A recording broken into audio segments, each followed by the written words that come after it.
Chapter 37. Visit of a Protestant stranger, he throws an arrow into my priestly soul never to be taken out. A few days before the arrival of Bishop de Forbin Jansen, I was alone in my study.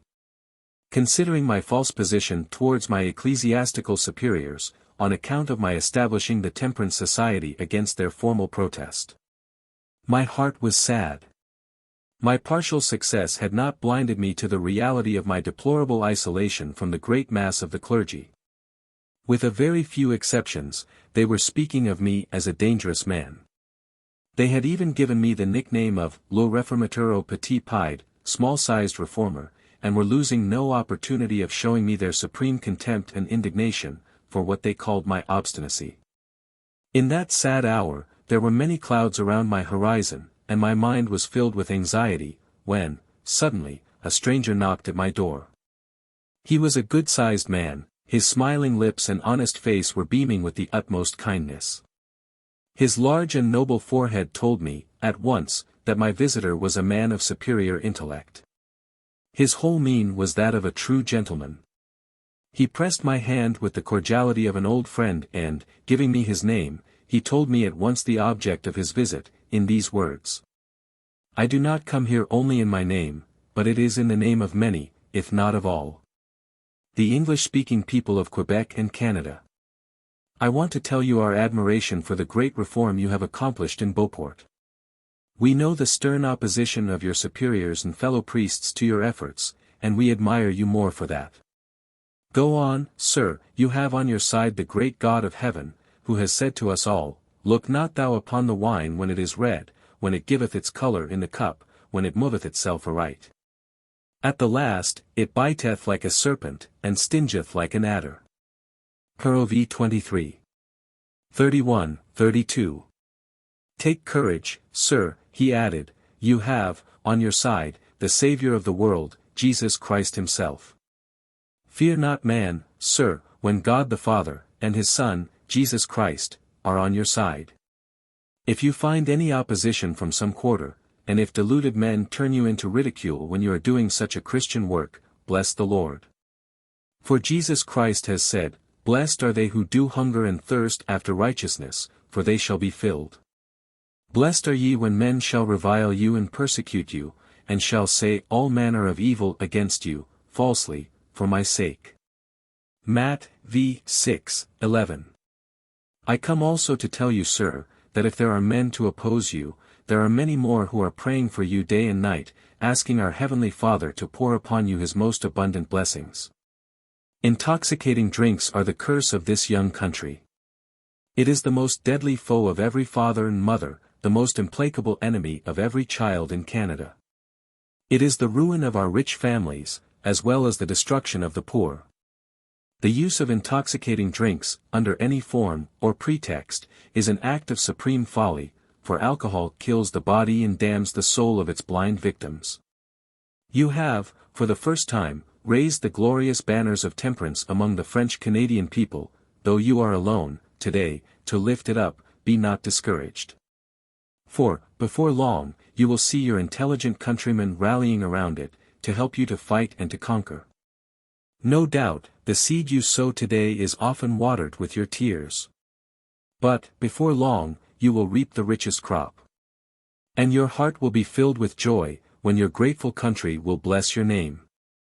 After a few other sentences of the same elevated sentiments, he hardly gave me time enough to express my feelings of gratitude, and said, I know you are very busy, I do not want to trespass upon your time. Goodbye, sir. May the Lord bless you, and be your keeper in all your ways. He pressed my hand, and soon disappeared. I would try, in vain, to express what I felt when alone with my God, after that strange and providential visit. My first thought was to fall on my knees and thank that merciful God for having sent such a messenger to cheer me in one of the darkest hours of my life. For every word from his lips had fallen on my wounded soul as the oil of the Good Samaritan on the bleeding wounds of the traveler to Jericho. There had been such an elevation of thought, such a ring of true, simple, but sublime faith and piety. Such love of man and fear of God in all that he had said. It was the first time that I had heard words so conformable to my personal views and profound convictions on that subject. That stranger, whose visit had passed as quickly as the visit of an angel from God, had filled my heart with such joy and surprise at the unexpected news that all the English-speaking people of Canada were praying for me. However, I did not fall on my knees to thank God, for my sentiments of gratitude to God were suddenly chilled by the unspeakable humiliation I felt when I considered that stranger was a Protestant. The comparison I was forced to make between the noble sentiments, the high philosophy, the Christian principles of that Protestant layman, with the low expressions of contempt. The absolute want of generous and Christian thoughts of my bishop and my fellow priests when they were turning into ridicule that temperance society which God was so visibly presenting to us the best, if not the only way to save the thousands of drunkards who were perishing around us, paralyzed my lips, bewildered my mind, and made it impossible for me to utter a word of prayer. My first sentiments of joy and of gratitude to God soon gave way to sentiments of unspeakable shame and distress. I was forced to acknowledge that these Protestants, whom my church had taught me, through all her councils, to anathematize and curse as the slaves and followers of Satan, were, in their principles of morality, higher above us than the heavens are above the earth. I had to confess to myself that those heretics, whom my church had taught me to consider as rebels against Christ and his church, knew the laws of God and followed them much more closely than ourselves. They had raised themselves to the highest degree of Christian temperance, when my bishops, with their priests, were swimming in the deadly waters of drunkenness. A voice seemed crying to me, "Where is the superiority of holiness of your proud Church of Rome over those so-called heretics, who follow more closely the counsels and precepts of the gospel of Christ?" I tried to stifle that voice, but I could not. Louder and louder it was heard asking me, "Who is nearer God? The bishop who so obstinately opposes a reform which is so evidently according to the divine word, or those earnest followers of the gospel who make the sacrifice of their old and most cherished usages with such pleasure, when they see it is for the good of their fellow men and the glory of God?" I wished them to be 100 feet below the ground, in order not to hear those questions answered within my soul. But there was no help, I had to hear them, and to blush at the reality before my eyes. Pride. Yes, diabolical pride is the vice, par excellence, of every priest of Rome. Just as he is taught to believe and say that his church is far above every other church, so he is taught to believe and say that, as a priest, he is above all the kings, emperors, governors, and presidents of this world. That pride is the daily bread of the Pope, the bishop, the priests, and even the lowest layman in the Church of Rome. It is also the great secret of their power and strength. It is this diabolical pride which nerves them with an iron will, to bring down everything to their feet, subject every human being to their will, and tie every neck to the wheels of their chariot. It is this fearful pride which so often gives them that stoical patience and indomitable courage in the midst of the most cruel pain, in the face of the most appalling death, which so many deluded Protestants take for Christian courage and heroism.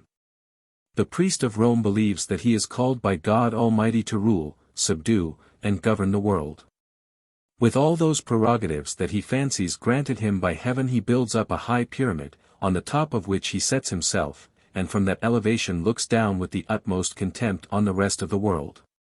If anyone suspects that I exaggerate in thus speaking of the pride of the priests, let him read the following haughty words which Cardinal Manning puts in the lips of the Pope in one of his lectures. "I acknowledge no civil power. I am the subject of no prince. I am more than this. I claim to be the supreme judge and director of the conscience of men, of the peasant who tills his field, and of the prince who sits upon the throne. Of the household that lives in his shade of privacy, and the legislator that makes laws for the kingdom. I am the sole, last, supreme judge of what is right or wrong." Is it not evident that the Holy Ghost speaks of this pride of the priests and of the Pope, the high priest of Rome, when he says, "That man of sin, that son of perdition, who opposeth and exalteth himself above all that is called God, or what is worshipped, so that he, as God, sitteth in the temple of God, shewing himself that he is God." 2 Thess. 2. 4. That caste pride which was in me, though I did not see it then, as it is in every priest of Rome, though he does not suspect it, had received a rude check, indeed, from that Protestant visitor. Yes, I must confess it, he had inflicted a deadly wound on my priestly pride, he had thrown a barbed arrow into my priestly soul which I tried many times, but always in vain, to take away. The more I attempted to get rid of this arrow, the deeper it went through my very bones and marrow. That strange visitor, who caused me to pass so many hours and days of humiliation, when forcing me to blush at the inferiority of the Christian principles of my church compared with those of the Protestants, is well known in Canada, the United States, and Great Britain as the founder and first editor of two of the best religious papers of America, the Montreal Witness and the New York Witness. His name is John Dowgal. As he is still living, I am happy to have this opportunity of thanking and blessing him again for the visit he paid to the young curate of Beauport 45 years ago. I was not aware then that the wounds inflicted by that unknown but friendly hand was one of the great favors bestowed upon me by my merciful God, but I understand it now. Many rays of light have since come from the wounds which my priestly pride received that day. Those rays of light helped much to expel the darkness which surrounded me by leading me to see, in spite of myself, that the vaunted holiness of the Church of Rome is a fraud. Chapter 38. Erection of the Column of Temperance, School Buildings, a noble and touching act of the people of Beauport. The battle fought and gained at the grand dinner of the Quebec seminary by the Society of Temperance had been decisive. The triumph was as complete as it was glorious. Hereafter her march to the conquest of Canada was to be a triumph. Her banners were soon to be planted over all the cities, towns, and villages of my dear country. To commemorate the expression of their joy and gratitude to God to the remotest generations, the people of Beauport erected the beautiful Column of Temperance, which is still seen halfway between Quebec and the Montmorency Falls. The Bishop de Nancy, my Lord Forbin Jansen, blessed that first monument of temperance, September 7, 1841, in the midst of an immense multitude of people. The parishes of St. Peter, St. John, St. Famille, Orleans Island, with St. Michael were the first, after Languardian, Chateau Richer, St. Anne and St. Joachim, to request me to preach on temperance. Soon after, the whole population of St. Roch, Quebec, took the pledge with a wonderful unanimity, and kept it long with marvelous fidelity.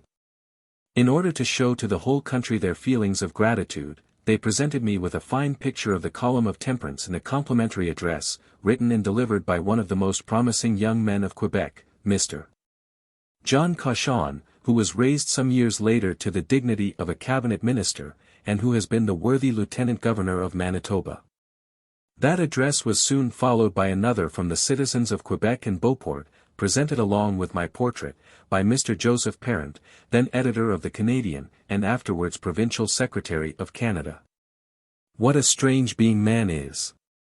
How fickle are his judgments! In 1842, they had no words sufficiently flattering to praise the very man in the face of whom they were spitting in 1838, for doing the very same thing. Was I better for establishing the Society of Temperance in 1842, than I was in establishing it in 1838? No. And was I worse when, in 1838, bishops, priests, and people, were abusing, slandering, and giving me bad names for raising the banners of temperance over my country, than I was in continuing to lift it up in 1842? No. The sudden and complete judgments of men in such a short period of time had the good and providential effect of filling my mind with the most supreme indifference, not to say contempt, for what men thought or said of me. Yes. This sudden passage from condemnation to that of praise, when I was doing the very same work, had the good effect to cure me of that natural pride which one is apt to feel when publicly applauded by men. It is to that knowledge, acquired when young, that I owe the preservation of my dignity as a man and priest, when all my bishops and their priests were arrayed against me at the dining table of the seminary of Quebec. It is that knowledge, also, that taught me not to forget that I was nothing but a worm of the dust and an unprofitable servant of God, when the same men overwhelmed me with their unmerited praises. Let not my readers think, however, that I was absolutely indifferent to this charge of public feeling. For no words can tell the joy I felt at the assurance which these public manifestations afforded me that the cause of temperance was to triumph everywhere in my country. Let me tell here a fact too honorable to the people of Beauport to be omitted. As soon as the demon of intemperance was driven from my parish, I felt that my first duty was to give my attention to education, which had been so shamefully neglected by my predecessors that there was not a single school in the parish worthy of that name. I proposed my plan to the people, asked their cooperation, and set to work without delay. I began by erecting the fine stone schoolhouse near the church, on the site of the old parsonage. The old walls were pulled down, and on the old foundation a good structure was soon erected with the free collections raised in the village. But the work was hardly half finished when I found myself without a cent to carry on. I saw at once that, having no idea of the value of education, the people would murmur at my asking any more money. I therefore sold my horse, a fine animal given me by a rich uncle, and with the money finished the building. My people felt humiliated and pained at seeing their pastor obliged to walk when going to Quebec or visiting the sick. They said to each other, "Is it not a burning shame for us to have forced our young curate to sell his fine horse to build our schoolhouses, when it would have been so easy to do that work ourselves? Let us repair our faults." On my return from establishing the Society of Temperance in St. John, 2 weeks later, my servant man said to me, "Please, Mr. le Cure, come to the stable and see a very curious thing." "What curious thing can there be?" I answered. "Well, sir, please come, and you will see." What was both my surprise and pleasure to find one of the most splendid Canadian horses there as mine. For my servant said to me, "During your absence the people have raised $500, and bought this fine horse for you. They say they do not want any longer to see their curate walking in the mud. When they drove the horse here, that I might present him to you as a surprise on your arrival, I heard them saying that with the Temperance Society you have saved them more than $500 every week in money, time, and health. And that it was only an act of justice to give you the savings of a week. The only way of expressing my gratitude to my noble people, was to redouble my exertions in securing the benefits of a good education to their children. I soon proposed to the people to build another schoolhouse 2 miles distant from the first. But I was not long without seeing that this new enterprise was to be still more uphill work than the first one among the people, of whom hardly 1 in 50 could sign his name. "Have not our fathers done well without those costly schools?" said many. "What is the use of spending so much money for a thing that does not add a day to our existence, nor an atom to our comfort?" I soon felt confronted by such a deadly indifference, not to say opposition, on the part of my best farmers, that I feared for a few days lest I had really gone too far. The last cent of my own revenues was not only given, but a little personal debt created to meet the payments, and a round sum of $500 had to be found to finish the work. I visited the richest man of Beauport to ask him to come to my rescue. 40 years before he had come to Beauport barefooted, without a cent to work. He had employed his first earned dollars in purchasing some rum, with which he had doubled his money in 2 hours, and had continued to double his money, at that rate, in the same way, till he was worth nearly $200,000. He then stopped selling rum, to invest his money in city properties. He answered me, "My dear curate, I would have no objections to give you the $500 you want, if I had not met the Grand Vicar de Mars yesterday, who warned me, as an old friend, against what he calls your dangerous and exaggerated views in reference to the education of the people. He advised me, for your own good, and the good of the people, to do all in my power to induce you to desist from your plan of covering our parishes with schools." "Will you allow me," I answered, "to mention our conversation to Mr. de Mars, and tell him what you have just said about his advising you to oppose me in my efforts to promote the interests of education?" "Yes, sir, by all means," answered Mr. des Roussel. "I allow you to repeat to the venerable superior of the seminary of Quebec, what he said to me yesterday. It was not a secret, for there were several other farmers of Beauport to whom he said the very same thing. If you ignore that the priests of Quebec are opposed to your plans of educating our children, you must be the only one who does not know it, for it is a public fact. Your difficulties in raising the funds you want, come only from the opposition of the rest of the clergy to you in this matter. We have plenty of money in Beauport today, and we would feel happy to help you. But you understand that our good will be somewhat cooled by the opposition of men whom we are accustomed to respect. I replied, do you not remember, my dear Mr. Des Roussel, that those very same priests opposed me in the same way, in my very first efforts to establish the temperance society in your midst? Yes, sir, he answered, with a smile, we remember it well, but you have converted them to your views now. Well, my dear sir, I hope we shall convert them also in this question of education. The very next morning, I was knocking at the door of the Reverend Grand Vicar de Mars, after I had tied my splendid horse in the courtyard of the seminary of Quebec. I was received with the utmost marks of courtesy.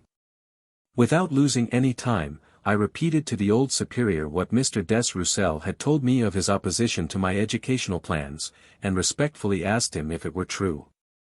The poor Grand Vicar seemed as if thunderstruck by my abrupt, though polite question. He tried, at first, to explain what he had said, by taking a long circuit, but I mercilessly brought him to the point at issue, and forced him to say, yes, I said it. I then rejoined and said, Mr. Grand Vicar, I am only a child before you, when comparing my age with yours. However, I have the honor to be the curate of Beauport. It is in that capacity that I respectfully ask you by what right you oppose my plans for educating our children. I hope, Mr. Chiniquy, he answered, that you do not mean to say that I am the enemy of education, for I would answer you that this is the first house of education on this continent, and that I was at its head before you were born. I hope that I have the right to believe and say that the old superior of the seminary of Quebec understands, as well as the young curate of Beauport, the advantage of a good education. But I will repeat to you what I said to Mr. Des Roussel, that it is a great mistake to introduce such a general system of education as you want to do in Beauport. Let every parish have its well-educated notary, doctor, merchants, and a few others to do the public business. That is enough. Our parishes of Canada are models of peace and harmony under the direction of their good curates, but they will become unmanageable the very day your system of education spreads abroad.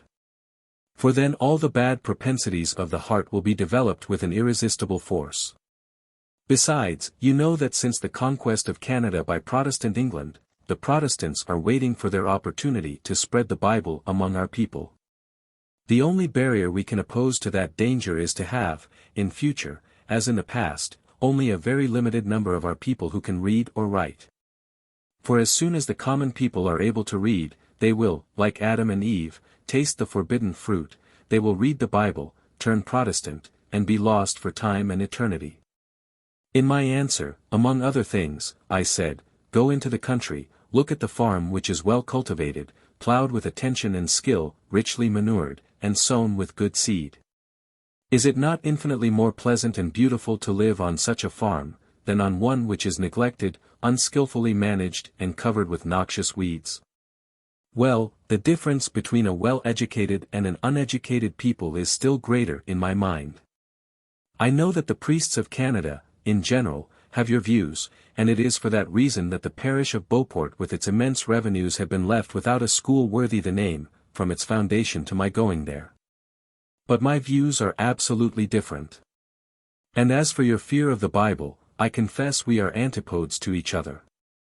I consider that one of the greatest blessings God has bestowed upon me, is that I have read the Bible, when I was on my mother's knees. I do not even conceal from you, that one of my objects in giving a good education to every boy and girl of Beauport, is to put the gospel of Christ in their hands, as soon as they are able to read it. At the end of our conversation, which was very excited on both sides, though kept in the bounds of politeness during nearly 2 hours, I said, Mr. Grand Vicar, I did not come here to convert you to my views, this would have been impertinence on my part, nor can you convert me to yours, if you are trying it, for you know I have the bad reputation of being a hard case. I came to ask you, as a favor, to let me work according to my conscience in a parish which is mine and not yours. Do not interfere any more in my affairs between me and my parishioners, then you would like me to interfere in the management of your seminary. As you would not like me to criticize you before your pupils and turn you into ridicule, please cease adding to my difficulties among my people, by continuing in the future what you have done in the past. You know, Mr. Grand Vicar, that I have always respected you as my father. You have many times been my adviser, my confessor, and my friend. I hope you will grant me the favor I ask from you in the name of our common Saviour. It is for the spiritual and temporal good of the people and pastor of Beauport that I make this prayer. That old priest was a kind-hearted man. These last words melted his heart. He promised what I wanted, and we parted from each other on better terms than I had expected at first. When crossing the courtyard of the seminary, I saw the Archbishop Signe, who, coming from taking a ride, had stopped to look at my horse and admire it. When near him, I said, "My lord, this is a bishop's horse, and ought to be in your hands." "It is what I was saying to my secretary," replied the bishop. "How long is it since you got it?" "Only a few days ago, my lord." "Have you any intention of selling it?" "I would, if it would please my bishop," I replied. "What is the price?" asked the bishop. "Those who gave it to me paid $500 for it," I replied. Oh, that is too dear," rejoined the bishop. "With $500, we can get 5 good horses. 200 would be enough." "Your lordship is joking." "Were I as rich as I am poor, $1,000 would not take that noble animal from my hands, except to have it put in the carrosse of my bishop. Go and write a check of $200 to the order of Mr. Chiniquy," said the bishop to his sub-secretary, Mr. Belial. When the secretary had gone to write the check, the bishop, being alone with me, took from his portfolio 3 bank bills of $100 each, and put them into my hands, saying, "This will make up your $500. When my secretary gives you the check. But, please, say nothing to anybody, not even to my secretary. I do not like to have my private affairs talked of around the corners of the streets. That horse is the most splendid I ever saw, and I am much obliged to you for having sold it to me. I was also very glad to have $500 in hand. For with $300 I could finish my schoolhouse, and there was 200 more to begin another, 3 miles distant." Just 2 weeks later, when I was dressing myself at sunrise, my servant man came to my room and said, "There are 20 men on horseback who want to speak to you." 20 men on horseback who want to speak to me. I answered. "Are you dreaming?" "I do not dream," answered my young man. "There they are at the door, on horseback, waiting for you." I was soon dressed, and in the presence of 20 of my best farmers, on horseback, who had formed themselves in a half-circle to receive me. "What do you want, my friends?" I asked them. One of them, who had studied a few years in the seminary of Quebec, answered. "Dear Pastor, we come in the name of the whole people of Beauport. To ask your pardon for having saddened your heart by not coming as we ought to your help in the superhuman efforts you make to give good schools to our children. This is the result of our ignorance. Having never gone to school ourselves, the greater part of us have never known the value of education. But the heroic sacrifices you have made lately have opened our eyes. They ought to have been opened at the sale of your first horse. But we were in need of another lesson to understand our meanness. However, the selling of the second horse has done more than anything else to awaken us from our shameful lethargy. The fear of receiving a new rebuke from us, if you made another appeal to our generosity, has forced you to make that new sacrifice. The first news came to us as a thunderbolt. But there is always some light in a thunderbolt. Through that light we have seen our profound degradation, in shutting our ears to your earnest and paternal appeals in favor of our own dear children. Be sure, dear Pastor, that we are ashamed of our conduct. From this day, not only our hearts, but our purses are yours, in all you want to do to secure a good education for our families. However, our principal object in coming here today is not to say vain words, but to do an act of reparation and justice. Our first thought, when we heard that you had sold the horse we had given you, was to present you with another. We have been prevented from doing this by the certainty that you would sell it again, either to help some poor people or to build another schoolhouse. As we cannot bear to see our pastor walking in the mud when going to the city, or visiting us, we have determined to put another horse into your hands, but in such a way that you will not have the right to sell it. We ask you, then, as a favor, to select the best horse here among these 20 which are before you, and to keep it as long as you remain in our midst, which we hope will be very long. It will be returned to its present possessor if you leave us. And be sure, dear pastor, that the one of us who leaves his horse in your hands will be the most happy and proudest of all. When speaking thus, that noble-hearted man had several times been unable to conceal the tears which were rolling down his cheeks, and more than once his trembling voice had been choked by his emotion. I tried in vain at first to speak. My feelings of gratitude and admiration could be expressed only with my tears. It took some time before I could utter a single word. At last I said, "My dear friends, this too much for your poor pastor. I feel overwhelmed by this grand act of kindness. I do not say that I thank you. The word thank is too small, too short and insignificant to tell you what your poor unworthy pastor feels at what his eyes see and his ears hear just now. The great and merciful God, who has put those sentiments into your hearts, alone can repay you for the joy with which you fill my soul. I would hurt your feelings, I know, by not accepting your offering. I accept it. But to punish your speaker, Mr. Parent, for his complimentary address, I will take his horse, for the time I am curate of Beauport, which, I hope, will be till I die." And I laid my hand on the bridle of the splendid animal. There was then a struggle which I had not expected. Every one of the 19 whom I left with their horses began to cry, "Oh, do not take that horse, it is not worth a penny, mine is much stronger," said one. "Mine is much faster," cried another. "Mine is a safe rider," said a third. Every one wanted me to take his horse, and tried to persuade me that it was the best of all. They really felt sorry that they were not able to change my mind. Has anyone ever felt more happy than I was in the midst of these generous friends?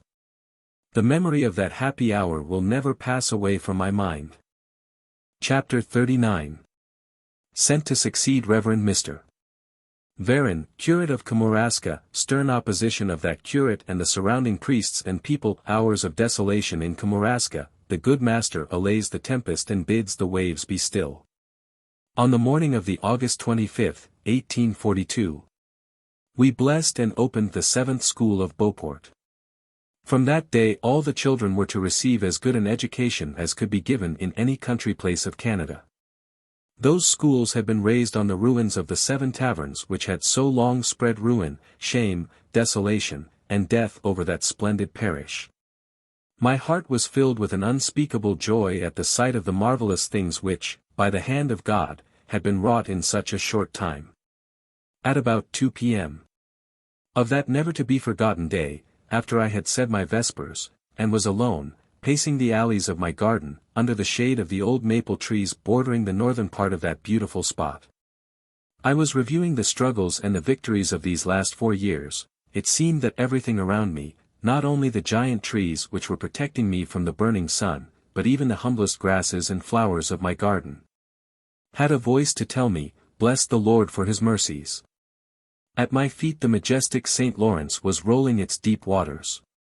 Beyond, the old capital of Canada, Quebec, with its massive citadel, its proud towers, its bristling cannons, its numerous houses and steeples, with their tin roofs reflecting the light of the sun in myriads of rays, formed such a spectacle of fairy beauty as no pen can describe.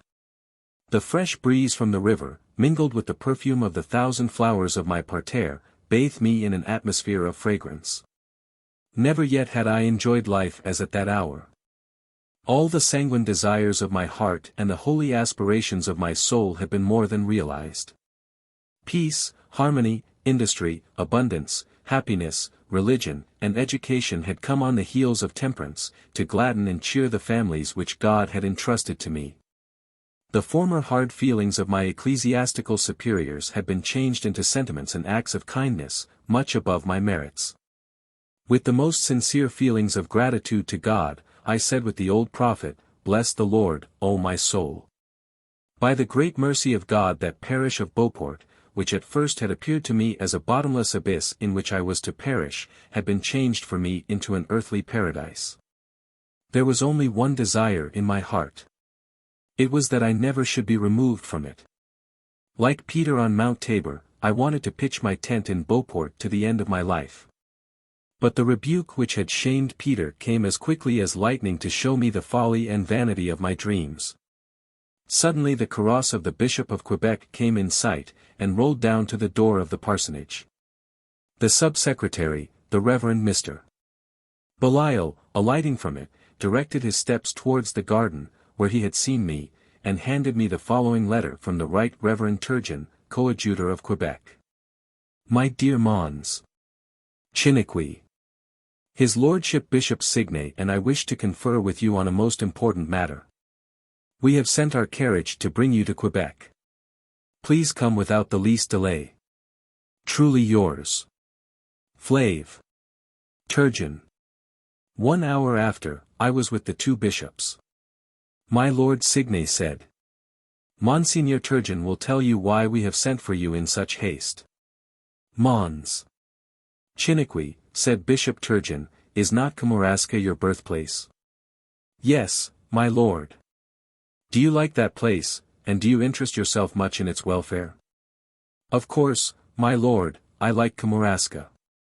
Not only because it is my birthplace, and the most happy hours of my youth were spent in it, but also because, in my humble opinion, the beauties of its scenery, the purity of its atmosphere, the fine manners and proverbial intelligence of its people, make it the very gem of Canada."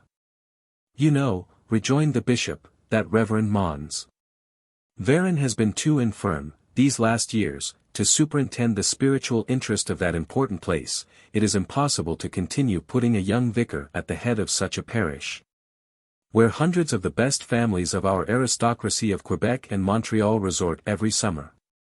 We have, too long, tried that experiment of young priests in the midst of such a people. It has been a failure. Drunkenness, luxury, and immoralities of the most degrading kind are eating up the very life of Kamouraska today.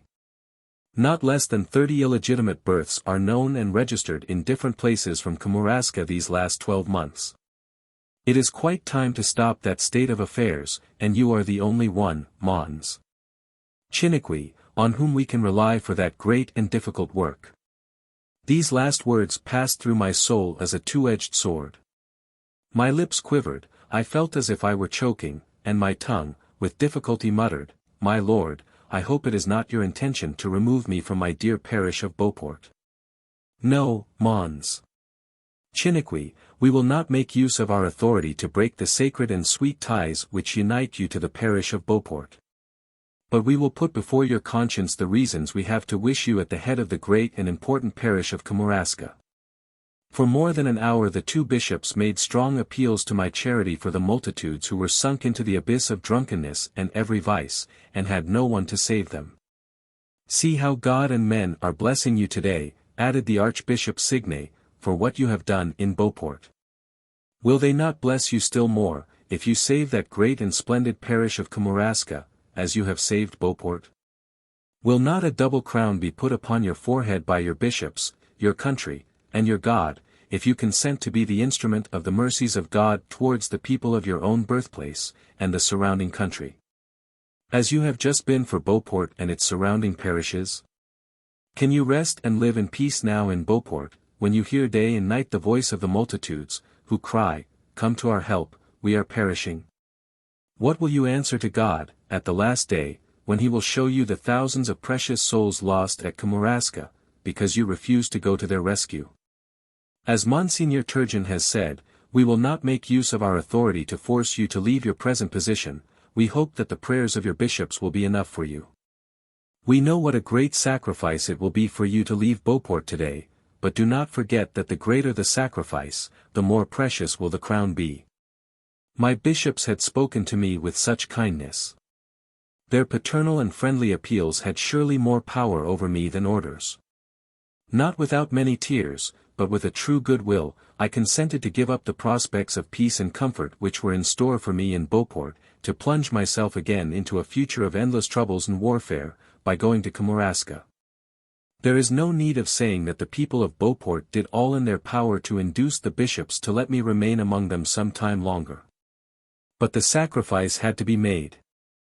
I gave my farewell address on the second Sabbath of September, in the midst of indescribable cries, sobs, and tears, and on the 17th of the same month, I was on my way to Kamouraska. I had left everything behind me at Beauport, even to my books, in order to be freer in that formidable conflict which seemed to be in store for me in my new parish. When I took leave of the Bishop of Quebec, they showed me a letter just received by them from Mons. Therein, filled with the most bitter expressions of indignation on account of the choice of such a fanatic and firebrand as Chiniquy, for a place as well known for its peaceful habits and harmony among all classes.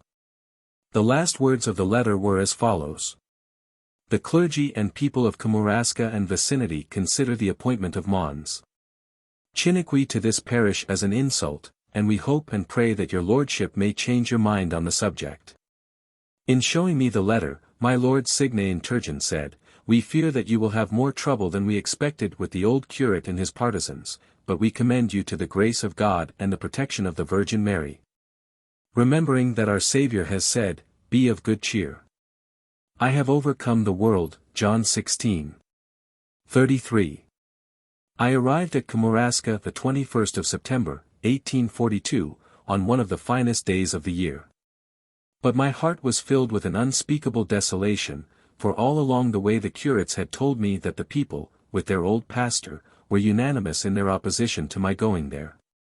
It was even rumored that the doors of the church would be shut against me the next Sunday. To this bad news were added two very strange facts.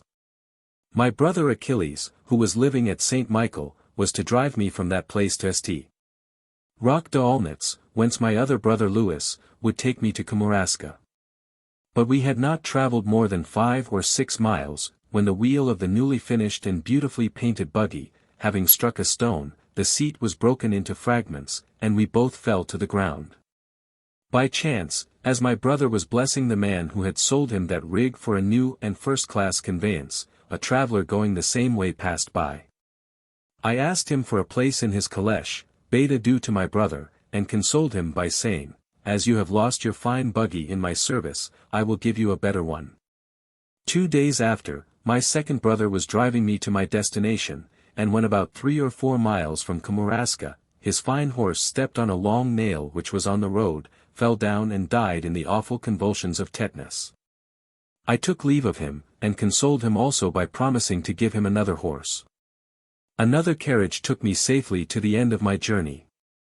However, having to pass by the church, which was about 200 yards from the parsonage, I dismissed my driver at the door of the sacred edifice, and took my satchel in hand, which was my only baggage, entered the church. And spent more than an hour in fervent prayers, or rather in cries and tears. I felt so heartsick that I needed that hour of rest and prayer. The tears I shed there relieved my burdened spirit. A few steps from me, in the cemetery, lay the sacred remains of my beloved mother, whose angelic face and memory were constantly before me. Facing me was the altar where I had made my first communion. At my left was the pulpit which was to be the battlefield where I had to fight the enemies of my people and of my God, who, I had been repeatedly told, were cursing and grinding their teeth at me. But the vision of that old curate I had soon to confront, and who had written such an impudent letter against me to the bishops, and the public opposition of the surrounding priests to my coming into their midst, were the most discouraging aspects of my new position. I felt as if my soul had been crushed. My very existence seemed an unbearable burden. My new responsibilities came so vividly before my mind in that distressing hour, that my courage for a moment failed me. I reproached myself for the act of folly in yielding to the request of the bishops. It seemed evident that I had accepted a burden too heavy for me to bear. But I prayed with all the fervor of my soul to God and to the Virgin Mary, and wept to my heart's content. There is a marvelous power in the prayers and tears which come from the heart. I felt like a new man. I seemed to hear the trumpet of God calling me to the battlefield. My only business then was to go and fight, relying on Him alone for victory. I took my traveling bag, went out of the church and walked slowly towards the parsonage, which has been burnt since. It was a splendid 2-story building, 80 feet in length, with capacious cellars. It had been built shortly after the conquest of Canada, as a store for contraband goods, but after a few years of failure became the parsonage of the parish. The Reverend Mons Varon, though infirm and sick, had watched me from his window, and felt bewildered at my entering the church and remaining so long. I knocked at the first door, but as nobody answered, I opened it, and crossed the first large room to knock at the second door, but, here also, no answer came except from 2 furious little dogs. I entered the room, fighting the dogs, which bit me several times. I knocked at the third and fourth doors with the same results, no one to receive me. I knew that the next was the old curate's sleeping room. At my knocking, an angry voice called out, "Walk in." I entered, made a step toward the old and infirm curate, who was sitting in his large armchair. As I was about to salute him, he angrily said, "The people of Beauport have made great efforts to keep you in their midst, but the people of Kamouraska will make as great efforts to turn you out of this place." Mon. Le cure, I answered calmly, "God knoweth that I never desired to leave Beauport for the is place. But I think it is that great and merciful God who has brought me here by the hand. And I hope He will help me to overcome all opposition, from whatever quarter it may come." He replied angrily, "Is it to insult me that you call me Mons Le cure? I am no more the curate of Kamouraska. You are the curate now, Mr. Chiniquy. I beg your pardon, my dear Mr. Varon, you are still, I hope you will remain all your life, the honored and beloved curate of Kamouraska.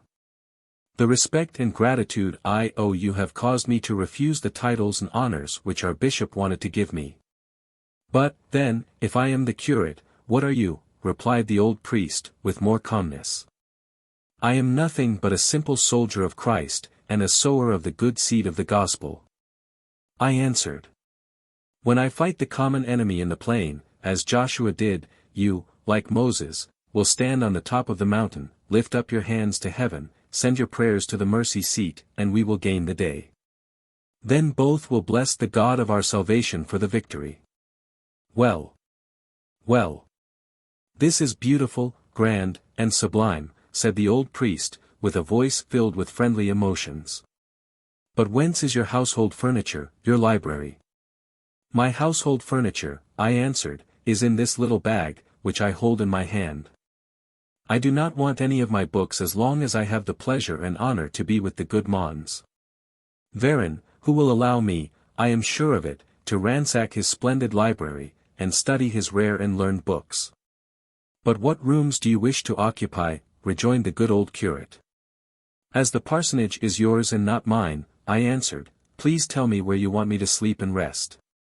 I will accept, with gratitude, any room you will offer me, even if it were in your cellar or granary.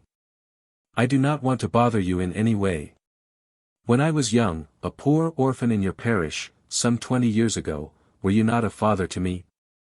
Please continue to look upon me as your own child, for I have always loved and considered you as a father, and I still do the same. Were you not my guide and adviser in my first steps in the ways of God? Please continue to be my guide and adviser to the end of your life. My only ambition is to be your right-hand man, and to learn from your old experience and your sincere piety, how to live and work as a good priest of Jesus Christ."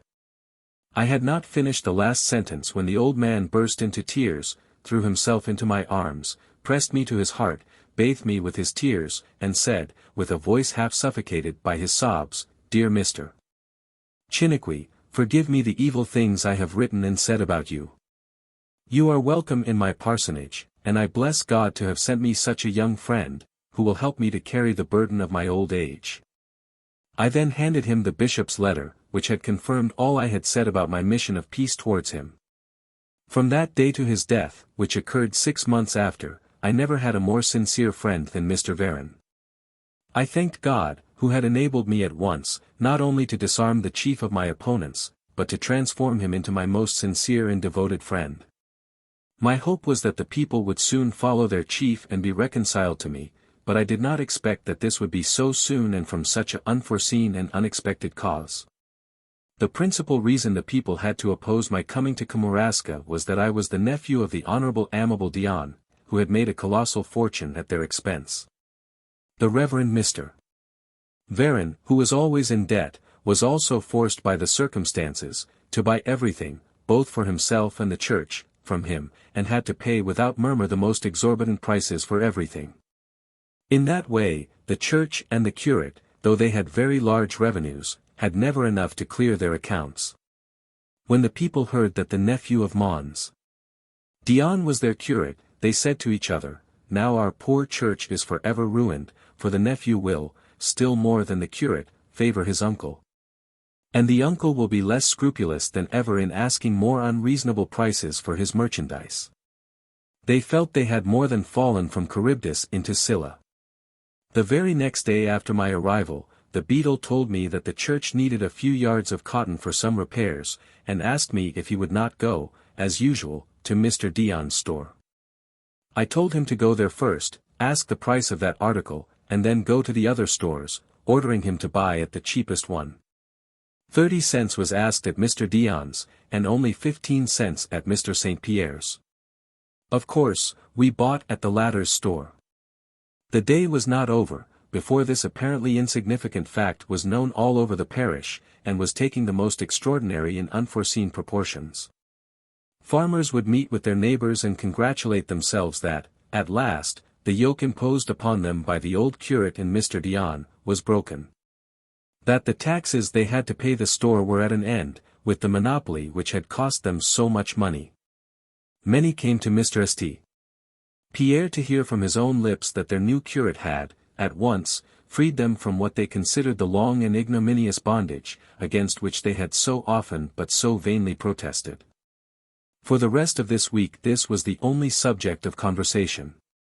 They congratulated themselves that they had, at last, a priest with such an independent and honest mind, that he would not do them any injustice even to please a relative in whose house he had spent the years of his childhood. This simple act of fair play towards that people won over their affection. Only one little dark spot remained in their minds against me. They had been told that the only subject on which I could preach was rum, whiskey, and drunkenness. And it seemed to them exceedingly tedious to hear nothing else from the curate, particularly when they were more than ever determined to continue drinking their social glasses of brandy, rum, and wine. There was an immense crowd at church, the next Sunday. My text was, "As the Father has loved me, so have I loved you," John 15:9, showing them how Jesus had proved that he was their friend. But their sentiments of piety and pleasure at what they had heard were nothing compared to their surprise when they saw that I preached nearly an hour without saying a word on whiskey, rum or beer. People are often compared to the waters of the sea, in the Holy Scriptures.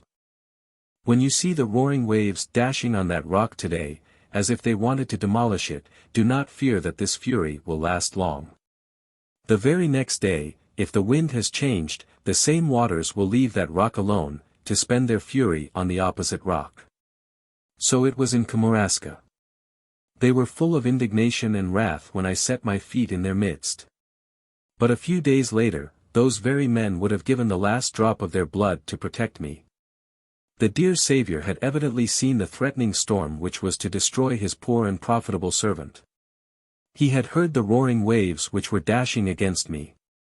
So he came down and bid the storm be still and the waves be calm. Chapter 40. Organization of Temperance Societies in Kamouraska and surrounding country. The girl in the garb of a man in the service of the curates of Quebec and Eboulements, frightened by the scandals seen everywhere, give up my parish of Kamouraska to join the Oblates of Mary Immaculate of Longueuil. 2 days after my arrival at Kamouraska, I received a letter from the surrounding priests, at the head of whom was the Grand Vicar Mailloux, expressing the hope that I would not try to form any temperance society in my new parish, as I had done in Beauport. For the good reasons they said, that drunkenness was not prevailing in that part of Canada, as it was in the city of Quebec. I answered them, politely, that so long as I should be at the head of this new parish, I would try, as I had ever done, to mind my own business, and I hoped that my neighboring friends would do the same. Not long after, I saw that the curates felt ashamed of their vain attempt to intimidate me. The next Sabbath, the crowd was greater than at the first. Having heard that the merchants were to start the next day, with their schooners, to buy their winter provisions or rum, I said, in a very solemn way, before my sermon, "My friends, I know that, tomorrow, the merchants leave for Quebec to purchase their rum. Let me advise them, as their best friend, not to buy any, and as the ambassador of Christ, I forbid them to bring a single drop of those poisonous drinks here. It will surely be their ruin, if they pay no attention to this friendly advice. For they will not sell a single drop of it, after next Sabbath. That day, I will show to the intelligent people of this parish, that rum and all the other drugs, sold here, under the name of brandy, wine, and beer, are nothing else than disgusting, deadly, and cursed poisons." I then preached on the words of our Saviour, "Be ye also ready, for in such an hour as ye think not, the Son of Man cometh." Matt. 24:44. Though the people seemed much pleased and impressed by that second sermon, they felt exceedingly irritated at my few warning words to the merchants.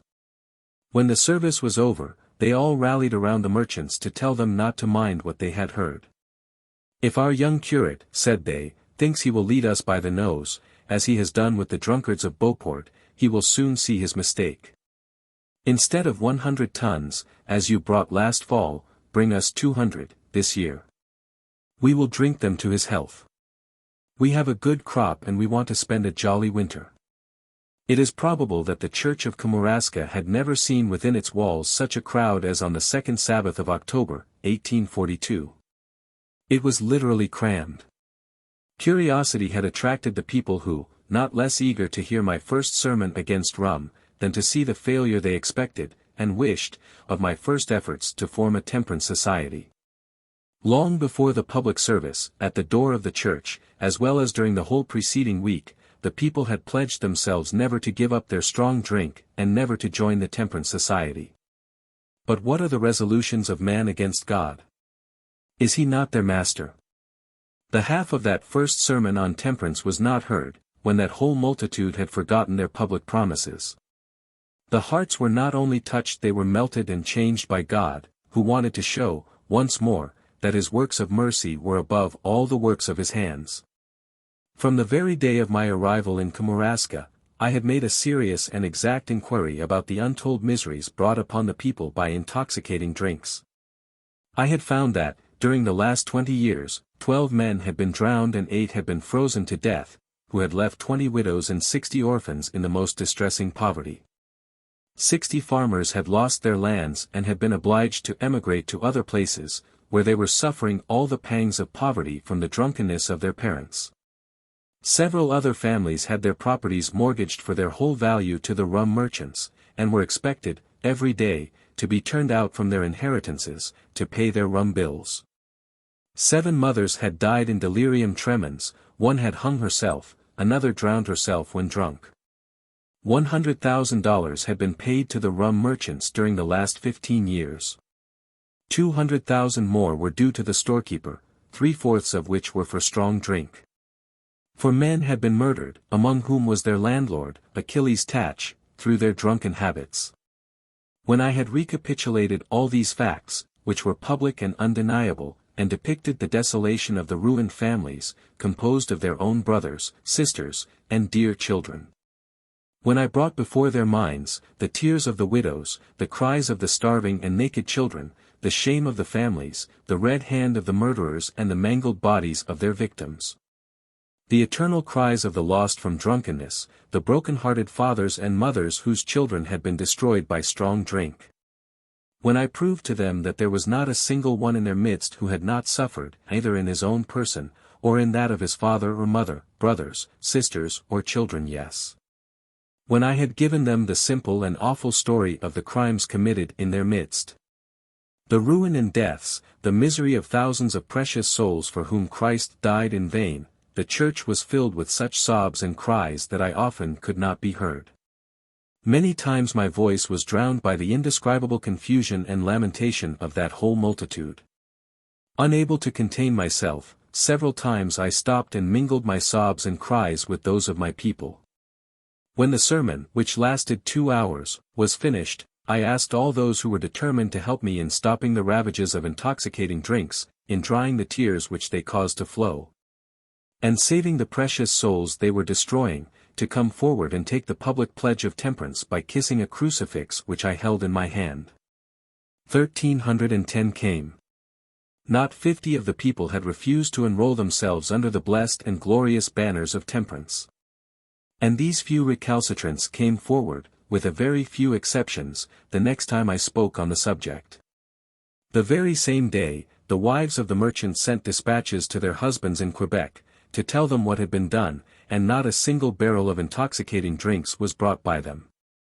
The generous example of the admirable people of Kamouraska spoke with an irresistible eloquence to the other parishes of that district, and before long, the banners of temperance floated over all the populations of Saint Pascal, St. Andrew, Isle Verte, Kakuna, Rivière du Loup, Rimouski, Matane, Saint Anne, Saint Roch, Madawaska, Saint Benoit, Saint Luce, ECT, on the south side of the St. Lawrence, and the Aboments, L'Malbaie, and the other parishes on the north side of the river.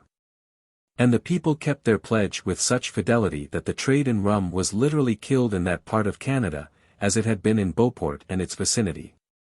The blessed fruits of this reform were soon felt and seen everywhere, in the public prosperity and the spread of education. Kamouraska, which was owing $200,000 to the merchants in 1842, had not only paid its interest, but had reduced its debt to $100,000, when I left it to go to Montreal in 1846. God only knows my joy at these admirable manifestations of His mercies towards my country. However, the joys of man are never without their mixture of sadness.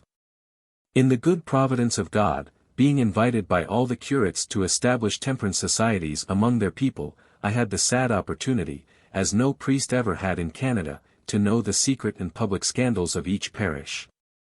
When I went to the Aboments, on the north side of the river, invited by the Reverend Noel Tessignant, I learned from the very lips of that young priest, and the ex-priest Tétru, the history of the most shameful scandals. In 1830, a young priest of Quebec, called Jerome, had fallen in love with one of his young female penitents of Vertiers, where he had preached a few days, and he had persuaded her to follow him to the parsonage of Quebec.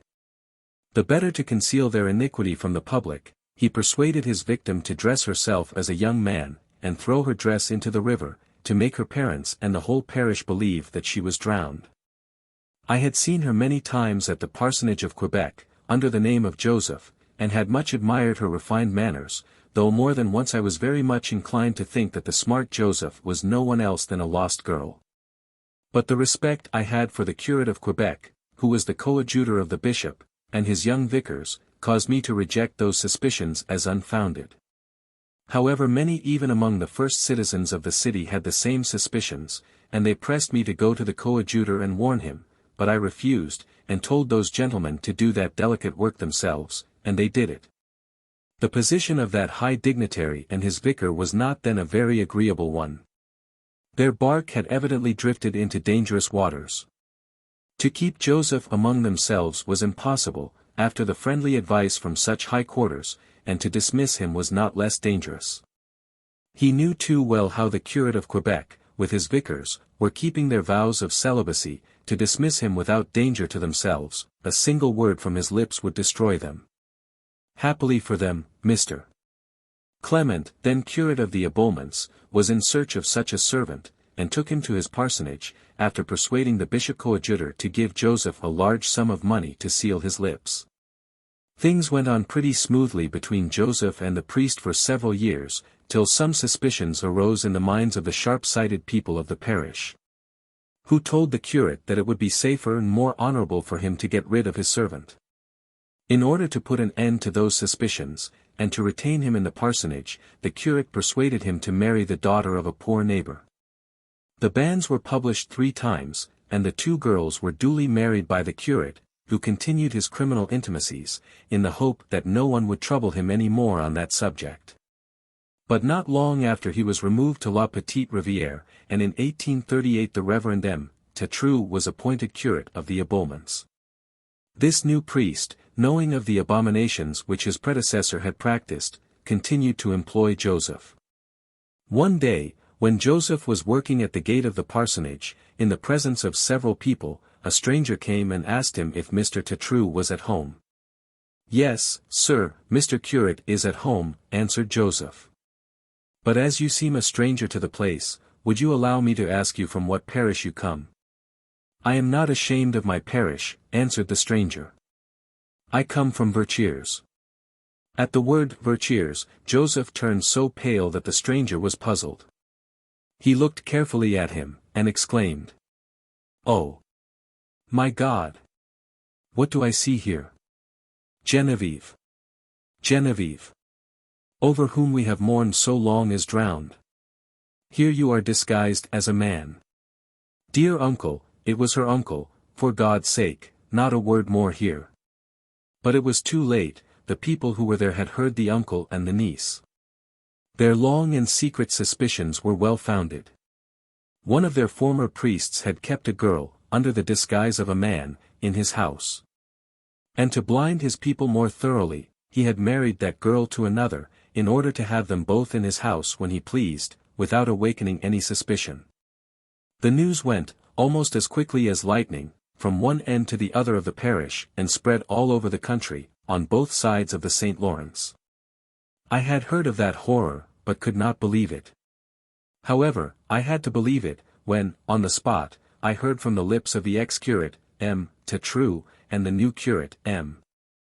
Noël Tessignant, and from the lips of the landlord, the Honorable Laterrière, the following details, which had come to light only a short time before. The justice of the peace had investigated the matter, in the name of public morality. Joseph was brought before the magistrates, who decided that a physician should be charged to make, not a post-mortem, but an ante-mortem inquest. The Honorable Laterrière, who made the inquest, declared that Joseph was a girl, and the bonds of marriage were legally dissolved. At the same time, the curate M. Tétreault had sent a dispatch to the Right Rev. Bishop Coadjutor of Quebec, informing him that the young man whom he had kept in his house, several years, was legally proved a girl, a fact which, I need hardly state, was well known by the bishop and his vicars. They immediately sent a trustworthy man with $500, to induce the girl to leave the country without delay, lest she should be prosecuted and sent to the penitentiary. She accepted the offer, and crossed the lines to the United States with her $2,000, where she was soon married, and where she still lives. I wished that this story had never been told me, or at least, that I might be allowed to doubt some of its circumstances, but there was no help. I was forced to acknowledge that in my Church of Rome, there was such corruption from head to foot, which could scarcely be surpassed in Sodom. I remember what the Reverend Mr. Paris had told me of the tears and desolation of Bishop Plessis, when he had discovered that all the priests of Canada, with the exception of 3, were atheists. I should not be honest, did I not confess that the personal knowledge of that fact, which I learned in all its scandalous details from the very lips of unimpeachable witnesses, saddened me, and for a time, shook my faith in my religion to its foundation. I felt secretly ashamed to belong to a body of men so completely lost to every sense of honesty, as the priests and bishops of Canada. I had heard of many scandals before. The infamies of the Grand Vicar Manceau and Quiblier of Montreal, Cadieux at Three Rivers, and Viau at Rivière-Oule. The public acts of depravity of the priests Lelivre, Thibault, Pouliot, Belial, Brunet, Quevillon, Hewitt, Lejuste, Raby, Crevier, Belcourt, Vaillet, Nignault, Noël, Pinette, Duguez, Davely and many others, were known by me, as well as by the whole clergy. But the abominations of which Joseph was the victim seemed to overstep the conceivable limits of infamy. For the first time, I sincerely regretted that I was a priest. The priesthood of Rome seemed then, to me, the very fulfillment of the prophecy of Revelation, about the great prostitute who made the nations drunk with wine of her prostitution, Rev 17. 1:5. Auricular confession, which I knew to be the first, if not the only cause, of these abominations, appeared to me, what it really is, a school of perdition for the priest and his female penitents. The priest's oath of celibacy was, to my eyes, in those hours of distress, but a shameful mask to conceal a corruption which was unknown in the most depraved days of old paganism. New and bright lights came, then, before my mind which, had I followed them, would have guided me to the truth of the gospel. But I was blind. The good Master had not yet touched my eyes with his divine and life-giving hand. I had no idea that there could be any other church than the Church of Rome in which I could be saved. I was, however, often saying to myself, how can I hope to conquer on a battlefield where so many, as strong and even much stronger than I am, have perished? I felt no longer at peace. My soul was filled with trouble and anxiety. I not only distrusted myself, but I lost confidence in the rest of the priests and bishops. In fact, I could not see anyone in whom I could trust.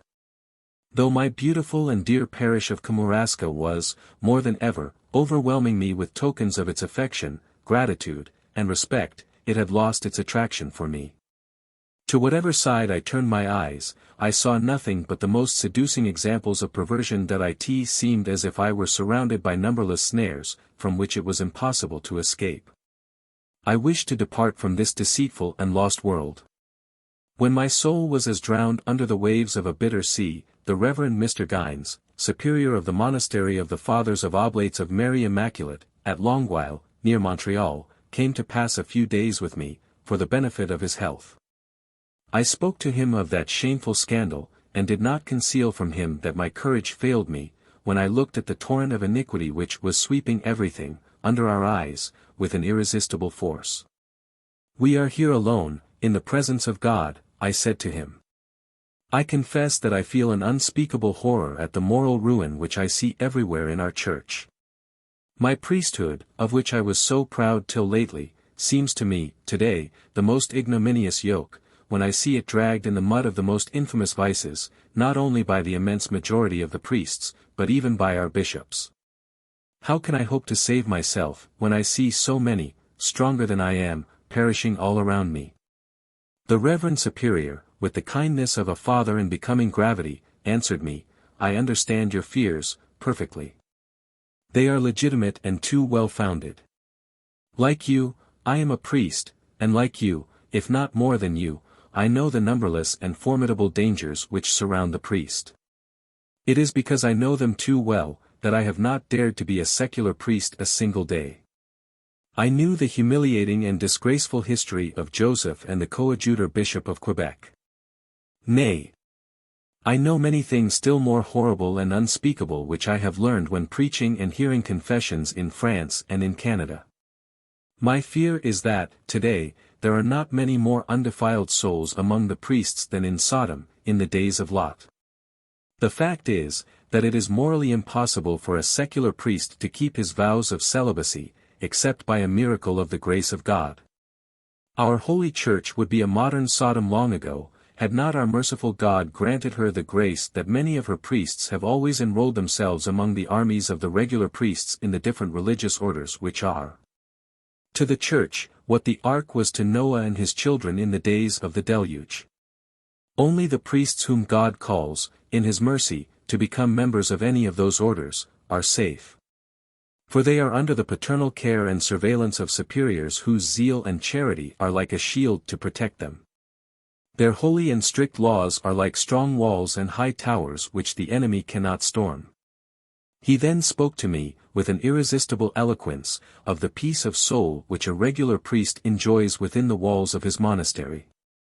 He represented, in the most attractive colors, the spiritual and constant joys of the heart which one feels when living, day and night, under the eyes of a superior to whom he has vowed a perfect submission.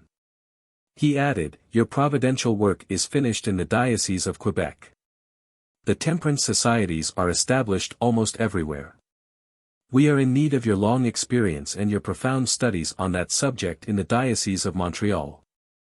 It is true that the good Bishop de Nancy had done what he could to support that holy cause, but, though he is working with the utmost zeal, he has not studies that subject enough to make a lasting impression on the people. Come with us.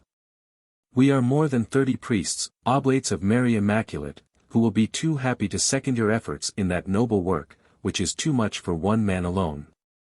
Moreover, you cannot do justice to your great parish of Kamouraska and to the temperance cause together.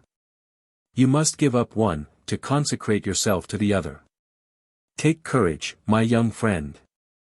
Offer to God the sacrifice of your dear Kamouraska, as you made the sacrifice of your beautiful Beauport, some years ago, for the good of Canada and in the interest of the Church, which calls you to its help.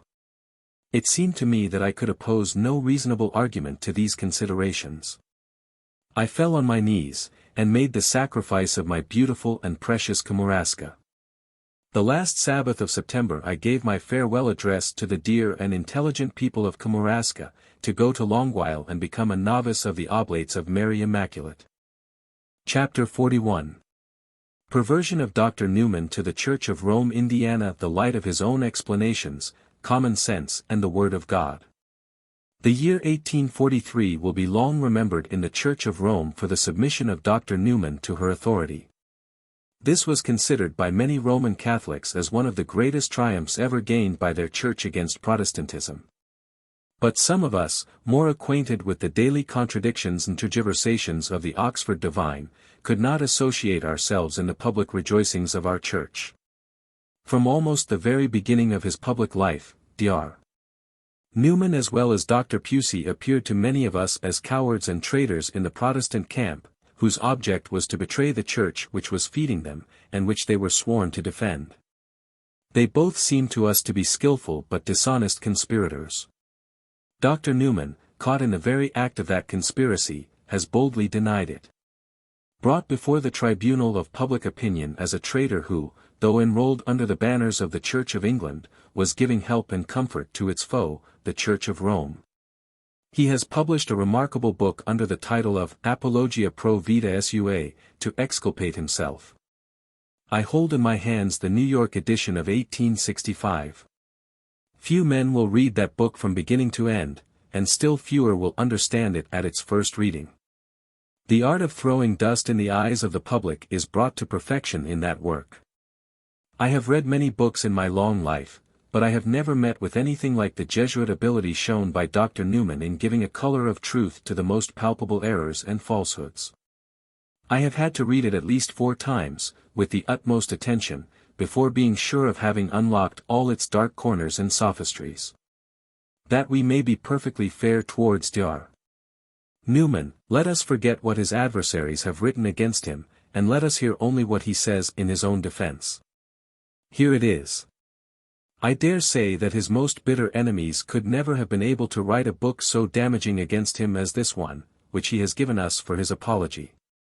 Let me tell the reader at once that I, with many other priests of Rome, felt at first an unspeakable joy at the reading of many of the tracts for the times. It is true that we keenly felt the blows Dr. Newman was giving us now and then. But we were soon consoled by the more deadly blows which he was striking at his own Church, the Church of England. Besides that, it soon became evident that the more he was advancing in his controversial work, the nearer he was coming to us.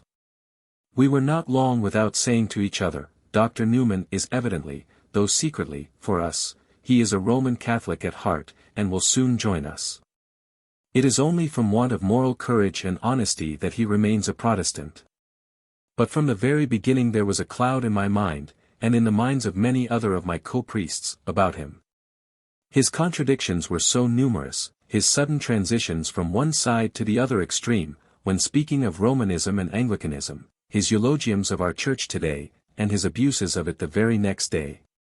His expressions of love and respect for his own Church in one tract, so suddenly followed by the condemnation of her dearest doctrines and practices in the next, caused many others, as well as myself, to suspect that he had no settled principles or faith in any religion. What was my surprise, when reading this strange book, I found that my suspicions were too well founded, that Dr. Newman was nothing else than one of those free-thinkers who had no real faith in any of the secret dogmas he was preaching, and on which he was writing so eloquently. What was my astonishment when, in 1865, I read in his own book the confession made by that unfortunate man that he was nothing else but a giant weathercock. When the whole people of England were looking upon him as one of the most sincere and learned ministers of the gospel. Here in his own confession, pages 111, 112. Speaking of the years he had spent in the Episcopal Church as a minister, he says, "Alas! It was my portion, for whole years, to remain without any satisfactory basis for my religious profession. In a state of moral sickness, neither able to acquiesce in Anglicanism, or able to go to Rome." This is Cardinal Newman, painted by himself. He tells us how miserable he was when an Episcopalian minister, by feeling that his religion had no basis, no foundation. Hat is a preacher of religion who feels that he has no basis, no foundation, no reason to believe in that religion. Is he not that blind man of whom Christ speaks, who leads other blind men into the ditch? Note, it is not Reverend Charles Kingsley, it is not any of the able Protestant controversialists, it is not even the old Chiniquy who says that Dr. Newman was nothing else but an unbeliever, when the Protestant people were looking upon him as one of their most pious and sincere Christian theologians. It is Dr. Newman himself who, without suspecting it, is forced by the marvelous providence of God to reveal that deplorable fact in his Apologia pro vita sua. Now, what was the opinion entertained by him on the high and low sections of his church? Here are his very words, page 91, "As to the high church and the low church, I thought that the one had not much more of a logical basis than the other, while I had a thorough contempt for the evangelical. But please observe that, when this minister of the Church of England had found, with the help of Dr. Pusey, that this church had no logical basis, and that he had a thorough contempt for the evangelical, he kept a firm and continuous hold upon the living which he was enjoying from day to day. Nay, it is when paid by his church to preach her doctrines and fight her battles, that he set at work to raise another church.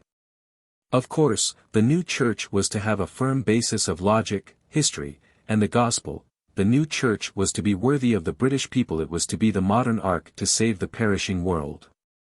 The reader will, perhaps, think I am joking, and that I am caricaturing Dr. Newman. No. The hour in which we live is too solemn to be spent in jokes, it is rather with tears and sobs that we must approach the subject. Here are the very words of Dr. Newman about the new church he wished to build after demolishing the Church of England as established by law. He says, page 116, "I have said enough on what I consider to have been the general objects of the various works which I wrote, edited, or prompted in the years which I am reviewing. I wanted to bring out in a substantive form a living Church of England, in a position proper to herself and founded on distinct principles.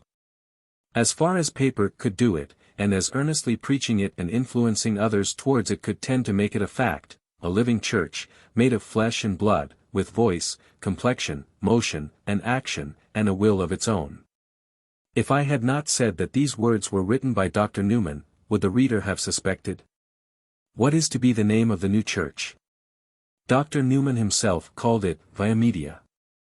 As the phrase indicates, it was to stand between the rival churches of England and Rome, and it was to be built with the materials taken, as much as possible, from the ruins of both. The first thing to be done was, then, to demolish that huge, illogical, unscriptural, unchristian church restored by the English reformers.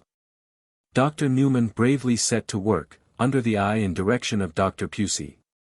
His merciless hammer was heard almost day and night, from 1833 to 1843, striking alternately with hard blows, now against the Church of the Pope, whom he called Antichrist, and then against his own church, which he was, very soon, to find still more corrupted and defiled than its anti-Christian rival.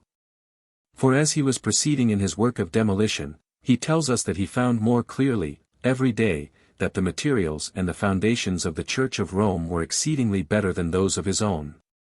He then determined to give a coup de grace to the Church of England, and strike such a blow that her walls would be forever pulverized.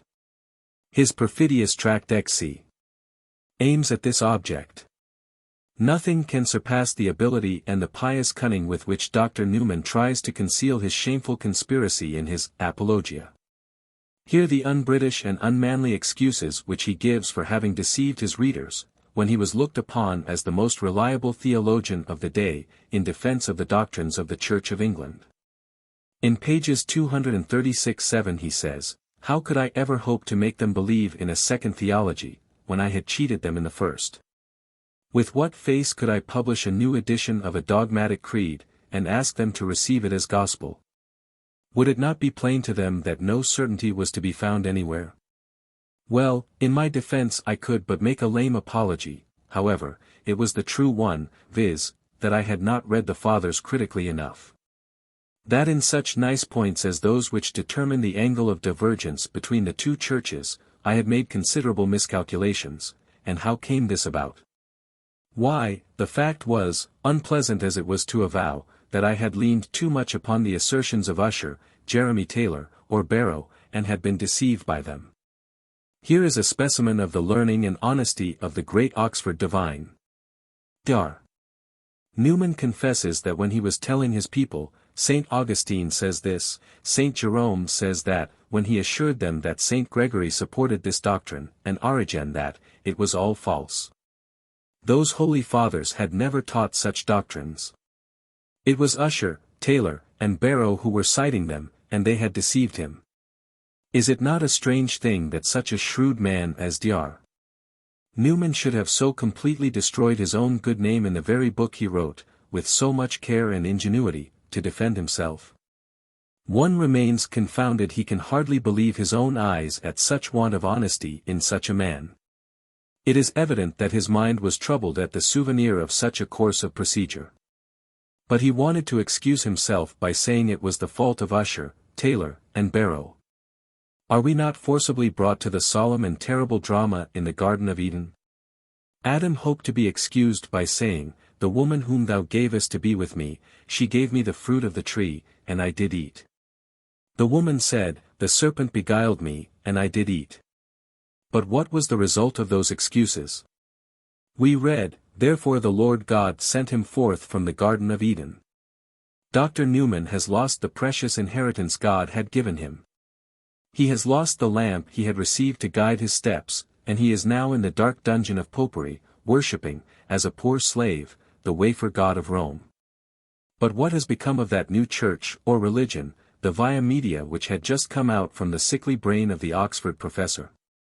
Let us hear its sad and premature end from Dr. Newman himself. Let me, however, premise, that when Dr. Newman began his attack against his church, he at first so skillfully mixed the most eloquent eulogiums with his criticisms, that, though many sincere Christians were grieved, few dared to complain. The names of Pusey and Newman commanded such respect that few raised their voice against the conspiracy. This emboldened them. Month after month they become unguarded in their denunciations of the Church of England, and more explicit in their support of Romanism. In the meantime the Church of Rome was reaping a rich harvest of perverts. For many Protestants were unsettled in their faith, and were going the whole length of the road to Rome so cunningly indicated by the conspirators. At last, the 90th tract appeared in 1843. It fell as a thunderbolt on the Church. A loud cry of indignation was raised all over England against those who had so mercilessly struck at the heart of that Church which they had sworn to defend. The bishops almost unanimously denounced Dr. Newman and his Romish tendencies, and showed the absurdity of his via media. Now, let us hear him telling himself this episode of his life. For I want to be perfectly fair to Dr. Newman.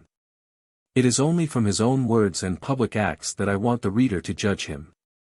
Here is what he says of himself, after being publicly condemned: "I saw indeed clearly that my place in the movement was lost. Public confidence was at an end. My occupation was gone. It was simply an impossibility that I could say anything henceforth to good effect, when I had been posted up by the marshal on the buttery hatch of every college of my university after the manner of discommend pastry cooks, and when, in every part of the country, and every class of society, through every organ and occasion of opinion, in newspapers, in periodicals, at meetings, in pulpits, at dinner tables, in coffee rooms, in railway carriages, I was denounced as a traitor who had laid his train, and was detected in the very act of firing it against the time-honored establishment. Confidence in me was lost. But I had already lost full confidence in myself, p. 132. Let the reader hear these words from the very lips of Dr. Newman: confidence in me was lost. But I had already lost full confidence in myself, page 132. Are these words the indications of a brave, innocent man? Or are they not the cry of despair of a cowardly and guilty conscience? Was it not when Wishart heard that the Pope and his millions of slaves had condemned him to death, that he raised his head as a giant, and showed that he was more above his accusers and his judges than the heavens are above the earth? He had lost his confidence in himself and in his God, and when he said, "I am happy to suffer and die for the cause of truth." Did Luther lose confidence in himself and in his God when condemned by the Pope and all his bishops, and ordered to go before the emperor to be condemned to death, if he would not retract? No. It is in those hours of trial that he made the world to re-echo the sublime words of David: "God is our refuge and our strength, a present help in trouble. Therefore we will not fear, though the earth be removed, and though the mountains be carried into the midst of the sea. Though the waters thereof roar and be troubled, though the mountains shake with the swelling thereof." But Luther had a good cause. He felt that the God of heaven was on his side, when Dr. Newman knew well that he was deceiving the world, after having deceived himself. Luther was strong and fearless. For the voice of Jesus had come through the 15 centuries to tell him, "Fear not, I am with thee." Dr. Newman was weak, trembling before the storm, for his conscience was reproaching him for his treachery in his unbelief. Did Latimer falter and lose his confidence in himself and in his God, when condemned by his judges and tied to the stake to be burnt? No. It is then that he uttered those immortal and sublime words: "Master Ridley, be of good comfort and play the man, we shall, this day, light a candle, by God's grace, in England, as I trust shall never be put out." This is the language of men who are fighting for Christ and his gospel. Dr. Newman could not use such noble language when he was betraying Christ and his gospel. Now, let us hear from himself when, after having lost the confidence of his church and his country, and had also lost his own confidence in himself, he saw a ghost and found that the Church of Rome was right. At page 157, he says, "My friend, an anxiously religious man, pointed out the palmary words of St. Augustine which were contained in one of the extracts made in the Dublin Review, and which had escaped my observation, securus judicat obis terrarum." He repeated these words again and again, and when he was gone, they kept ringing in my ears. The words of St. Augustine struck me with a power which I never had felt from any words before. To take a familiar instance, they were like the "turn again, Whittington" of the chime. Or to take a more serious one, they were like the "tolle leg" of a child which converted St. Augustine himself. Securus judicat orbis terrarum. By those great words of the ancient father, the theory of the via media was absolutely pulverized. I became excited at the view thus opened upon me. I had seen the shadow of a hand upon the wall. He who has seen a ghost cannot be as if he had never seen it. The heaven had opened and closed again. The thought, for the moment, had been, "The Church of Rome will be found right, after all." 158. It would be amusing, indeed, if it were not so humiliating, to see the naivete with which Dr. Newman confesses his own aberrations, want of judgment and honesty in reference to the pet scheme of his whole theological existence at Oxford. By these words, he says, the via media was absolutely pulverized. We all know the history of the mountain in travail, which gave birth to a mouse. Dr. Newman tells us frankly that, after 10 years of hard and painful travail, he produced something less than a mouse. His via media was pulverized. It turned to be only a handful of dust. Remember the high sounding of his trumpet about his plan of a new church, that new Jerusalem on earth, the church of the future, which was to take the place of his rotten Church of England. Let me repeat to you his very words about that new ark of salvation with which the professor of Oxford was to save the world. Page 116. I wanted to bring out, in a substantive form, a living Church of England, in a position proper to herself and founded on distinct principles, as far as paper could do it. And as earnestly preaching in and influencing others towards it could tend to make it a fact.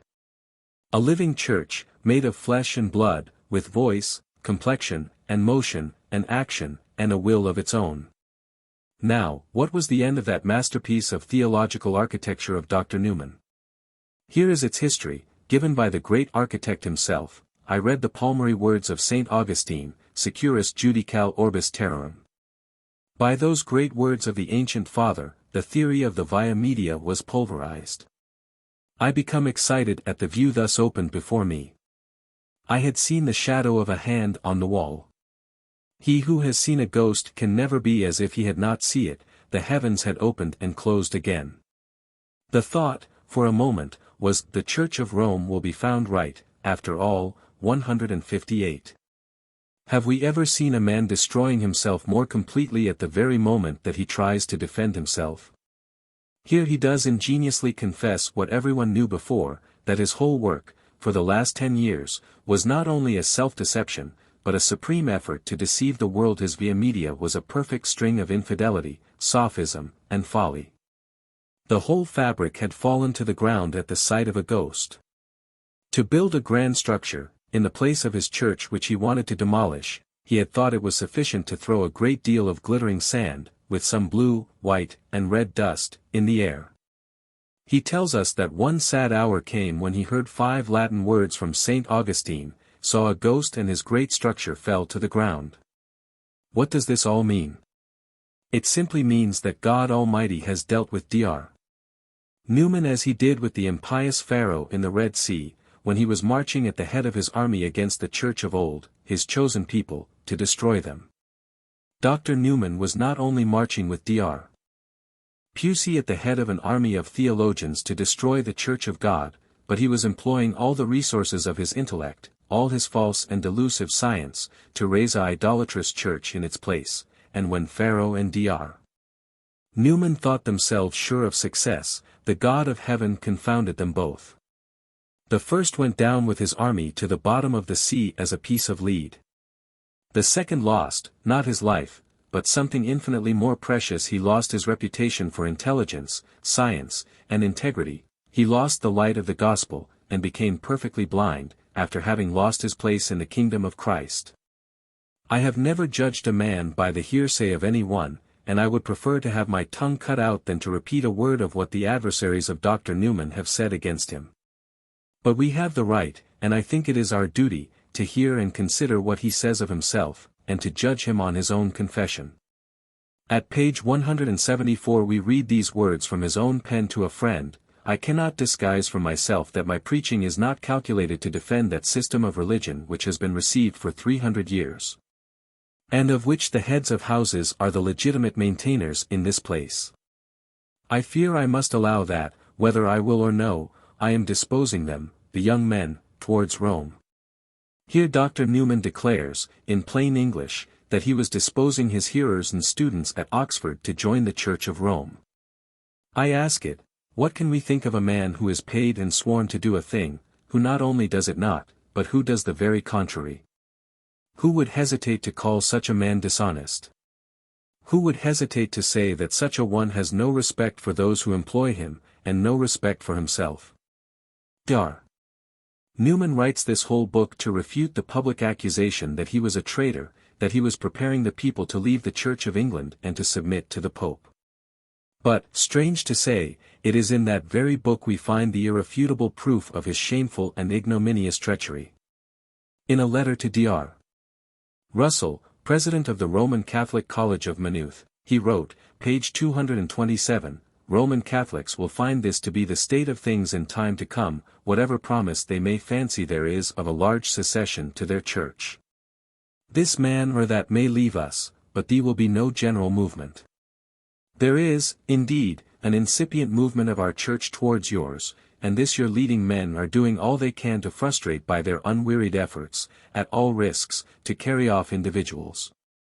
When will they know their position, and embrace a larger and wiser policy? Is not evident here that God was blinding Dr. Newman, and that he was making him confess his treachery in the very moment that he was trying to conceal it? Do we not see clearly that he was complaining of the unwise policy of the leaders of the Church of Rome who were retarding that incipient movement of his church towards Romanism, for which he was working day and night with Dr. Pusey? But had not Dr. Newman confessed his own treachery, we have, today, its undeniable proof in the letter of Dr. Pusey to the English Church Union, written in 1879. Speaking of Dr. Newman and the other Tractarians, he says, "An acute man, Dr. Hawkins, provost of Oriel, said of the tracts, on their first appearance, I know they have a forced circulation. We put the leaven into the meal, and waited to see what would come of it. Our object was to Catholicism England." And this confession of Dr. Pusey, that he wanted to Catholicism England, is fully confirmed by Dr. Newman, pages 108, 109, where he says, "I suspect it was Dr. Pusey's influence and example which set me and made me set others on the larger and more careful works in defense of the principles of the movement which followed, towards Rome, in a course of years." Nothing is more curious than to hear from Dr. Newman himself with what skill he was trying to conceal his perfidious efforts in preparing that movement towards Rome. He says on that subject, page 124, "I was embarrassed in consequence of my wish to go as far as was possible in interpreting the articles in the direction of Roman dogma, without disclosing what I was doing to the parties whose doubts I was meeting, who might be, thereby, encouraged to go still further than, at present, they found in themselves any call to do. A straw fallen on the water indicates the way the tide goes. Here we have the straw, taken by Dr. Newman himself, and thrown by him on the water. 1,000 volumes written by the ex-professor of Oxford to deny that he was a conspirator at work to lead his people to Rome, when in the service of the Church of England, could not destroy the evident proof of his guilt given by himself in this strange book. If we want to have a proof of the supreme contempt Dr. Newman had for his readers, and his daily habit of deceiving them by sophistries and incorrect assertions, we have it in the remarkable lines which I find at page 123 of his Apologia. Speaking of his doctrinal development, he says, "I wanted to ascertain what was the limit of that elasticity in the direction of Roman dogma. But, next, I had a way of inquiry of my own which I state without defending. I instanced it afterward in my essay on Doctrinal Development. That work, I believe, I have not read since I published it, and I doubt not at all that I have made many mistakes in it, partly from my ignorance of the details of doctrine as the Church of Rome holds them, but partly from my impatience to clear as large a range for the principles of doctrinal development, waiving the question of historical fact, as was consistent with the strict apostolicity and identity of the Catholic Creed. In like manner, as regards the 39 Articles, my method of inquiry was to leap in medias res, 123 to 124. Dr. Newman is the author of 2 new systems of theology. And, from his own confession, the 2 systems are a compendium of error, absurdities, and folly. His via media was pulverized by the vision of a ghost, when he heard the 4 words of St. Augustine, Securus judicat obis terrarum. The second, known under the name of doctrinal development, is, from his own confession, full of errors on account of his ignorance of the subject on which he was writing, and his own impatience to support his sophisms. Dr.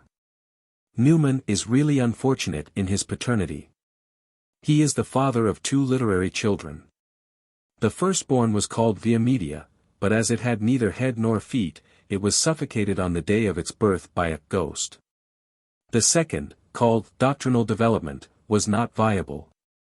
The father is so shocked with the sight of the monster, that he publicly confesses its deformities and cries out, "Mistake! Mistake! Mistake!" Pages 123, 124, Apologia pro vita sua. The troubled conscience of Dr. Newman has forced him to confess, page 111, that he was miserable, from his want of faith, when a minister of the Church of England and a professor of theology of Oxford. Alas! It was my portion for whole years to remain without any satisfactory basis for my religious profession. At pages 174 and 175 he tells us how miserable and anxious he was when the voice of his conscience reproached him in the position he held in the Church of England, while leading her people to Rome. At page 158 he confesses his unspeakable confusion when he saw his supreme folly in building up the Via Media, and heard its crash at the appearance of a ghost. At page 123 he acknowledges how he deceived his readers, and deceived himself, in his doctrinal development. At page 132 he tells us how he had not only completely lost the confidence of his country, but lost confidence in himself. And it is after this humiliating and shameful course of life that he finds out that the Church of Rome is right. Must we not thank God for having forced Dr. Newman to tell us through what dark and tortuous ways a Protestant, a disciple of the Gospel, a minister of Christ, a professor of Oxford, fell into that sea of Sodom called Romanism or Papism. A great lesson is given us here. We see the fulfillment of Christ's words about those who have received great talents and have not used them for the good master's honor and glory. Dr. Newman, without suspecting it, tells us that it was his course of action towards that branch of the Church of Christ of which he was a minister, that caused him to lose the confidence of his country. And troubled him so much that it caused him to lose that self-confidence which is founded on our faith and our union with Christ, who is our rock, our only strength in the hour of trial. Having lost her sails, her anchor, and her helm, the poor ship was evidently doomed to become a wreck. Nothing could prevent her from drifting into the engulfing abyss of popery. Dr. Newman confesses that it is only when his guilty conscience was uniting its thundering voice with that of his whole country to condemn him that he said, after all, the Church of Rome is right. These are the arguments, the motives, the lights which have led Dr. Newman to Rome. And it is from himself that we have it. It is a just, an avenging God who forces his adversary to glorify him and say the truth in spite of himself in this Apologia pro Vita Sua. No one can read that book, written almost with a superhuman skill, ability, and fineness, without a feeling of unspeakable sadness at the sight of such bright talents, such eloquence, such extensive studies, employed by the author to deceive himself and deceive his readers. For it is evident, on every page, that Dr. Newman has deceived himself before deceiving his readers. But no one can read that book without feeling a sense of terror also. For he will hear, at every page, the thundering voice of the God of the Gospel, because they received not the love of the truth that they might be saved, God shall send them strong delusions, that they should believe a lie. 2 Thess. 2. 10-11. What, at first, most painfully puzzles the mind of the Christian reader of this book is the horror which Dr. Newman has for the Holy Scriptures. The unfortunate man who is perishing from hydrophobia does not keep himself more at a distance from water than he does from the Word of God. It seems incredible, but it is the fact, that from the first page of the history of his religious opinions to page 261, where he joins the Church of Rome, we have not a single line to tell us that he has gone to the Word of God for light and comfort in his search after truth. We see Dr. Newman at the feet of Daniel Wilson, Scott, Milner, Whately, Hawkins, Blanco, White, William James, Butler, Keble, Froude, Pusey, ECT, asking them what to believe, what to do to be saved. But you do not see him a single minute, no, not a single minute, at the feet of the Savior, asking him, Master, what must I do to have eternal life? The sublime words of Peter to Christ, which are filling all the echoes of heaven and earth, these 1800 years, Lord, to whom shall we go? Thou hast the words of eternal life, have never reached his ears. In the long and gloomy hours, when his soul was chilled and trembling in the dark night of infidelity, when his uncertain feet were tired by vainly going here and there, to find the true way, he has never heard Christ telling him, Come unto me. I am the way, I am the door, I am the life. In those terrible hours of distress of which he speaks so eloquently, when he cries, page 111, Alas, I was without any basis for my religious profession, in a state of moral sickness, neither able to acquiesce in Anglicanism, nor able to go to Rome when his lips were parched with thirst after truth, he never, no never, went to the fountain from which flow the waters of eternal life. One day he goes to the Holy Fathers. But what will he find there?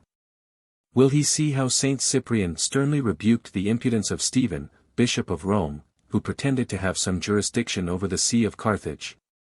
Will he find how Gregory positively says that the bishop who will pretend to be the universal bishop is the forerunner of Antichrist? Will he hear St.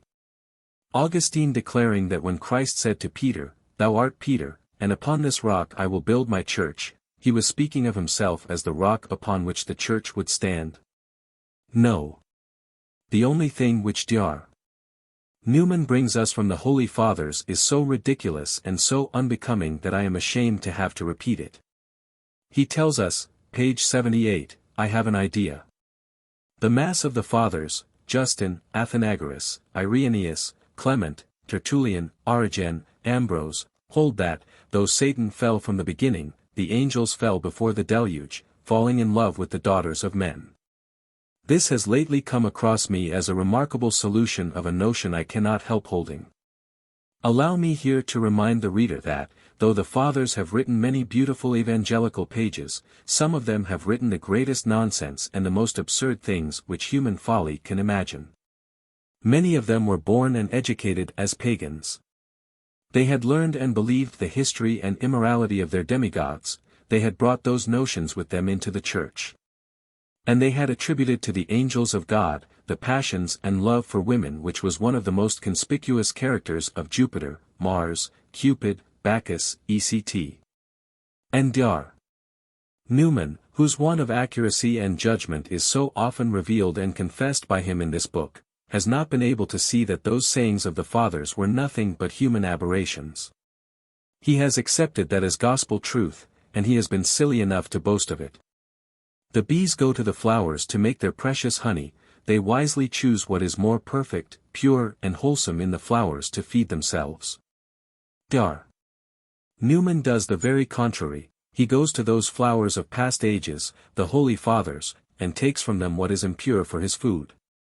After this, is it a wonder that he has so easily put his lips to the cup of the great enchantress who is poisoning the world with the wine of her prostitution? When he reader has followed with attention the history of the religious opinions of Dr. Newman in his Apologia pro Vita Sua, and he sees him approaching, day after day, the bottomless abyss of folly, corruption, slavery, and idolatry of Rome, into which he suddenly falls, page 261. He is forcibly reminded of the strange spectacle recorded in the eloquent pages of Chateaubriand, about the Niagara Falls.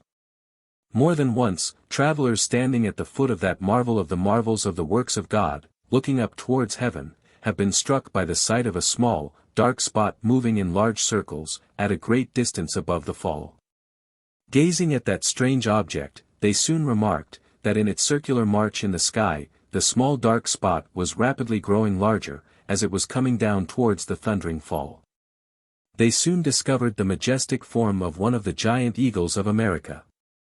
And the eagle, balancing himself in the air, seemed to look down on the marvelous fall as if absolutely taken with admiration at its grandeur and magnificence. For some time, the giant of the air remained above the majestic cataract describing his large circles. But when coming down nearer and nearer the terrific abyss, he was suddenly dragged as by an irresistible power into the bottomless abyss to disappear. Some time later the body, bruised and lifeless, is seen floating on the rapid and dark waters, to be forever lost in the bitter waters of the sea, at a long distance below. Rome is a fall. It is the name which God himself has given her, there come a falling away, 2 Thess. 2. 3. As the giant eagle of America, when imprudently coming too near the mighty fall of Niagara, is often caught in the irresistible vortex which attracts it from a long distance, so that eagle of Oxford, Dr. Newman, whom God has created for better things, has imprudently come too near the terrific papal fall.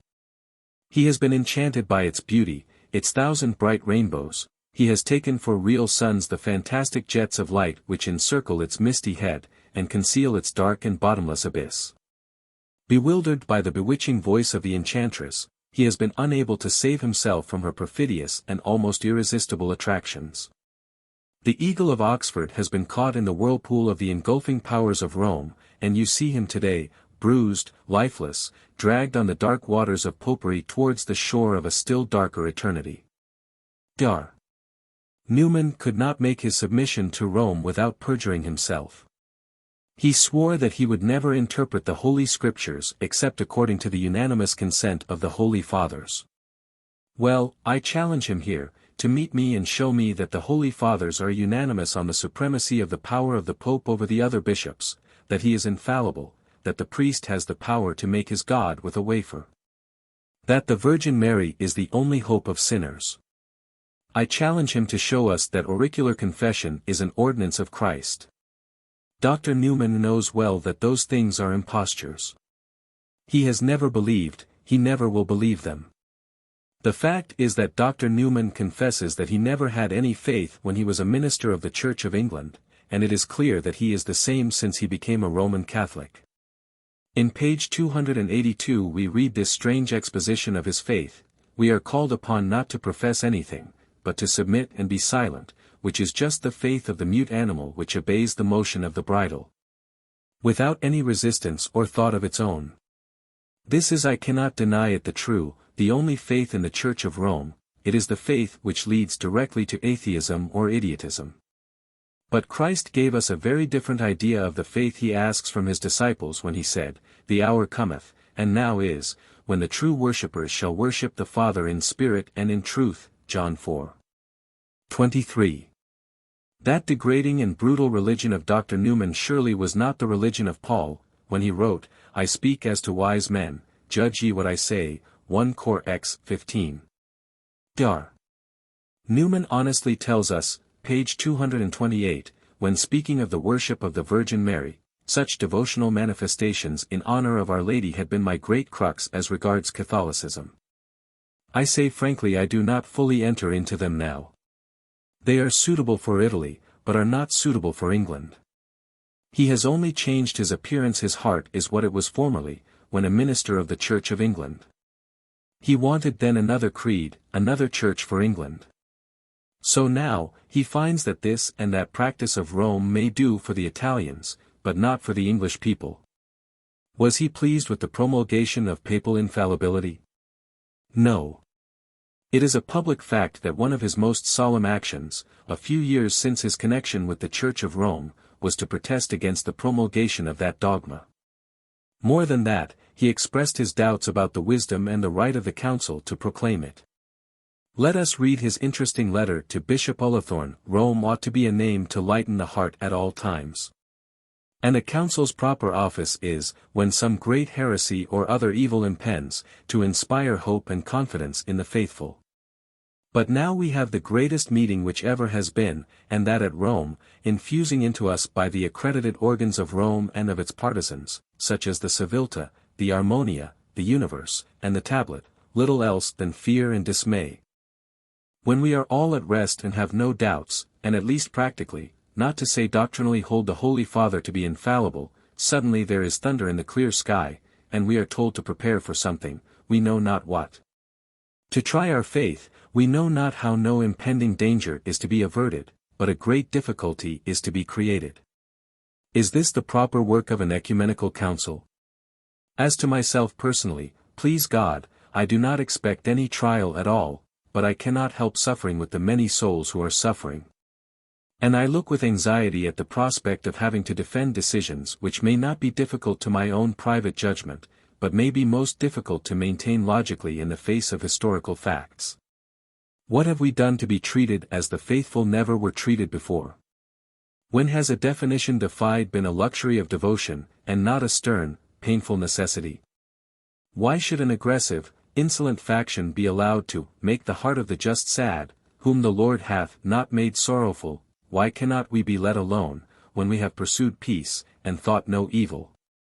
I assure you, my Lord, some of the truest minds are driven one way and another, and do not know where to rest their feet, one day determining to give up all theology as a bed job, and recklessly to believe henceforth almost that the Pope is impeccable, at another, tempted to believe all the worst which a book like Janus says, others doubting about the capacity possessed by bishops drawn from corners of the earth to judge what is fitting for European society. And then, again, angry with the Holy See for listening to the flattery of a clique of Jesuits, Redemptorists, and converts.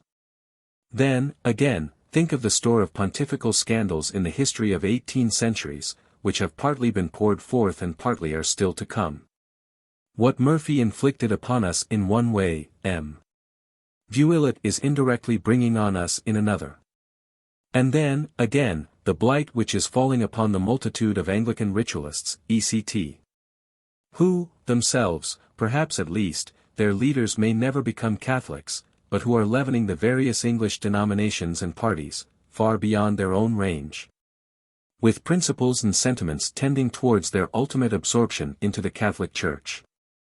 With these thoughts ever before me, I am continually asking myself whether I ought not to make my feelings public, but all I do is to pray those early doctors of the Church whose intercession would decide the matter, Augustine, Ambrose, and Jerome, Athanasius, Chrysostom, and Basil, to avert this great calamity. If it is God's will that the Pope's infallibility be defined, then is it God's will to throw back the times and movements of that triumph which he has destined for his kingdom, and I shall feel I have but to bow my head to his adorable, inscrutable providence. You have not touched upon the subject yourself, but I think you will allow me to express to you feelings, which, for the most part, I keep to myself, too. These eloquent complaints of the new convert exceedingly irritated Pius IX. And the Jesuits at Rome, they entirely destroyed their confidence in him. They were too shrewd to ignore that he had never been anything else but a kind of freethinker, whose Christian faith was without any basis, as he has himself confessed. They had received him, of course, with pleasure, for he was the very best man in England to unsettle the minds of the young ministers of the Church, but they had left him alone in his oratory of Birmingham, where they seemed to ignore him. However, when the protest of the new so-called convert showed that his submission was but a sham, and that he was more Protestant than ever, they lashed him without mercy. But before we hear the stern answers of the Roman Catholics to their new recruit, let us remember the fact that when that letter appeared, Dr. Newman has lost the memory of it. He boldly denied its paternity at first.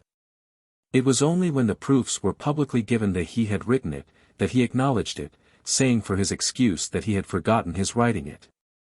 Now let us hear the answer to the Civilta, the organ of the Pope, to Dr. Newman. Do you not see that it is only temptation that makes you see everything black? If the holy doctors whom you invoke, Ambrose, Jerome, etc., do not decide the controversy in your way, it is not, as the Protestant Pall Mall Gazette fancies, because they will not or cannot interpose, but because they agree with St. Peter and with the petition of the majority. Would you have us make procession in sackcloth and ashes to avert this scourge of the definition of a verity? Ibid, page 271. The clergy of France, through their organ L'Univers, volume 2, pages 31-34, were still more severe and sarcastic. They had just collected $4,000 to help Dr. Newman to pay the enormous expenses of the suit for his slanders against Father Achille, which he had lost. Dr. Newman, as it appears by the article from the pen of the celebrated editor of the Universe, had not even had the courtesy to acknowledge the gift, not the exertions of those who had collected that large sum of money. Now let us see what they thought and said in France about the ex-professor of Oxford whom they called the respectable convict. Speaking of the $4,000 sent from France, Vuillet says, the respectable convict received it, and was pleased. But he gave no thanks and showed no courtesy. Father Newman ought to be more careful in what he says, everything that is comely demands it of him. But, at any rate, if his liberal passion carries him away, till he forgets what he owes to us and to himself, what answer must one give him, but that he had better go on as he set out, silently ungrateful. L'Univers, volume 2. Pages 32-34, Ibid, p. 272.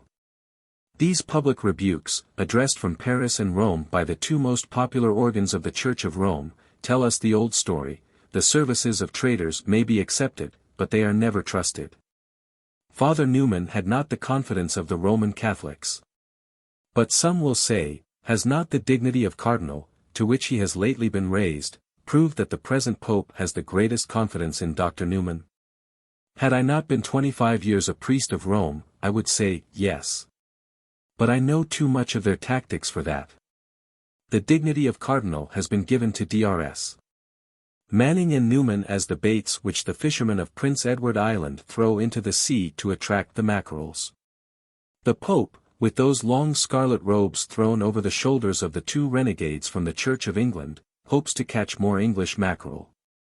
Besides that, we all know the remarkable words of St. Paul, and those members of the body which we think to be less honorable, upon these we bestow more abundant honor, and our uncomely parts have more abundant comeliness. 1 Cor 12. 23. It is on that principle that the Pope has acted. He knew well that Dr. Newman had played the act of a traitor at Oxford, that he had been caught in the very act of conspiracy by his bishops, that he had entirely lost the confidence of the English people. These public facts paralyzed the usefulness of the new convert. He was really a member of the Church of Rome, but he was one of the most uncomely ones, so much so that the last Pope, Pius IX, had left him alone, in a dark corner, for nearly 18 years. Leo XIII was more shrewd. He felt that Newman might become one of the most powerful agents of Romanism in England, if he were only covering his uncomeliness with the rich red cardinal robe. But will the scarlet colors which now clothe Dr. Newman make us forget that, today, he belongs to the most absurd, immoral, abject, and degrading form of idolatry the world has ever seen? Will we forget that Romanism, these last 6 centuries, is nothing else but old paganism in its most degrading forms, coming back under a Christian name? What is the divinity which is adored in those splendid temples of modern Rome? Is it anything else but the old Jupiter Tonans? Yes, the Pope has stolen the old gods of paganism, and he has sacrilegiously written the adorable name of Jesus in their faces, that the deluded modern nations may have less objection to accept the worship of their pagan ancestors. They adore a Christ in the Church of Rome, they sing beautiful hymns to his honor, they build him magnificent temples, they are exceedingly devoted to him, they make daily enormous sacrifices to extend his power and glory all over the world. But what is that Christ? It is simply an idol of bread, baked every day by the servant girl of the priest, or the neighboring nuns. I have been 25 years one of the most sincere and zealous priests of that Christ. I have made him with mine own hands, and the help of my servants, for a quarter of a century. I have a right to say that I know him perfectly well. It is that I may tell what I know of that Christ that the God of the Gospel has taken me by the hand, and granted me to give my testimony before the world. Hundreds of times I have said to my servant girl what Dr. Newman and all the priests of Rome say, every day, to their own servants or their nuns, please make me some wafers, that I may say Mass and give the communion to those who want to receive it. And the dutiful girl took some wheat flour, mixed it with water, and put the dough between those two well-polished and engraven irons, which she had well heated before. In less time than I can write it, the dough was baked into wafers. Handing them to me, I brought them to the altar, and performed a ceremony which is called the Mass. In the very midst of that Mass, I pronounced on that wafer 5 magic words, hoc est enim corpus meum, and had to believe, what Dr. Newman and all the priests of Rome professed to believe, that there were no more wafers, no more bread before me, but that what were wafers, had been turned into the great eternal God who had created the world. I had to prostrate myself, and ask my people to prostrate themselves before the God I had just made with 5 words from my lips. And the people, on their knees, bowing their heads, and bringing their faces to the dust, adored God whom I had just made, with the help of these heated irons and my servant girl. Now, is this not a form of idolatry more degrading, more insulting to the infinite majesty of God than the worship of the gold calf? Where is the difference between the idolatry of Aaron and the Israelites adoring the gold calf in the wilderness and the idolatry of Dr. Newman adoring the wafer in his temple? The only difference is, that Aaron worshipped a God infinitely more respectable and powerful, in melted gold, than Dr. Newman worshipping his baked dough. The idolatry of Dr. Newman is more degrading than the idolatry of the worshippers of the sun. When the Persians adore the sun, they give their homage to the greatest, the most glorious being which is before us. That magnificent fiery orb, millions of miles in circumference, which rises as a giant, every morning, from behind the horizon, to march over the world and pour everywhere its floods of heat, light and life, cannot be contemplated without feelings of respect, admiration, and awe. Man must raise his eyes up to see that glorious sun. He must take the eagle's wings to follow his giant strides throughout the myriads of worlds which are there, to speak to us of the wisdom, the power, and love of our God. It is easy to understand that poor, fallen, blind men may take that great being for their God. Would not every one perish and die, if the sun would forget to come every day, that we may bathe and swim in his ocean of light and life? Then, when I see the Persian priests of the sun, in their magnificent temple, with censers in their hands, waiting for the appearance of its first rays, to intone their melodious hymns and sing their sublime canticles, I know their error and I understand it. I was about to say, I almost excuse it. I feel an immense compassion for these deluded idolaters. However, I feel they are raised above the dust of the earth.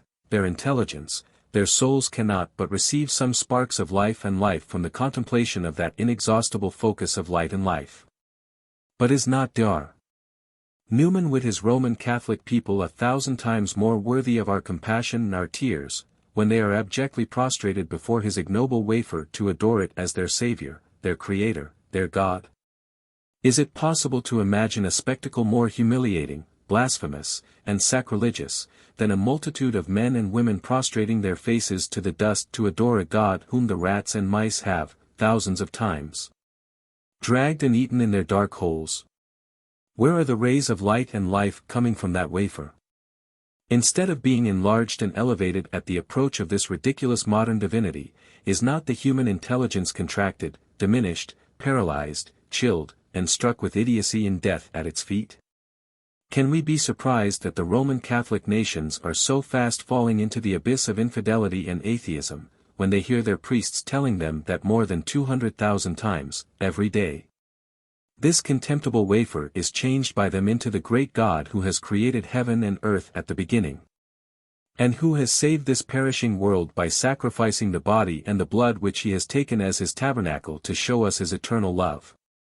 Come with me and see those multitudes of people with their faces prostrated in the dust, adoring their white elephant of Siam. Oh! What ignorance and superstition! What blindness and folly!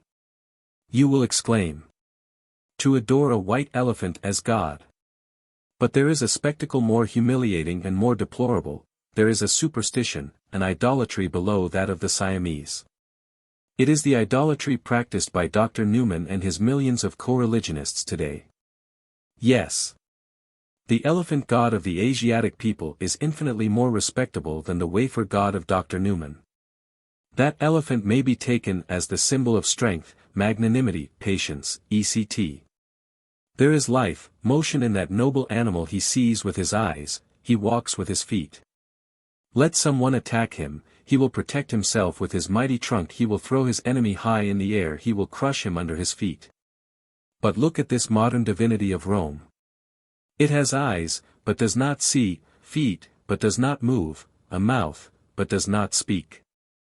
There is neither life nor strength in the wafer god of Rome. But if the fall of Dr. Newman into the bottomless abyss of the idolatry of Rome is a deplorable fact, there is another fact still more deplorable. How many fervent Christians, how many venerable ministers of Christ everywhere, are, just now, prostrated at the dear Saviour's feet, telling him with tears, "Didst thou not sow the good gospel seed all over our dear country, through the hands of our heroic and martyred fathers? From whence, then, hath it these popish and idolatrous tares?" And the good Master answers, today, what he answered 1800 years ago, while men slept, the enemy came during the night. He has sowed those tares among the wheat, and he went away, Matthew 12:25. And if you want to know the name of the enemy who has sowed tares, in the night, amongst the wheat, and went away, you have only to read this Apologia pro Vita Sua. You will find this confession of Dr. Newman at page 174. I cannot disguise from myself that my preaching is not calculated to defend that system of religion which has been received for 300 years. And of which the heads of houses are the legitimate maintainers in this place. I must allow that I was disposing the minds of young men towards Rome. Now, having obtained from the very enemy's lips how he has sowed tares during the night, secretly, read page 262.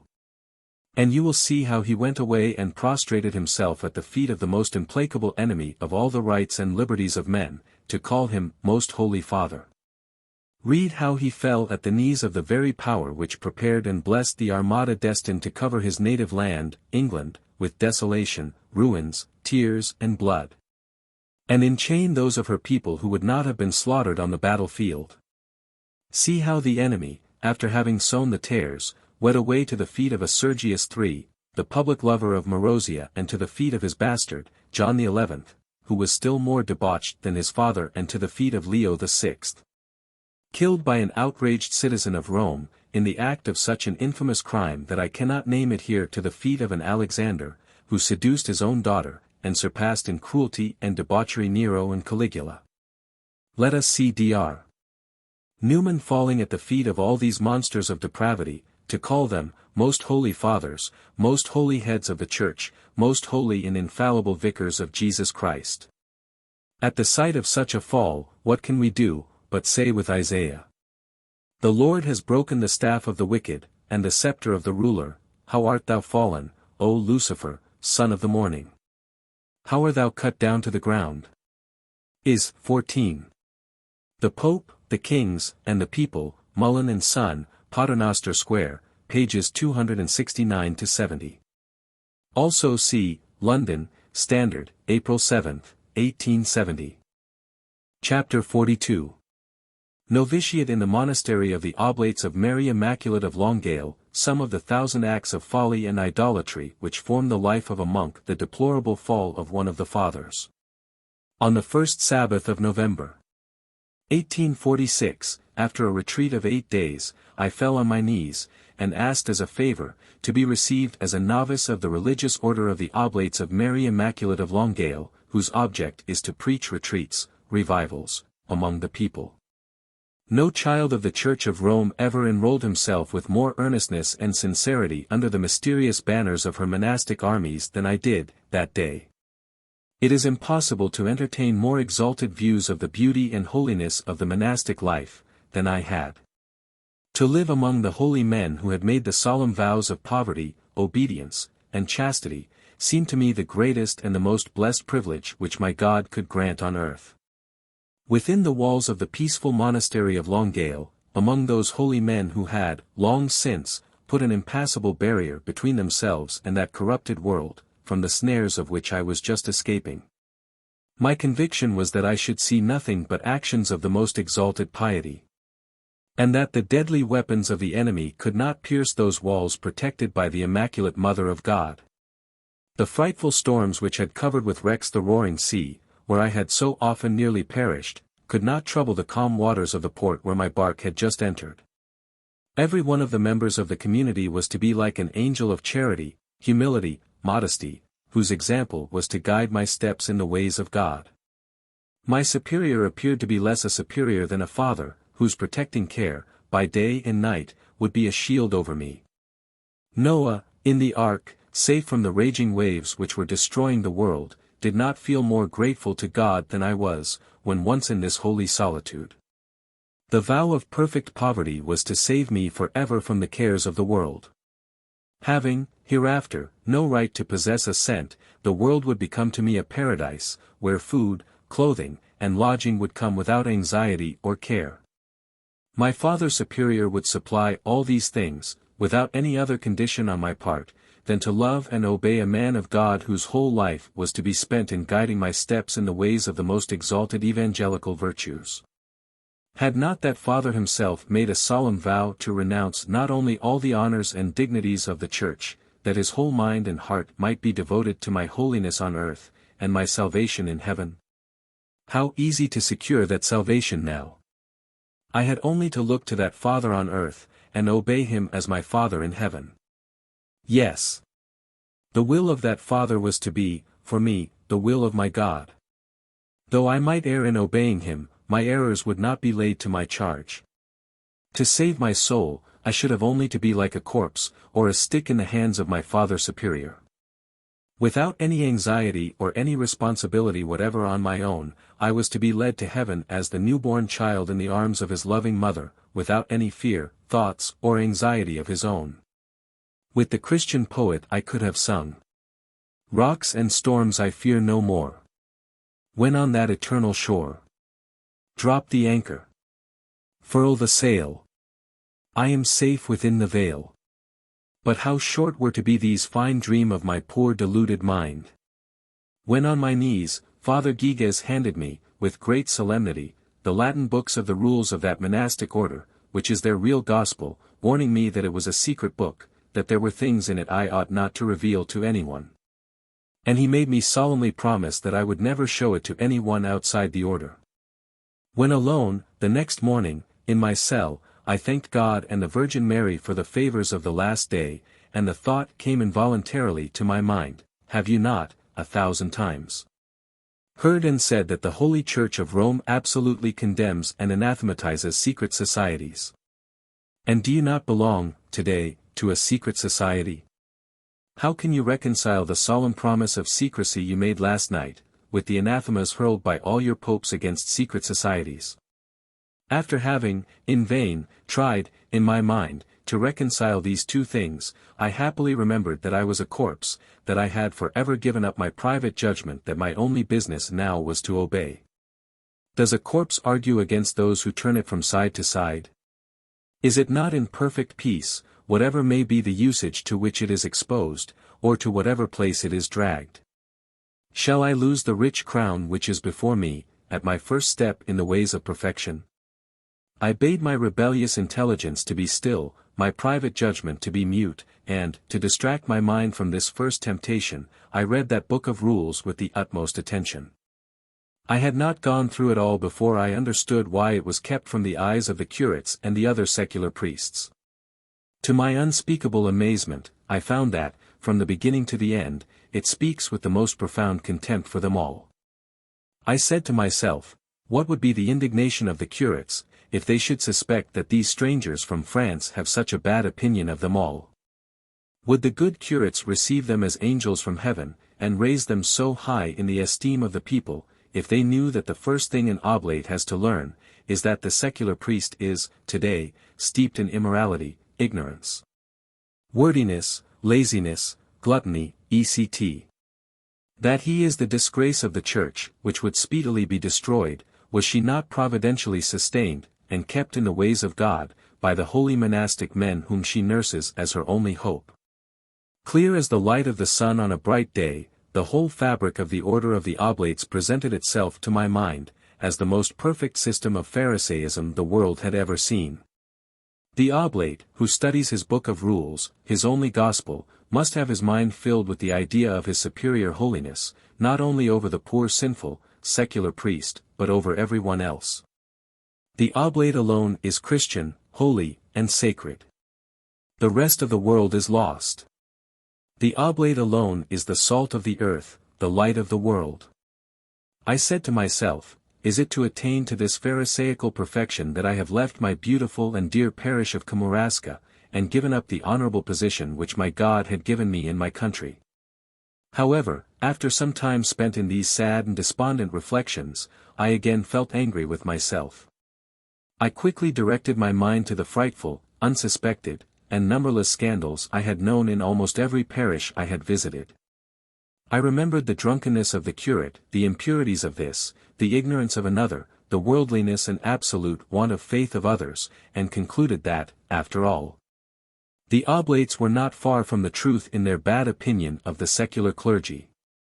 I ended my sad afflictions by saying to myself, after all, if the oblates live a life of holiness, as I expect to find here, is it a crime that they should see, feel, and express among themselves the difference which exists between a regular and a secular clergy? Am I come here to judge and condemn these holy men? No. I came here to save myself by the practice of the most heroic Christian virtues, the first of which, is that I should absolutely and forever, give up my private judgment, consider myself as a corpse in the hand of my superior. With all the fervor of my soul, I prayed to God and to the Virgin Mary, day and night, that week, that I might attain that supreme state of perfection, when I would have no will, no judgment of my own. The days of that first week passed very quickly, spent in prayer, reading and meditation of the Scriptures, study of ecclesiastical history and ascetical books, from 5:30 in the morning till 9:30 at night. The meals were taken at the regular hours of 7, 12, and 6 o'clock, during which, with rare exceptions, silence was kept, and pious books were read. The quality of the food was good. But, at first, before they got a female cook to preside over the kitchen, everything was so unclean, that I had to shut my eyes at meals, not to see what I was eating. I should have complained, had not my lips been sealed by that strange monastic view of perfection that every religious man is a corpse. What does a corpse care about the cleanliness or uncleanliness of what is put into its mouth? The third day, having drank at breakfast a glass of milk which was literally mixed with the dung of a cow, my stomach rebelled, a circumstance which I regretted exceedingly, attributing it to my want of monastic perfection. I envied the high state of holiness of the other fathers who had so perfectly attained to the sublime perfection of submission that they could drink that impure milk just as if it had been clean. Everything went on well the first week, with the exception of a dreadful scare I had at the dinner of the first Friday. Just after eating soup, when listening with the greatest attention to the reading of the life of a saint, I suddenly felt as if the devil had taken hold of my feet. I threw down my knife and fork, and I cried at the top of my voice, "My God! My God! What is there?" And as quick as lightning I jumped on my chair to save myself from Satan's grasp. My cries were soon followed by an inexpressible burst of convulsive laughter from everyone. But what does that mean? Who has taken hold of my feet? I asked. Father Guiguez tried to explain the matter to me, but it took him a considerable time. When he began to speak, an irrepressible burst of laughter prevented his saying a word. The fits of laughter became still more uncontrollable, on account of the seriousness with which I was repeatedly asking them who could have taken hold of my feet. At last someone said, "It is Father Laguerre who wanted to kiss your feet." At the same time, Laguerre, walking on his hands and knees, his face covered with sweat, dust, and dirt, was crawling out from under the table. Literally rolling on the floor, in such an uncontrollable fit of laughter that he was unable to stand on his feet. Of course, when I understood that no devil had tried to drag me by the feet, but that it was simply one of the Father Oblates, who, to go through one of the common practices of humility in that monastery, had crawled under the table to take hold of the feet of everyone and kiss them, I joined with the rest of the community, and laughed to my heart's content. Not many days after this, we were going, after tea, from the dining room to the chapel, to pass 5 or 10 minutes in adoration of the wafer God. We had 2 doors to cross, and it was pretty dark. Being the last who had entered the monastery, I had to walk first, the other monks following me. We were reciting, with a loud voice, the Latin psalm, Miserere me Deus. We were all marching pretty fast, when, suddenly, my feet met a large, though unseen object, and down I fell, and rolled on the floor.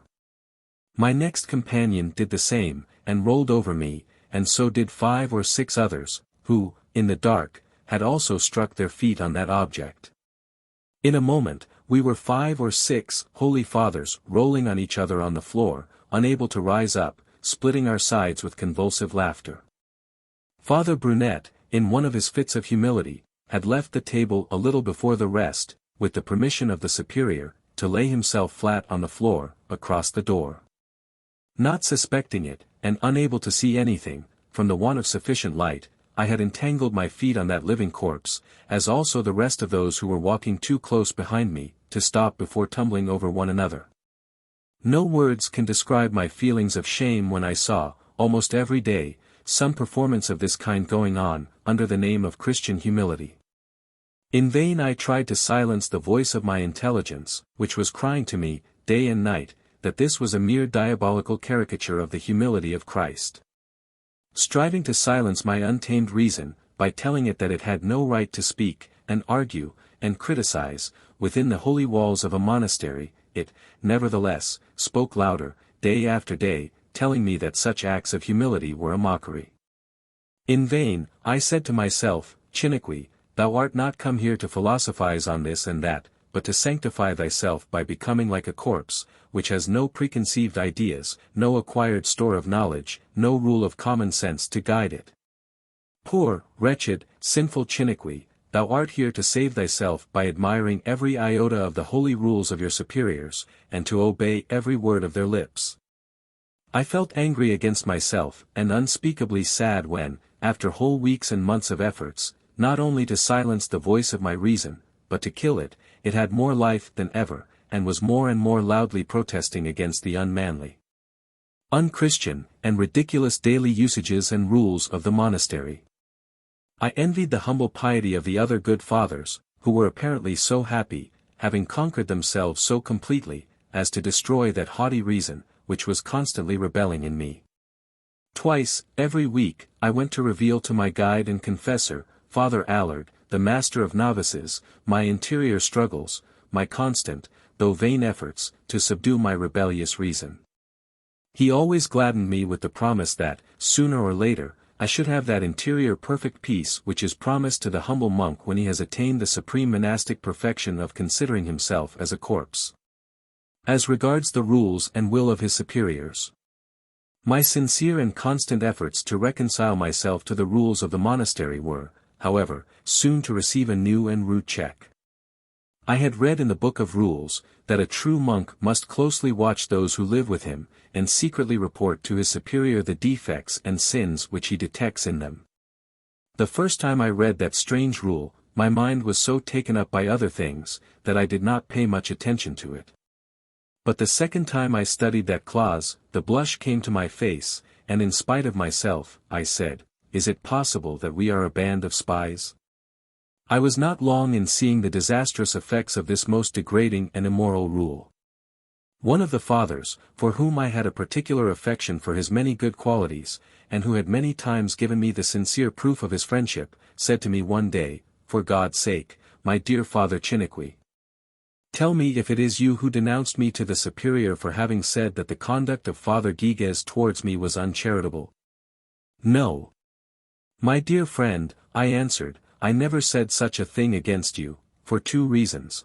The first is, that you have never said a word in my presence which could give me the idea that you had such an opinion of our good Father Superior. The second reason is, that though you might have told me anything of that kind, I would prefer to have my tongue cut and eaten by dogs, than to be a spy, and denounce you." "I am glad to know that," he rejoined, "for I was told by some of the fathers that you were the one who had reported me to the superior as guilty, though I am innocent of that offense, but I could not believe it." He added with tears, "I regret having left my parish to be an oblate, on account of that abominable law which we are sworn to fulfill. That law makes a real hell of this monastery, and, I suppose, of all the monastic orders, for I think it is a general law with all the religious houses. When you have passed more time here, you will see that that law of detection puts an insurmountable wall between us all, it destroys every spring of Christian and social happiness." "I understand, perfectly well, what you say," I answered him.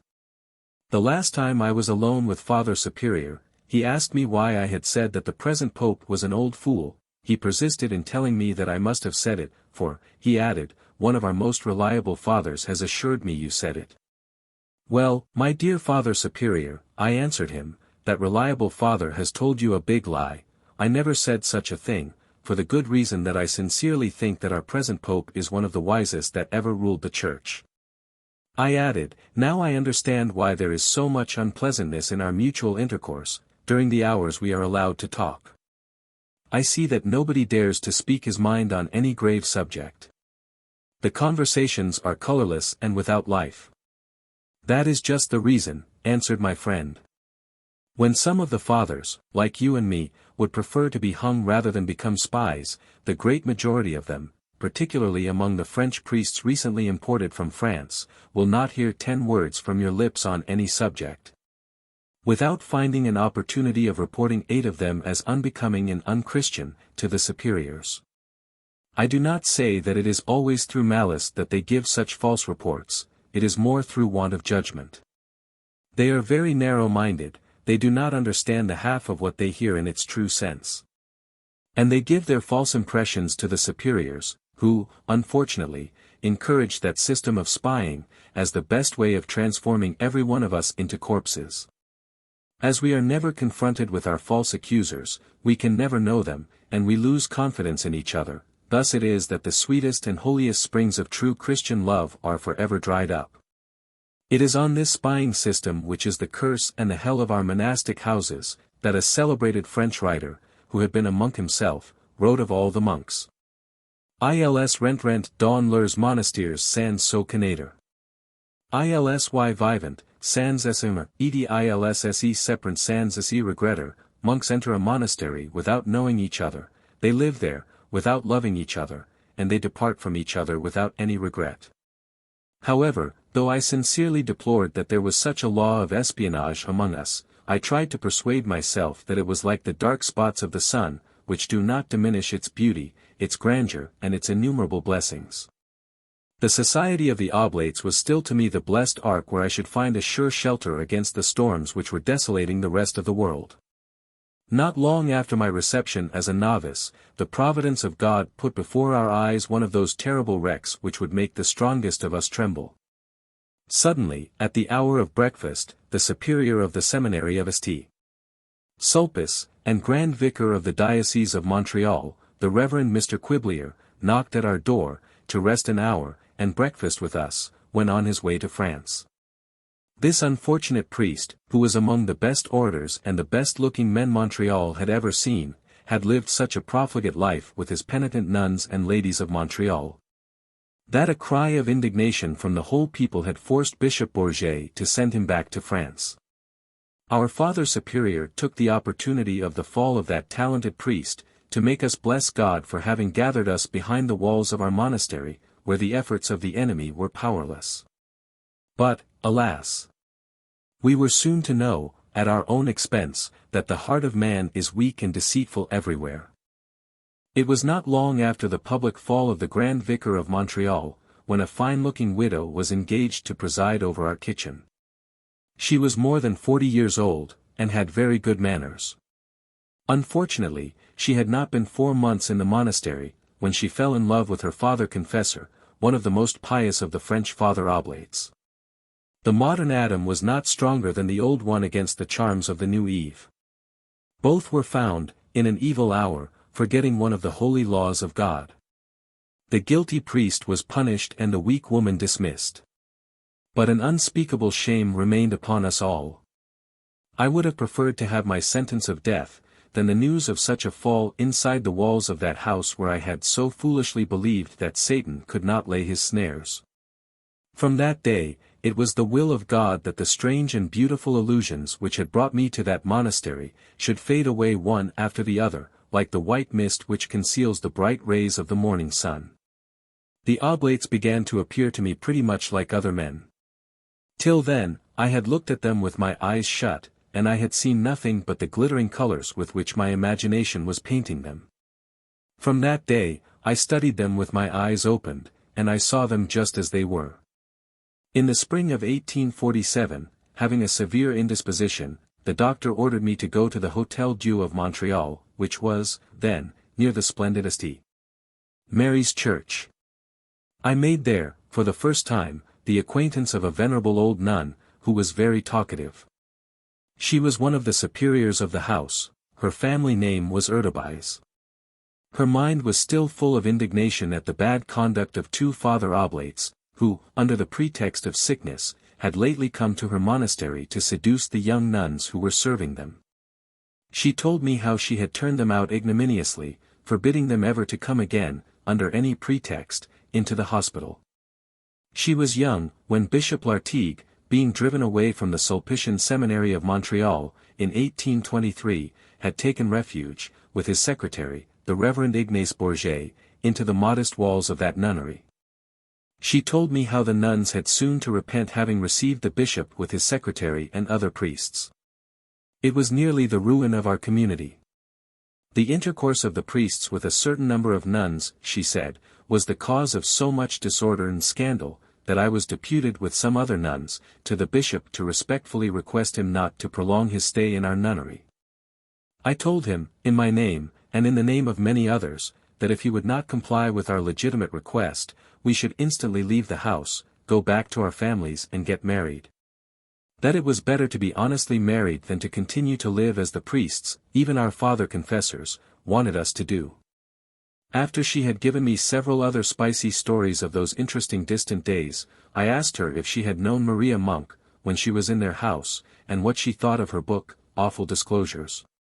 I have known her well, she said. She spent 6 months with us. I have read her book, which was given me, that I might refute it. But after reading it, I refuse to have anything to do with that deplorable exposure.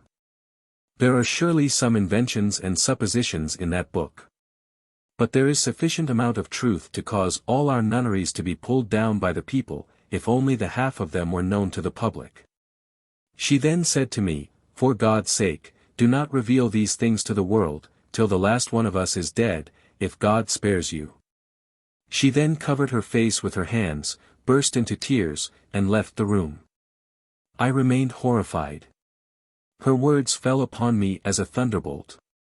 I regretted having heard them, though I was determined to respect her request not to reveal the terrible secret she had entrusted to me.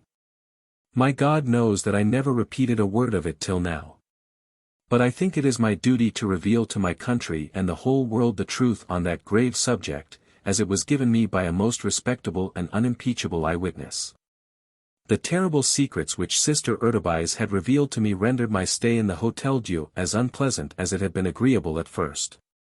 Though not quite recovered, I left, the same day, for Longueuil, where I entered the monastery with a heavy heart.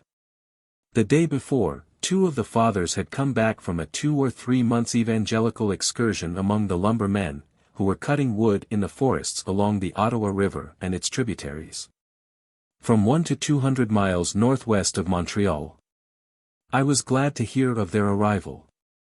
I hoped that the interesting history of their evangelical excursions, narrow escapes from the bears and the wolves of the forests, their hearty receptions by the honest and sturdy lumbermen, which the Superior had requested me, some weeks before, to write, would cause a happy diversion from the deplorable things I had recently learned.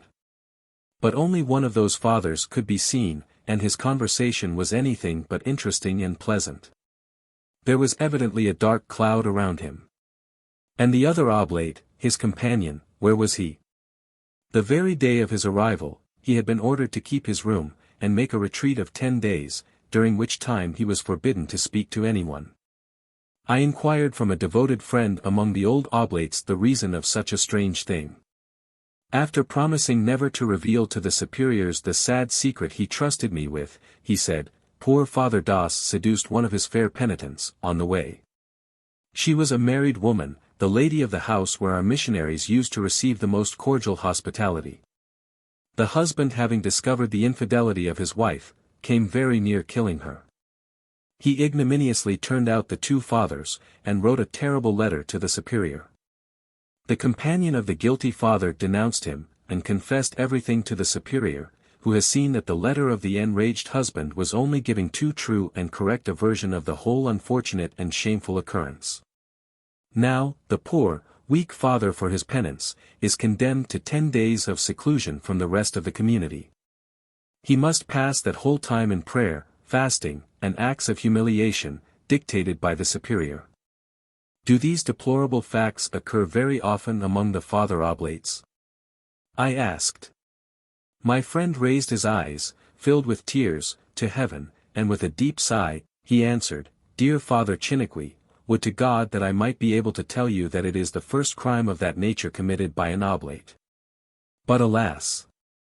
You know, by what has occurred with our female cook not long ago, that it is not the first time that some of our fathers have brought disgrace upon us all.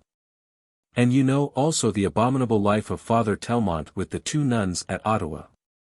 If it be so, I replied, where is the spiritual advantage of the regular clergy over the secular? The only advantage I see, answered my friend, is that the regular clergy gives himself with more impunity to every kind of debauch and licentiousness than the secular. The monks being concealed from the eyes of the public, inside the walls of their monastery, where nobody, or at least very few people, have any access, are more easily conquered by the devil, and more firmly kept in his chains than the secular priests.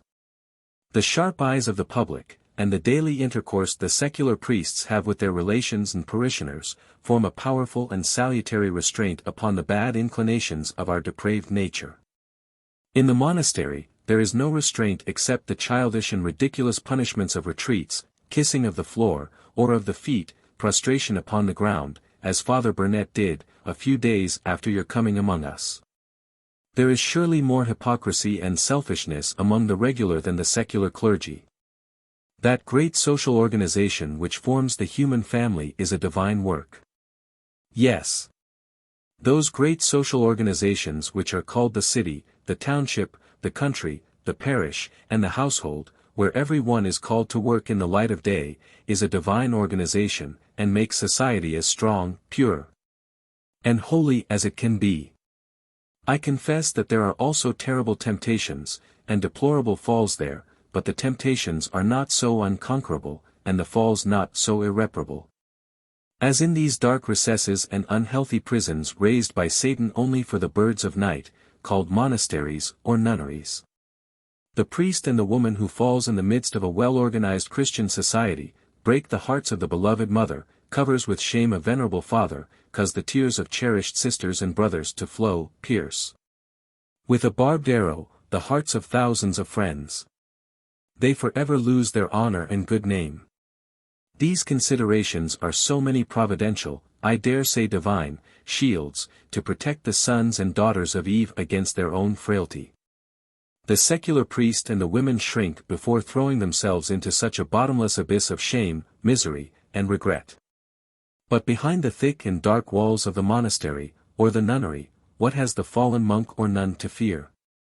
Nobody will hear of it, no bad consequences worth mentioning will follow, except a few days of retreat, some insignificant, childish, ridiculous penances, which the most devoted in the monastery are practicing almost every day. As you ask me in earnest what are the advantages of a monastic life over a secular, in a moral and social point of view, I will answer you. In the monastery, man, as the image of God, forgets his divine origin, loses his dignity. And as a Christian, he loses the most holy weapons Christ has given to his disciples to fight the battle of life. He, at once and forever, loses that law of self-respect, and respect for others, which is one of the most powerful and legitimate barriers against vice. Yes. That great and divine law of self-respect, which God Himself has implanted in the heart of every man and woman who live in a Christian society, is completely destroyed in the monastery and nunnery. The foundation of perfection in the monk and the nun is that they must consider themselves as corpses. Do you not see that this principle strikes at the root of all that God has made good, grand, and holy in man? Does it not sweep away every idea of holiness, purity, greatness? Every principle of life which the gospel of Christ had for its mission to reveal to the fallen children of Adam? What self-respect can we expect from a corpse? And what respect can a corpse feel for the other corpses which surround it? Thus it is that the very idea of monastic perfection carries with it the destruction of all that is good, pure, holy, and spiritual in the religion of the gospel. It destroys the very idea of life to put death into its place. It is for that reason that if you study the true history, not the lying history, of monachism, you will find the details of a corruption impossible anywhere else, not even among the lowest houses of prostitution.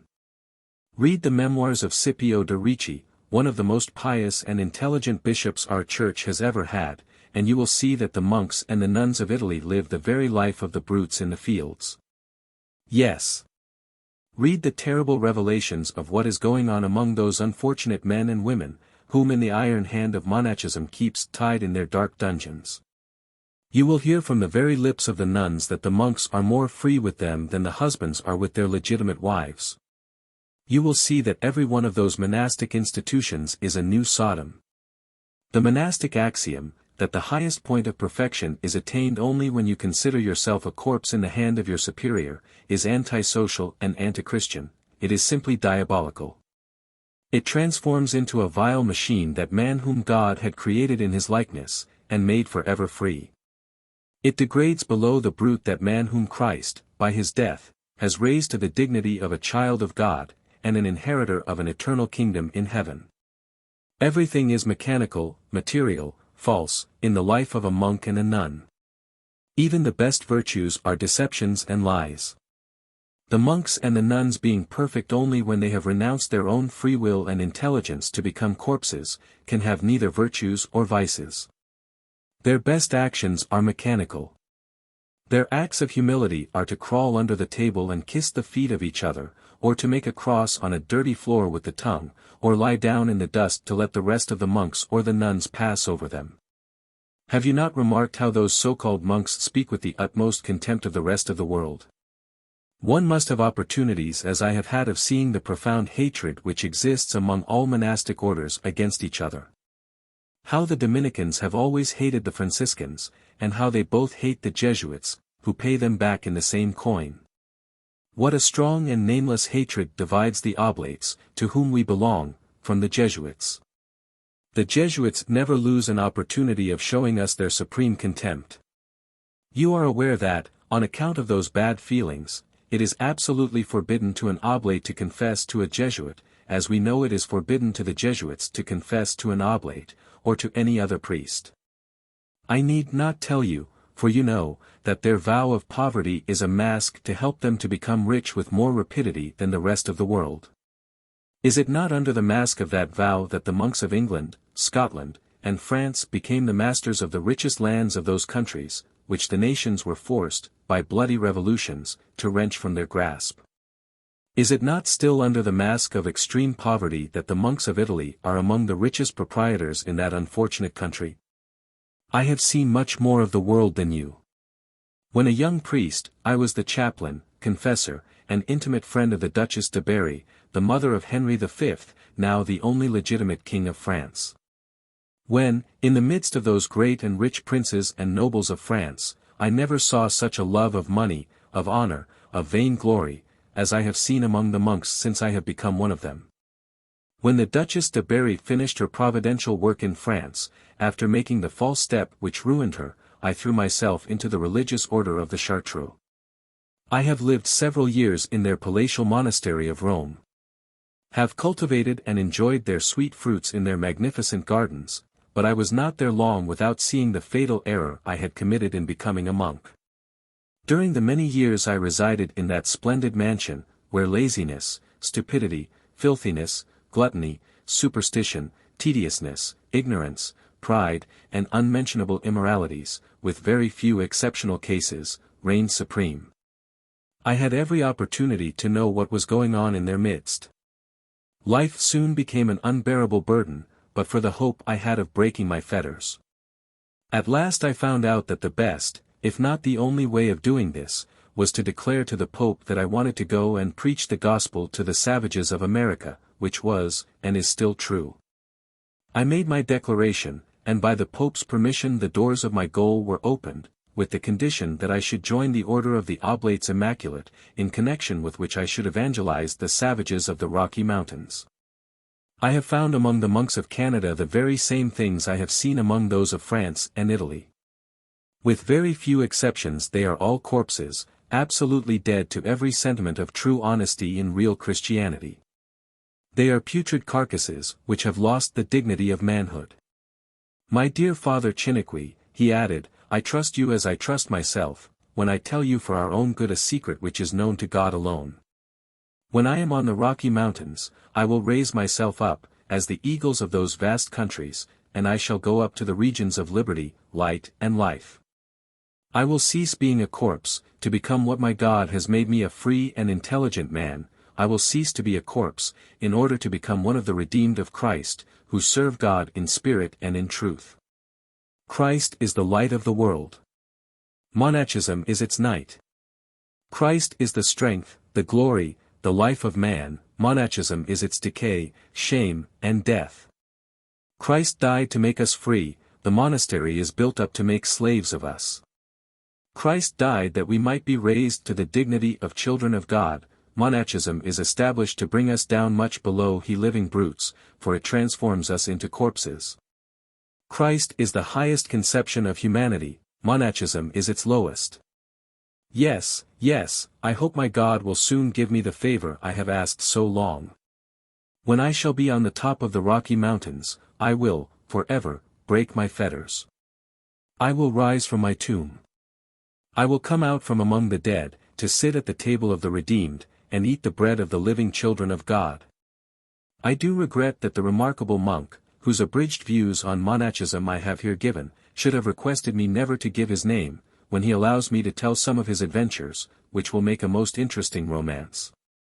Faithful to his promise, he went, as an oblate, to preach to the savages of the Rocky Mountains, and there, without noise, he slipped out of their hands. Broke his chains to live the life of a freedman of Christ, in the holy bonds of a Christian marriage with a respectable American lady. Weak and timid soldier that I was once. Frightened by the ruin spread everywhere on the battlefield, I looked around to find a shelter against the impending danger. I thought that the monastery of the Oblates of Mary Immaculate was one of those strong towers, built by my God, where the arrows of the enemy could not reach me, and I threw myself into it. But, hardly beginning to hope that I was out of danger, behind those dark and high walls, when I saw them shaking like a drunken man, and the voice of God passed like a hurricane over me. Suddenly, the high towers and walls around me fell to the ground, and were turned into dust. Not one stone remained on another. And I heard a voice saying to me, "Soldier, come out and get in the light of the sun. Trust no more in the walls built by the hand of man, they are nothing but dust. Come and fight in the open day, under the eyes of God, protected only by the gospel banner of Christ. Come out from behind those walls, they are a diabolical deception, a snare, a fraud." I listened to the voice, and I bade adieu to the inmates of the monastery of the Oblates of Mary Immaculate. When, on the 1st of November, 1847, I pressed them on my heart for the last time, I felt the burning tears of many of them falling on my cheeks, and my tears moistened their faces, for they loved me, and I loved them. I had met their several noble hearts and precious souls worthy of a better fate. Oh! If I could have, at the price of my life, given them the light and liberty which my merciful God had given me. But they were in the dark. And there was no power in me to change their darkness into light. The hand of God brought me back to my dear Canada, that I might again offer it the sweat and the labors, the love and life of the least of its sons. Chapter 43. I accept the hospitality of the Reverend Mr. Brassard of Longueuil. I give my reasons for leaving the Oblates to Bishop Bourget. He presents me with a splendid crucifix blessed by His Holiness for me. The 11 months spent in the monastery of the Oblates of Mary Immaculate were among the greatest favors God has granted me. What I had read of the monastic orders, and what my honest, though deluded imagination, had painted of the holiness, purity, and happiness of the monastic life, could not be blotted out of my mind, except by a kind of miraculous interposition. No testimony whatever could have convinced me that the monastic institutions were not one of the most blessed of the gospel. Their existence, in the bosom of the Church of Rome, was, for me, an infallible token of her divine institution, and miraculous preservation. And their absence among Protestants, one of the strongest proofs that these heretics were entirely separated from Christ. Without religious orders the Protestant denominations were to me, as dead and decayed branches cut from the true vine, which are doomed to perish. But, just as the eyes of Thomas were opened, and his intelligence was convinced of the divinity of Christ, only after he had seen the wounds in his hands and side. So I could never have believed that the monastic institutions were of heathen and diabolical origin, if my God had not forced me to see with my own eyes, and to touch with my fingers, their unspeakable corruptions. Though I remained, for some time longer, a sincere Catholic priest, I dare say that God Himself had just broken the strongest tie of my affections and respect for that Church. It is true that several pillars remained, on which my robust faith in the holiness and apostolicity of the Church rested for a few years longer, but I must here confess to the glory of God, that the most solid of these pillars had forever crumbled to pieces, when in the monastery of Longueuil. Long before my leaving the Oblates, many influential priests of the district of Montreal had told me that my only chance of success, if I wanted to continue my crusade against the demon of drunkenness, was to work alone. Those monks are pretty good speakers on temperance, they unanimously said, but they are nothing else than a band of comedians. After delivering their eloquent tirades against the use of intoxicating drinks to the people, the first thing they do is to ask for a bottle of wine, which soon disappears. What fruit can we expect from the preaching of men who do not believe a word of what they say, and who are the first, among themselves, to turn their own arguments into ridicule? It is very different with you, you believe what you say. You are consistent with yourself, your hearers feel it, your profound, scientific, and Christian convictions pass into them with an irresistible power. God visibly blesses your work with a marvelous success. Come to us, said the curates, not as sent by the superior of the Oblates, but as sent, by God himself, to regenerate Canada. Present yourself as a French Canadian priest, a child of the people. That people will hear you with more pleasure, and follow your advice with more perseverance. Let them know and feel that Canadian blood runs in your veins, that a Canadian heart beats in your breast. Continue to be, in the future, what you have been in the past. Let the sentiments of the true patriot be united with those of a Catholic priest. And when you address the people of Canada, the citadels of Satan will crumble everywhere before you in the district of Montreal, as they have done in that of Quebec.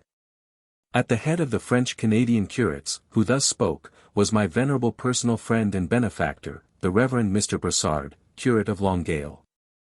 He had not only been one of my most devoted friends and teachers, when I was studying in the college at Nicolet, but had helped me, with his own money, to go through the last 4 years of my studies, when I was too poor to meet my collegiate expenses.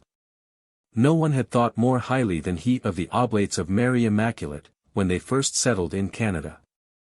But their monastery was too near his parsonage for their own benefit.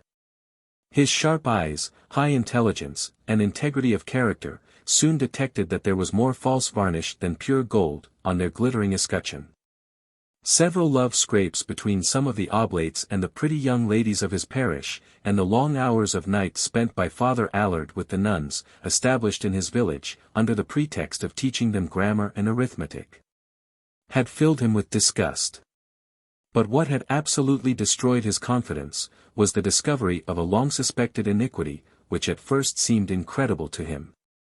Father Guigues, the superior, after his nomination, but before his installation to the bishopric of Ottawa, had been closely watched, and at last discovered when opening the letters of Mr. Brassard, which, many times, had passed from the post office, through his hands. That criminal action had come very near to being brought before the legal courts by Mr. Brassard. This was avoided only by Father Guigues acknowledging his guilt, asking pardon in the most humiliating way, before me and several other witnesses. Long before I left the Oblates, Mr. Brassard had said to me, "The Oblates are not the men you think them to be. I have been sorely disappointed in them, and your disappointment will be no less than mine, when your eyes are opened. I know that you will not remain long in their midst. I offer you, in advance, the hospitality of my parsonage, when your conscience calls you out of their monastery." I availed myself of this kind invitation on the evening of the 1st of November, 1847. The next week was spent in preparing the memoir which I intended to present to my Lord Bourget, Bishop of Montreal, as an explanation of my leaving the Oblates. I knew that he was disappointed and displeased with the step I had taken. The curate of Chambly, Reverend Mr. Mignault, having gone to the bishop, to express his joy that I had left the monks, in order to serve again in the church, in the ranks of the secular clergy, had been very badly received. The bishop had answered him, "Mr. Chiniquy may leave the Oblates if he likes, but he will be disappointed if he expects to work in my diocese. I do not want his services." This did not surprise me. I knew that those monks had been imported by him, from France, and that they were pets of his. When I entered their monastery, just 11 months before, he was just starting for Rome, and expressed to me the pleasure he felt that I was to join them. My reasons, however, were so good, and the memoir I was preparing was so full of undoubted facts and unanswerable arguments, that I was pretty sure, not only to appease the wrath of my bishop, but to gain his esteem more firmly than before. I was not disappointed in my expectation. A few days later I called upon his lordship, and was received very coldly. He said, "I cannot conceal from you my surprise and pain at the rash step you have taken. What a shame, for all your friends to see your want of consistency and perseverance. Had you remained among those good monks, your moral strength could have been increased more than tenfold. But you have stultified yourself in the eyes of the people, as well as in mine. You have lost the confidence of your best friends, by leaving, without good reasons, the company of such holy men. Some bad rumors are already afloat against you, which give us to understand that you are an unmanageable man, a selfish priest, whom the superiors have been forced to turn out as a black sheep, whose presence could not be any longer tolerated inside the peaceful walls of that holy monastery." Those words were uttered with an expression of bad feeling which told me that I had not heard the 10th part of what he had in his heart. However, as I came into his presence prepared to hear all kinds of bad reports, angry reproaches, and humiliating insinuations, I remained perfectly calm. I had, in advance, resolved to hear all his unfriendly, insulting remarks, just as if they were addressed to another person, a perfect stranger to me. The last 3 days had been spent in prayers to obtain that favor. My God had evidently had me. For the storm passed over me without exciting the least unpleasant feelings in my soul. I answered, "My Lord, allow me to tell you that, in taking the solemn step of leaving the monastery of Longueuil, I was not afraid of what the world would say, or think of me. My only desire is to save my soul, and give the rest of my life to my country and my God, in a more efficacious way than I have yet done. The rumors which seem to trouble your lordship about my supposed expulsion from the oblates do not affect me in the least, for they are without the least foundation. From the first to the last day of my stay in that monastery, all the inmates, from the superior to the last one, have overwhelmed me with the most sincere marks of kindness, and even of respect. If you had seen the tears which were shed by the brothers, when I bade them adieu, you would have understood that I never had more devoted and sincere friends than the members of that religious community. Please read this important document, and you will see that I have kept my good name during my stay in that monastery." I handed him the following testimonial letter which the superior had given me when I left. "I, the undersigned, superior of the novitiate of the Oblates of Mary Immaculate at Longueuil, do certify that the conduct of Mr. Chiniquy, when in our monastery, has been worthy of the sacred character which he possesses, and after this year of solitude, he does not less deserve the confidence of his brethren in the holy ministry than before. We wish, moreover, to give our testimony of his preserving zeal in the cause of temperance. We think that nothing was more of a nature to give a character of stability to that admirable reform, and to secure its perfect success, than the profound reflections and studies of Mr. Chiniquy, when in the solitude of Longueuil, on the importance of that work. T. F. Allard, Superior of the Novitiate OMI. It was really most pleasant for me to see that every line of that document read by the bishop was blotting out some of the stern and unfriendly lines which were on his face, when speaking to me. Nothing was more amiable than his manners, when he handed it back to me, saying, "I thank God to see that you are still as worthy of my esteem and confidence, as when you entered that monastery. But would you be kind enough to give me the real reasons why you have so abruptly separated from the oblates?" "Yes, my lord, I will give them to you. But your lordship knows that there are things of such a delicate nature, that the lips of man shiver and rebel when required to utter them. Such are some of the deplorable things which I have to mention to your lordship. I have put those reasons in these pages, which I respectfully request your lordship to read," and I handed him the memoir, about 30 pages long, which I had prepared. The bishop read, very carefully 5 or 6 pages, and said, "Are you positive as to the exactness of what you write here?" "Yes, my lord. They are as true and real as I am here." The bishop turned pale and remained a few minutes silent, biting his lips, and after a deep sigh, said, is it your intention to reveal those sad mysteries to the world, or can we hope that you will keep that secret? My lord, I answered, if your lordship and the oblates deal with me, as I hope they will do, as with an honorable Catholic priest. If I am kept in a position which an honest priest has a right to fill in the church, I consider myself bound, in conscience and honor, to keep those things secret. But, if from any abuse, persecutions emanating from the oblates, or any other party, I am obliged to give to the world the true reasons of my leaving that monastic order, your lordship understands that, in self-defense, I will be forced to make these revelations.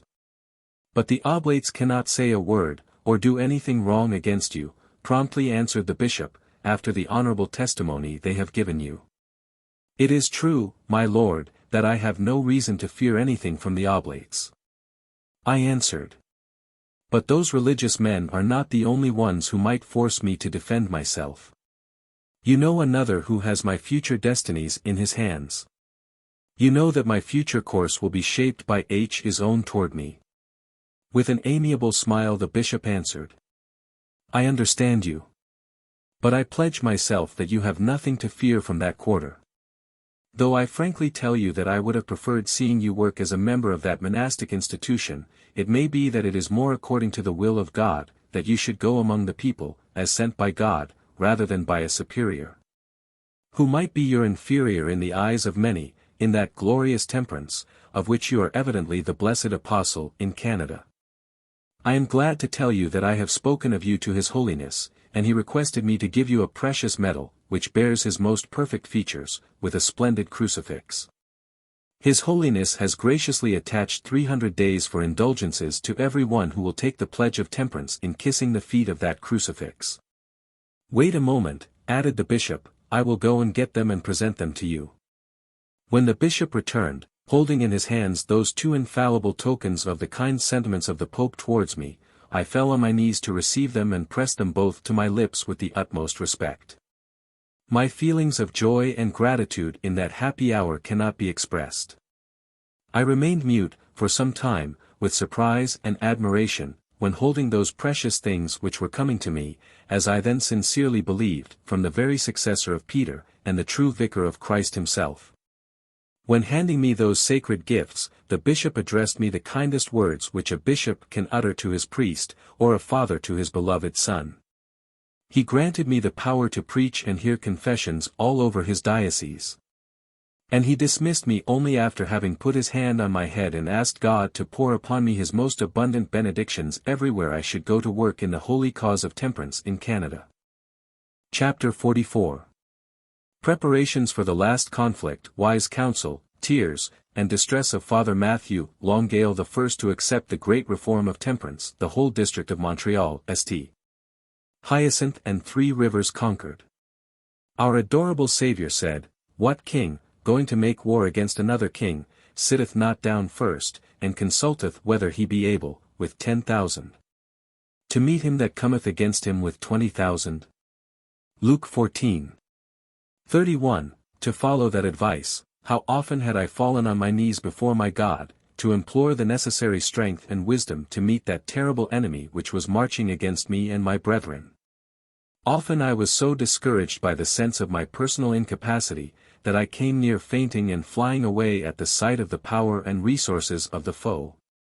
But the dear Saviour's voice had as many times strengthened me, saying, Fear not, I am with thee. He seemed at every hour to whisper in my ears, Be of good cheer, I have overcome the world. John 16:33. Trusting, then, in my God, alone, for victory, I nevertheless understood that my duty was to arm myself with the weapons which the learned and the wise men of the past ages had prepared. I again studied the best works written on the subject of wine, from the learned naturalist, Pliny, to the celebrated Sir Astley Cooper. I not only compiled a multitude of scientific notes, arguments, and facts from these books, but prepared a manual of temperance, which obtained so great a success, for such a small country as Canada, that it went through 4 editions of 25,000 copies in less than 4 years. But my best source of information and wisdom was from letters received from Father Matthew, and my personal interviews with him, when he visited the United States. The first time I met him, in Boston, he told me how he regretted his having, at first, too much relied on the excitement and enthusiasm of the multitudes. Those fits, he said, pass away as quickly as the clouds of the storm. And they, too often, leave no more traces of their passage. Persevere in the resolution you have taken in the beginning, never to give the pledge, except when you give a complete course of lectures on the damning effects of intoxicating drinks. How can we expect that the people will forever give up beverages which they honestly, though ignorantly, believe to be beneficial and necessary to their body? The first thing we do, we must demonstrate to them that these alcoholic drinks are absolutely destructive of their temporal, as well as of their eternal life. So long as the priest and the people believe, as they do today, that rum, brandy, wine, beer, and cider give strength to help man to keep up his health in the midst of his hard labors, that they warm his blood in winter and cool it in the summer, all our efforts, and even our successes, will be like the bundle of straw, which makes a bright light, attracts the attention for a moment, and leaves nothing but smoke and cinders.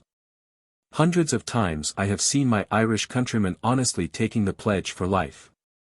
But before a week had elapsed, they had obtained a release from their priests, under the impression that they were unable to earn their own living and support their families, without drinking those detestable drugs. Very few priests in Ireland have taken the pledge, and still fewer have kept it. In New York, only 2 Irish priests have given up their intoxicating glass, and the very next week I met both of them drunk. Archbishop Hughes turned my humble efforts into ridicule, before his priests, in my own presence, and drank a glass of brandy to my health with them at his own table to mock me.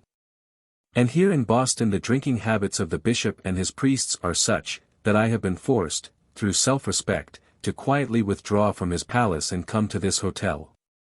This bad conduct paralyses and kills me. In saying these last words, that good and noble man burst into a fit of convulsive sobs and tears, his breast was heaving under his vain efforts to suppress his sighs. He concealed his face in his hands, and for nearly 10 minutes he could not utter a word. The spectacle of the desolation of a man whom God has raised so high, and so much blessed, and the tears of one who had himself dried so many tears, and brought so much joy, peace, and comfort, to so many desolate homes, has been one of the most solemn lessons my God ever gave me. I then learned more clearly than ever, that all the glory of the world is vanity, and that one of the greatest acts of folly is to rely, for happiness, on the praises of men and the success of our own labors. For who had received more merited praises, and who had seen his own labors more blessed by God and man, than Father Matthew, whom all ages will call the Apostle of Temperance of Ireland? My gratitude to Mr. Bressard caused me to choose his parish, near Montreal, for the first grand battlefield of the impending struggle against the enemy of my God and my country, and the first week of Advent determined upon for the opening of the campaign. But the nearer the day chosen to draw the sword against the modern Goliath, the more I felt the solemnity of my position, and the more I needed the help of him on whom alone we can trust for light and strength. I had determined never to lecture on temperance in any place, without having previously inquired, from the most reliable sources, about 1. The number of deaths and accidents caused by drunkenness the last 15 or 20 years. 2. The number of orphans and widows made by drunkenness. 3. The number of rich families ruined, and the number of poor families made poorer by the same cause. 4. The approximate sum of money expended by the people during the last 20 years. As the result of my inquiries, I learned that during that short period, that 32 men had lost their lives when drunk, and through their drunkenness 25 widows and 73 orphans had been left in the lowest degree of poverty. 72 rich families had been entirely ruined and turned out of their once happy homes by the demon of intemperance, and 90 kept poor. More than $300,000 had been paid in cash, without counting the loss of time, for the intoxicating beverages drank by the people of Longueuil during the last 20 years. For 3 days, I spoke twice a day to crowded houses. My first text was, "Look not thou upon the wine when it is red, when it giveth his colour in the cup, when it moveth itself aright." At the last it biteth like a serpent, and stingeth like an adder. Parov 23. 31-32. The first day I showed how alcoholic beverages were biting like a serpent and stinging like an adder, by destroying the lungs, the brains, and the liver, the nerves and the muscles, the blood and the very life of man. The second day I proved that intoxicating drinks were the most implacable and cruel enemies of the fathers, the mothers, the children, of the young and the old, of the rich and the poor, of the farmers, the merchants, and the mechanics, the parish and the country. The third day I proved, clearly, that those intoxicating liquors were the enemy of the intelligence, and the soul of man, the gospel of Christ and of his holy church. The enemy of all the rights of man and the laws of God. My conclusion was, that we were all bound to raise our hands against that gigantic and implacable foe, whose arm was raised against every one of us. I presented the thrilling tableau of our friends, near and dear relations, and neighbors, fallen and destroyed around us, the thousands of orphans and widows, whose fathers and husbands had been slaughtered by strong drink. I brought before their minds the true picture of the starving children, the destitute widows and mothers, whose life had to be spent in tears, ignominy, desolation and unspeakable miseries, from the daily use of strong drink. I was not half through my address when tears flowed from every eye. The cries and sobs so much drowned my voice, that I had several times to stop speaking for a few minutes. Then holding the crucifix, blessed and given to me by the Pope, I showed what Christ had suffered on the cross for sins engendered by the use of intoxicating drinks. And I requested them to listen to the voices of the thousands of desolate orphans, widows, wives and mothers, coming from every corner of the land, the voices of their priests and their church. The voices of the angels, the Virgin Mary and the saints in heaven, the voice of Jesus Christ their Savior, calling them to put an end to the deluge of evils and unspeakable iniquities caused by the use of those cursed drinks. For, said I, those liquors are cursed by millions of mothers and children, widows and orphans, who owe to them a life of shame, tears, and untold desolation.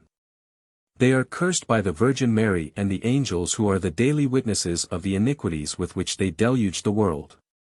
They are cursed by the millions of souls which they have plunged into eternal misery.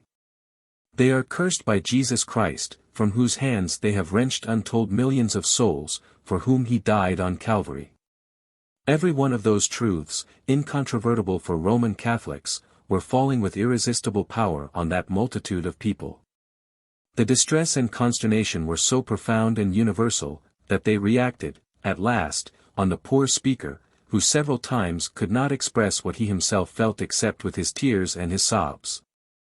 When I hoped that, by the great mercy of God, all resistances were subdued, the obstacles removed, the intelligence enlightened, the wills conquered, I closed the address, which had lasted more than 2 hours, by an ardent prayer to God to grant us the grace to give up forever the use of those terrible poisons, and I requested everyone to repeat with me, in their hearts, the solemn pledge of temperance in the following words.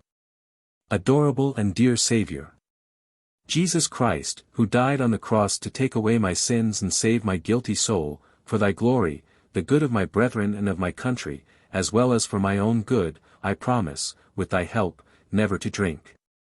Not to give to anybody any intoxicating beverages, except when ordered by an honest physician. Our merciful God had visibly blessed the work and his unprofitable servant.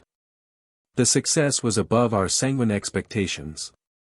2,300 citizens of Longueuil enrolled under the pledge. I asked them to come to the foot of the altar and kiss the crucifix I was holding, as the public and solemn pledge of their engagement. The first thing done by the majority of the intelligent farmers of Longueuil, on the return from the church, was to break their decanters and their barrels, and spill the last drop of the accursed drink on the ground. 7 days later, there were 80 requests in my hands to go and show the ravages of alcoholic liquors to other parishes. Boucherville, Chambly, Varennes, St. Hyacinthe, ECT, Three Rivers, the great city of Montreal, Three Rivers, and St. Hyacinthe, one after the other, raised the war cry against the usages of intoxicating drinks, with a unanimity and determination which seemed to be more miraculous than natural. During the 4 years, I gave 1,800 public addresses, in 200 parishes, with the same fruits, and enrolled more than 200,000 people under the banners of temperance. Everywhere, the taverns, the distilleries and breweries were shut, and their owners forced to take other trades to make a living. Not on account of any stringent law, but by the simple fact that the whole people had ceased drinking their beverages, after having been fully persuaded that they were injurious to their bodies, opposed to their happiness, and ruinous to their souls.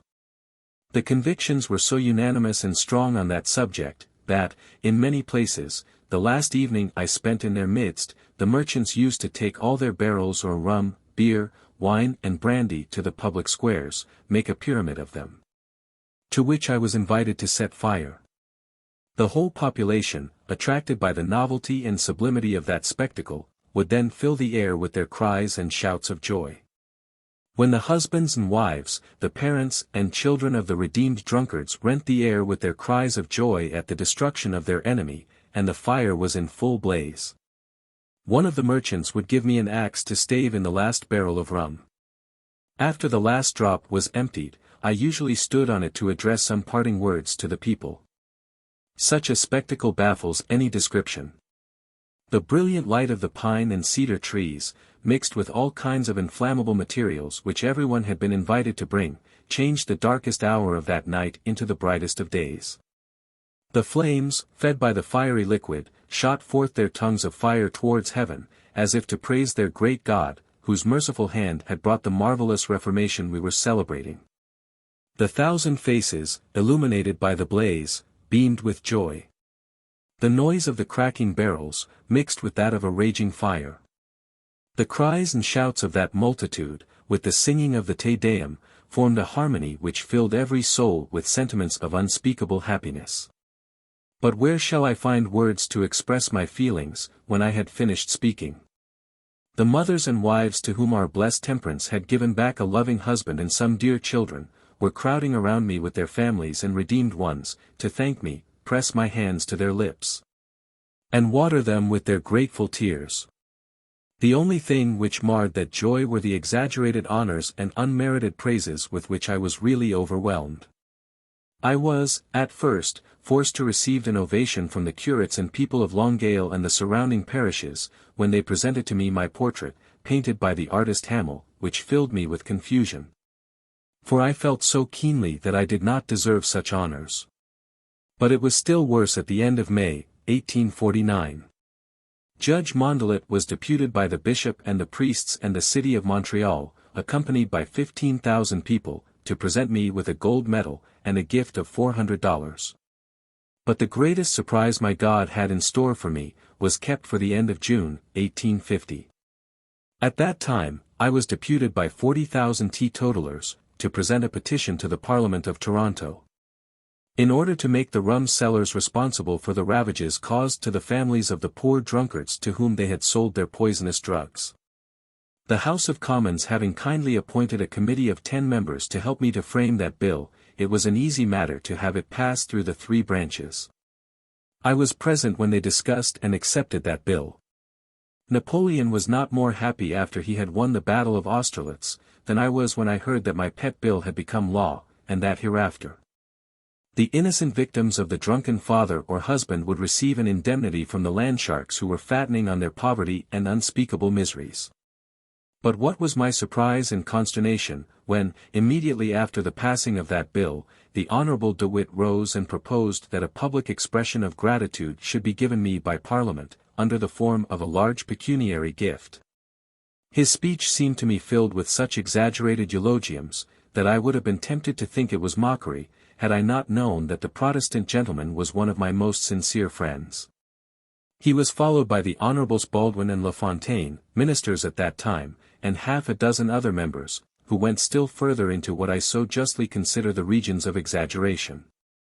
It seemed to me bordering on blasphemy to attribute to Chiniquy a reformation which was so clearly the work of my merciful God. The speeches on that subject lasted 2 hours, and were followed by a unanimous vote to present me with $500, as a public testimony of the gratitude of the people for my labors in the temperance reform of Canada. Previous to that, the bishops of Quebec and Montreal had given me tokens of their esteem which, though unmerited, had been better appreciated by me. When in May, 1850, Archbishop Turgeon, of Quebec, sent the Rev. Charles Chiniquy, curate of Quebec, to Rome, to become his successor, he advised him to come to Longueuil, and get a letter from me, which he might present to the Pope, with a volume of my Temperance Manual. I complied with his request, and wrote to the Pope. Some months later, I received the following lines. Rome, August 10, 1850. Reverend Mr. Chiniquy. Sir and dear friend. Monday, the 12th was the first opportunity given me to have a private audience with the Sovereign Pontiff. I presented him your book, with your letter, which he received, I will not say with that goodness which is so eminently characteristic of him, but with all special marks of satisfaction and approbation. While charging me to state to you that he accords his apostolic benediction to you and to the holy work of temperance you preach. I consider myself happy to have had to offer on your behalf, to the Vicar of Jesus Christ, a book which, after it had done so much good to my countrymen, had been able to draw from his venerable lips such solemn words of approbation of the Temperance Society and of blessings on those who are its apostles. And it is also, for my heart, a very sweet pleasure to transmit them to you. Your friend, Charles Chiniquy, priest. A short time before I received that letter from Rome, Bishop Bourget, of Montreal, had officially given me the title of Apostle of Temperance. In the following document, which, on account of its importance, the readers will probably like to have in its original Latin. Ignatius Bourget, Miseratio in Divina et Street e, Sedis Apostolic e Gratia, Episcopus Marianopolitanensis, etc., etc., etc. Universis Praesentis Literas Inspecturis, Notum Facimus etiam Testimer Venerabilum Carolum Chiniquy, Temperantia Apostolum, Nostrae Diocoesis Sacerdotum, Nobis Optimi Notum Esse. Exploratumque habera illum vitam laudabilum et profession ecclesiastica consonam agira, nullisque ecclesiasticis censuris, saltem quae ad nostram devenerant notitiam innodatum. Qua propter, per viscera misericordii Dei nostrae, obsecremus omnes edi singulos archiepiscopos, episcopos, coeterasque ecclesiae dignitates ad quos ipsum declinare contingeret, uteum, pro Christi amore, benign tractar digenter. E quando cumque ab eo furent requisiti, sacrum missi sacrificium ipsi celebrare, nec non alia munia ecclesiastica, e pietatis opera exercere permittent, parados nos ad similia et majora exhibentis, in quorum fidem. Praesentis literas signo sigilloque nostris, ac secretariae episcopatis nostrae subscription communitas expediri mandavimus Mariano Poli, in edibus nostris Bedi Jacobi, anno millesimo quinquagesimo. Die vero mensis Juniae sexta. IG. Epis. Marianopolitanensis. J. O. Per. Can. Secrius. Translation. Ignatius Bourget, by the divine mercy and grace of the Holy Apostolic See, Bishop of Montreal. To all who inspect the present letters, we make known and certify that the Venerable Charles Chiniquy, Apostle of Temperance, priest of our diocese, is very well known to us, and we regard him as proved, to lead a praiseworthy life, and one agreeable to his ecclesiastical profession. Through the tender mercies of our God, he is under no ecclesiastical censures, at least, which have come to our knowledge. We entreat each and all, archbishop, bishop, and other dignitaries of the Church, to whom it may happen that he may go, that they, for the love of Christ, entertain him kindly and courteously, and as often as they may be asked by him. Permit him to celebrate the holy sacrifice of the Mass, and exercise other ecclesiastical privileges of piety, being ourselves ready to grant him these and other greater privileges. In proof of this we have ordered the present letters and to be prepared under our sign and seal, and with subscription of our secretary, in our palace of the Blessed James, in the year 1850. On the 6th day of the month of June. Ignatius, Bishop of Marianopolis. By order of the most illustrious and most reverend Bishop of Marianopolis, D.D. J. O. Per. Canon, Secretary. No words from my pen can give an idea of the distress and shame I felt when these unmerited praises and public honors began to flow upon me. For, when the siren voice of my natural pride was near to deceive me, there was the noise of a sudden storm in my conscience, crying with a louder voice, Chiniquy, thou art a sinner, unworthy of such praises and honors. This conflict made me very miserable. I said to myself, are those great successes due to my merits, my virtues, and my eloquence? No. Surely, no. They are due to the great mercy of God for my dear country. Shall I not forever be put to shame if I consent to these flattering voices which come to me from morning till night, to make me forget that to my God alone, and not to me, must be given the praise and glory of that marvelous reform? These praises were coming every day, thicker and thicker, through the 1,000 trumpets of the press, as well as through the addresses daily presented me from the places which had been so thoroughly reformed. Those unmerited honors were bestowed on me by multitudes who came in carriages and on horseback, bearing flags, with bands of music. To receive me on the borders of their parishes where the last parishes had just brought me with the same kind of ovations.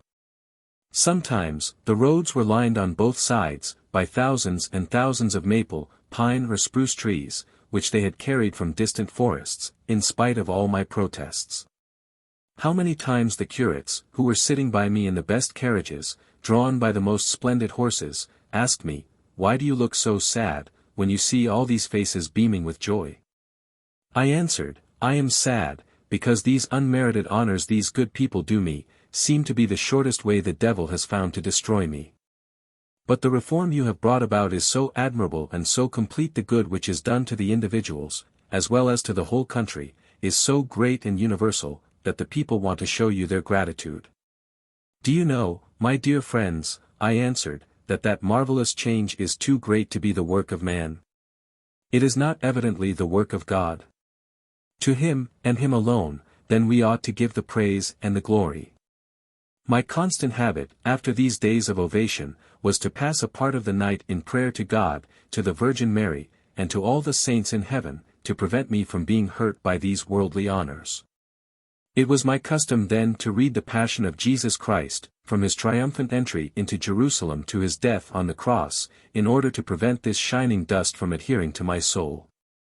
There was a verse of the Gospel which I used to repeat very often in the midst of these exhibitions of the vanities of this world. What is a man profited, if he shall gain the whole world and lose his own soul? Matt 16:26.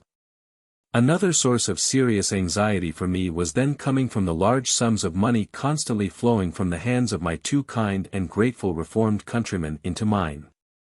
It was very seldom that the public expression of gratitude presented me in their rhetorical addresses were not accompanied by a gift of from $50 to $200, according to the means and importance of the place. Those sums multiplied by the 365 days of the year would have soon made of me one of the richest men of Canada. Had I been able to trust in my own strength against the dangers of riches, I should have been able, easily, to accumulate a sum of at least $70,000, with which I might have done a great amount of good. But I confess that, when in the presence of God, I went to the bottom of my heart, to see if it were strong enough to carry such a glittering weight, I found it, by far, too weak. I knew so many who, though evidently stronger than I was, had fallen on the way and perished under too heavy burden of their treasures, that I feared for myself at the sight of such unexpected and immense fortune.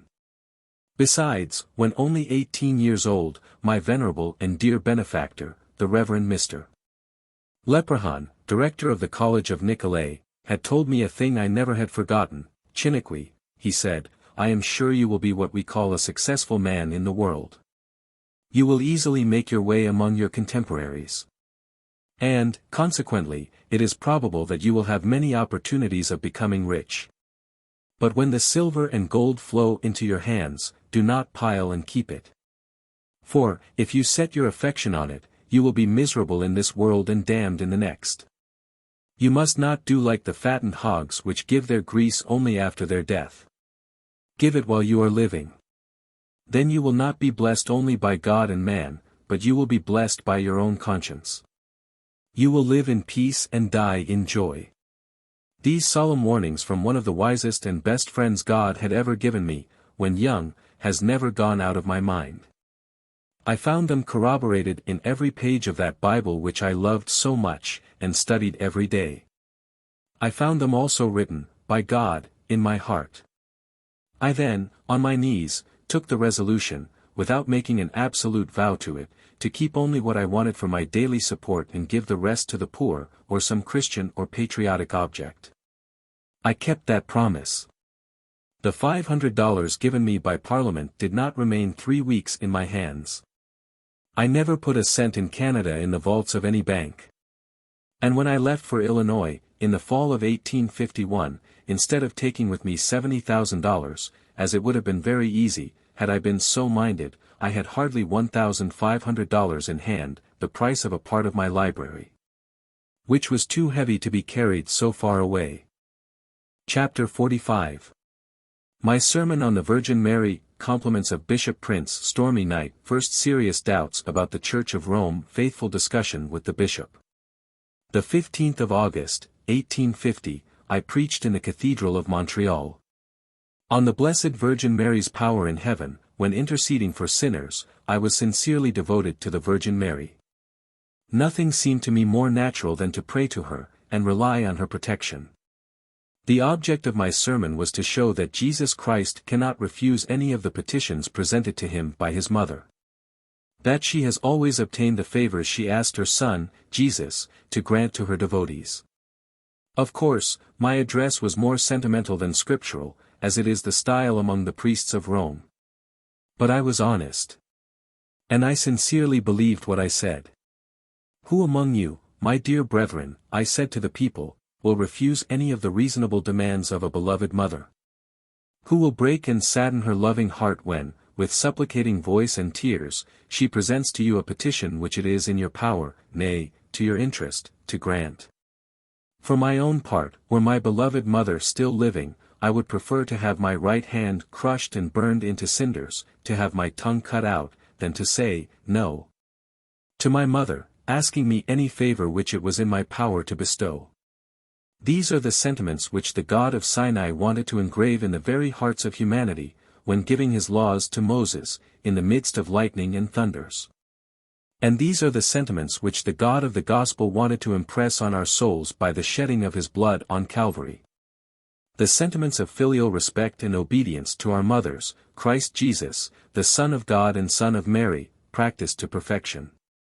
Although God and man, he was still in perfect submission to the will of his mother, of which he makes a law to each of us. The Gospel says, in reference to his parents, Joseph and Mary, he was subject unto them, Luke 2:51. What a grand and shining revelation we have in these few short words, Jesus was subject unto Mary.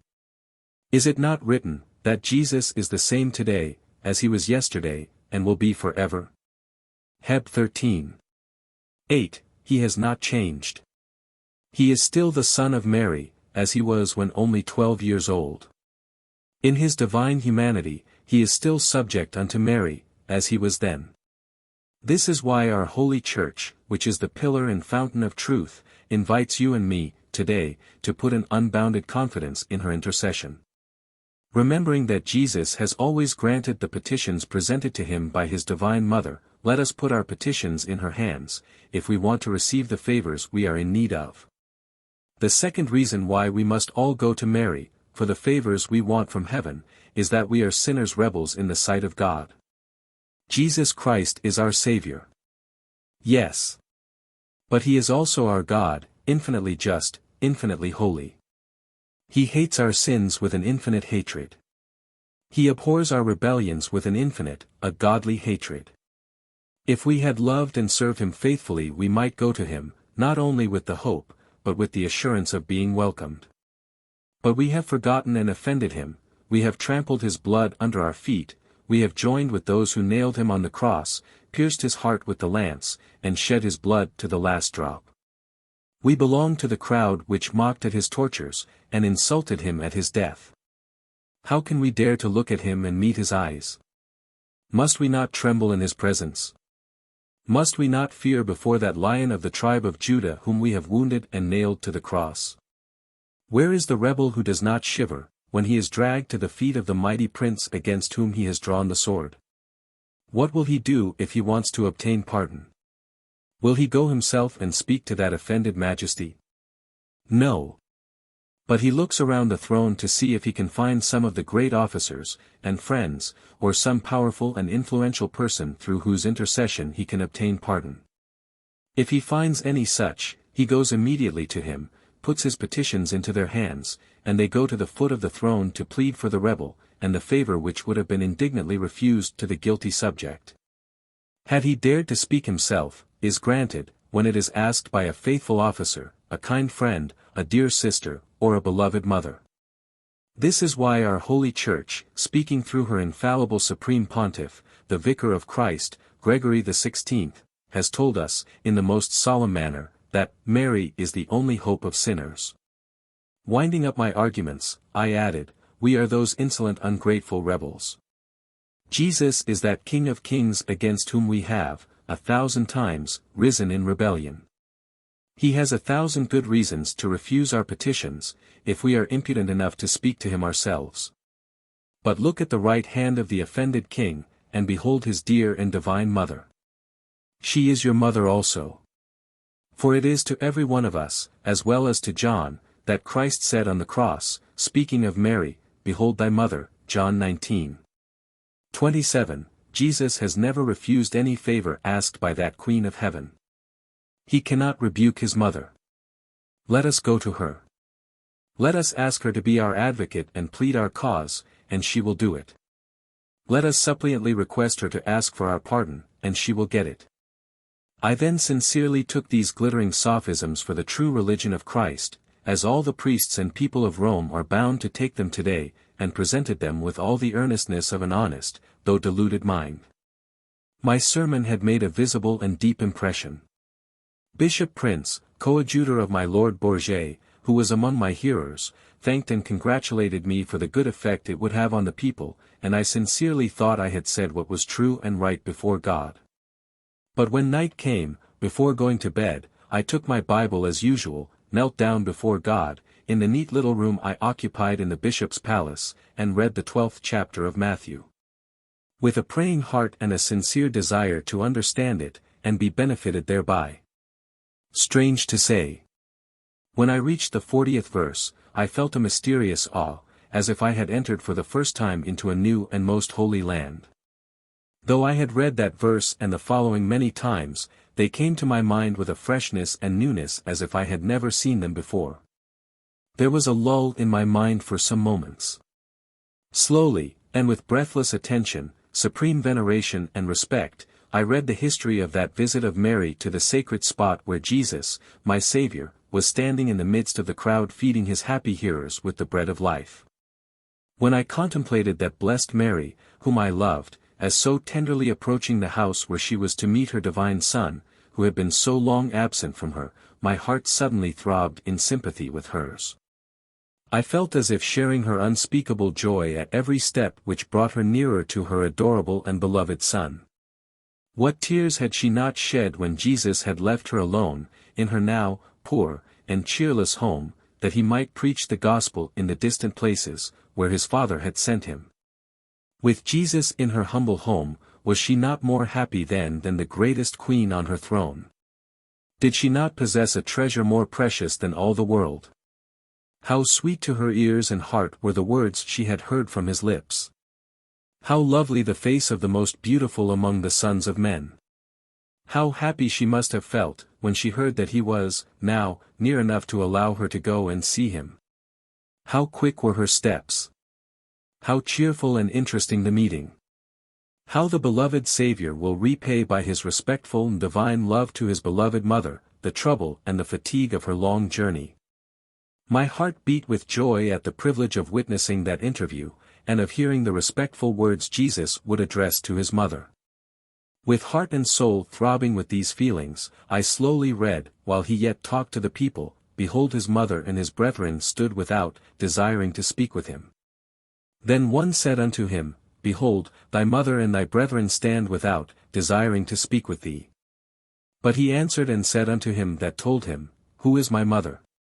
And who are my brethren?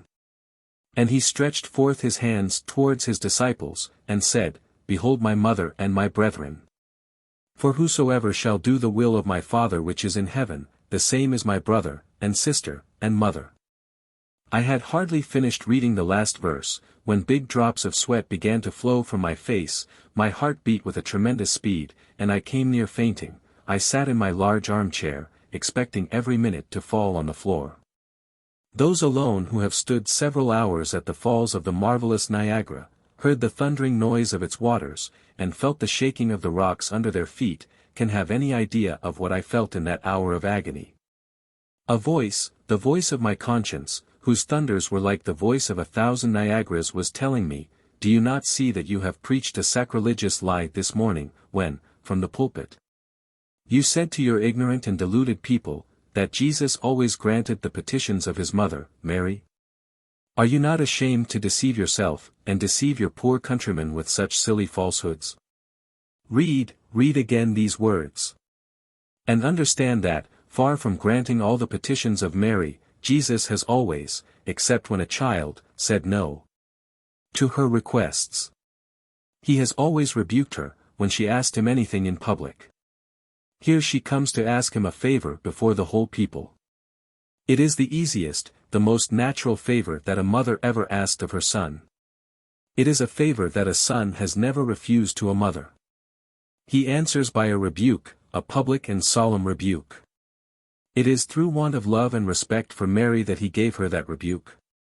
No.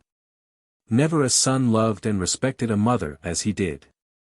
But it was a solemn protest against the blasphemous worship of Mary as practiced in the Church of Rome. I felt at once so bewildered and confounded, by the voice which was shaking my very bones, that I thought it was the devil's voice. And, for a moment, I feared lest I was possessed of a demon. My God, I cried, have mercy on me. Come to my help. Save me from my enemy's hands. As quick as lightning the answer came, It is not Satan's voice you hear. It is I, thy Saviour and thy God, who speaks to thee.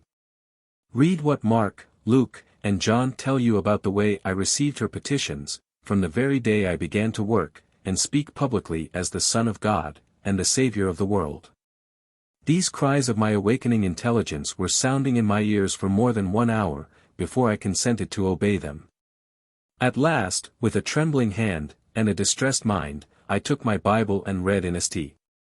Mark, There came then his brethren and his mother, and standing without, sent unto him, calling him. And the multitude sat about him, and they said unto him, Behold, thy mother and thy brethren without, seek for thee. And he answered them, saying, Who is my mother, or my brethren? And he looked around about on them which sat about him, and said, Behold my mother and my brethren. For whosoever shall do the will of God, the same is my brother, and my sister, and mother. Mark 3:31-35. The reading of these words acted upon me as the shock of a sword going through and through the body of one who had already been mortally wounded. I felt absolutely confounded. The voice continued to sound in my ears, Do you not see you have presented a blasphemous lie, every time you said that Jesus always granted the petitions of his mother? I remained again, a considerable time, bewildered, not knowing how to fight down thoughts which were so mercilessly shaking my faith, and demolishing the respect I had kept, till then, for my church. After more than half an hour of vain struggle to silence these thoughts, it came to my mind that St. Luke had narrated this interview of Mary and Jesus in a very different way. I opened the Holy Book again to read the 8th chapter. But how shall I find words to express my distress when I saw that the rebuke of Jesus Christ was expressed in a still sterner way by St. Luke than by the 2 other evangelists? Then came to him his mother and his brethren, and could not come at him for the press. And it was told him by certain which said, Thy mother and thy brethren stand without, desiring to see thee. And he answered and said unto them, My mother and my brethren are these which hear the word of God, and do it. Luke 8:19-21.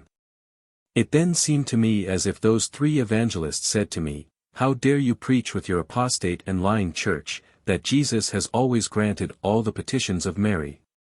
When we were ordered by God to write and proclaim that all the public petitions she had presented to him, when working as the Son of God, and the Savior of the world, had been answered by a public rebuke? What could I answer? How could I stand the rebuke of these three evangelists? Trembling from head to foot, I fell upon my knees, crying to the Virgin Mary to come to my help and pray that I might not succumb to this temptation, and lose my faith and confidence in her. But the more I prayed, the louder the voice seemed to say, "How dare you preach that Jesus has always granted the petitions of Mary, when we tell you the contrary by the order of God himself?" My desolation became such, that a cold sweat covered my whole frame again, my head was aching, and I think I would have fainted had I not been released by a torrent of tears. In my distress, I cried, "Oh, my God! My God! Look down upon me in thy mercy, strengthen my faith in thy holy church. Grant me to follow her voice and obey her commands with more and more fidelity. She is thy beloved church. She cannot err. She cannot be an apostate church." But in vain I wept and cried for help. My whole being was filled with dismay and terror from the voices of the three witnesses, who were crying louder and louder. "How dare you preach that Christ has always granted the petitions of Mary, when the Gospels, written under the inspiration of the Holy Ghost, tell you so clearly the contrary?" When I had, in vain, wept, prayed, cried, and struggled from 10 at night till 3 in the morning, the miraculous change of water into wine, by Christ, at the request of his mother, suddenly came to my mind. I felt a momentary relief from my terrible distress, by the hope that I could prove to myself that in this case the Saviour had obeyed he demands of his Holy Mother. I eagerly opened my Bible again and read. "And the third day there was a marriage in Cana of Galilee, and the mother of Jesus was there. And both Jesus was called, and his disciples, to the marriage. And when they wanted wine, the mother of Jesus saith unto him, They have no wine. Jesus saith unto her, Woman, what have I to do with thee? Mine hour is not yet come. His mother saith unto the servants, Whatsoever he saith unto you, do it. John 2. 1-5.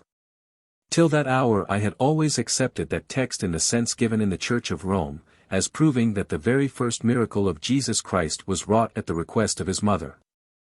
And I was preparing myself to answer the three mysterious witnesses, Here is the proof that you are three devils, and not three evangelists, when you tell me that Jesus has never granted the petitions of his mother, except when a child. Here is the glorious title of Mary to my confidence in her intercession, here is the seal of her irresistible superhuman power over her divine Son, here is the undeniable evidence that Jesus cannot refuse anything asked by his divine mother. But when, armed with these explanations of the Church, I was preparing to meet what Matthew, St. Mark, and St. Luke had just told me, a sudden distressing thought came to my mind. And this thought was as if I heard the three witnesses saying, How can you be so blind as not to see that instead of being a favor granted to Mary, this first miracle is the first opportunity chosen by Christ to protest against her intercession? It is a solemn warning to Mary never to ask anything from him, and to us, never to put any confidence in her requests. Here, Mary, evidently full of compassion for those poor people, who had not the means to provide the wine for the guests who had come with Jesus, wants her Son to give them the wine they wanted. How does Christ answer her requests? He answers it by a rebuke, a most solemn rebuke. Instead of saying, Yes, Mother, I will do as you wish, he says, Woman, what have I to do with thee, which clearly means, Woman, thou hast nothing to do in this matter. I do not want you to speak to me of the bridegroom's distress. It was my desire to come to their help and show my divine power. I do not want you to put yourself between the wants of humanity and me. I do not want the world to believe that you had any right, any power or influence over me, or more compassion on the miseries of man than I have. Is it not to me and me alone, the lost children of Adam must look to be saved? Woman, what have I to do with thee in my great work of saving this perishing world? Nothing, absolutely nothing. I know what I have to do to fulfill, not our will, but my Father's will. This is what Jesus meant by the solemn rebuke given to Mary. He wanted to banish all idea of her ever becoming an intercessor between man and Christ. He wanted to protest against the doctrine of the Church of Rome, that it is through Mary that he will bestow his favor to his disciples, and Mary understood it well when she said, "Whatsoever he saith unto you, do it. Never come to me, but got to him. For there is none other name under heaven given among men, whereby we must be saved." Acts 4:12. Every one of these thoughts passed over my distressed soul like a hurricane. Every sentence was like a flash of lightning in a dark night. I was like the poor dismantled ship suddenly overtaken by the tempest in the midst of the ocean. Till the dawn of day, I felt powerless against the efforts of God to pull down and demolish the huge fortress of sophisms, falsehoods, idolatries, which Rome had built around my soul. What a fearful thing it is to fight against the Lord! During the long hours of that night, my God was contending with me, and I was struggling against him. But though brought down to the dust, I was not conquered. My understanding was very nearly convinced. My rebellious and proud will was not yet ready to yield. The chains by which I was tied to the feet of the idols of Rome, though rudely shaken, were not yet broken. However, to say the truth, my views about the worship of Mary had received a severe shock, and were much modified. That night had been sleepless, and in the morning my eyes were red, and my face swollen with my tears. When at breakfast, Bishop Prince, who was sitting by me, asked, "Are you sick? Your eyes are as if you had wept all night." "Your lordship is not mistaken, I have wept the whole night." I answered. "Wept all the night," replied the bishop. "Might I know the cause of your sorrow?" "Yes, my lord." You must know it. But please come to your room. What I have to say is of such a private and delicate nature, that I want to be alone with your lordship, when opening my mind to the cause of my tears. Bishop Prince, then coadjutor of Bishop Bourget and late Bishop of Asti. Hyacinth, where he became insane in 1858 and died in 1860, had been my personal friend from the time I entered the college at Nicolet, where he was professor of rhetoric. He very often came to confession to me, and had taken a lively interest in my labors on temperance. When alone with him, I said, "My lord, I thank you for your kindness in allowing me to unburden my heart to you. I have passed the most horrible night of my life.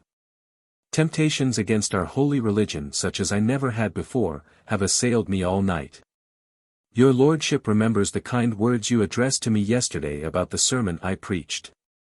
But, last night, very different things came to my mind, which have changed the joys of yesterday into the most unspeakable desolation. You congratulated me yesterday on the manner I had proved that Jesus had always granted the requests of his mother, and that he cannot refuse any of her petitions. The whole night it has been told me that this was a blasphemous lie, and from the Holy Scriptures themselves, I have been nearly convinced that you and I, nay, that our Holy Church, are preaching a blasphemous falsehood every time we proclaim the doctrines of the worship of Mary as the gospel truth." The poor bishop, thunderstruck by this simple and honest declaration, quickly answered, "I hope you have not yielded to these temptations, and that you will not become a Protestant as so many of your enemies whisper to each other. It is my hope, my lord, that our merciful God will keep me, to the end of my life, a dutiful and faithful priest of our Holy Church. However, I cannot conceal from your lordship that my faith was terribly shaken last night. As a bishop, your portion of light and wisdom must be greater than mine. I hope you will grant me some of the lights which will brightly shine before your eyes. I have never been so much in need of the counsels of your piety and the help of your scriptural knowledge as today. Please help me to come out from the intellectual slough in which I spent the night. Your lordship has congratulated me for having said that Jesus Christ has always granted the petitions of Mary. Please tell me how you reconcile that proposition with the text," and I handed him the Gospel of Matthew, pointing to the last 5 verses of the 12th chapter. I requested him to read them aloud. He read them and said, "Now, what do you want from me?" "My lord, I want respectfully to ask you how we can say that Jesus has always granted the requests of his mother, when this evangelist tells us that he never granted her petitions, when acting in his capacity of Savior of the world? Must we not fear that we proclaim a blasphemous falsehood and we support a proposition directly opposed to the gospel? The poor bishop seemed absolutely confounded by this simple and honest question. I also felt confused and sorry for his humiliation. Beginning a phrase, he would give it up, trying arguments, he could not push to their conclusion. It seemed to me that he had never read that text, of if he had read it, he, like myself and the rest of the priests of Rome, had never noted that they entirely demolished the stupendous impostures of the Church, in reference to the worship of Mary. In order to help him out of the inextricable difficulties into which I had at once pushed him, I said, "My lord, will you allow me to put a few more questions to you?" "With pleasure," he answered. "Well, my lord, who came to this world to save you and me? Is it Jesus or Mary?" "It is Jesus," answered the bishop. "Now, please allow me a few more questions. When Jesus and Mary were on earth, whose heart was most devoted to sinners? Who loved them with a more efficacious and saving love, was it Jesus or Mary?" "Jesus, being God, his love was evidently more efficacious and saving than Mary's," answered the bishop.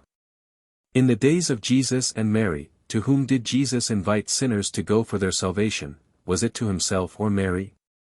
I asked again. The bishop answered, "Jesus has said to all sinners, 'Come unto me.' He never said, 'Come or go to Mary.' Have we any examples, in the Scriptures, of sinners, who, fearing to be rebuked by Jesus, have gone to Mary and obtained access to him through her, and been saved through her intercessions?" "I do not remember of any such cases," replied the bishop. I then asked, "To whom did the penitent thief on the cross address himself to be saved, was it to Jesus or Mary?"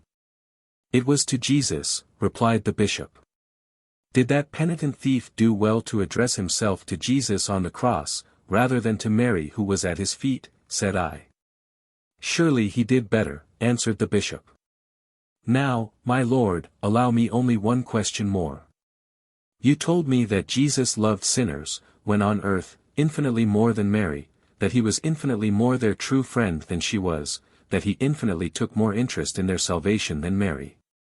That it was infinitely better for sinners to go to Jesus than to Mary, to be saved. Will you please tell me if you think that Jesus has lost, in heaven, since he is sitting at the right hand of his Father, any of his divine and infinite superiority of love and mercy over Mary for sinners? And can you show me that what Jesus has lost has been gained by Mary? I do not think that Christ has lost any of his love and power to save us now that he is in heaven," answered the bishop. "Now, my lord, if Jesus is still my best friend, my most powerful, merciful, and loving friend, why should I not go directly to him?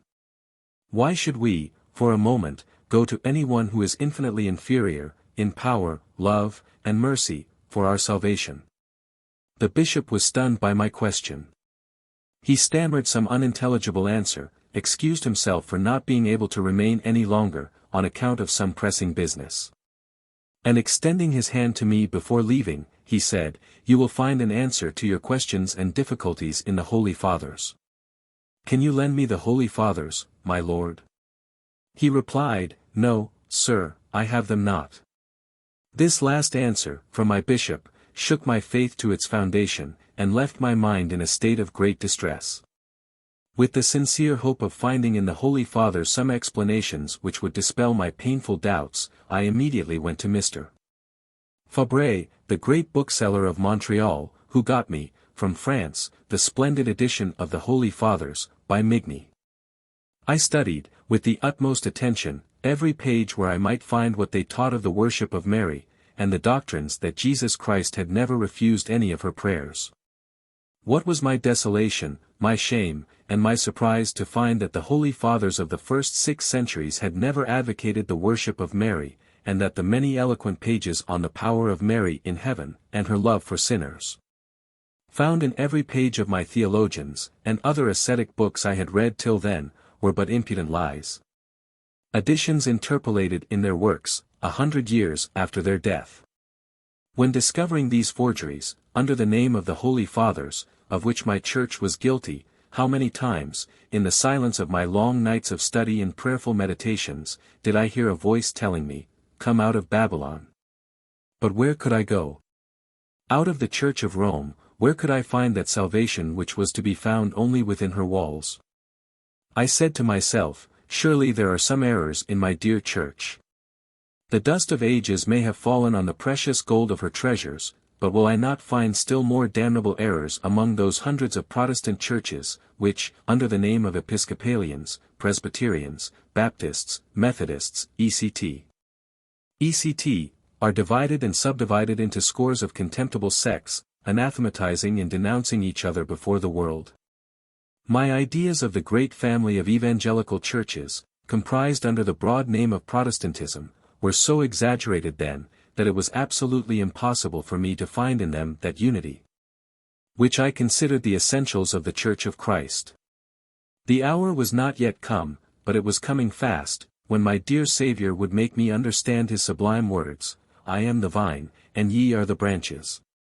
It was some time later, when under the beautiful vine I had planted in my own garden, and which I had cultivated with mine own hands, I saw that there was not a single branch like another in that prolific vine.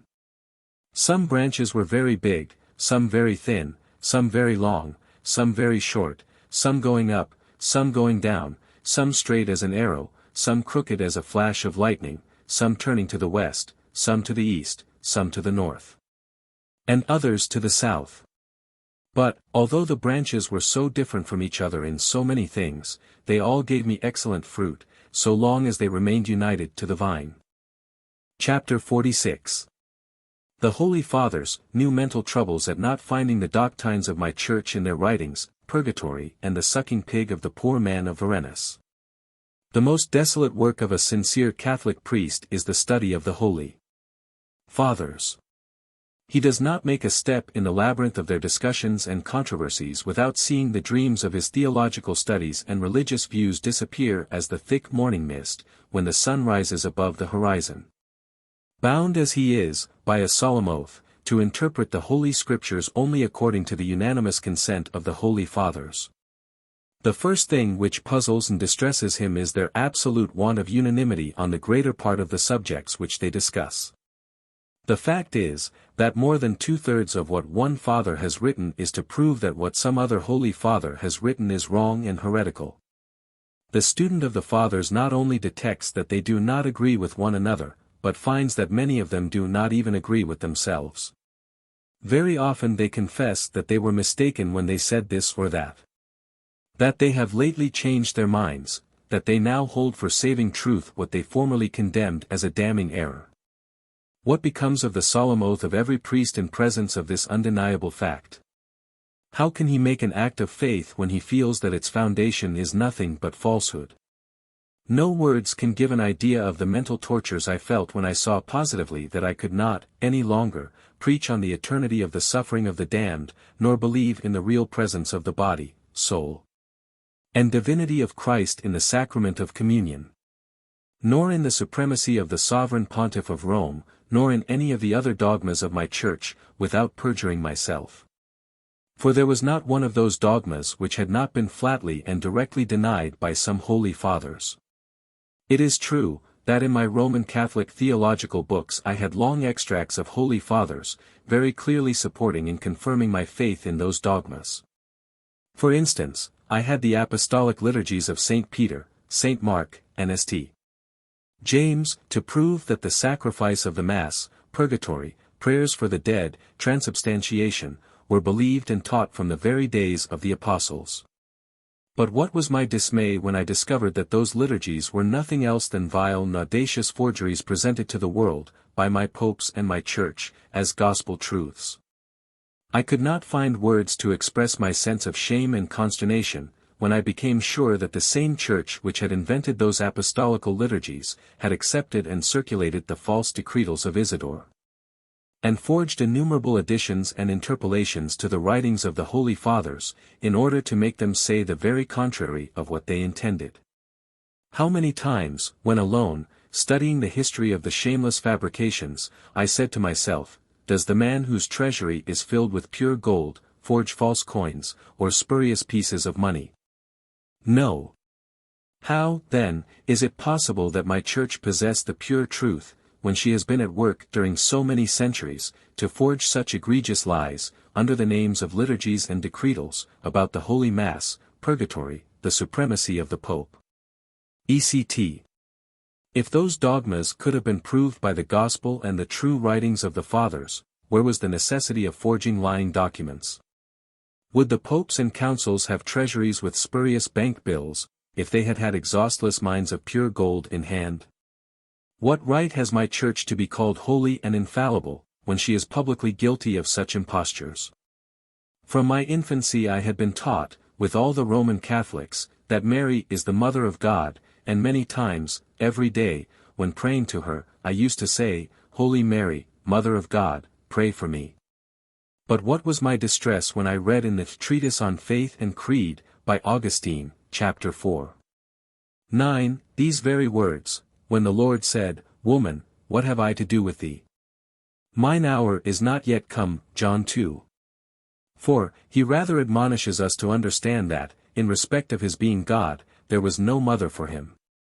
This was so completely demolishing the teachings of my church, and telling me that it was blasphemy to call Mary Mother of God, that I felt as if struck with a thunderbolt. Several volumes might be written, if my plan were to give the story of my mental agonies, when reading the Holy Fathers. I found their furious battles against each other, and reviewed their fierce divisions on almost every subject.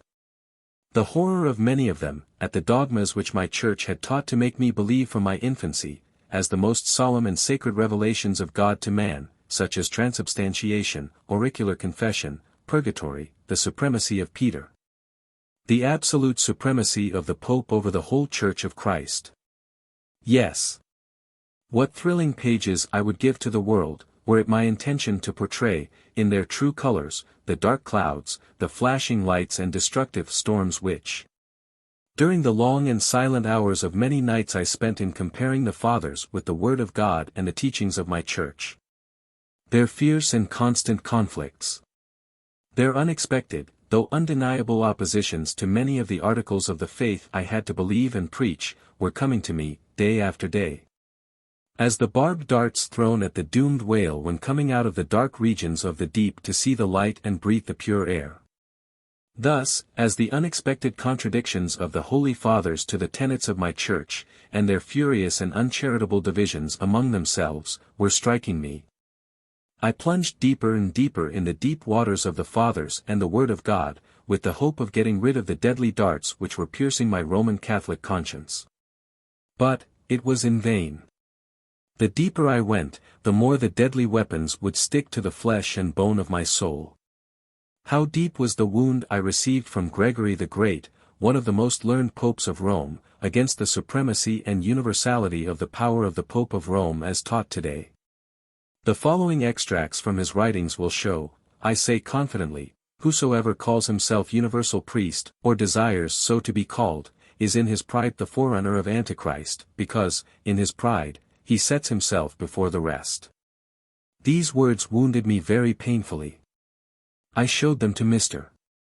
Broussard, saying, Do you not see here the incontrovertible proof of what I have told you many times, that, during the first 6 centuries of Christianity, we do not find the least proof that there was anything like our dogma of the supreme power and authority of the Bishop of Rome, or any other bishop, over the rest of the Christian world?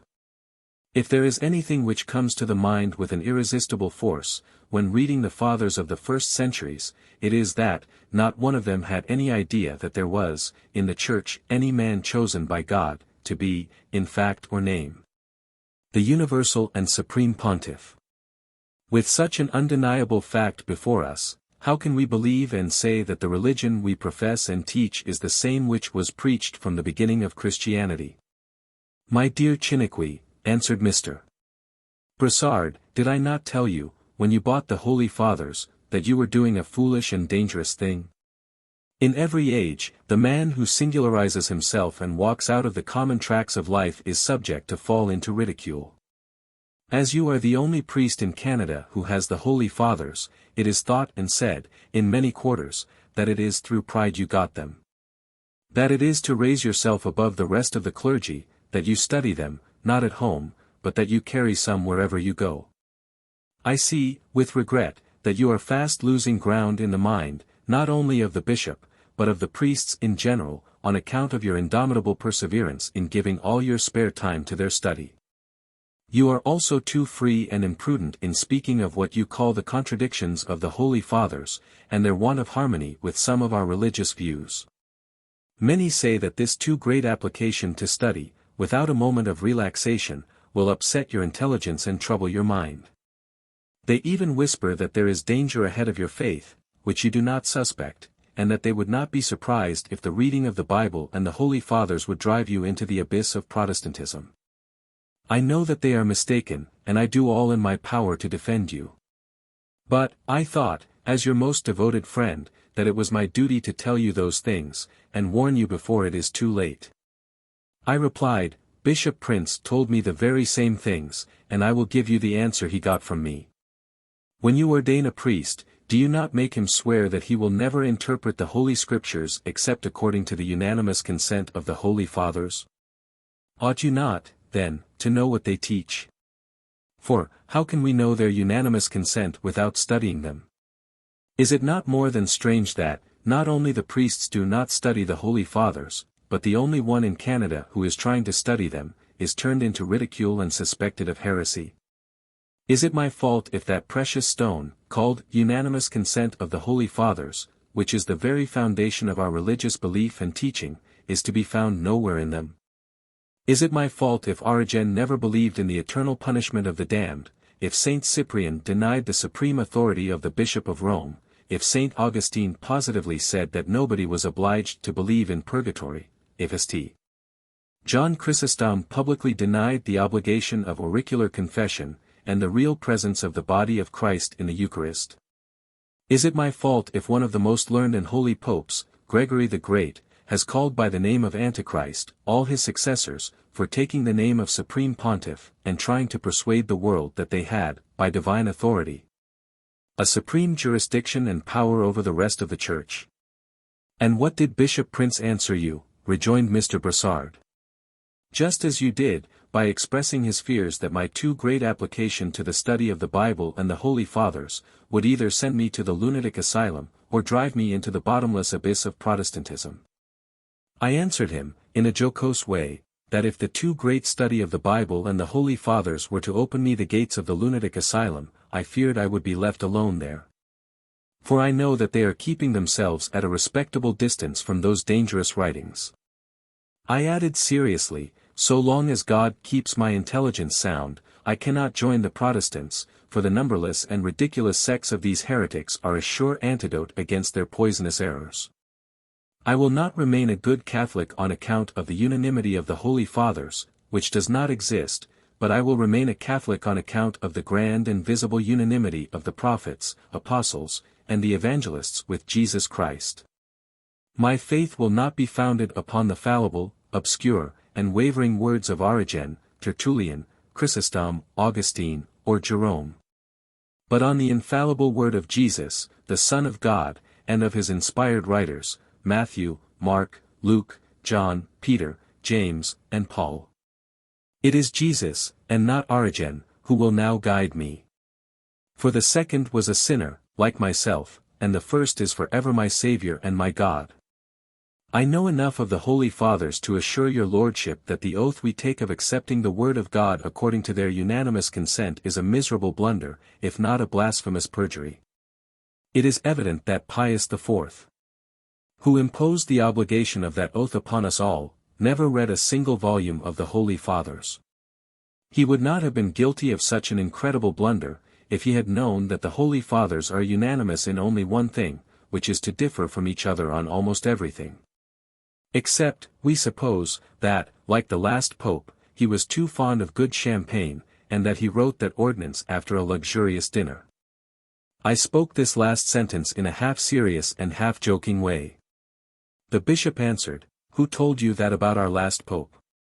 "Your Lordship," I answered, "told me that, when you complimented me on the apostolical benediction which the present Pope sent me through my Lord Bellargin, that his predecessor would not have given me his benediction for preaching temperance, because he was too fond of wine." Oh yes. Yes. I remember it now, answered the bishop. But it was a bad joke on my part, which I regret. Good or bad joke, I replied, it is not the less a fact that our last pope was too fond of wine. There is not a single priest of Canada who has gone to Rome without bringing that back as a public fact from Italy. And what did my Lord Prince say to that? Asked again Mr. Brassard. Just as when he was cornered by me, on the subject of the Virgin Mary, he abruptly put an end to the conversation by looking at his watch, and saying that he had a call to make at that very hour. Not long after that painful conversation about the Holy Fathers, it was the will of God, that a new arrow should be thrust into my Roman Catholic conscience, which went through and through, in spite of myself. I had been invited to give a course of 3 sermons at Varennes. The second day, at tea time, after preaching and hearing confessions for the whole afternoon, I was coming from the church with the curate, when, halfway to the parsonage, we were met by a poor man, who looked more like one coming out of the grave than a living man. He was covered with rags, and his pale and trembling lips indicated that he was reduced to the last degree of human misery. Taking off his hat, through respect for us, he said to Reverend Primo, with a trembling voice, "You know, Mr. Lecure, that my poor wife died, and was buried 10 days ago, but I was too poor to have a funeral service sung the day she was buried, and I fear she is in purgatory, for almost every night I see her, in my dreams, wrapped up in burning flames. She cries to me for help, and asks me to have a high mass sung for the rest of her soul. I come to ask you to be so kind as to sing that high mass for her." "Of course," answered the curate, "your wife is in the flames of purgatory, and suffers there the most unspeakable tortures, which can be relieved only by the offering of the holy sacrifice of Mass. Give me $5 and I will sing that Mass tomorrow morning." "You know very well, Mr. Lecure," answered the poor man, in a most supplicating tone, "that my wife has been sick, as well as myself, a good part of the year. I am too poor to give you $5. If you cannot pay, you cannot have any Mass sung. You know it is the rule. It is not in my power to change it." These words were said by the curate with a high and unfeeling tone, which were in absolute contrast with the solemnity and distress of the poor sick man. They made a very painful impression upon me, for I felt for him. I know the curate was well off, at the head of one of the richest parishes of Canada, that he had several $1,000s in the bank. I hoped, at first, that he would kindly grant the petition presented to him without speaking of the pay, but I was disappointed. My first thought, after hearing this hard rebuke, was to put my hand in my pocket and take out one of the several $5 gold pieces I had, and give it to the poor man, that he might be relieved from his terrible anxiety about his wife. It came also to my mind to say to him, "I will sing you high mass for nothing tomorrow." But alas! I must confess, to my shame, I was too cowardly to do that noble deed. I had a sincere desire to do it, but was prevented by the fear of insulting that priest, who was older than myself, and for whom I had always entertained great respect. It was evident to me that he would have taken my action as a condemnation of his conduct. When I was feeling ashamed of my own cowardice, and still more indignant against myself than against the curate, he said to the disconcerted poor man, "That woman is your wife, not mine. It is your business, and not mine, to see how to get her out of purgatory." Turning to me, he said, in the most amiable way, "Please, sir, come to tea."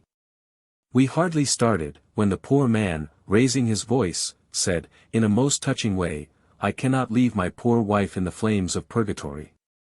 If you cannot sing a high mass, will you please say 5 low masses to rescue her soul from those burning flames?" The priest turned towards him and said, "Yes, I can say 5 masses to take the soul of your wife out of purgatory, but give me 5 shillings, for you know the price of a low mass is 1 shilling. The poor man answered, "I can no more give $1 than I can 5.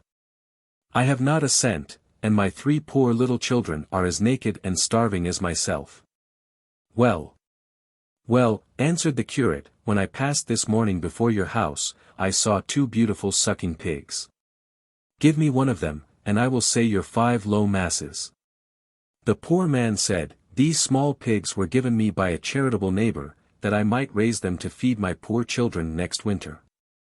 They will surely starve to death, if I give my pigs away. But I could not listen any longer to that strange dialogue, every word of which fell upon my soul as a shower of burning coals. I was beside myself with shame and disgust. I abruptly left the merchant of souls finishing his bargains, went to my sleeping room, locked the door, and fell upon my knees to weep to my heart's content. A quarter of an hour later, the curate knocked at my door, and said, "Tea is ready. Please come down." I answered, "I am not well, I want some rest. Please excuse me if I do not take my tea tonight." It would require a more eloquent pen than mine, to give the correct history of that sleepless night. The hours were dark and long. My God! My God! I cried, 1,000 times, is it possible that, in my so dear Church of Rome, there can be such abominations as I have seen and heard today? Dear and adorable Saviour, if thou wert still on earth, and should see the soul of a daughter of Israel fallen into a burning furnace, wouldst thou ask a shilling to take it out? Wouldst thou force the poor father, with his starving children, to give their last morsel of bread, to persuade thee to extinguish the burning flames? Thou hast shed the last drop of thy blood to save her. And how cruel, how merciless, we, thy priests, are, for the same precious soul. But are we really thy priests? Is it not blasphemous to call ourselves thy priests, when not only we will not sacrifice anything to save that soul, but will starve the poor husband and his orphans? What right have we to extort such sums of money from thy poor children to help them out of purgatory? Do not thy apostles say that thy blood alone can purify the soul? Is it possible that there is such a fiery prison for the sinners after death, and that neither thyself nor any of thy apostles has said a word about it? Several of the fathers consider purgatory as of pagan origin. Tertullian spoke of it only after he had joined the sect of the Montanists, and he confesses that it is not through the Holy Scriptures, but through the inspiration of the Paraclete of Montanus that he knows anything about purgatory. Augustine, the most learned and pious of the Holy Fathers, does not find purgatory in the Bible, and positively says that its existence is dubious, that every one may believe what he thinks proper about it. Is it possible that I am so mean as to have refused to extend a helping hand to that poor distressed man, for fear of offending the cruel priest? We priests believe, and say that we can help souls out of the burning furnace of purgatory, by our prayers and masses, but instead of rushing to their rescue, we turn to the parents, friends, the children of those departed souls, and say, "Give me $5. Give me a shilling, and I will put an end to those tortures. But if you refuse us that money, we will let your father, husband, wife, child, or friend endure those tortures, hundreds of years more." Would not the people throw us into the river, if they could once understand the extent of our meanness and avarice? Ought we not to be ashamed to ask a shilling to take out of the fire a human being who calls us to the rescue? Who, except a priest, can descend so low in the regions of depravity? It would take too long to give the thoughts which tortured me during that terrible night. I literally bathed my pillow with my tears.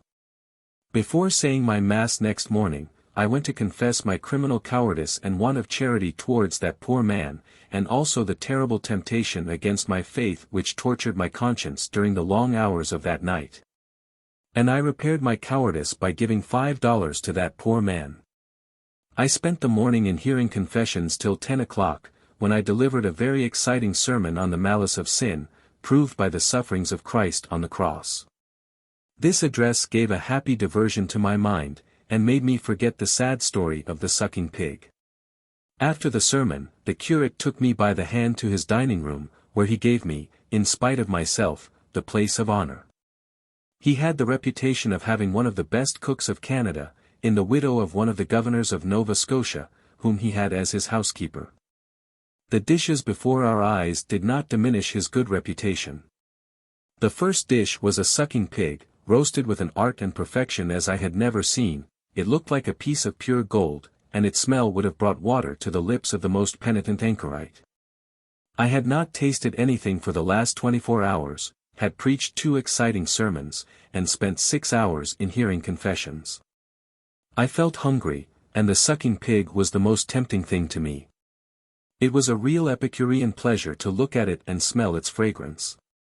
Besides, that was a favorite dish with me. I cannot conceal that it was with real pleasure that I saw the curate, after sharpening his long, glittering knife on the file, cutting a beautiful slice from the shoulder, and offering it to me. I was too hungry to be over-patient. My knife and fork had soon done their work.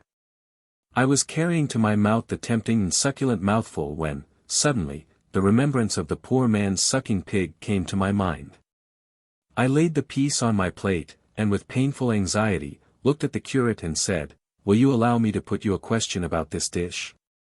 "Oh, yes, ask me not only one, but 2 questions, and I will be happy to answer you to the best of my ability," answered he, with his fine manners. "Is this the sucking pig of the poor man of yesterday?"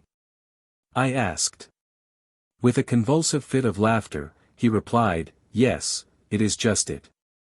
If we cannot take away the soul of the poor woman out of the flames of purgatory, we will, at all events, eat a fine sucking pig." The other 13 priests filled the room with laughter, to show their appreciation of their host's wit. However, their laughter was not of long duration. With a feeling of shame and uncontrollable indignation, I pushed away my plate with such force, that it crossed the table and nearly fell on the floor. Saying, with a sentiment of disgust which no pen can describe, "I would rather starve to death than eat of that execrable dish, I see in it the tears of the poor man, I see the blood of his starving children, it is the price of a soul. No. No, gentlemen, do not touch it. You know, Mr. Curate, how 30,000 priests and monks were slaughtered in France, in the bloody days 1792. It was for such iniquities as this that God Almighty visited the Church in France. The same future awaits us here in Canada, the very day that people will awaken from their slumber and see that, instead of being ministers of Christ, we are the vile traders of souls, under the mask of religion." The poor curate, stunned by the solemnity of my words, as well as by the consciousness of his guilt, lisped some excuse. The sucking pig remained untouched. And the rest of the dinner had more the appearance of a burial ceremony than of a convivial repast. By the mercy of God, I had redeemed my cowardice of the day before. But I had mortally wounded the feelings of that curate and his friends, and forever lost their goodwill. It is in such ways that God was directing the steps of his unprofitable servant through ways unknown to him. Furious storms were constantly blowing around my fragile bark, and tearing my sails into fragments. But every storm was pushing me, in spite of myself, towards the shores of eternal life, where I was to land safely, a few years later. Chapter 47. Letter from the Rev. Bishop Vandeveld, of Chicago. Vast project of the Bishop of the United States to take possession of the rich valley of the Mississippi and the prairies of the West. On the 15th of December, 1850, I received the following letter. Chicago, Illinois. December 1st, 1850. Reverend Father Chiniquy, Apostle of Temperance of Canada. Dear Sir, when I was in Canada, last fall, I intended to confer with you on a very important subject, but you were then working in the Diocese of Boston, and my limited time prevented me from going so far to meet you. You are aware that the lands of the state of Illinois and the whole valley of the Mississippi are among the richest and most fertile of the world. In a near future, those regions, which are now a comparative wilderness, will be the granary, not only of the United States, but of the whole world. And those who will possess them will not only possess the very heart and arteries of this young and already so great republic, but will become its rulers. It is our intention, without noise, to take possession of those vast and magnificent regions of the West in the name and for the benefit of our Holy Church. Our plan to attain that object is as sure as easy. There is, every year, an increasing tide of emigration from the Roman Catholic regions of Europe and Canada towards the United States. Unfortunately, till now, our emigrants have blindly scattered themselves among the Protestant populations, which too often absorb them and destroy their faith. Why should we not direct their steps to the same spot? Why should we not, for instance, induce them to come and take possession of these fertile states of Illinois, Missouri, Iowa, Kansas, etc. They can get those lands now, at a nominal price. If we succeed, as I hope we will, our holy church will soon count her children here by 10 and 20 millions, and through their numbers, their wealth and unity, they will have such a weight in the balance of power that they will rule everything. The Protestants, always divided among themselves, will never form any strong party without the help of the united vote of our Catholic people. And that party alone, which will ask and get our help by yielding to our just demands, will rule the country. Then, in reality, though not in appearance, our Holy Church will rule the United States, as she is called by our Savior himself to rule the whole world. There is, today, a wave of emigrants from Canada towards the United States, which, if not stopped or well directed, is threatening to throw the good French-Canadian people into the mire of Protestantism. Your countrymen, when once mixed with the numberless sects which try to attract them, are soon shaken in their faith. Their children sent to Protestant schools, will be unable to defend themselves against the wily and united efforts made to pervert them. But put yourself at the head of the emigrants from Canada, France, and Belgium. Prevent them from settling any longer among the Protestants, by inducing them to follow you to Illinois, and with them, you will soon see here, a Roman Catholic people, whose number, wealth and influence will amaze the world. God Almighty has wonderfully blessed your labors in Canada in that holy cause of temperance. But now the work is done, the same great God presents to your Christian ambition a not less great and noble work for the rest of your life. Make use of your great influence over your countrymen to prevent them from scattering any longer among Protestants, by inducing them to come here, in Illinois. You will then lay the foundation of a Roman Catholic French people, whose piety, unity, wealth and number will soon renew and revive, on this continent, the past and fading glories of the Church of France. We have already, at Bourbonnais, a fine colony of French Canadians. They long to see and hear you. Come and help me to make that comparatively small, though thriving people, grow with the immigrants from the French-speaking countries of Europe and America, till it covers the whole territory of Illinois with its sturdy sons and pious daughters. I will ask the Pope to make you my coadjutor, and you will soon become my successor, for I already feel too weak and unhealthy to bear alone the burden of my two large dioceses. Please consider what I propose to you before God, and answer me. But be kind enough to consider this overture as strictly confidential between you and me, till we have brought our plans into execution. Truly yours, Alvy Van Develd, Bishop of Chicago. I answered him that the bishops of Boston, Buffalo and Detroit, had already advised me to put myself at the head of the French-Canadian immigration, in order to direct its tide towards the vast and rich regions of the West. I wrote him that I felt as he did, that it was the best way to prevent my countrymen from falling into the snares laid before them by Protestants, among whom they were scattering themselves. I told him that I would consider it a great honor and privilege to spend the last part of my life in extending the power and influence of our Holy Church over the untied states, and that I would, in June next, pay my respects to him in Chicago. When on my way towards the colony of my countrymen at Bourbonnais Grove, I added that after I should have seen those territories of Illinois and the Mississippi Valley, with my own eyes, it would be more easy to give him a definite answer. I ended my letter by saying, "But I respectfully request your lordship to give up the idea of selecting me for your coadjutor, or successor. I have already twice refused to become a bishop. That high dignity is too much above my merits and capacities to be ever accepted by me. I am happy and proud to fight the battles of our Holy Church. But let my superiors allow me to continue to remain in her ranks as a simple soldier, to defend her honor and extend her power. I may, then, with the help of God, do some good. But I feel, and know that I would spoil everything, if raised to an elevated position, for which I am not fit." Without speaking to anybody of the proposition of the Bishop of Chicago, I was preparing to go and see the new field where he wanted me to work, when, in the beginning of May, 1851, I received a very pressing invitation from my Lord Lefebvre, Bishop of Detroit, to lecture on temperance to the French Canadians who were, then, forming the majority of the Roman Catholics of that city. That bishop had taken the place of Bishop Bresset, whose public scandals and infamies had covered the whole Catholic Church of America with shame.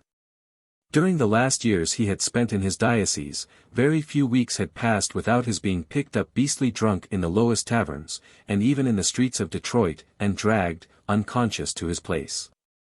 After long and vain efforts to reform him, the Pope and bishops of America had happily succeeded in persuading him to go to Rome, and pay his respects to the so-called Vicar of Jesus Christ. This was a snare too skillfully laid to be suspected by the drunken bishop. He had hardly set his feet in Rome when the inquisitors threw him into one of their dungeons, where he remained till the Republicans set him at liberty, in 1848, after Pope Pius IX had fled to Civita Vecchia. In order to blot out from the face of his church the black spots with which his predecessor had covered it, Bishop Lefebvre made the greatest display of zeal for the cause of temperance.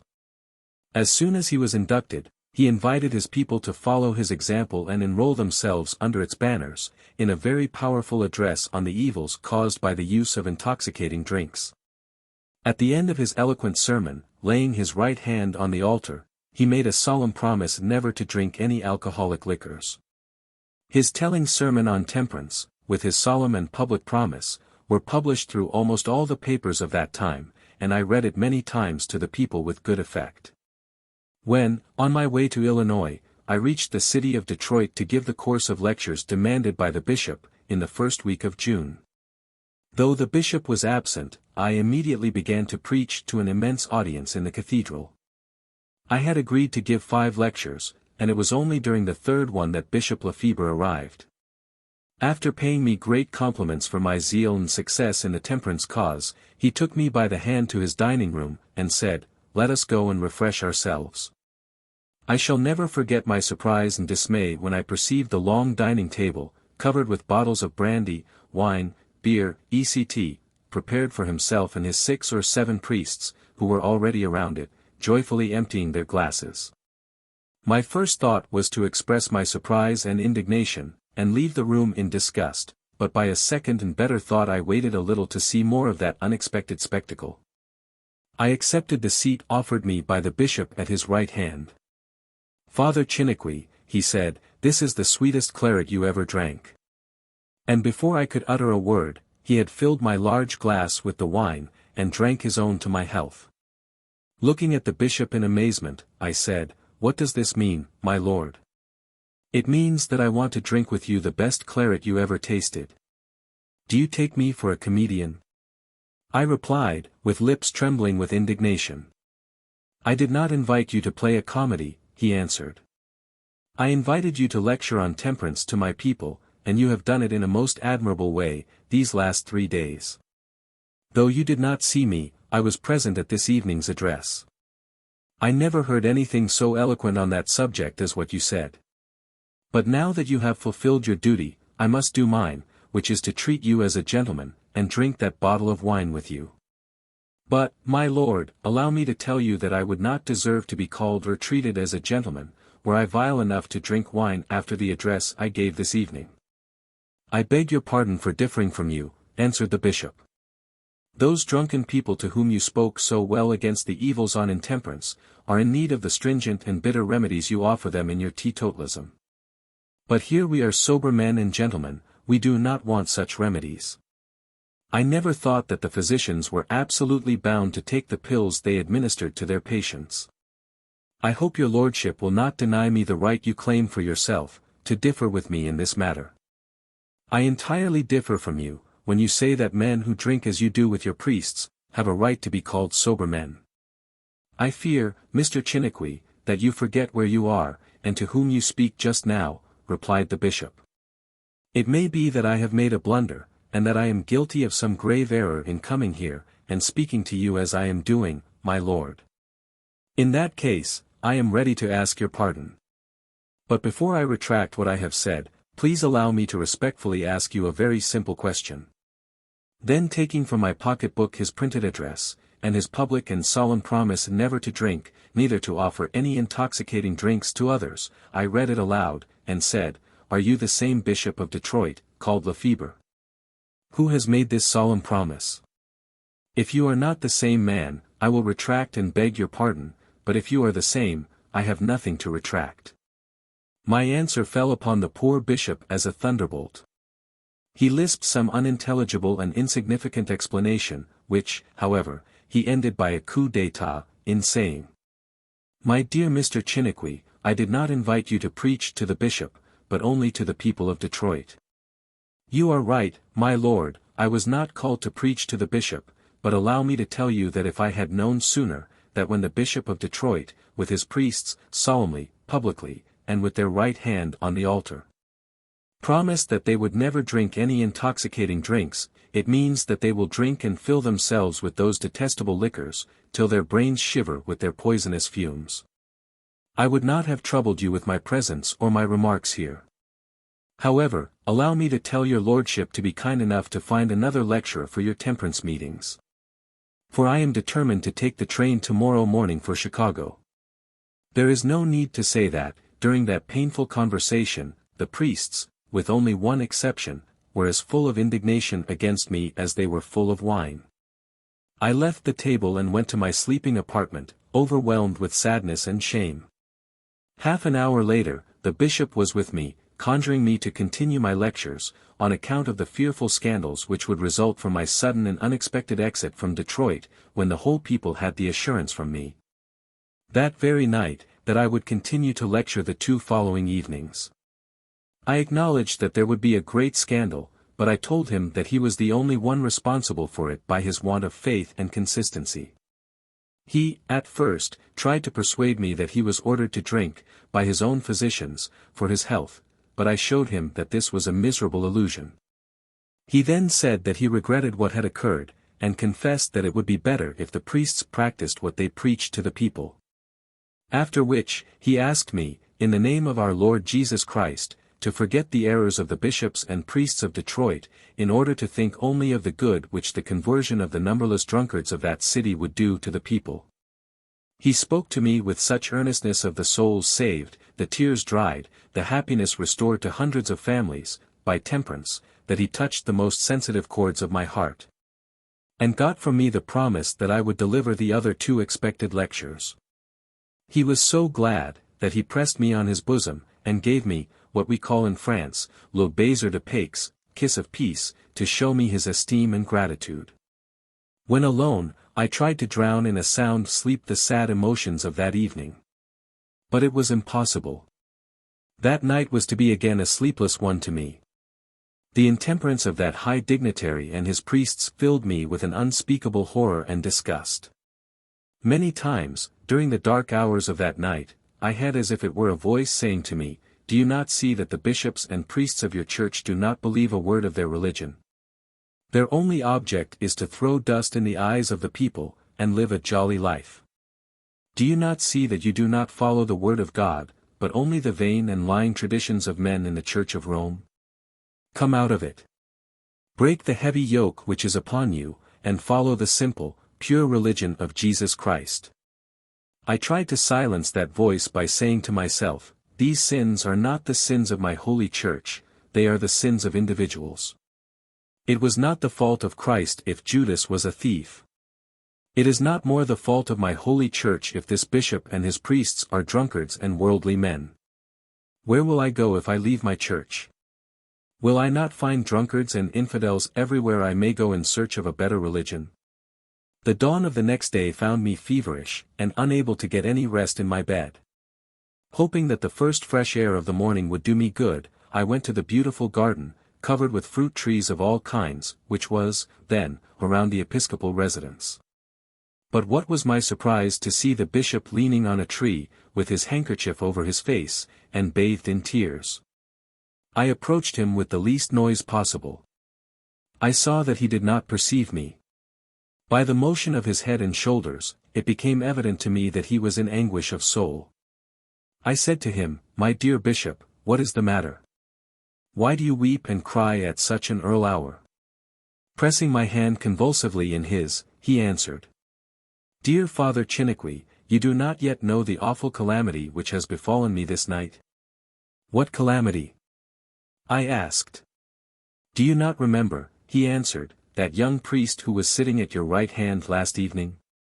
Well, he went away, during the night, with the wife of a young man, whom he had seduced, and stole $4,000 from me before he left. I am not at all surprised at that. When I remember how that priest emptied his glasses of beer and wine last night, I answered. When the blood of a man is heated by those fiery liquors, it is sheer absurdity to think that he will keep his vow of chastity. You are right. You are right. God Almighty has punished me for breaking the public pledge I had taken never to drink any intoxicating drinks. We want a reform in our midst, and we will have it, he answered. But what horrible scandal! One of my young priests gone with that young wife, after stealing $4,000 from me. Great God! Must we not hide our face now, in this city? I could say nothing to alleviate the sorrow of the poor bishop, but to mingle my tears of shame and sorrow with his. I went back to my room, where I wept a part of the day, to my heart's content, on the unspeakable degradations of that priesthood of which I had been so proud, and about which I had such exalted views when I entered its ranks. Before I had an inside view of its dark mysteries. Of course, the next 2 days that I was the guest of Bishop Lefebvre, not a single drop of intoxicating drink was seen on the table. But I know that not long after, that representative of the Pope forgot again his solemn vows, and continued with his priests, drinking, till he died a most miserable death in 1875. Chapter 48. My visit to Chicago in 1857, Bishop Vandeveld, his predecessor poisoned, magnificent prairies of the West, returned to Canada, bad feelings of Bishop Bourget. The journey from Detroit to Chicago, in the month of June, 1851, was not so pleasant as it is today. The Michigan Central Railroad was completed, then, only to New Buffalo. We took the steamer there and crossed Lake Michigan to Chicago, where we arrived the next morning, after nearly perishing in a terrible storm. On the 15th of June, I first landed, with the greatest difficulty, on a badly wrecked wharf, at the mouth of the river. Some of the streets I had to cross in order to reach the bishop's place were almost impassable. In many places loose planks had been thrown across them to prevent people from sinking in the mud and quicksands. The first sight of Chicago was then far from giving an idea of what that city has become in 1884. Though it had rapidly increased the last 10 years, its population was then not much more than 30,000.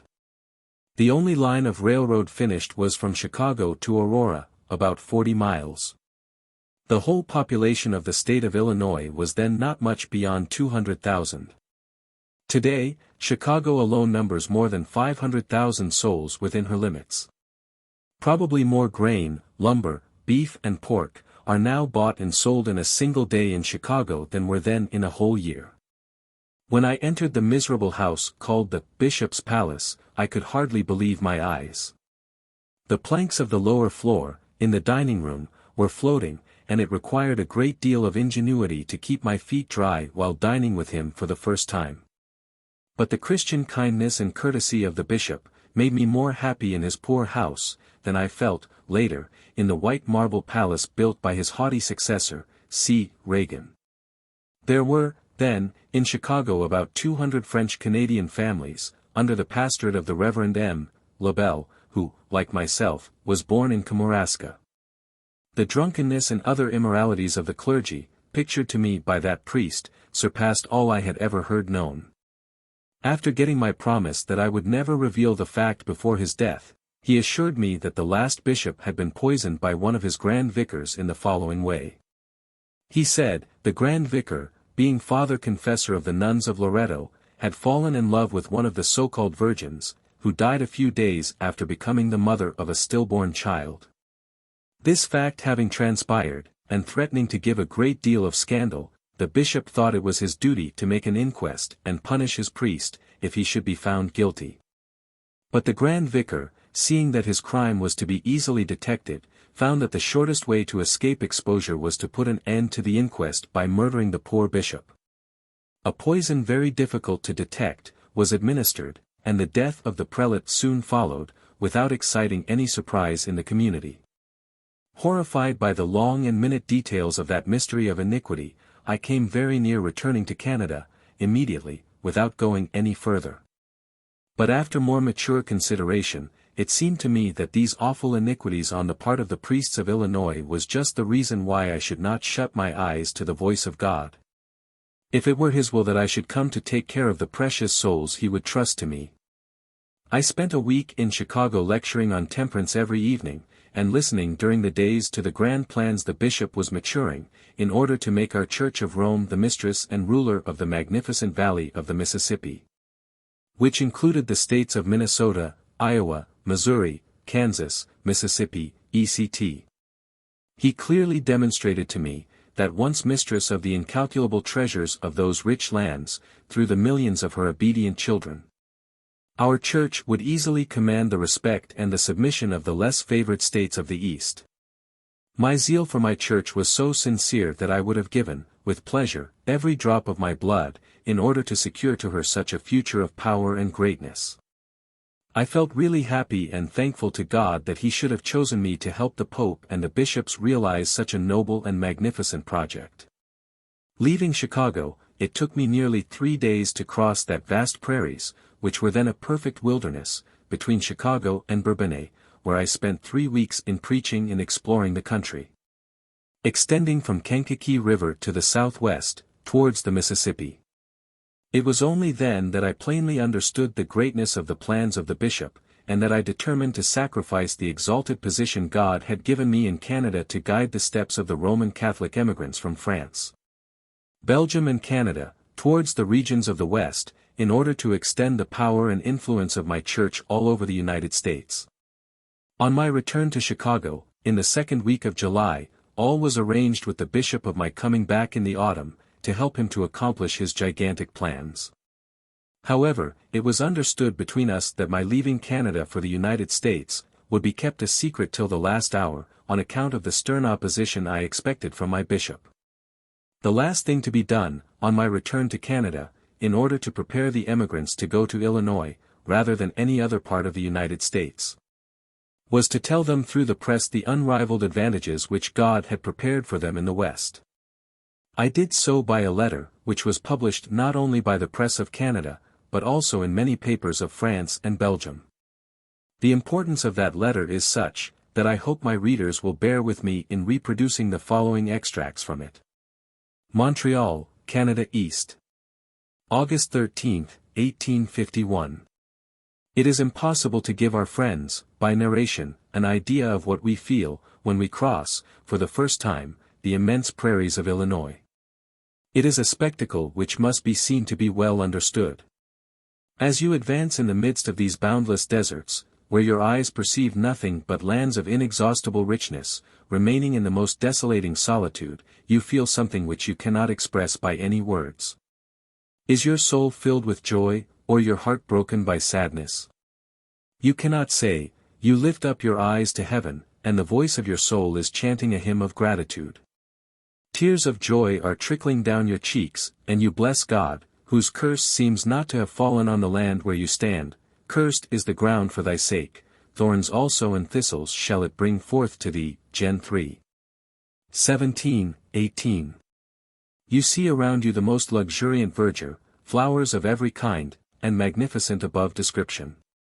But, if in the silence of meditation, you look with new attention on those prairies, so rich, so magnificent, you feel an inexpressible sentiment of sadness, and addressing yourself to the blessed land, you say, Why art thou so solitary?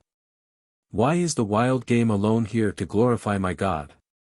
And if you continue to advance through those immense prairies, which, like a boundless ocean, are spreading their rolling waves before you, and seem to long after the presence of man, to cover themselves with incalculable treasures, you remember your friends in Canada, and more particularly those among them who, crushed down by misery, are watering with the sweat of their brow a sterile and desolated soil. You say, Ah!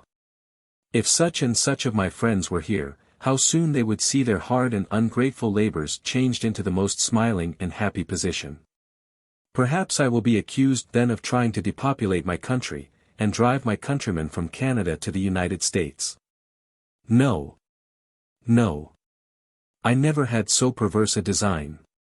Here is my mind about the subject of emigration, and I see no reason to be ashamed of it, or to conceal it. It is a fact that a great number, and much greater than generally believed, of French Canadians are yearly emigrating from Canada, and nobody regrets it more than I do.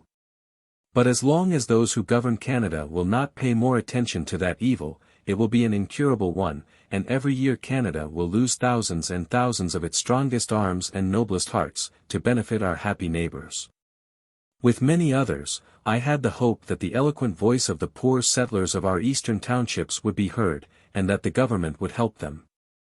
But that hope is gone like a dream, and we have now every reason to fear that our unfortunate settlers of the East will be left to themselves. The greatest part of them, for the want of roads to the markets of Quebec and Montreal, and still more by the tyranny of their cruel landlords, will soon be obliged to bid an eternal adieu to their country. And with an enraged heart against their haughty oppressors, they will seek, in exile to a strange land, the protection they could not find in their own country. Yes. If our Canadian government continues a little longer to show the same incomprehensible and stupid apathy for the welfare of its own subjects, emigration will increase every year from Canada, to swell the ranks of the American people. Since we cannot stop that emigration, is it not our first duty to direct it in such a way that it will be, to the poor emigrants, as beneficial as possible? Let us do everything to hinder them from going to the large cities of the United States. Drowned in the mixed population of American cities, our unfortunate emigrating countrymen would be too much exposed to losing their morality and their faith. Surely there is not another country under the heavens where space, bread, and liberty are so universally assured to every member of the community, as the United States. But it is not in the great cities of the United States that our poor countrymen will sooner find these three gifts. The French Canadian who will stop in the large cities, will not, with a very few exceptions, raise himself above the unenviable position of a poor journeyman. But those among them who will direct their steps toward the rich and extensive prairies of Bourbonnais, will certainly find a better lot. Many in Canada would believe that I am exaggerating, were I to publish how happy, prosperous, and respectable is the French Canadian population of Bourbonnais. The French Canadians of Bourbonnais have had the intelligence to follow the good example of the industrious American farmers, in the manner of cultivating the lands. On their farms as well as on those of their neighbors, you will find the best machinery to cut their crops, to thresh their grain. They enjoy the just reputation of having the best horses of the country, and very few can beat them for the number and quality of their cattle. Now, what can be the prospect of a young man in Canada, if he has not more than $200? A whole life of hard labor and continued privation is his too certain lot. But, let that young man go directly to Bourbonnais, and if he is industrious, sober, and religious, before a couple of years he will see nothing to envy in the most happy farmer of Canada. As the land he will take in Illinois is entirely prepared for the plow, he has no trees to cut or eradicate, no stones to move, no ditch to dig. His only work is to fence and break his land and sow it, and the very first year the value of the crop will be sufficient to pay for his farm. Holy Providence has prepared everything for the benefit of the happy farmers of Illinois. That fertile country is well watered by a multitude of rivers and large creeks, whose borders are generally covered with the most rich and extensive groves of timber of the best quality, as black oak, maple, white oak, bur oak, ash, etc. The seeds of the beautiful acacia, locust, after 5 or 6 years, will give you a splendid tree.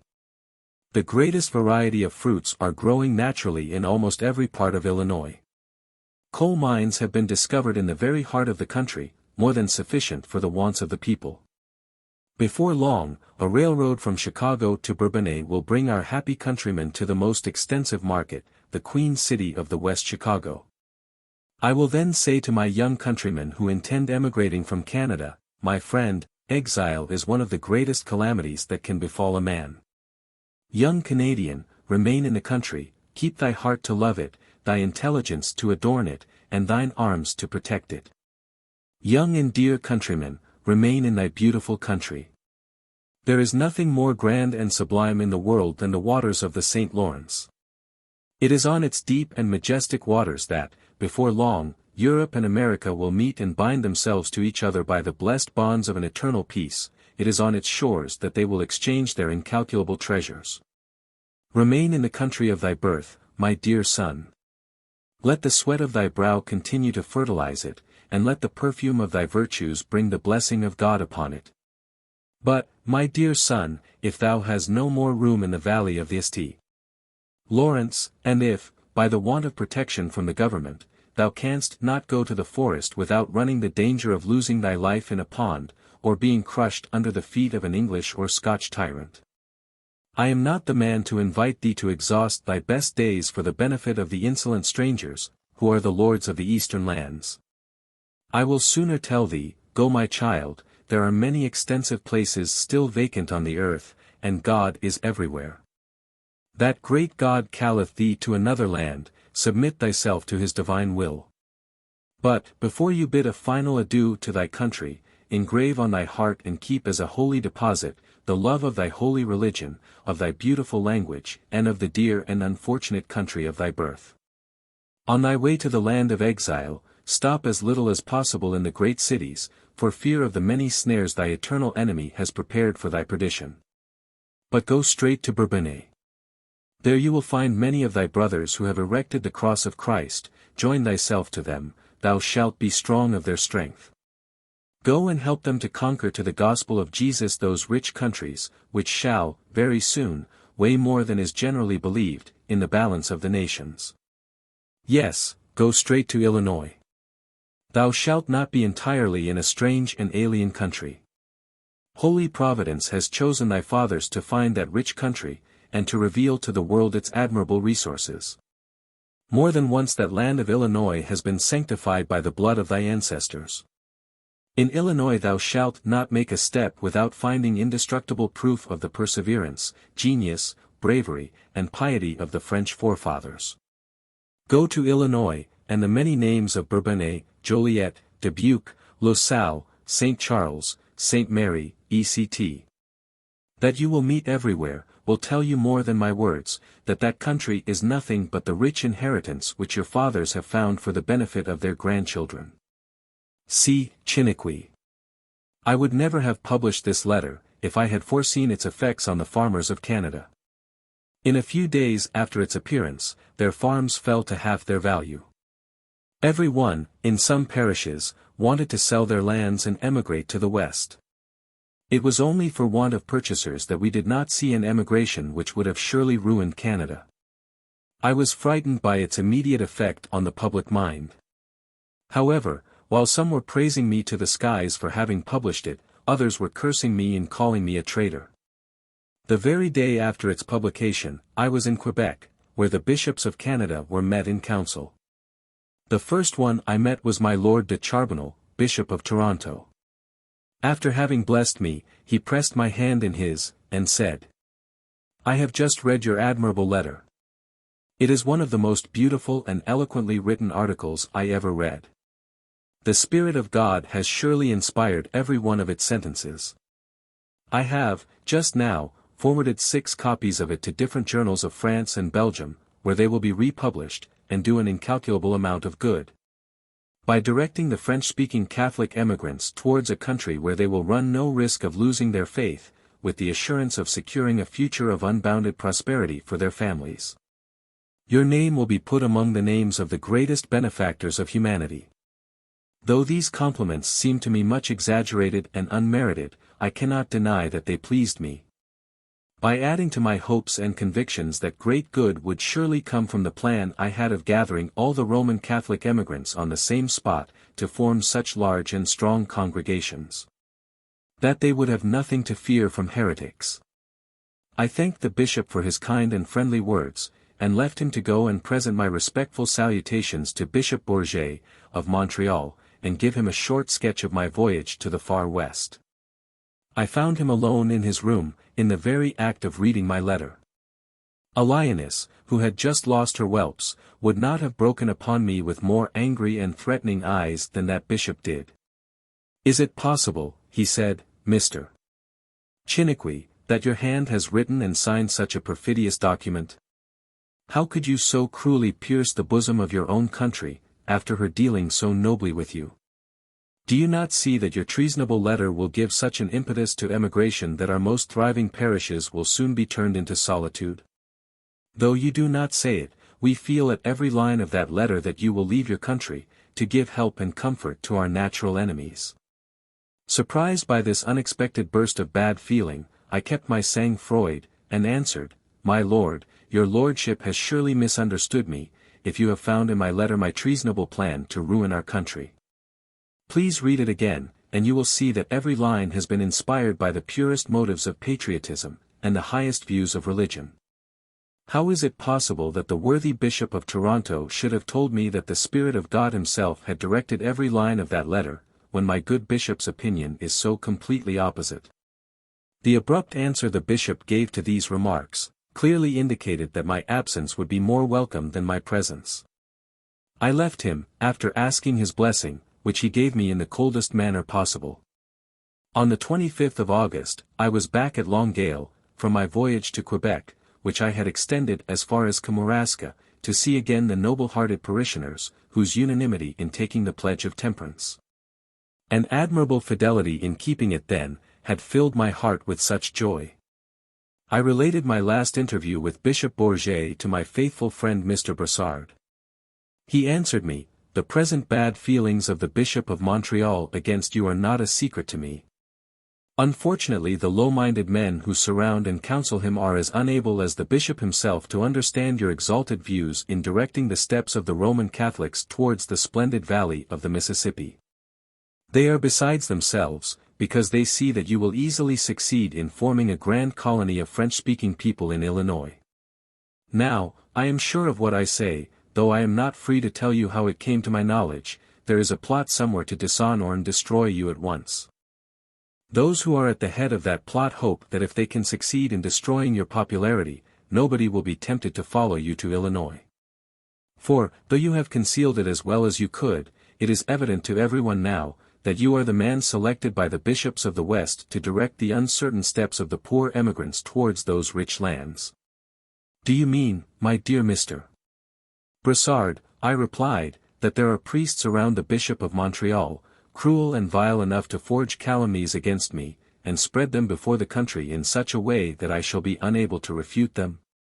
It is just what I mean, answered Mr. Brassard. Mind what I tell you, the bishop has made use of you to reform his diocese. He likes you for that work. But your popularity is too great today for your enemies. They want to get rid of you, and no means will be too vile or criminal to accomplish your destruction, if they can attain their object. But, my dear Mr. Brassard, can you give me any details of the plots which are in store against me? I asked. No. I cannot, for I know them not. But be on your guard, for your few, but powerful enemies, are jubilant. They speak of the absolute impotency to which you will soon be reduced, if you accomplish what they so maliciously and falsely call your treacherous objects. I answered, Our Saviour has said to all his disciples, In the world ye shall have tribulation. But be of good cheer, I have overcome the world, John 16:33. I am more determined than ever to put my trust in God, and to fear no man. 2 hours after this conversation, I received the following from the Reverend M. Père, Secretary to the Bishop. To the Reverend Mr. Chiniquy, Apostle of Temperance. My dear Sir, my Lord Bishop of Montreal would like to see you upon some important business. Please come at your earliest convenience. Yours truly, Jos Père, Secretary. The next morning I was alone with Monseigneur Bourget, who received me very kindly. He seemed at first to have entirely banished the bad feelings he had shown in our last interview at Quebec. After making some friendly remarks on my continual labors and success in the cause of temperance, he stopped for a moment, and seemed embarrassed how to resume the conversation. At last he said, Are you not the father confessor of Mrs. Chenier? Yes, my lord. I have been her confessor since I lived in Longueuil. Very well, he rejoined. I suppose that you know that her only child is a nun, in the Congregation convent? Yes. My lord, I know it, I replied. Could you not induce Mrs. Chenier to become a nun also? Asked the bishop. I never thought of that, my lord, I answered, and I do not see why I should advise her to exchange her beautiful cottage, washed by the fresh and pure waters of the St. Lawrence, where she looks so happy and cheerful, for the gloomy walls of the nunnery. But she is still young and beautiful. She may be deceived by temptations when she is there, in that beautiful house, surrounded by all the enjoyments of her fortune, replied the bishop. I understand your lordship. Yes, Mrs. Chenier has the reputation of being rich. Though I know nothing of her fortune, she has kept well the charms and freshness of her youth. However, I think that the best remedy against the temptations you seem to dread so much for her, is to advise her to marry. A good Christian husband seems to me a much better remedy against the dangers to which your lordship alludes, than the cheerless walls of a nunnery.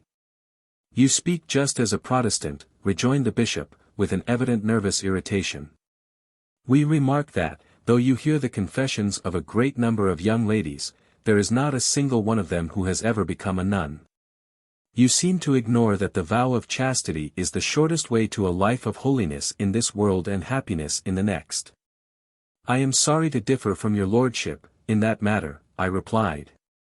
But I cannot help it, the remedy you have found against sin is quite modern. The old remedy offered by our God himself, is very different and much better, I think. It is not good that the man should be alone. I will make an help meet for him, Gen 2. 18. Said our Creator in the earthly paradise. Nevertheless, to avoid fornication, let every man have his own wife, and let every woman have her own husband, 1 Cor 7. 2. Said the same God, through his apostle Paul. I know too well how the great majority of nuns keep their vows of chastity, to believe that the modern remedy against the temptations you mention, is an improvement on the old one found and given by our God. I answered. With an angry look, the bishop replies, this is Protestantism, Mr. Chiniquy. This is sheer Protestantism. I respectfully ask your pardon for differing from your lordship. This is not Protestantism. It is simply and absolutely the pure word of God. But, my lord, God knows that it is my sincere desire, as it is my interest and my duty, to do all in my power to deserve your esteem. I do not want to vex nor disobey you. Please give me a good reason why I should advise Mrs. Chenier to enter a monastery, and I will comply with your request the very first time she comes to confess. Resuming his most amiable manner, the bishop answered me, my first reason is, the spiritual good which she would receive from her vows of perpetual chastity and poverty in a nunnery. The second reason is, that the lady is rich, and we are in need of money. We would soon possess her whole fortune, for her only child is already in the Congregation convent. My dear bishop, I replied, you already know what I think of your first reason. After having investigated that fact, not in the Protestant books, but from the lips of the nuns themselves, as well as from their father confessors, I am fully convinced that the real virtue of purity is much better kept in the homes of our Christian mothers, married sisters, and female friends than in the secret rooms, not to say prisons, where the poor nuns are enchained by the heavy fetters assumed by their vows, which the great majority curse when they cannot break them.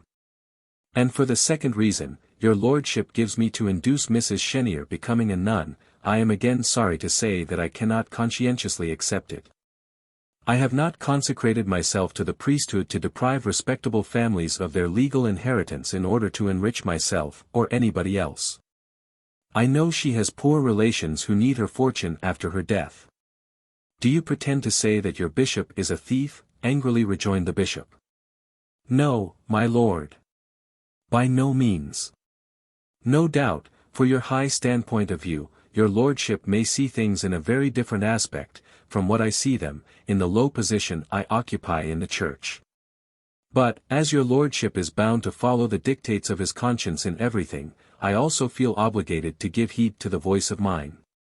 This painful conversation had already lasted too long. I was anxious to see the end of it. For I could easily read in the face of my superior, that every word I uttered was sealing my doom. I rose up to take leave of him, and said, my lord, I beg your pardon for disappointing your lordship. He coldly answered me, it is not the first time, though I would it were the last, that you show such a want of respect and submission to the will of your superiors. But, as I feel it is a conscientious affair on your part, I have no ill will against you, and I am happy to tell you that I entertain for you all my past esteem. The only favor I ask from you just now is, that this conversation may be kept secret. I answered, it is still more to my interest than your to keep this unfortunate affair a secret between us. I hope that neither your lordship nor the great God, who alone has heard us, will ever make it an imperious duty for me to mention it.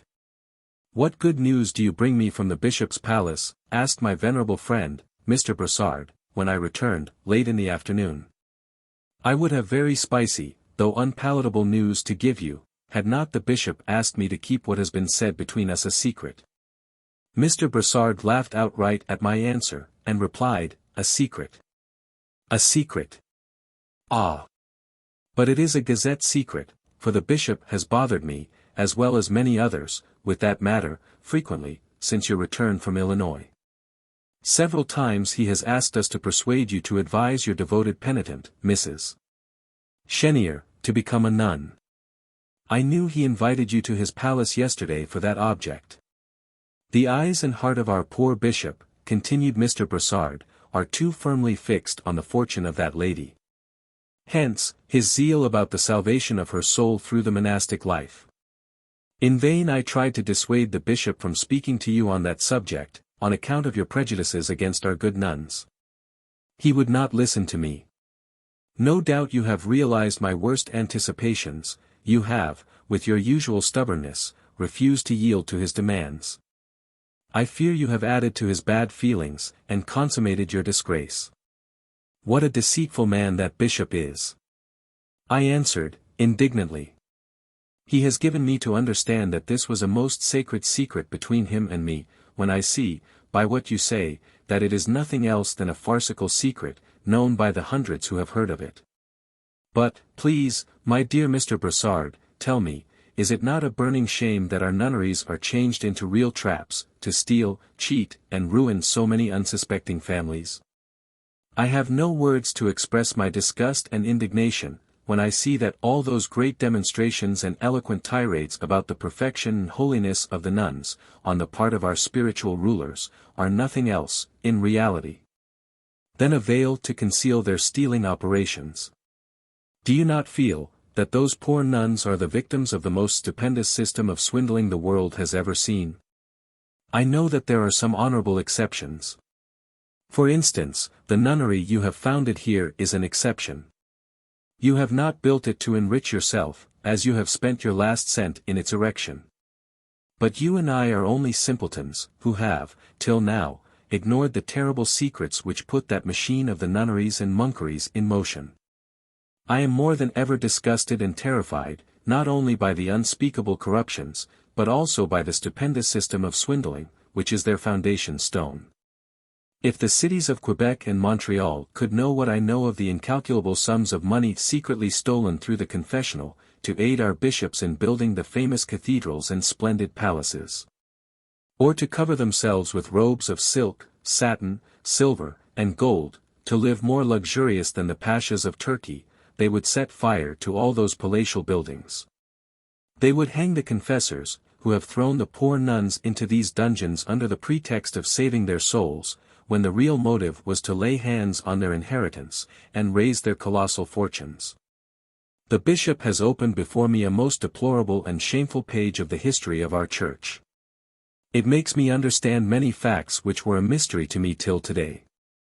Now I understand the terrible wrath of the English people in the days of old, and of the French people more recently, when they so violently wrenched from the hands of the clergy the enormous wealth they had accumulated during the Dark Ages. I have condemned those great nations till now. But, today, I absolve them. I am sure that those men, though blind and cruel in their vengeance, were the ministers of the justice of God.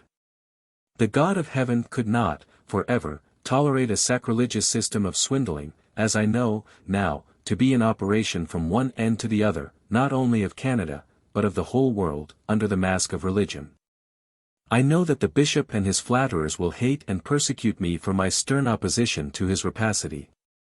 But I do feel happy and proud of his hatred. The God of truth and justice, the God of the gospel, will be on my side when they attack me. I do not fear them, let them come.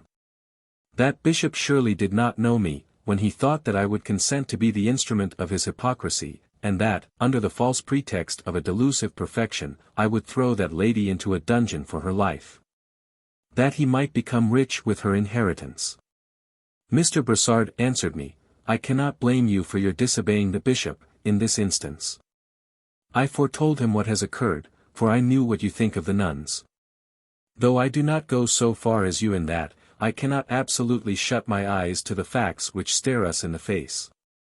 Those monkish communities have, in every age, been the principal cause of the calamities which have befallen the Church.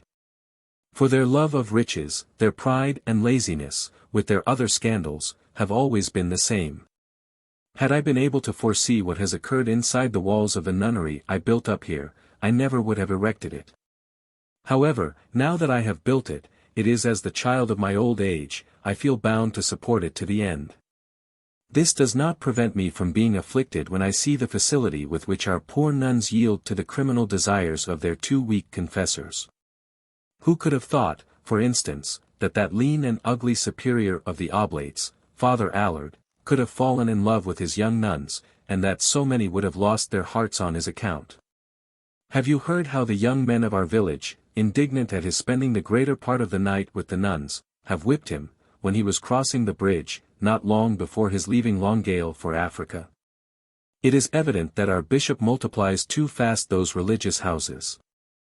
My fear is that they will, sooner than we expect, bring upon our Church of Canada the same cataclysms which have so often desolated her in England, France, Germany, and even in Italy. The clock struck 12 just when this last sentence fell from the lips of Mr. Brossard. It was quite time to take some rest.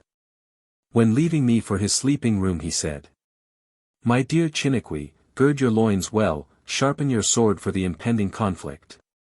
My fear is that the bishop and his advisers will never forget your wrenching from their hands the booty they were coveting so long.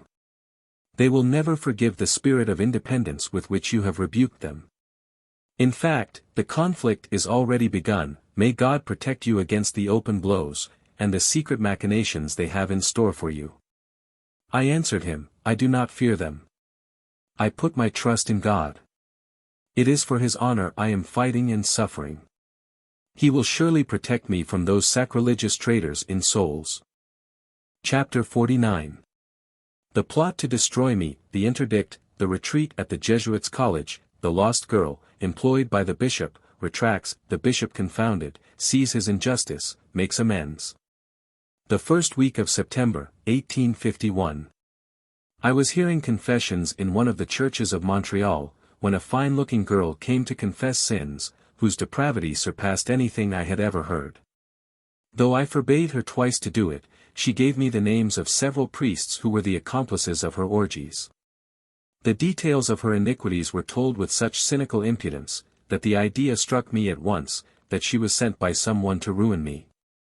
I abruptly stopped her disgusting stories by saying, The way you confess your sins is a sure indication that you do not come here to reconcile yourself to God, but to ruin me.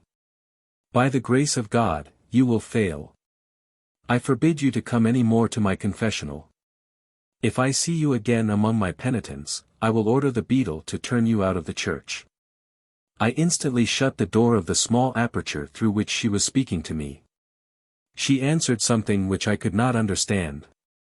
But the tone of her voice, the shaking of her hands and head, with her manner of walking, when she left the confessional, indicated that she was beside herself with rage, as she went to speak a few words to a carter who was in the church, preparing himself to confess. The next evening, I said to Reverend Mr. Brossard that I suspected that a girl was sent to my confessional to ruin me. He answered, Did I not warn you, some time ago, that there was a plot to destroy you? I have not the least doubt but that girl was hired to begin that diabolical work. You have no idea of my anxiety about you. For I know your enemies will not shrink from any iniquity to destroy your good name, and prevent you from directing the tide of emigration from Canada to the valley of Mississippi. I replied, that I could not partake of his fears. That God knew my innocence and the purity of my motives, he would defend and protect me. My dear Chiniquy, replied Mr. Brassard, I know your enemies. They are not numerous, but they are implacable, and their power for mischief knows no limits. Surely, God can save you from their hands, but I cannot share your security for the future. Your answer to the bishop, in reference to Mrs. Chenier, when you refused to send her to the nunnery, that he might inherit her fortune, has forever alienated him from you. Bishop Bourget has the merited reputation of being the most revengeful man in Canada. He will avail himself of the least opportunity to strike you without mercy. I answered, though there should be 1,000 bishops Bourget to plot against me, I will not fear them, so long as I am in the right, as I am today. As the clock struck 12, I bade him good night, and 10 minutes later, I was sound asleep.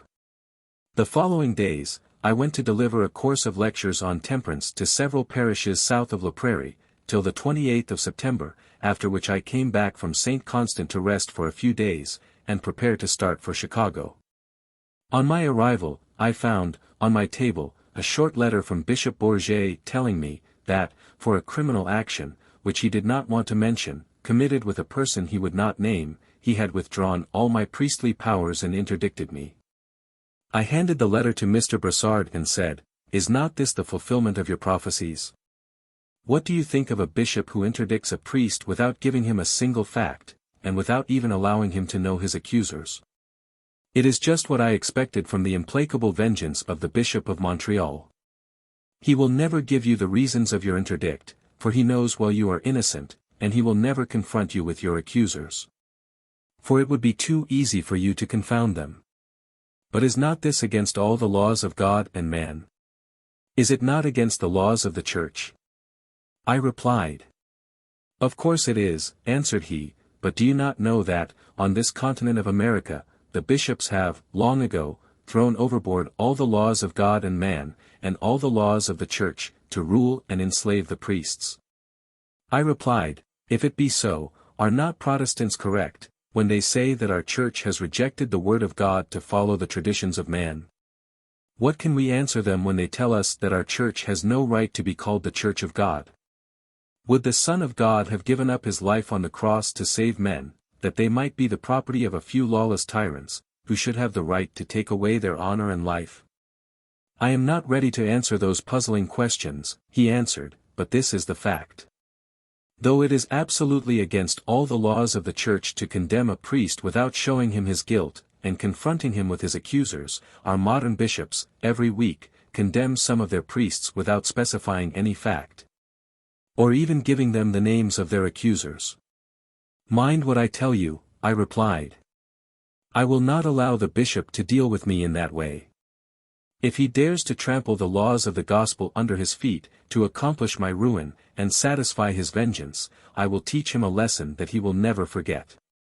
Thanks be to God, it is not the gory cross of the bloody Inquisition, but the emblem of the British Lion, which I see there floating on the tower, to protect our honor and life, in Canada. I am innocent, God knows it. My trust is in him. He will not forsake me. I will go immediately to the bishop. If he never knew what power there is in an honest priest, he will learn it today. 2 hours later, I was knocking at the bishop's door. He received me with icy politeness. My lord, I said, you already know why I am in your presence.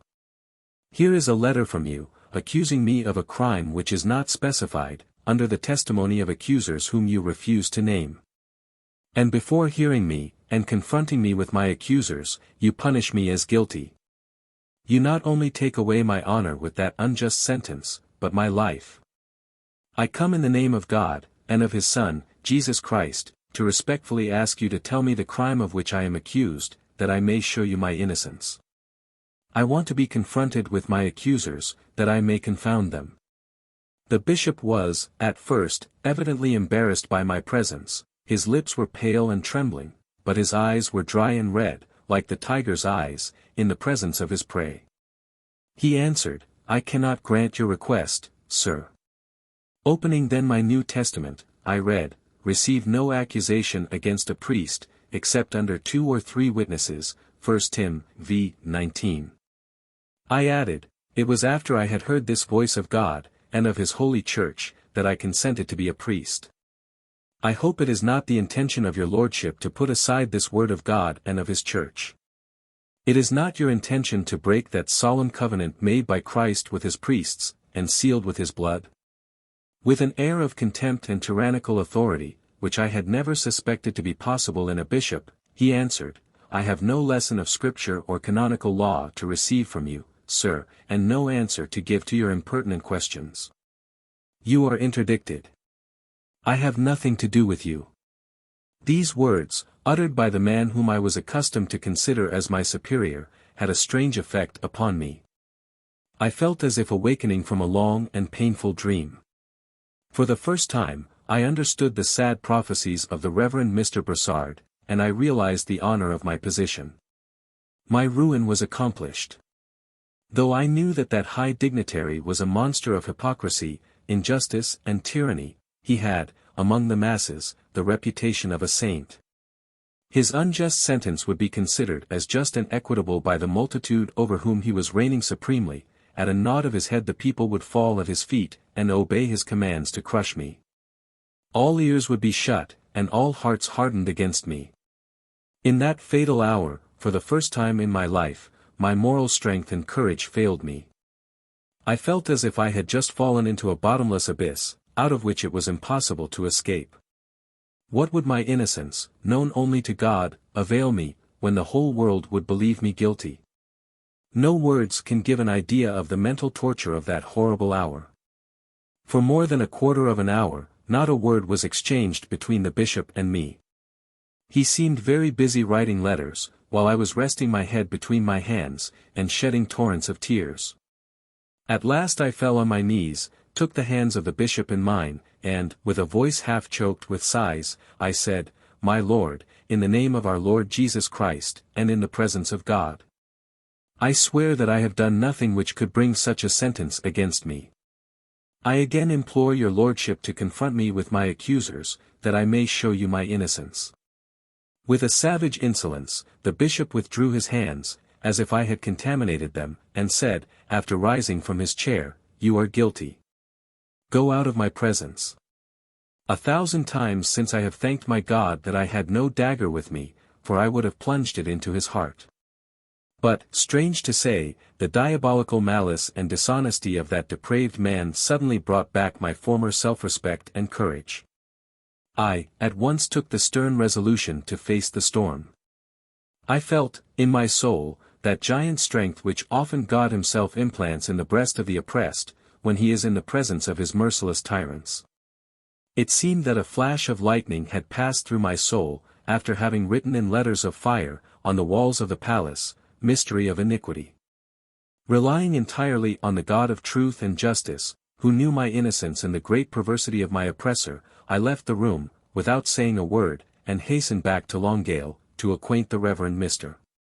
Brassard with my firm resolution to fight the bishop to the end. He burst into tears when I told him what had occurred in the bishop's palace. Though innocent, you are condemned, he said. The infallible proof of your innocence is the cruel refusal of allowing you to be confronted with your accusers. Were you guilty, they would be too glad to show it, by confounding you before those witnesses. But the perversity of your accusers is so well known, that they are ashamed of giving their names. The bishop prefers to crush you under the weight of his unmerited reputation for justice and holiness, for very few know him as we do. My fear is that he will succeed in destroying you. Though innocent, you are condemned and lost, you will never be able to contend against such a mighty adversary. My dear Mr. Brassard, you are mistaken, I replied. I never was so sure of coming out victorious from a conflict as today. The monstrous iniquity of the bishop carries its antidote with itself. It was not a dream I saw when he so ignominiously turned me out of his room. A flash of lightning passed before my eyes, and wrote, as if on the walls of the palace, Mystery of iniquity. When Canada, the whole of Christendom, shall know the infamous conduct of that dignitary. When they shall see the mystery of iniquity, which I shall stamp upon his forehead, there will be only one cry of indignation against him. Oh! If I can only find out the names of my accusers! How I will force that mighty tyrant to withdraw that sentence, at double quick. I am determined to show, not only to Canada, but to the whole world, that this infamous plot is but the work of the vile male and female slaves by whom the bishop is surrounded. My first thought was to start immediately for Chicago, where Bishop Vandeveld expected me. But I am resolved not to go until I have forced my merciless oppressor to withdraw his unjust sentence. I will immediately go to the Jesuit college, where I purpose spending the next 8 days in prayer and retreat. The Jesuits are the ablest men under heaven to detect the most hidden things. I hope they will help me to unearth that dark mystery of iniquity, and expose it to the world. I am glad to see that you do not fear that terrible storm which is upon you, and that your sails are so well trimmed, answered Mr. Brassard. You do well in putting your trust in God first, and in the Jesuits afterwards. The fearless way in which you intend to meet the attacks of your merciless enemies, will give you an easy victory. My hope is that the Jesuits will help you to find out the names of your false accusers, and that you will make use of them to hurl back in the face of the bishop the shame and dishonor he had prepared for you. At 6 p.m. In a modest, well-lighted and ventilated room of the Jesuit college, I was alone with the venerable Mr. Schneider, its director. I told him how the Bishop of Montreal, 4 years before, after giving up his prejudices against me when I had left the Oblates, had earnestly supported me in my labors. I acquainted him also with the sudden change of those good feelings into the most uncontrollable hatred, from the day I had refused to force Mrs. Chenier to become a nun, that he might secure her fortune. I told him also how those bad feelings had found new food in my plan to consecrating the rest of my life to direct the tide of the French Catholic emigration towards the Mississippi Valley. I exposed to him my suspicions about that miserable girl I had turned out from my confessional. I have a double object in view, I added. The first is to spend the last 8 days of my residence in Canada in prayer. But my second is to ask the help of your charity, wisdom, and experience in forcing the bishop to withdraw his unjust sentence against me. I am determined, if he does not withdraw it, to denounce him before the whole country, and to challenge him, publicly, to confront me with my accusers. If you do that, answered Mr.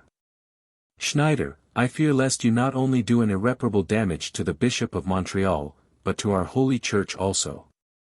I replied, our Holy Church would indeed suffer an irreparable damage, if she sanctioned the infamous conduct of the bishop. But this is impossible. You are correct, rejoined the Jesuit. Our Holy Church cannot sanction such criminal conduct. She has, hundreds of times, condemned those tyrannical and unjust actions in other bishops. Such want of common honesty and justice will be condemned everywhere, as soon as it is known. The first thing we have to do is to find out the names of your accusers. I have not the least doubt that they are the blind instruments of Machiavellist plots against you. But those plots have only to be brought to light, to vanish away. My impression is, that the miserable girl you have so abruptly and so wisely turned out of your confessional, knows more than the bishop wants us to find out, about the plots. It is a pity you did not ask her name and residence. At all events, you may rely on my efforts to persuade our bishop that his personal interest, as well as the interest of our holy religion, is, that he should speedily withdraw that sentence, which is a nullity by itself. It will not be difficult for me to show him that he has fallen into the very pit he has dug under your feet. He has taken a position against you which is absolutely untenable. Before your retreat is at an end, no doubt he will be too happy to make his peace with you. Only trust in God, and in the Blessed Virgin Mary, and you have nothing to fear from your conflict. Our bishop has put himself above all the laws of man and God, to condemn the priest he had himself officially named the Apostle of Temperance of Canada. There is not a single man in the Church, who will allow him to stand on that ground. The 200,000 soldiers you have enrolled under the holy banners of temperance, will force him to retreat his too hasty and unjust sentence. It would be too long to repeat here all the encouraging words which that wise Jesuit uttered. Father Schneider was a European priest, who was in Montreal only since 1849. He had won my confidence the very first time I met him, and I had chosen him, at once, for my confessor and adviser. The third day of my retreat, Father Schneider came to my room earlier than usual, and said, "I have worked hard the last 2 days, to find out the name and residence of the carter to whom that miserable girl spoke in the church. After you had turned her out of your confessional, and I have it. If you have no objection I will send for him. He may know that girl and induce her to come here." "By all means, dear father," I answered, "do it without losing a moment." 2 hours later, the carter was with me. I recognized him as one of those dear countrymen whom our Society of Temperance had transformed into a new man. I asked him if he remembered the name of the girl who, a few days before, had spoken to him in the church, after going out of my confessional. "Yes, sir. I know her well. She has a very bad name, though she belongs to a respectable family." I added, "Do you think you can induce her to come here, by telling her that a priest, in the Jesuit college, wants to see her? But do not give her my name." He answered, "Nothing is more easy. She will be here in a couple of hours, if I find her at home." At 3 p.m., the carter was again knocking at my door, and said, with a low voice, "The girl you want is in the parlor. She has no idea you are here, for she told me that you were now preaching in St. Constant. She seems to be very angry against you, and bitterly complains against your want of courtesy, the very first time she went to confess to you." "Is it possible that she told you that?" I replied. "Yes, sir. She told me that to explain her terrible excitement when coming out of your confessional, the other day. She then requested me to drive her home. She was really beside herself, and swore that she would make you pay for your harsh words and rude manners towards her. You will do well to be on your guard with her. She is one of the most depraved girls of Montreal, and has a most dangerous tongue, though to the shame of our holy religion, she is daily seen in the bishop's palace." I immediately went to Father Schneider, and said, "My dear father, by the mercy of God, the girl we want to see is in the parlor. But what I have just heard from the carter who drove her, I have not the least doubt but that she is the one employed by the bishop to slander me, and get a pretext for what he has done. Please come with me to witness my innocence. But, take your gospel, ink, paper and pen with you." "All right," answered the wise Jesuit. 2 minutes later we were in her presence. It is impossible to describe her dismay when she saw me. She came near fainting. I feared she would not be able to utter a word. I spoke to her very kindly, and ran to get a glass of cold water, which did her good. When she recovered, I said to her, with a tone of mixed authority and kind firmness, "You are here in the presence of God and of 2 of his priests. That great God will hear every word which will fall from your lips. You must speak the truth. You have denounced me to the bishop as guilty of some great iniquity. You are the cause of my being interdicted. You, alone, can repair the iniquity you have done me. That injury is very great, but it can be easily repaired by you. In the presence of that venerable priest, say whether or not, I am guilty of the crime you have brought to my charge." At these words, the unfortunate girl burst into tears. She hid her face in her handkerchief, and with a voice half suffocated with sighs, she said, "No, sir. You are not guilty." I added, "Confess another thing.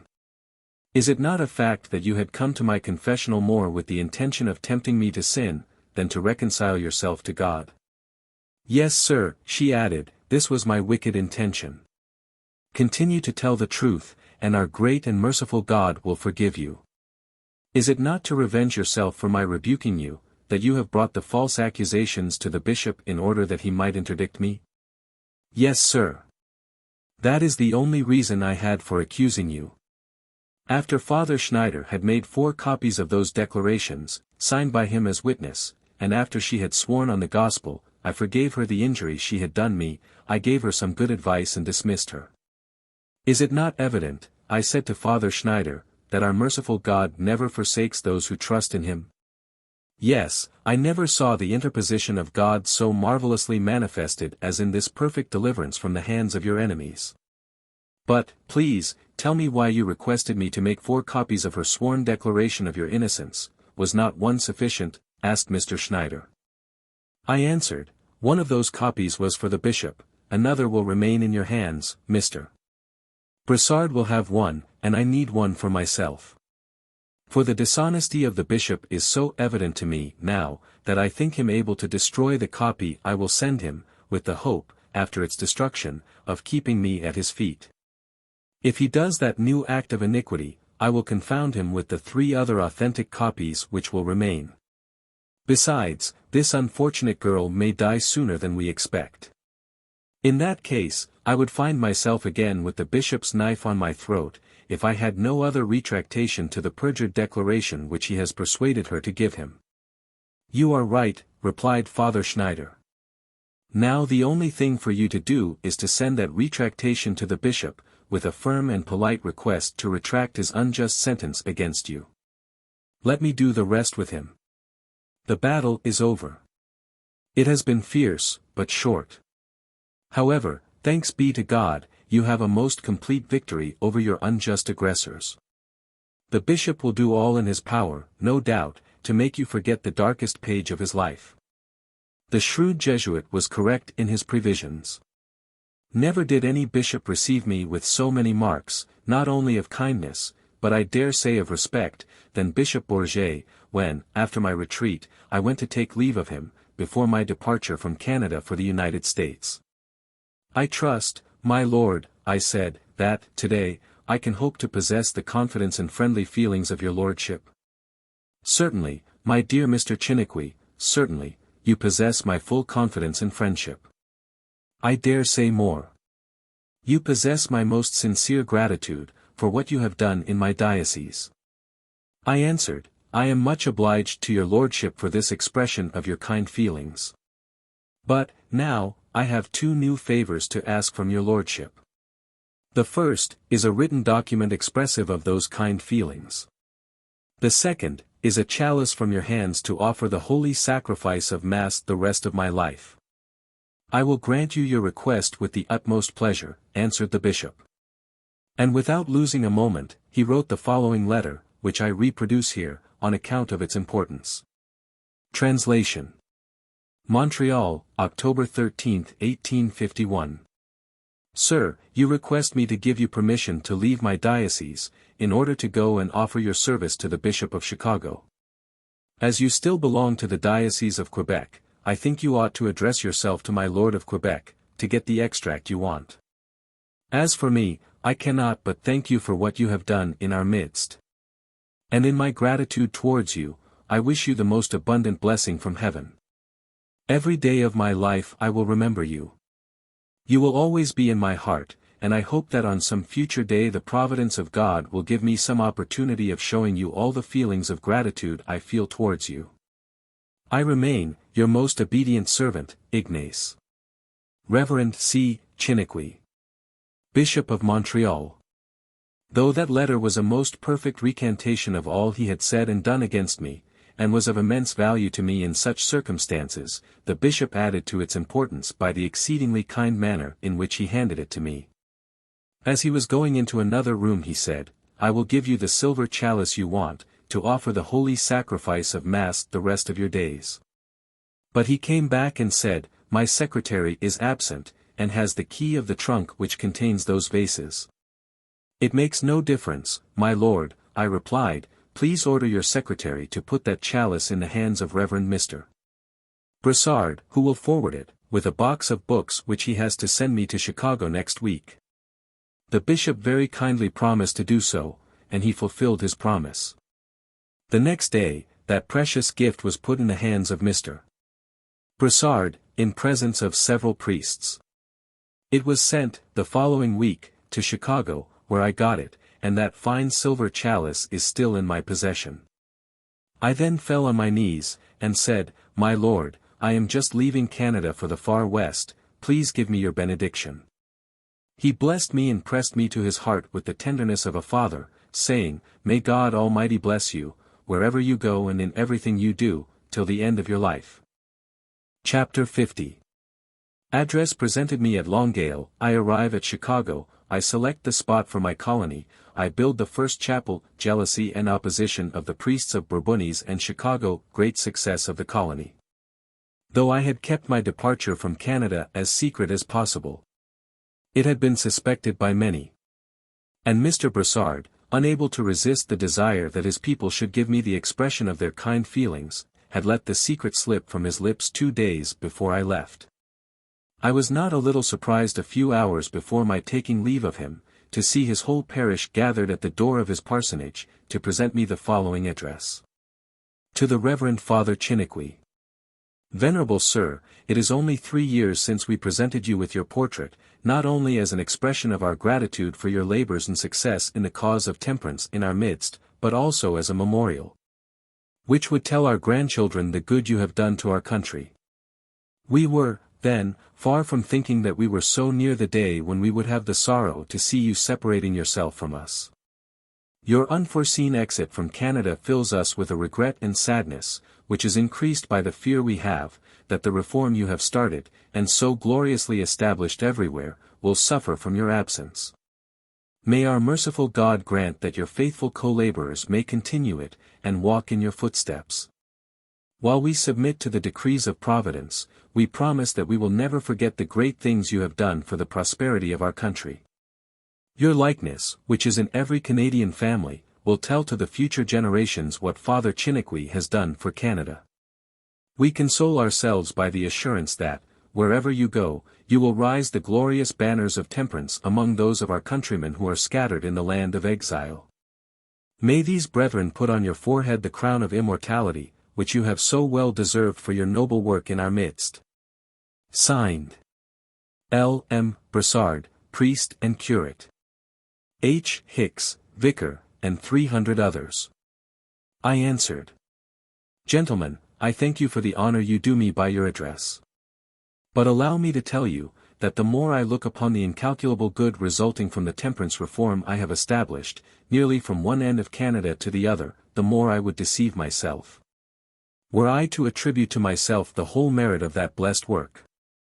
If our God has chosen me, his so feeble servant, as the instrument of his infinite mercies towards our dear country, it is because he wanted us to understand that he alone could make the marvelous change we see everywhere, and that we shall give all the glory to him.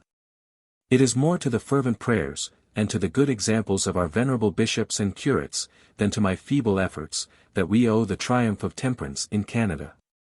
And it is my firm conviction that that holy cause will lose nothing by my absence.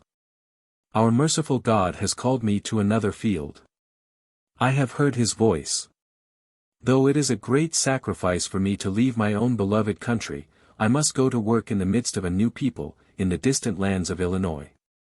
From many parts of Europe and Canada multitudes are rushing towards the western territories of the United States, to secure to their families the incalculable treasures which the good providence of God has scattered over those broad prairies. Those emigrants are in need of priests.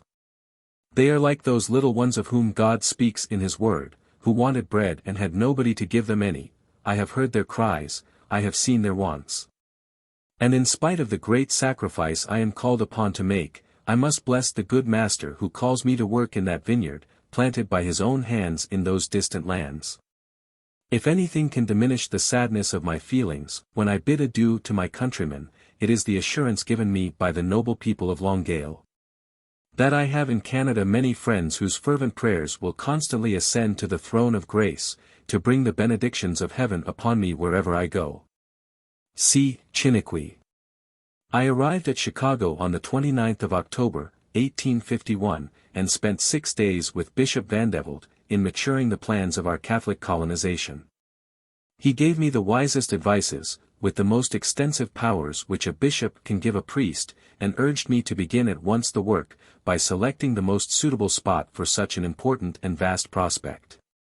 My heart was filled with uncontrollable emotions when the hour came to leave my superior and go to the conquest of the magnificent state of Illinois, for the benefit of my church. I fell at his knees to ask his benediction, and requested him never to forget me in his prayers. He was not less affected than I was, and pressing me to his bosom, bathed my face with his tears, and blessed me. It took me 3 days to cross the prairies from Chicago to Bourbonnais. Those prairies were then a vast solitude, with almost impassable roads. At the invitation of their priest, Mr. Courjault, several people had come long distances to receive and overwhelm me with the public expressions of their joy and respect. After a few days of rest, in the midst of their interesting young colony, I explained to Mr. Courjault that, having been sent by the bishop to found a settlement for Roman Catholic immigrants, on a sufficiently grand scale to rule the government of Illinois, it was my duty to go further south. In order to find the most suitable place for the first village I intended to raise. But to my unspeakable regret, I saw that my proposition filled the heart of that unfortunate priest with the most bitter feelings of jealousy and hatred. It had been just the same thing with Reverend Labelle, at Chicago. The very moment I told him the object of my coming to Illinois, I felt the same spirit of jealousy had turned him into an implacable enemy. I had expected very different things from these two priests, for whom I had entertained, till then, most sincere sentiments of esteem. So long as they were under the impression that I had left Canada to help them increase their small congregations, by including the immigrants to settle among them, they loaded me, both in public and in private, with marks of their esteem. But the moment they saw that I was going to found, in the very heart of Illinois, settlements of such a large scale, they banded together to paralyze and ruin my efforts. Had I suspected such opposition from the very men on whose moral help I had relied for the success of my colonizing schemes, I would have never left Canada, for Illinois. But it was now too late to stop my onward march. Trusting in God alone for success, I felt that those two men were to be put among those unforeseen obstacles which heaven wanted me to overcome, if I could not avoid them. I persuaded 6 of the most respectable citizens of Bourbonnais to accompany me, in 3 wagons, in search of the best site for the center of my future colony. I had a compass, to guide me through those vast prairies, which were spread before me like a boundless ocean. I wanted to select the highest point in Illinois for my first town, in order to secure the purest air and water for the new immigrants. I was fortunate enough, under the guidance of God, to succeed better than I expected, for the government surveyors have lately acknowledged that the village of Saint Anne occupies the very highest point of that splendid state. To my great surprise, 10 days after I had selected that spot, 50 families from Canada had planted their tents around mine, on the beautiful site which forms today the town of Saint Anne. We were at the end of November, and though the weather was still mild, I felt I had not an hour to lose in order to secure shelters for every one of those families. Before the cold winds and chilly rains of winter should spread sickness and death among them. The greater part were illiterate and poor people, without any idea of the dangers and incredible difficulties of establishing a new settlement, where everything had to be created. There were, at first, only 2 small houses, one 25 by 30, and the other 16 by 20 feet, to lodge us. With the rest of my dear immigrants, wrapped in buffalo robes, with my overcoat for my pillow, I slept soundly, many nights on the bare floor, during the 3 months which it took to get my first house erected. Having taken the census of the people on the 1st of December, I found 200 souls, 100 of whom were adults. I said to them, "There are not 3 of you, if left alone, able to prepare a shelter for your families, this winter. But if, forgetting yourselves, you work for each other, as true friends and brethren, you will increase your strength tenfold, and in a few weeks, there will be a sufficient number of small, but solid buildings to protect you against the storms and snow of the winter which is fast coming upon us. Let us go to the forest together and cut the wood, today. And tomorrow we will draw that timber to one of the lots you have selected, and you will see with what marvelous speed the house will be raised, if your hands and hearts are perfectly united to work for each other. Under the eyes and for the love of the merciful God who gives us this splendid country for our inheritance. But before going to the forest, let us kneel down to ask our Heavenly Father to bless the work of our hands, and grant us to be of one mind and one heart, and to protect us against the 2 common accidents of those forest and building works." We all knelt on the grass, and, as much with our tears as with our lips, we sent to the mercy seat a prayer, which was surely heard by the one who said, "Ask and it shall be given you," Matt. 7:7, and we started for the forest. The readers would scarcely believe me, were I to tell them with what marvelous rapidity the first 40 small, but neat houses were put up on our beautiful prairies. Whilst the men were cutting timber, and raising one another's houses, with a unity, a joy, a goodwill and rapidity, which many times drew from me tears of admiration, the women would prepare the common meals. We obtained our flour and pork from Bourbonnais and Moments, at a very low price. And, as I was a good shot, 1 or 2 friends and I used to kill, every day, enough prairie chickens, quails, ducks, wild geese, brants and deer, to feed more people than there were in our young colony. Those delicious viands, which would have been welcomed on the table of the king, and which would have satisfied the most fastidious gourmand, caused many of my poor dear immigrants to say, "Our daily and most common meals here are more sumptuous and delicate than the richest ones in Canada, and they cost almost nothing." When I saw that a sufficient number of houses had been built to give shelter to every one of the first immigrants, I called a meeting, and said, "My dear friends, by the great mercy of God, and in almost a miraculous way, thanks to the unity and charity which have bound you to each other till now, as members of the same family, you are in your little, but happy homes, and you have nothing to fear from the winds and snow of the winter. I think that my duty now is to direct your attention to the necessity of building a 2-story house. The upper part will be used as the schoolhouse for your children on weekdays, and for a chapel on Sundays, and the lower part will be my parsonage. I will furnish the money for the flooring, shingles, and nails, and the windows, and you will give your work gratis to cut and draw the timber and put it up. I will also pay the architect, without asking a cent from you. It is quite time to provide a school for your children, for in this country, as in any other place, there is no possible prosperity or happiness for a people, if they neglect the education of their children. Now, we are too numerous to continue having our Sabbath worship in any private house, as we have done till now. What do you think of this?" They unanimously answered, "Yes. After you have worked so hard to give a home to every one of us, it is just that we should help you to make one for yourself. We are happy to hear that it is your intention to secure a good education for our children. Let us begin the work at once." This was the 16th of January, 1852. The sun was as warm as on a beautiful day of May in Canada. We again fell upon our knees to implore the help of God, and sang a beautiful French hymn. The next day, we were 72 men in a neighboring forest, felling the great oaks, and on the 17th of April, only 3 months later, that fine 2-story building, nearly 40 feet square, was blessed by Bishop Vandeveld. It was surmounted by a nice steeple, 30 feet high, in which we had put a bell, weighing 250 pounds, whose solemn sound was to tell our joys and sorrows over the boundless prairies. On that day, instead of being only 50 families, as at the last census, we numbered more than 100, among whom more than 500 persons were adults. The chapel, which we thought at first would be too large, was filled to its utmost capacity on the day of its consecration to God. Not a month later, we had to speak of making an addition of 40 feet more, which, when finished, 6 months later, was found to be still insufficient for the accommodation of the constantly increasing flood of immigration, which came not only from Canada, but from Belgium and France. It soon became necessary to make a new center, and expand the limits of my first colony, which I did by planting a cross at L'Arable, about 15 miles southwest of St. Anne, and another at a place we call St. Mary, 12 miles southeast, in the country of Iroquois.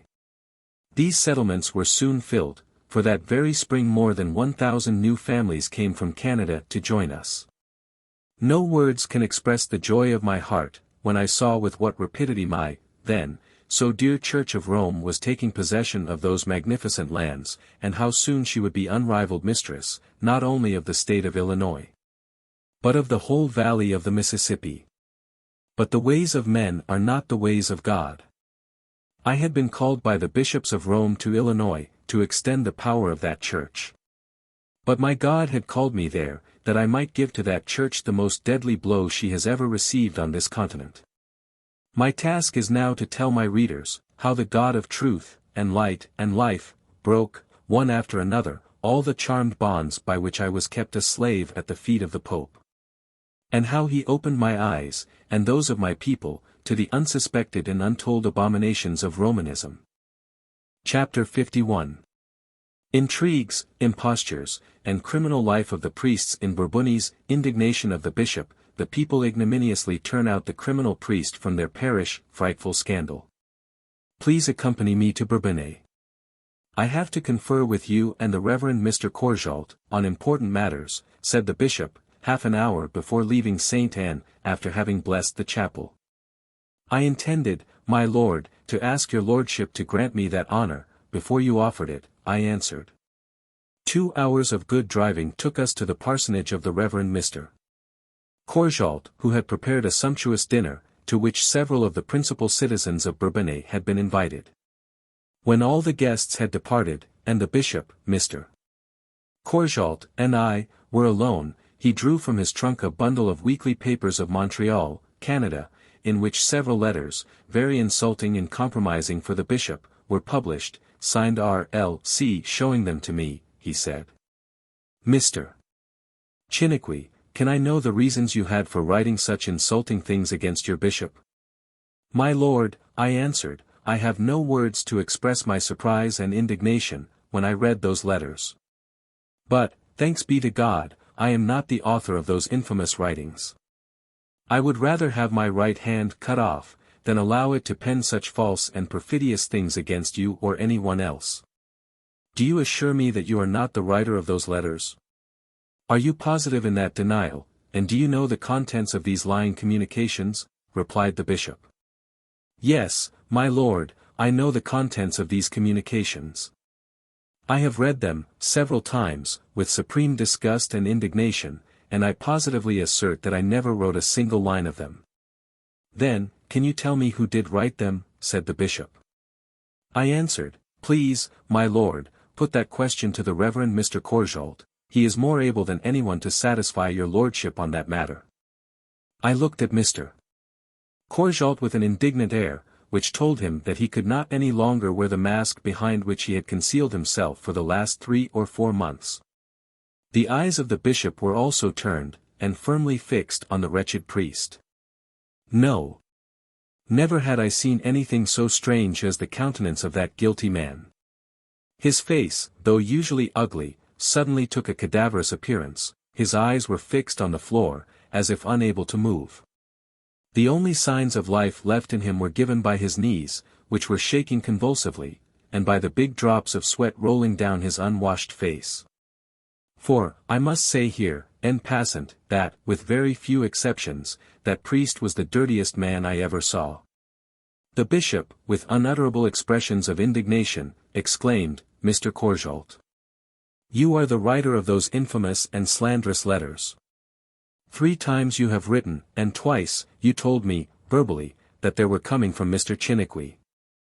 I do not ask you if you are the author of these slanders against me, I see it written in your face. Your malice against Mr. Chiniquy is really diabolical. You wanted to ruin him in my estimation, as well as in that of his countrymen. And to succeed the better in that plot, you published the most egregious falsehoods against me in the Canadian press, to induce me to denounce Mr. Chiniquy as an impostor. How is it possible that a priest can so completely give himself to the devil? Addressing me, the bishop said, Mr. Chiniquy, I beg your pardon for having believed and repeated, that you were depraved enough to write those calumnies against your bishop. I was deceived by that deceitful man. I will immediately retract what I have written and said against you. Then, addressing Mr. Courjault, he again said, the least punishment I can give you is to turn you out of my diocese, and write to all the bishops of America, that you are the vilest priest I ever saw, that they never give you any position on this continent. These last words had hardly fallen from the lips of the bishop, when Mr. Courjault fell on his knees before me, and bathing with his tears my hands, which he was convulsively pressing in his, said, Dear Mr. Chiniquy, I see the greatness of my iniquity against you and against our common bishop. For the dear Saviour, Jesus' sake, forgive me. I take God to witness that you will never have a more devoted friend than I will be. And you, my lord, allow me to tell you, that I thank God that my malice and my great sin against both you and Mr. Chiniquy is known and punished at once. However, in the name of our crucified Saviour, I ask you to forgive me. God knows that, hereafter, you will not have a more obedient and devoted priest than I. It was a most touching spectacle to see the tears, and hear the sobs of that repentant sinner. I could not contain myself, nor refrain my tears. They were mingled with those of the returning penitent. I answered, Yes, Mr. Courjault, I forgive you with all my heart, as I wish my merciful God to forgive me my sins. May the God who sees your repentance forgive you also. Bishop Vandeveld, who was gifted with a most sensitive and kind nature, was also shedding tears, when I lifted up Mr. Courjault to press him to my heart, and to tell him again, with my voice choked by sobs, I forgive you most sincerely, as I want to be forgiven. He asked me, What do you advise me to do? Must I forgive also? And can I continue to keep him at the head of this important mission? Yes, my lord. Please forgive and forget the errors of that dear brother, he has already done so much good to my countrymen of Bourbonnais. I pledge myself that he will hereafter be one of your best priests. And the bishop forgave him, after some very appropriate and paternal advice, admirably mixed with mercy and firmness. It was then about 3 o'clock in the afternoon. We separated to say our vespers and matins, prayers which took nearly an hour. I had just finished reciting them in the garden, when I saw the Reverend Mr. Courjault walking from the church towards me, but his steps were uncertain as one distracted or half-drunk. I was puzzled at the sight, for he was a strong teetotaler, and I knew he had no strong drink in the church. He advanced 3 or 4 steps, then retreated. At last he came very near, but his face had such an expression of terror and sadness, that he was hardly recognizable. He muttered something that I could not understand. Please repeat your sentence, I said to him, I did not understand you. He, then, put his hands on his face, and again muttered something. His voice was drowned in his tears and sobs. Supposing that he was coming to ask me, again, to pardon his past malice and calumnies against me, I felt an unspeakable compassion for him. As there were a couple of seats nearby, I said to him, My dear Mr. Courjault, come and sit here with me. And do not think any more of the past. I will never think any more of your momentary errors, you may look upon me as your most devoted friend. Dear Mr. Chiniquy, he answered, I have to reveal to you another dark mystery of my miserable life. Since more than a year, I have lived with the beadle's daughter as if she were my wife. She has just told me, that she is to become a mother in a few days, and that I have to see to that, and give her $500. She threatens to denounce me publicly to the bishop and people, if I do not support her and her offspring. Would it not be better for me to flee away, this night, and go back to France to live in my own family, and conceal my shame? Sometimes, I am even tempted to throw myself in the river, to put an end to my miserable and dishonored existence. Do you think that the bishop would forgive this new crime, if I threw myself at his feet and asked pardon? Would he give me some other place in his vast diocese, where my misfortunes and my sins are not known? Please tell me what to do. I remained absolutely stupefied, and did not know what to answer. Though I had compassion for the unfortunate man, I must confess that this new development of his hypocrisy and rascality, filled me with an unspeakable horror and disgust. He had, till then, wrapped himself in such a thick mantle of deception, that many of his people looked upon him as an angel of purity. His infamies were so well concealed under an exterior of extreme moral rigidity, that several of his parishioners looked upon him as a saint, whose relics could perform miracles. Not long before, 2 young couples, of the best families of Bourbonnais, having danced in a respectable social gathering, had been condemned by him, and compelled to ask pardon, publicly in the church. This pharisaical rigidity caused the secret vices of that priest to be still more conspicuous and scandalous. I felt that the scandal which would follow the publication of this mystery of iniquity would be awful. That it would even cause many forever to lose faith in our church. So many sad thoughts filled my mind, that I was confused and unable to give him any advice. I answered. Your misfortune is really great. If the bishop were not here, I might, perhaps, tell you my mind about the best thing to do, just now. But the bishop is here, he is the only man to whom you have to go to know how to come out of the bottomless abyss into which you have fallen. He is your proper counselor, go and tell him, frankly, everything, and follow his advice. With staggering step, and in such deep emotions that his sobs and cries could be heard for quite a distance, he went to the bishop. I remained alone, half petrified at what I had heard. Half an hour later, the bishop came to me. He was pale and his eyes reddened with his tears. He said to me, "Mr. Chiniquy, what an awful scandal! What a new disgrace for our holy church! That Mr. Courjault, whom I thought, till today, to be one of my best priests, is an incarnate devil. What shall I do with him? Please help me by your advice. Tell me what you consider the best way of preventing the scandal, and protecting the faith of the good people against the destructive storm which is coming upon them." "My dear bishop," I answered, "the more I consider these scandals here, the less I see how we can save the church from becoming a dreadful wreck. I feel too much the responsibility of my advice to give it. Let your lordship, guided by the Spirit of God, do what you consider best for the honor of the church and the salvation of so many souls, which are in danger of perishing when this scandal becomes known.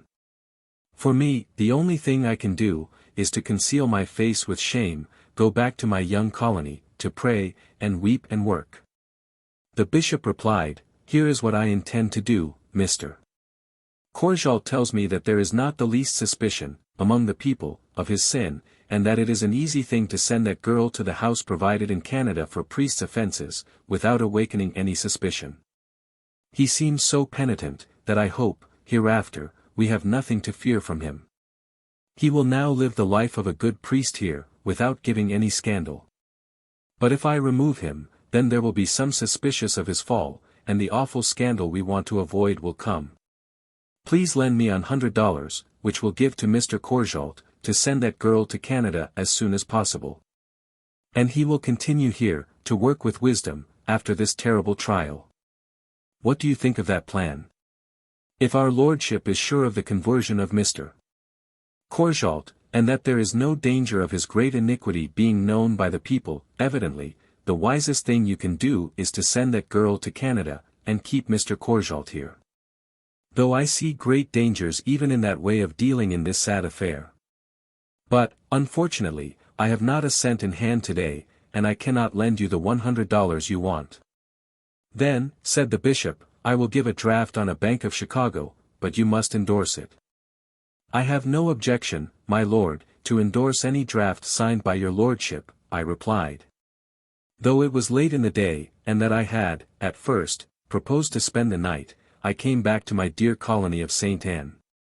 Bourbonnais appeared to me like a burning house, in the cellar of which there was a barrel of powder, from which one could not keep himself too far away. 5 days later, 4 of the principal citizens of that interesting, but sorely tried place, knocked at my door. They were sent as a deputation from the whole village, to ask me what to do about their curate, Mr. Courjault.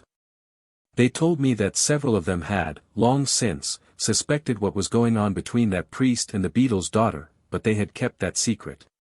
However, yesterday, they said the eyes of the parish had been opened to the awful scandal. The disgusting demonstrations and attention of the curate, when the victim of his lust took the diligence, left no doubt in the minds of any one, that she is to have a child in Montreal. Now, Mr. Chiniquy, we are sent here to ask your advice. Please tell us what to do." "My dear friends," I answered, "it is not from me, but from our common bishop, that you must ask what is to be done, in such deplorable affairs." But they replied, "Would you not be kind enough to come to Bourbonnais with us, and go to our unfortunate priest to tell him that his criminal conduct is known by the whole people, and that we cannot decently keep him a day longer as our Christian teacher. He has rendered us great services in the past, which we will never forget. We do not want to abuse or insult him in any way. Though guilty, he is still a priest. The only favor we ask from him now, is, that he quits the place without noise and scandal, in the night, to avoid any disagreeable demonstrations which might come from his personal enemies, whom his pharisaical rigidity has made pretty numerous and bitter. I do not see any reason to refuse you that favor, I answered. 3 hours later, in the presence of those 4 gentlemen, I was delivering my sad message to the unfortunate curate. He received it as his death warrant. But he was humble and submitted to his fate. After spending 4 hours with us in setting his affairs, he fell on his knees, with torrents of tears. He asked pardon for the scandal he had given, and requested us to ask pardon from the whole parish. And at 12 o'clock at night he left for Chicago. That hour was a sad one, indeed, for us all. But my God had a still sadder hour in store for me. The people of Bourbonnais had requested me to give them some religious evening services the next week, and I was just at the end of one of them, the 7th of May, when, suddenly, the Reverend Mr. Courjault entered the church, walked through the crowd, saluting this one, smiling on that one, and pressing the hands of many. His face bore the marks of impudence and debauchery. From one end of the church to the other, a whisper of amazement and indignation was heard. Mr. Courjault! Mr. Courjault! Great God! What does this mean? I observed that he was advancing towards me, probably with the intention of shaking hands, before the people, but I did not give him time to do it. I left by the back door, and went to the parsonage, which was only a few steps distant. He then went back to the door to have a talk with the people, but very few gave him that chance. Though he affected to be exceedingly gay, jocose, and talkative, he could not get many people to stop and hear him. Every one, particularly the women, were filled with disgust at his impudence. Seeing himself nearly deserted at the church door, he turned his steps towards the parsonage, which he entered, whistling. When he beheld me, he laughed, and said, "Oh, oh! Our dear little Father Chiniquy here. How do you do?" "I am quite unwell," I answered, "since I see that you are so miserably destroying yourself." "I do not want to destroy myself," he answered. "But it is you who want to turn me out of my beautiful parish of Bourbonnais, to take my place. With the 4 blockheads who accompanied you, the other day, you have frightened and persuaded me that my misfortune with Mary was known by all the people, but our good bishop has understood that this was a trick of yours. And that it was one of your lying stories. I came back to take possession of my parish, and turn you out. If the bishop has sent you back here to turn me out, that I may go back to my dear colony, he has just done what I asked him to do. For he knows better than any man, for what great purpose I came to this country, and that I cannot do my work as long as he asks me to take care of Bourbonnais. I go, at once, and leave you in full possession of your parsonage. But I pity you, when I see the dark cloud which is on your horizon. Goodbye. You are the only dark cloud on my horizon, he answered. When you are begone, I will be in as perfect peace as I was before you set your feet in Illinois. Goodbye. And, please, never come back here, except I invite you. I left, and ordered my servant man to drive me back to St. Anne. But when crossing the village, I saw that there was a terrible excitement among the people. Several times they stopped me, and requested me to remain in their midst to advise them what to do. But I refused, saying to them, it would be an insult on my part to advise you anything, in a matter where your duty as men and Catholics is so clear. Consult the respect you owe to yourselves, to your families, and to your church, and you will know what to do. It took me all night, which was very dark, to come back to St. Anne, where I arrived at dawn, the 9th of May, 1852. The next Sabbath day, I held a public service in my chapel, which was crowded, without making any allusion to that deplorable affair. On the Monday following, 4 citizens of Bourbonnais were deputed to tell me what they had done, and asked me not to desert them in that hour of trial, but to remember that I was their countryman. And that they had nobody else to whom they could look, to help to fulfill their religious duties. Here is the substance of their message. As soon as we saw that you had left our village, without telling us what to do, we called a public meeting, where we passed the following resolutions. First, No personal insult shall be given to Mr. Courjault. 2d. We cannot consent to keep him a single hour as our pastor. 3d. When, next Sabbath, he will begin his sermon, we will instantly leave the church, and go to the door, that he may remain absolutely alone, and understand our stern determination not to have him any more for our spiritual teacher. 4th.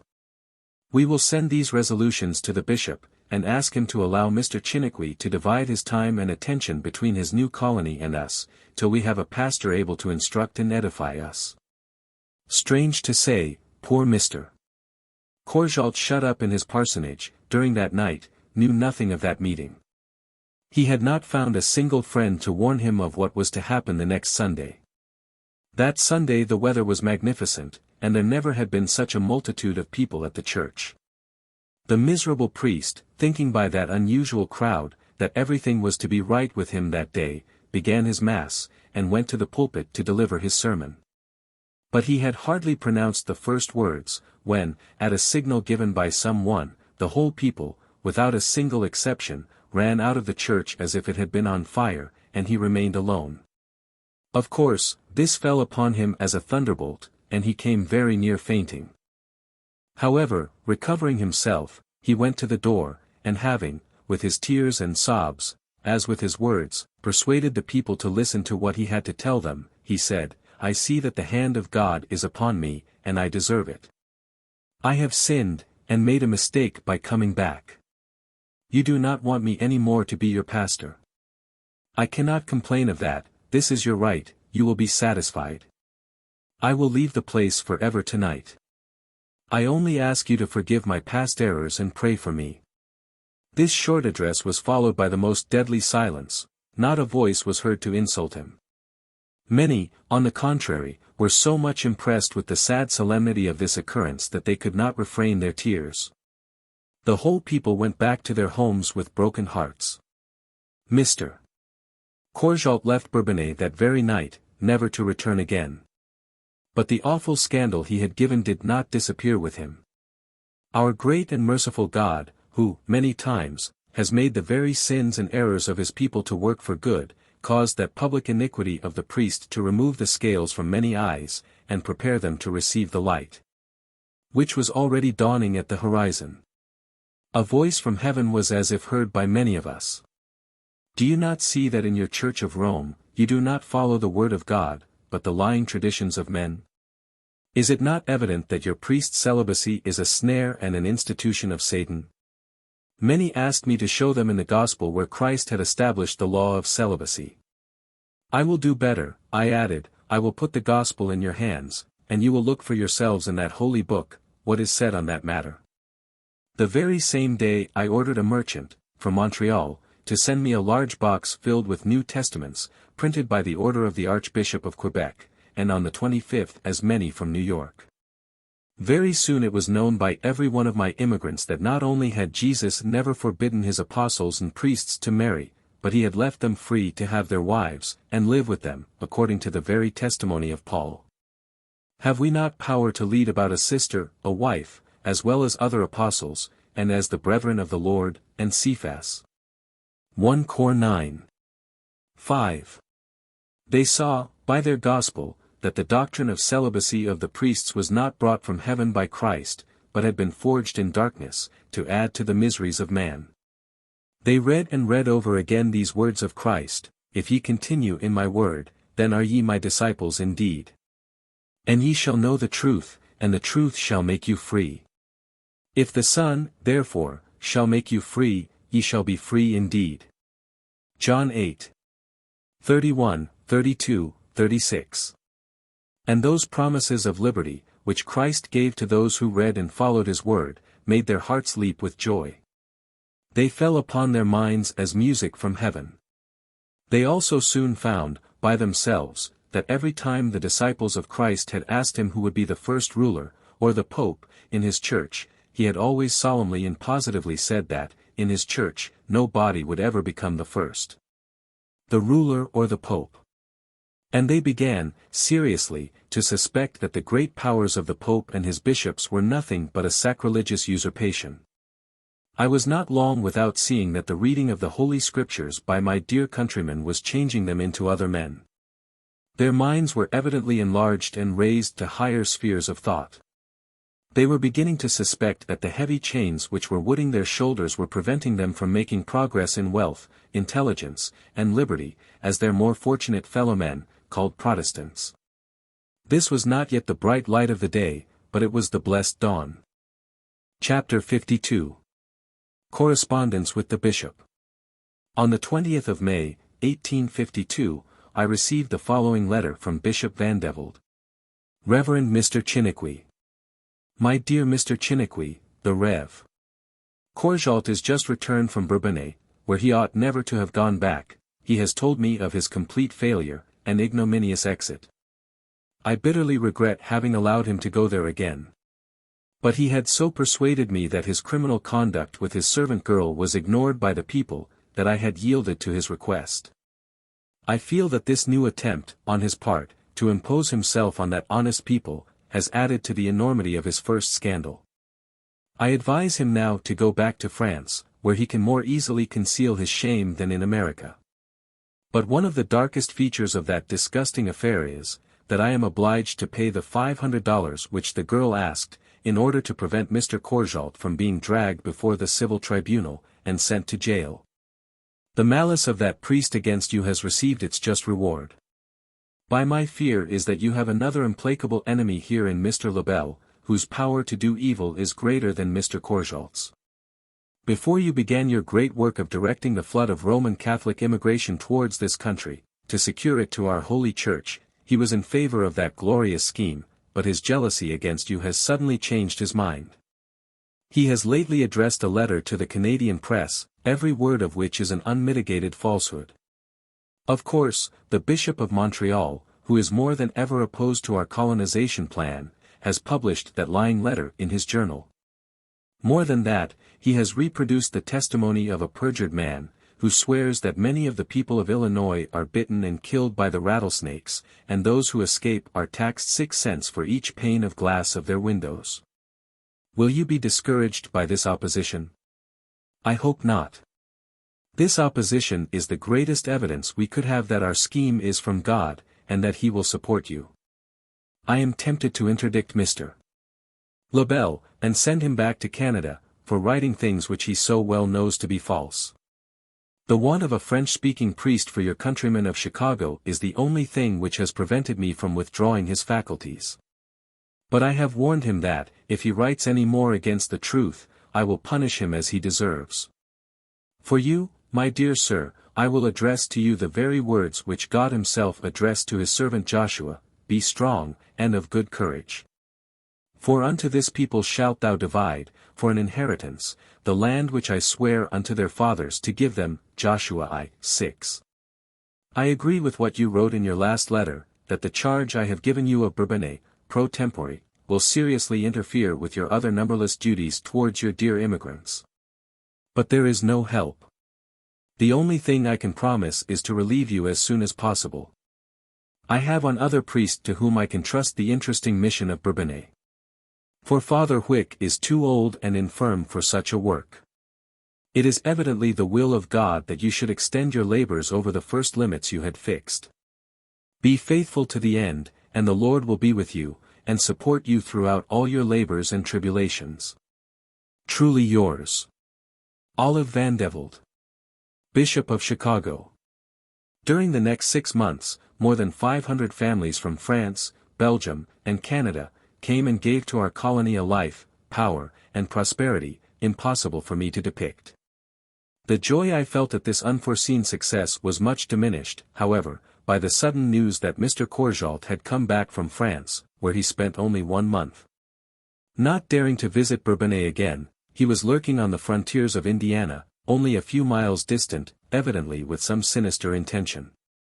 Driven to a state of madness by his jealousy and hatred, that unfortunate man addressed to me, on the 23rd of January, 1853, the most abusive letter I ever received, and ended it by telling me that the fine, though unfinished, church of Bourbonnais, which he had built, was to be burned, and that my life would be in danger if I remained at the head of that mission.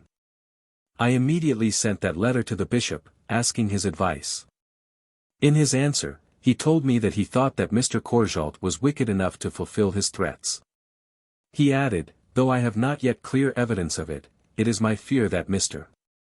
Lebel is united with Mr. Courjault, in the diabolical plot of burning your church of Bourbonnais. Several people have reported to me that he says that your presence there will be the ruin of that people, and the destruction of their church. Oh! To what extremities bad priests can go, when once they have given themselves to their unbridled passions.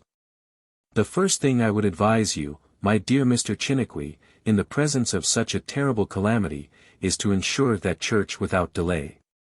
I have tried to do it here, but they have refused, under the pretext that it is an unfinished, frame building, and that there are too many dangers of fire when people are still working at it. My impression is, that Mr. Lebel is on intimate terms with some insurance gentlemen, and has frightened them by speaking of that rumor of danger, of which he is probably the father, with that miserable Courjault. Perhaps you may have a better chance, by addressing yourself to some insurance company which you might find at Joliet, or at Springfield. After vain efforts to insure the church, I wrote to the bishop, the only way to escape the impending danger, is to finish the church at once, and insure it after. I have just made a collection of $400 among the people of Bourbonnais, to which I added $300 from my own private resources and will go to work immediately if your lordship has no objections. Having got the approbation of my superior, on the 1st of March, I began, to put the last hand to that building. We worked almost day and night, till the 1st of May, when it was all finished. I dare affirm, that for a country place, that church was unsurpassed in beauty. The inside framework was all made of the splendid black oak of Bourbonnais, polished and varnished by most skillful men, and they looked like a mirror. Very seldom have I seen anything more grand and beautiful than the altar, made also of that precious black oak. It was late as night, when, with my fellow laborers, covered with dust and sweat, we could say with joy the solemn words, "It is finished." Afterwards we sung the Te Deum. Had I had an opportunity, at that late hour, it was my thought and desire to insure it. But I was forced to postpone this till the next Monday. The next day, the first Sabbath of May, 1853, the sun seemed to come out from the horizon and rise above our heads with more than usual magnificence. The air was calm and pure, and the numberless spring flowers of our gardens mingling their perfumes with the fragrant leaves of the splendid forest at the front of the village, the balmy atmosphere, the song of the birds, seemed to tell us that this Sabbath day was to be the most happy one for me and my dear people of Bourbonnais.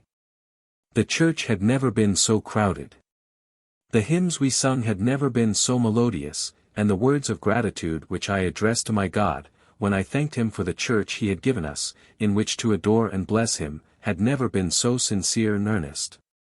Never had our tears of joy flowed so profusely as on that splendid and never-to-be-forgotten Sabbath. Alas! Who would suspect that, 6 hours later, that same people, gathered around the smoking ruins of their church, would rend the air with their cries of desolation. Such, however, was the case. While taking my dinner, after the public service, 2 little boys, who had remained in the church to wait for the hour of the catechism, ran to the parsonage, crying, "Fire! Fire! Fire!"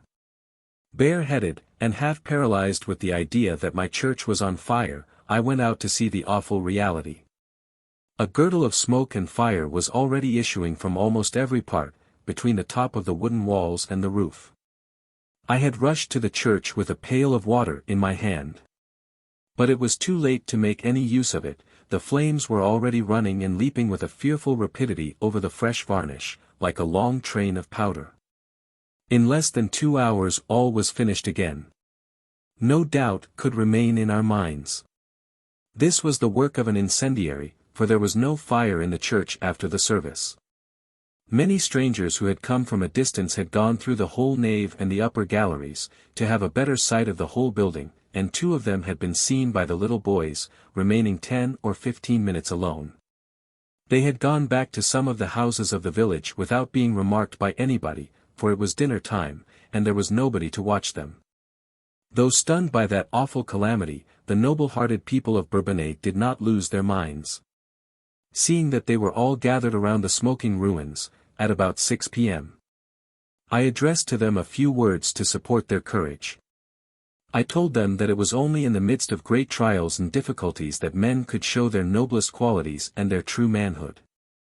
That if we were true men, instead of losing our time in shedding tears and rending the air with our cries of desolation, we would immediately put our hands to the work, and begin the very next day, to raise up, not a frame building, which the flames could turn into ashes in a few minutes, and which the storm could blow down over our heads, but a stone church, which would stand before God and man as an imperishable monument of their faith, indomitable courage and liberality. We immediately started a subscription, to erect, without a delay, a stone church. In less than 1 hour, $4,000 in money, and more than $5,000 in time, timber and stone and other material, were subscribed. Every cent of which has been faithfully given for the erection of that fine stone church of Bourbonnais. The next Thursday, Bishop Vandeveld came from Chicago to confer with me about what could be done to repair that terrible loss, and to inquire confidentially of me as to the author of the fire. All the facts we gathered pointed to the same direction. It was evident that the miserable Courjault, with Lebel, the French-Canadian priest of Chicago, had done that evil work through their emissaries.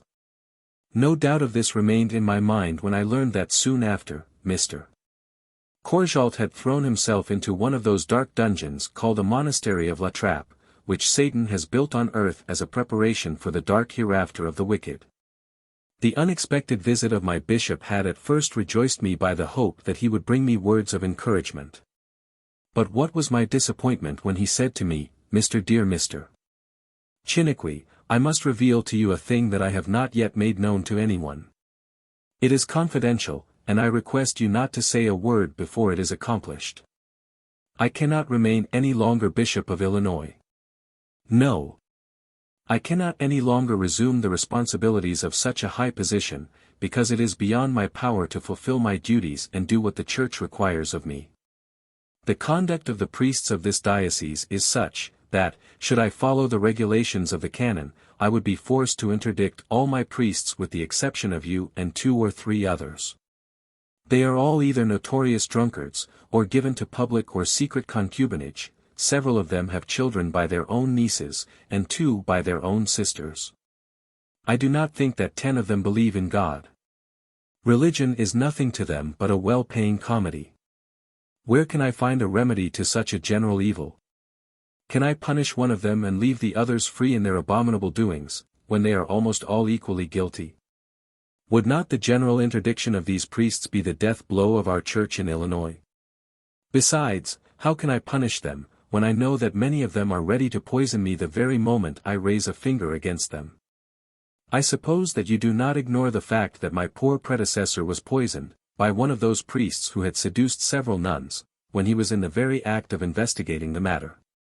I intend to go to Rome, as soon as I receive my permit from the Pope, to renounce at his feet the bishopric of Chicago, which I will not keep on any consideration. If the Pope does not give me another diocese, with a better set of priests, I prefer to spend the rest of my life at the head of a small congregation, where I shall not have, on my shoulders, the awful responsibility which is killing me here. The last horrible deeds of Courjault and Lebel, of which you are the victim today, has filled the bitter cup which God has put to my lips to drink. It is overflowing. I cannot any longer endure it. When speaking so, the bishop's face was bathed with tears. It was very late, too late, indeed, to make the remonstrances which came to my mind, in order to change his resolutions. I determined to wait till the next morning, when I should have plenty of time, I hoped, to expel his dark thoughts, and give him more courage. Besides, I was myself so discouraged by those awful disclosures, that I was in need of mental as well as bodily rest. But, alas! The next day was to be one of the darkest of my priestly life. When the hour for breakfast came the next morning, I went to awaken the bishop. What was my dismay when I found him drunk! Before going to bed, he had secretly asked my housekeeper to give him the bottle of wine which I used to celebrate Mass. It was a large bottle, containing nearly a quart of wine, which would last me, at least, 6 mouths, the whole of which he had drunk during the night. I had been told that Bishop Vandeveld was a drunkard, as well as the greater part of the bishops of the United States, but I had never believed it. He always drank very moderately before me, any time I sat at his table or he at mine. It appears that it was at night, when nobody could see him, that he gave himself up to that detestable habit. His room was filled with the odor of what he had vomited, after drinking such an enormous quantity of wine.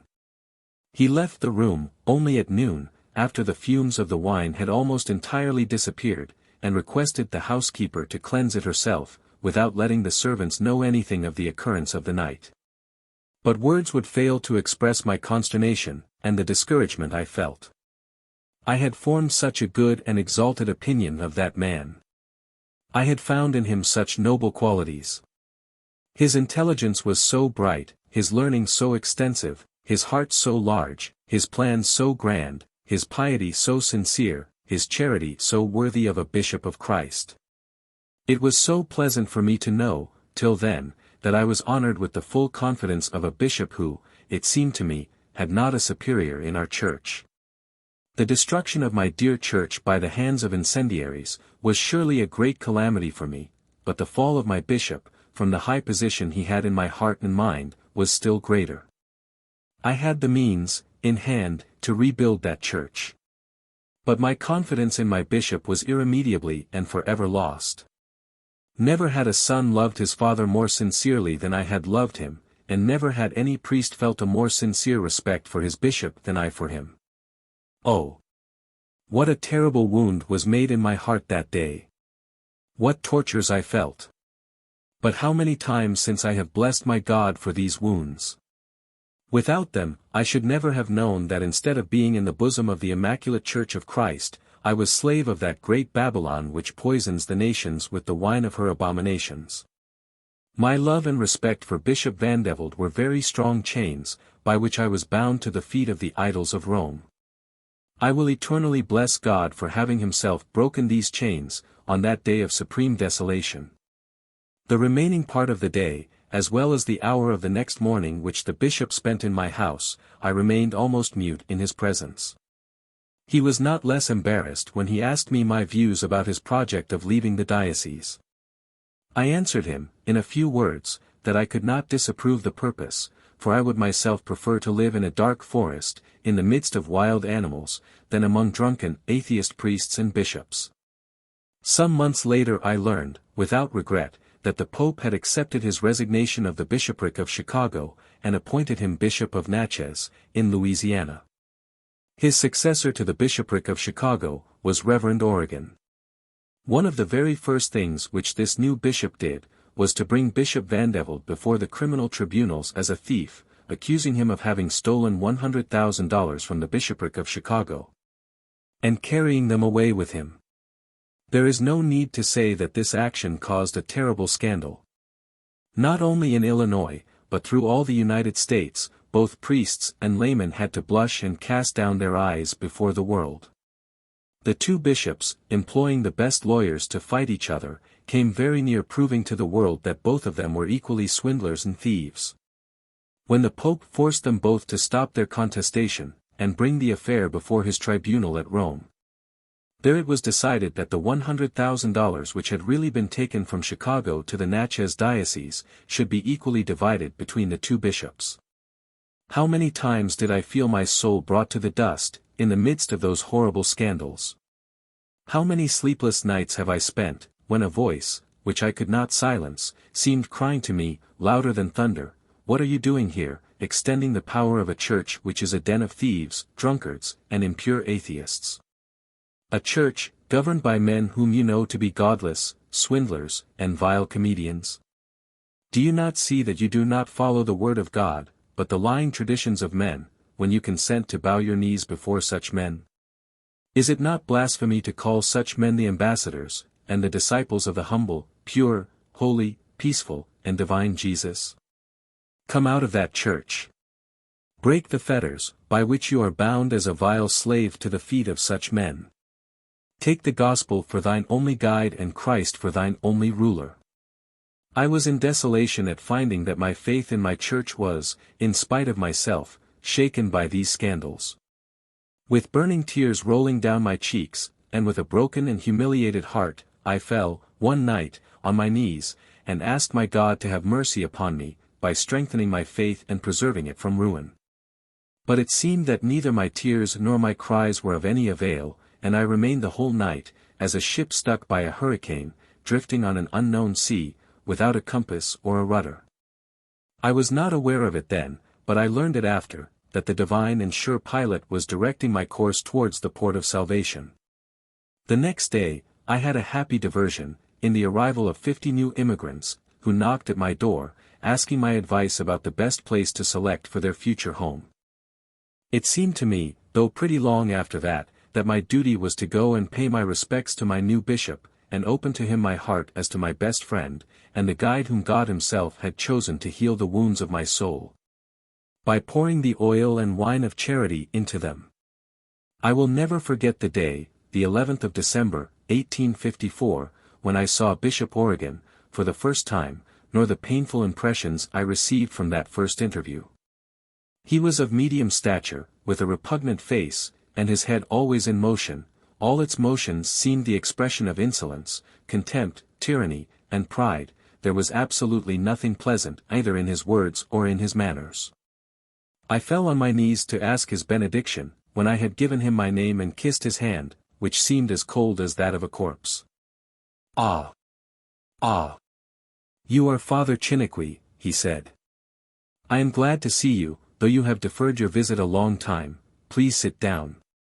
I want some explanation from you about a certain very strange document, which I have just read today." And he went, at the double quick, to his room to get the document. There were 2 Irish priests in the room, who came a few minutes before me. When we were alone, one of them said, "We had hoped that we would gain by changing Bishop Vandeveld for this one. But my fear is that we have only passed from Charybdis into Scylla," and they laughed outright. But I could not laugh. I was more inclined to weep. After less than 10 minutes of absence, the bishop returned, holding in his hand a paper, which I understood, at once, to be the deed of the 11 acres of land, which I had bought, and on which I had built my chapel of St. Anne. "Do you know this paper?" he asked me in an angry manner. "Yes, my lord, I know it," I answered. "But, then," he quickly replied, "you must know that that title is a nullity, a fraud, which you ought never to have signed." "Your venerable and worthy predecessor has accepted it," I answered, "and what might have been incorrect has been made valid, I hope, by his acceptation." "I do not care a straw about what my predecessor has done," he abruptly answered. "He is not here to defend himself, neither are we here to discuss his merits or demerits. We have not to deal with my Lord Vandeveld, but with a document which is a nullity, a deception, which must be thrown into the fire. You must give me another title of that property." And saying this, he flung my deed on the floor. I calmly picked it up and said, "I exceedingly regret, my lord, that my first interview with your lordship should be the occasion of such an unexpected act. But I hope that this will not destroy the paternal sentiments which God must have put into the heart of my bishop, for the last and least of his priests. I see that your lordship is very busy. I do not want to trespass on your valuable time. I take this rejected document with me, to make another one, which I hope will be more agreeable to your views," and then I took my departure. I leave the reader to imagine the sentiments which filled my mind when coming back to my colony. I did not dare say a word to my people about our bishop. When questioned by them, I gave the most evasive answers I could. But I felt as the mariner feels when he hears the rumbling thunder approaching. Though the sea is calm as the oil of a lamp, he knows the storm is coming. He trims his sails, and prepares for the impending hurricane. It seemed that my most pressing duty, after my first interview, was to bring my heart nearer to my God than ever, to read and study my Bible with more attention, and to get my people to take more than ever the Word of God as their daily bread. I began, also, to speak more openly of our Christian rights, as well as of our duties, as these are set forth in the Gospel of Christ. Some time, before this, feeling more than ever that I could not do justice to my colony, by keeping any longer the charge of Bourbonnais, I had respectfully sent my resignation to the bishop, which had been accepted. A priest had been called by him to take my place there. But he too, was, ere long, guilty of a public scandal with his servant girl. The principal citizens of Bourbonnais protested against his presence in their midst, and soon forced the bishop to dismiss him. His successor was the miserable priest, Lebel, who had been turned out of Chicago for a criminal offense with his own niece, and was now to be the curate of Bourbonnais. But his drunkenness and other public vices caused him to be interdicted, and expelled from that place in the month of September, 1855. About the same time, a priest who had been expelled from Belgium for a great scandal, was sent to Kankakee, as the curate of the French Canadians of that interesting young city. After his expulsion from Belgium he had come to Chicago, where, under another name, he had made a fortune, and for 5 or 6 years kept a house of prostitution. Becoming tired of that occupation, he offered $5,000 to the bishop, if he would accept him as one of his priests, and give him a parish. Bishop Oregon, being in need of money, accepted the gift, and fulfilled the condition by sending him as missionary to Kankakee. As soon as he had taken possession of that interesting mission, he came with Mr. Lebel to pay me a visit. I received them as politely as possible, thought they were both half drunk when they arrived. After dinner, they went to shoot prairie chickens, and got so drunk that one of them, Mr. Lebel, lost his boots in a slough, and came back to my house barefooted, without noticing his loss. I had to help them get their carriage, and the next day I wrote them, forbidding them to ever set foot in my house again. But what was my surprise and sadness, not long before those 2 infamous priests were ignominiously turned out by their people, to receive a letter from my bishop, which ended in these words: "I am sorry to hear that you refuse to live on good terms with your 2 neighboring brother priests. This ought not to be, and I hope to hear soon, that you have reconciled yourself with them, in a friendly way, as you ought to have done long ago." I answered him, "It is my interest, as well as my duty, to obey my bishop. I know it. But as long as my bishop gives me for neighbors, priests, one of whom has lived publicly with his own niece, as his wife, and the other who has kept a house of prostitution in Chicago, I respectfully ask my bishop to be excused for not visiting them." The bishop felt insulted by my letter, and was furious against me. It came to be a public fact that he had said before many people, "I would give anything to the one who would help me to get rid of that unmanageable Chiniquy." Among those who heard the bishop, was a land speculator, a real land shark, against whom a bill for perjury had been found by the jury of Iroquois County, the 27th of April, 1854. That man was very angry against me for protecting my poor countrymen against his too sharp peculations. He said to the bishop, "If you pay the expense of the suit, I pledge myself to have Chiniquy put in jail." The bishop had publicly answered him, "No sum of money will be too great to be delivered from a priest who alone gives me more trouble than the rest of my clergy." To comply with the desires of the bishop, this peculator dragged me before the criminal court of Kankakee, on the 16th day of May, 1855, but he lost his action, and was condemned to pay the cost. It was my impression that the bishop, having so often expressed in public his bad feelings against me, would not visit my colony. But I was mistaken. On the 11th of June, taking the Reverend Mr. Lebel and Carthuvel for his companions, he came to St. and to administer the sacrament of confirmation.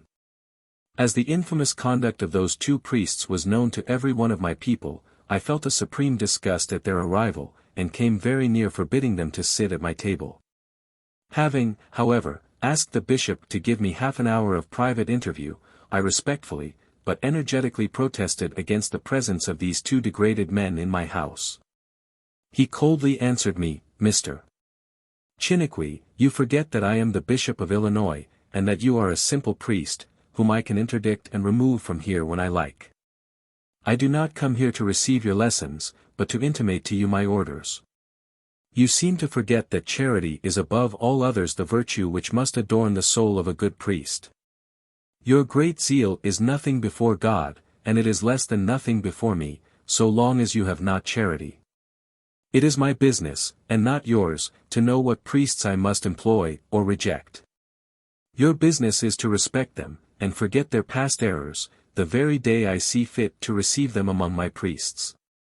My lord, I answered, allow me respectfully to tell you, that though you are a bishop, and I am a simple priest, the gospel of Christ, which we have to preach, tells us to avoid the company of publicly vicious and profligate men.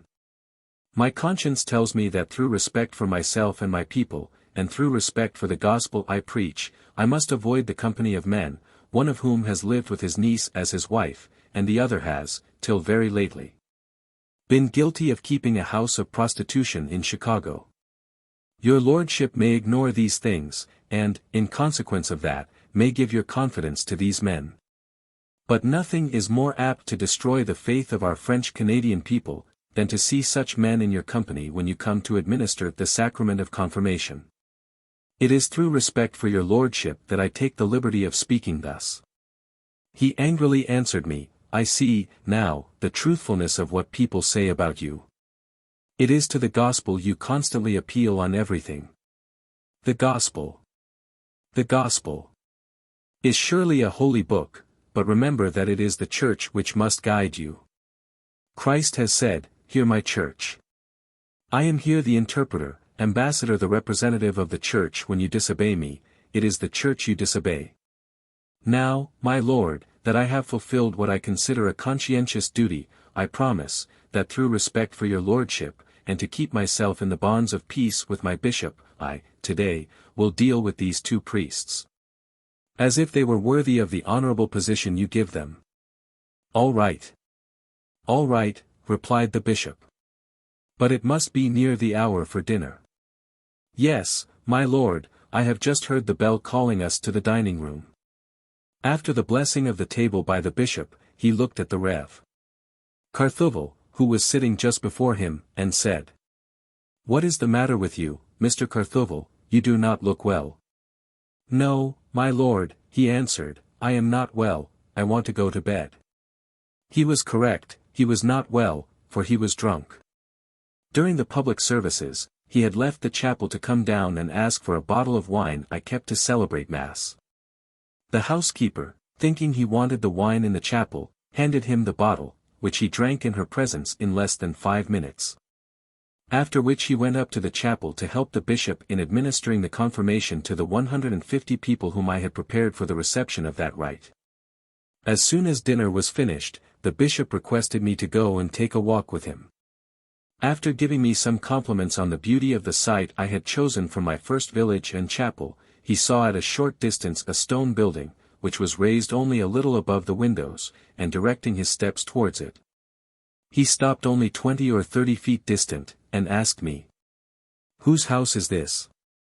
It is mine, my lord. It is yours, he replied, and to whom does that fine garden belong? It is mine also, my lord.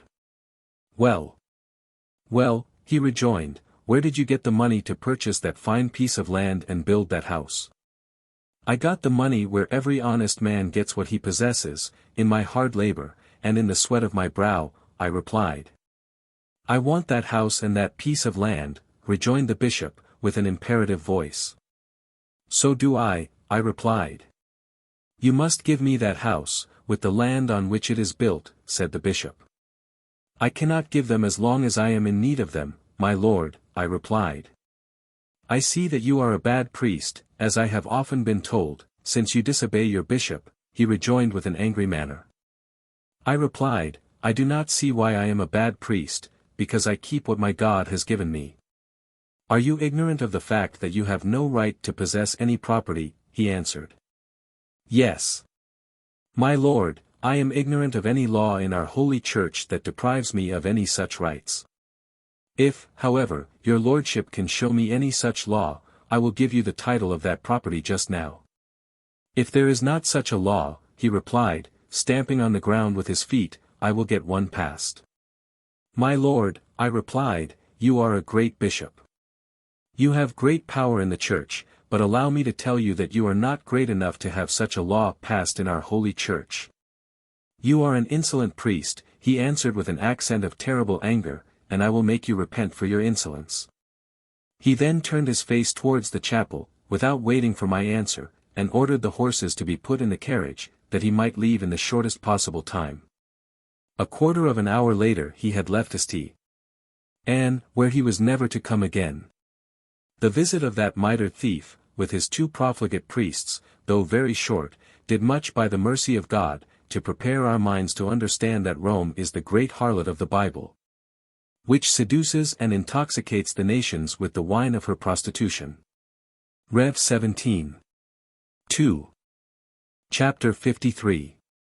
The Immaculate Conception of the Virgin Mary.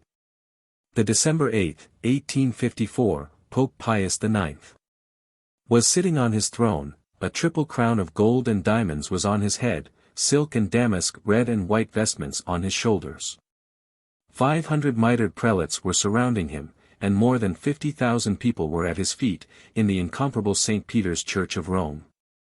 After a few minutes of most solemn silence, a cardinal, dressed with his purple robe, left his seat, and gravely walked towards the Pope, kneeled before him, and humbly prostrating himself at his feet, said, "Holy Father, tell us if we can believe and teach that the Mother of God, the Holy Virgin Mary, was immaculate in her conception." The Supreme Pontiff answered, "I do not know, let us ask the light of the Holy Ghost." The cardinal withdrew, the Pope and the numberless multitude fell on their knees, and the harmonious choir sang the Veni Creator Spiritus. The last note of the sacred hymn had hardly rolled under the vaults of the temple, when the same cardinal left his place, and again advanced towards the throne of the pontiff, prostrated himself at his feet, and said, "Holy Father, tell us if the Holy Mother of God, the Blessed Virgin Mary, was immaculate in her conception." The Pope again answered, "I do not know, let us ask the light of the Holy Ghost." And again the Veni Creator Spiritus was sung.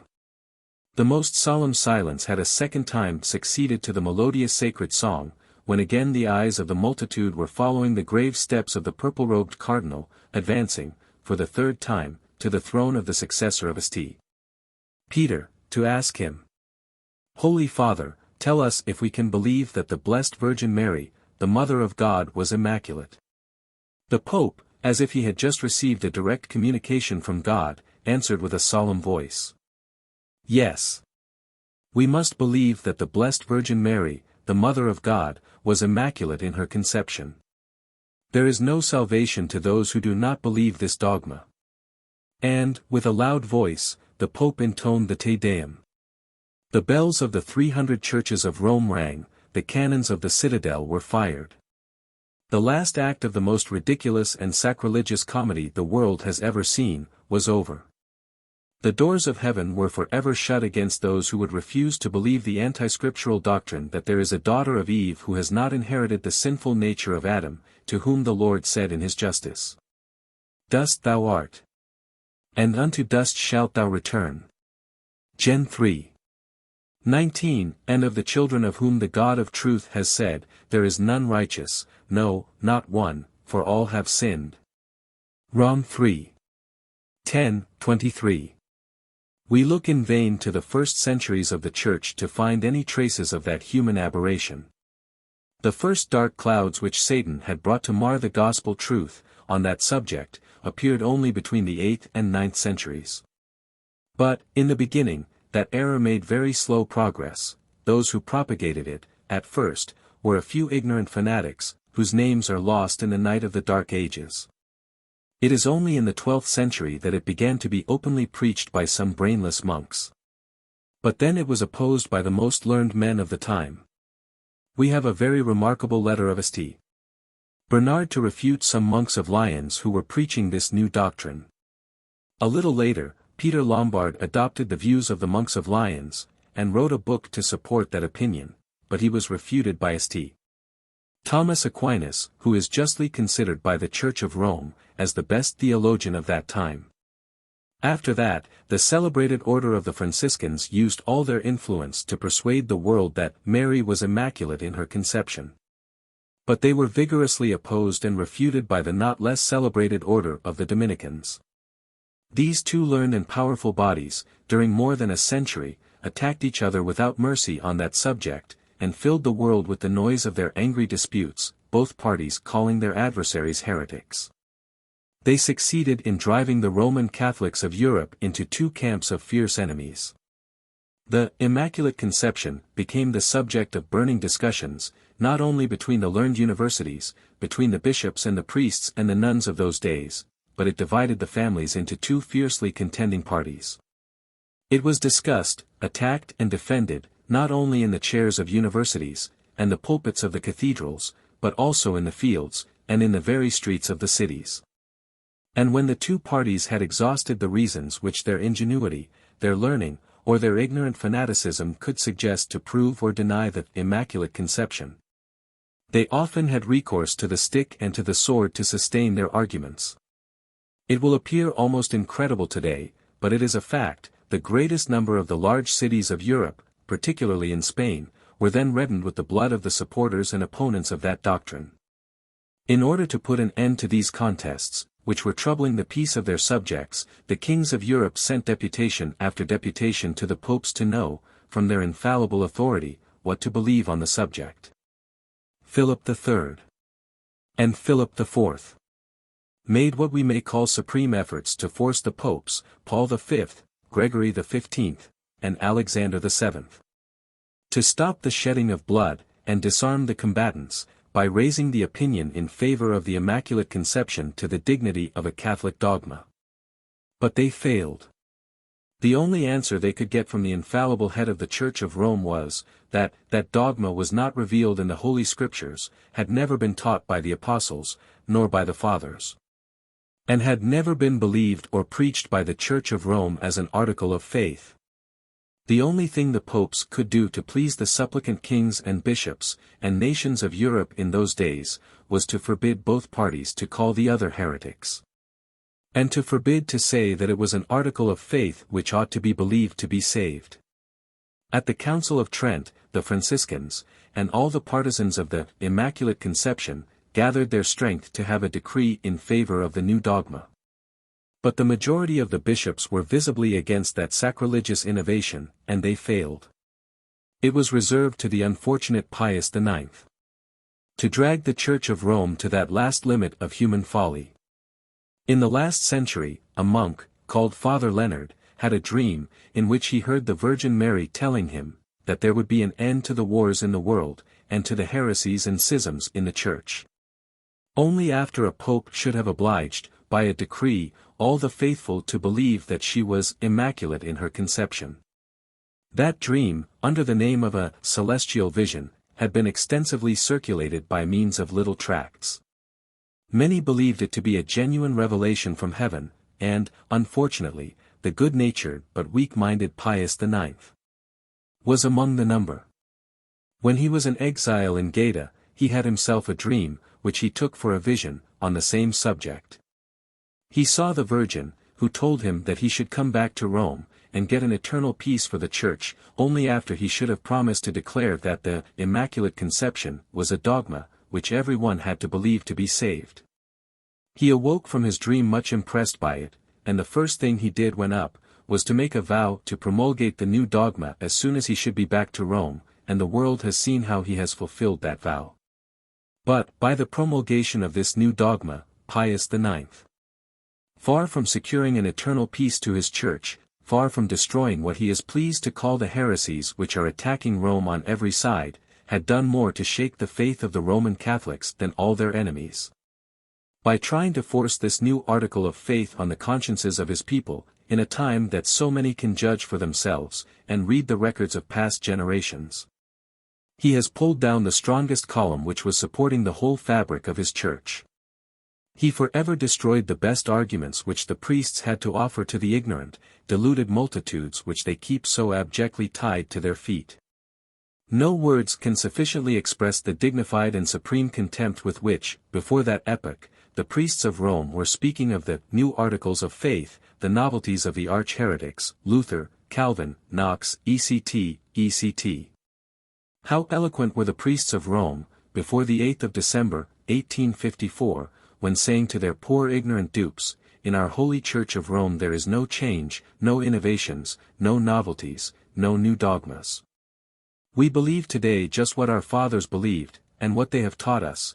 We belong to the Apostolical Church, which means we believe only what apostles have believed and preached. And the ignorant multitudes were saying, Amen. But, alas, for the poor priests of Rome today, those dignified nonsenses, those precious and dear illusions, are impossible. They have to confess that those high-sounding denunciations against what they call the new doctrines of the heretics, were nothing but big guns loaded to the mouth to destroy the Protestants, which are discharging their deadly missiles against the crumbling walls of their Church of Rome. They have to confess that their pretensions to an unchangeable creed is all mere humbug, shameful lies. They have to confess that the Church of Rome is forging new dogmas, new articles of faith. They do not any longer dare to say to the disciples of the gospel, where was your religion before the days of Luther and Calvin? For the secret voice of their conscience says today to the Roman Catholics, where was your religion before the 8th of December, 1854, and they cannot answer. There is an inexorable and irresistible logic in the minds even of the most unlearned men, which defies, today, all the sophisms of the priests of Rome. If they dare to speak again on their pet subjects, the novelties and new dogmas of the Protestants, there is a silent, but crushing voice, going today from the crowds to the priest, telling him, now, be quiet and silent on what you are used to call the novelties and new doctrines of the Protestants. For, are you not preaching to us an awful novelty? As you not damning us today for disbelieving a thing which the Church, during 1800 years has, 100 times, solemnly declared, by the mouth of the popes, had never been revealed in the Holy Scriptures, had never been taught by the Fathers, had never been heard by the Church herself? I will never forget the sadness which overcame me when I received the order from Bishop Origen to proclaim that new dogma to my people, then all Roman Catholics. It was as if an earthquake had shaken and destroyed the ground on which my feet were resting. My most cherished illusions about the immutability and the infallibility of my Church were crumbling down, in my intelligence, in spite of my efforts to keep them up. I have seen old priests, to whom I opened my mind on that subject, shed tears of sorrow on the injury this new dogma would do to their Church. The Archbishop of Paris, at the head of the most learned members of the clergy of France, had sent his protest to the Pope against this dogma before it was decreed. And he had eloquently foretold the deplorable consequences which would follow that innovation, but their warning voice failed to make any impression on the mind of the infatuated Pope. And we, children of God, must we not acknowledge the hand of the Lord, in that blindness of the man of sin, 2 Thess. 2. 3. The days are not far away that a cry of joy will be heard from one end of the world to the other, fear God, and give glory to Him. Babylon is fallen. Babylon is fallen. Because she made all nations drink of the wine of the wrath of her fornication, Rev. 14. 7, 18. 2, 3. For, when we see that wicked one, who exalteth himself above all that is called God, 2 Thess. 2. 4, destroying himself by the excess of his own folly and impurities, we must bless the Lord. The proclamation of this new dogma is one of those great moral iniquities which carry their punishment and their remedy in their own hands. When the Pope, in the morning of the 8th of December, 1854, answered twice, I do not know, to the question put to him, is the Virgin Mary immaculate in her conception, and then, a minute after, to the same question, he answered, yes. I know it, the Holy Virgin Mary was immaculate in her conception. He proved to his most credulous dupes that he was nothing but a sacrilegious comedian. How would a jury of honest men deal with a witness who, being interrogated about what he knows of a certain fact, would answer, I know nothing about it, and a moment after would acknowledge that, he knows everything about it? Would not such a witness be justly punished as a perjurer? Such is the sad and unenviable position which the Pope made to himself and to his Church, on the 8th of December, 1854. Interrogated by the nations of Europe about what was to be believed on the conception of the Virgin Mary, the Church of Rome, during 10 centuries, had answered, I do not know. And let everyone remember that she wants to be believed infallible when she says she knows nothing about the Immaculate Conception. But, today, that same Church assures us, through the infallible decree of Pius IX, that she knows, and that she has always known and believed the Virgin Mary was immaculate. Has the world ever seen such a want of self-respect, such an unblushing impudence? What verdict will the Christian world give against that great mother of lies? What punishment will the God of truth administer to that great culprit who swears yes and no on the same question? It is a fact, that by the promulgation of this decree, Pius IX has forever destroyed his prestige in the minds of millions of his followers. A few days after I had read to my congregation the decree of the Pope proclaiming the new dogma, and damning all those who would not believe it, one of my most intelligent and respectable farmers came to visit me, and put to me the following questions on the new articles of faith. Mr. Chiniquy, please tell me, have I correctly understood the letter from the Pope you read us last Sabbath? Does the Pope tell us in that letter that we can find this new dogma of the Immaculate Conception in the Holy Scriptures, that it has been taught by the Fathers, and that the Church has constantly believed it from the days of the Apostles? I answered, yes, my friend, the Pope tells us all those things in his letter which I read in the church last Sabbath. But, sir, will you be so kind as to read me the verses of the Holy Scriptures which are in favor of the Immaculate Conception of the Holy Virgin Mary? My dear friend, I answered, I am sorry to say that I have never found in the Holy Scriptures a single word to tell us that Mary is immaculate, but I have found many words, and very clear words, which says the very contrary thing. For instance, the Holy Ghost, in the Epistle of St. Paul to the Romans, v. 18. By the offense of one, judgment came upon all men to condemnation. This little, but inexorable Paul, includes the Virgin Mary in the condemnation and in the guilt. In the same epistle to the Romans, ch. 3. 22-23, the Holy Ghost, speaking of the children of Adam, Israelites and Gentiles, says there is no difference, they have all sinned and come short of the glory of God. And in the 10th verse of the same chapter, the Holy Ghost, speaking of the Jews and Gentiles, says, there is none righteous, no, not one. And the Lord has never repealed in any part that I know of the Holy Scriptures, this awful, no, not one. Now, please tell me the name of the Holy Fathers who have preached that we must believe in the Immaculate Conception, or be forever damned, if we do not believe in it. I answered to my parishioner, I would have preferred, my dear friend, that you should never come to put to me these questions, but as you ask me the truth, I must tell you the truth.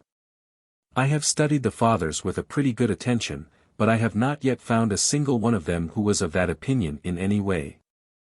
I hope, added the good farmer, you will excuse me if I put to you another question on this subject.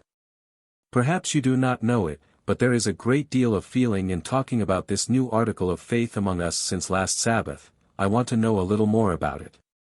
The Pope says in his letter that the Church of Rome has always believed and taught that dogma of Immaculate Conception.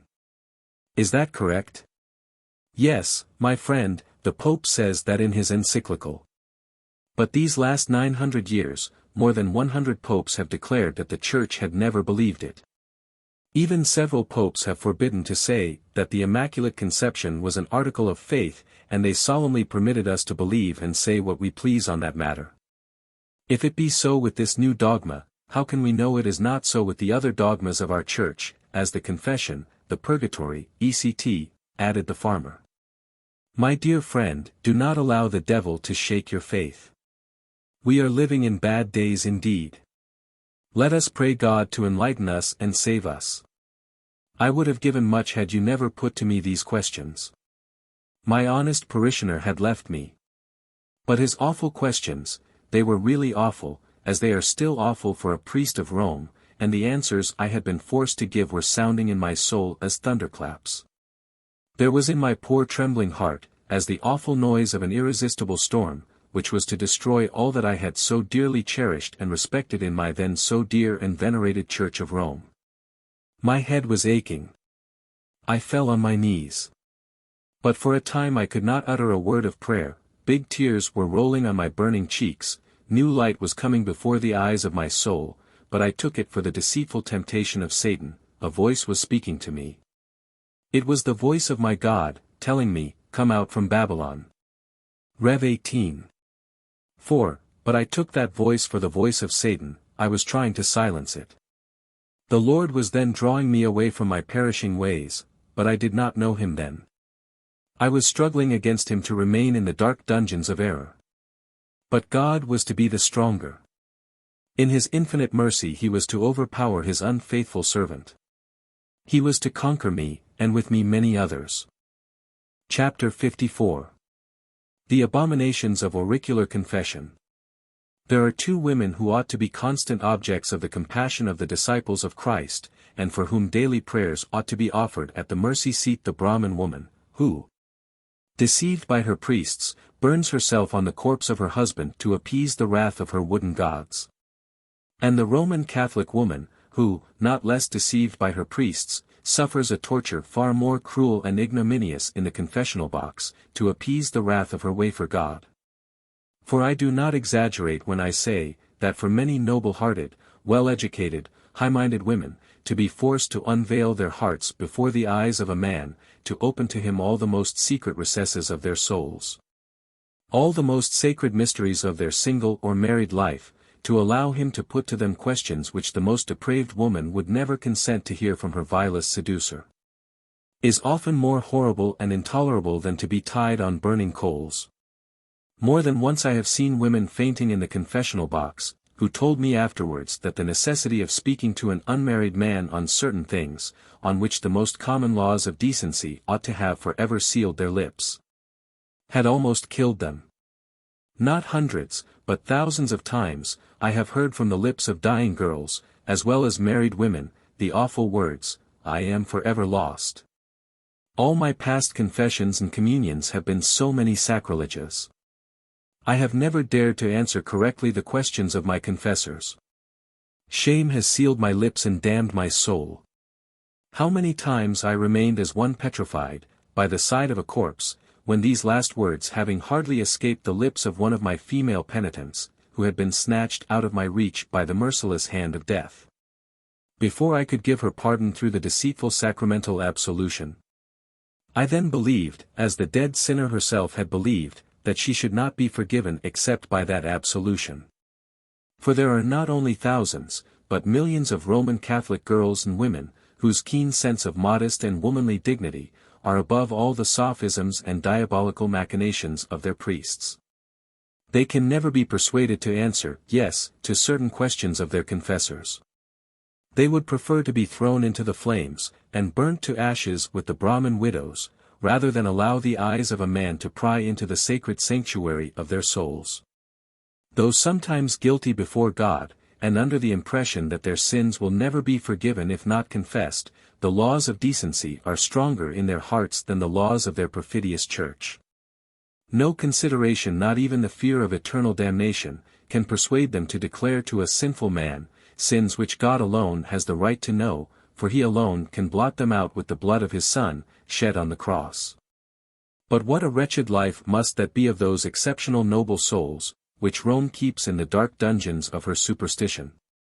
They read in all their books, and hear from all their pulpits, that if they conceal a single sin from their confessors, they are forever lost.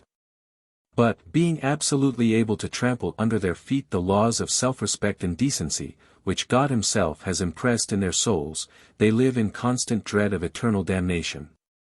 No human words can tell their desolation and distress.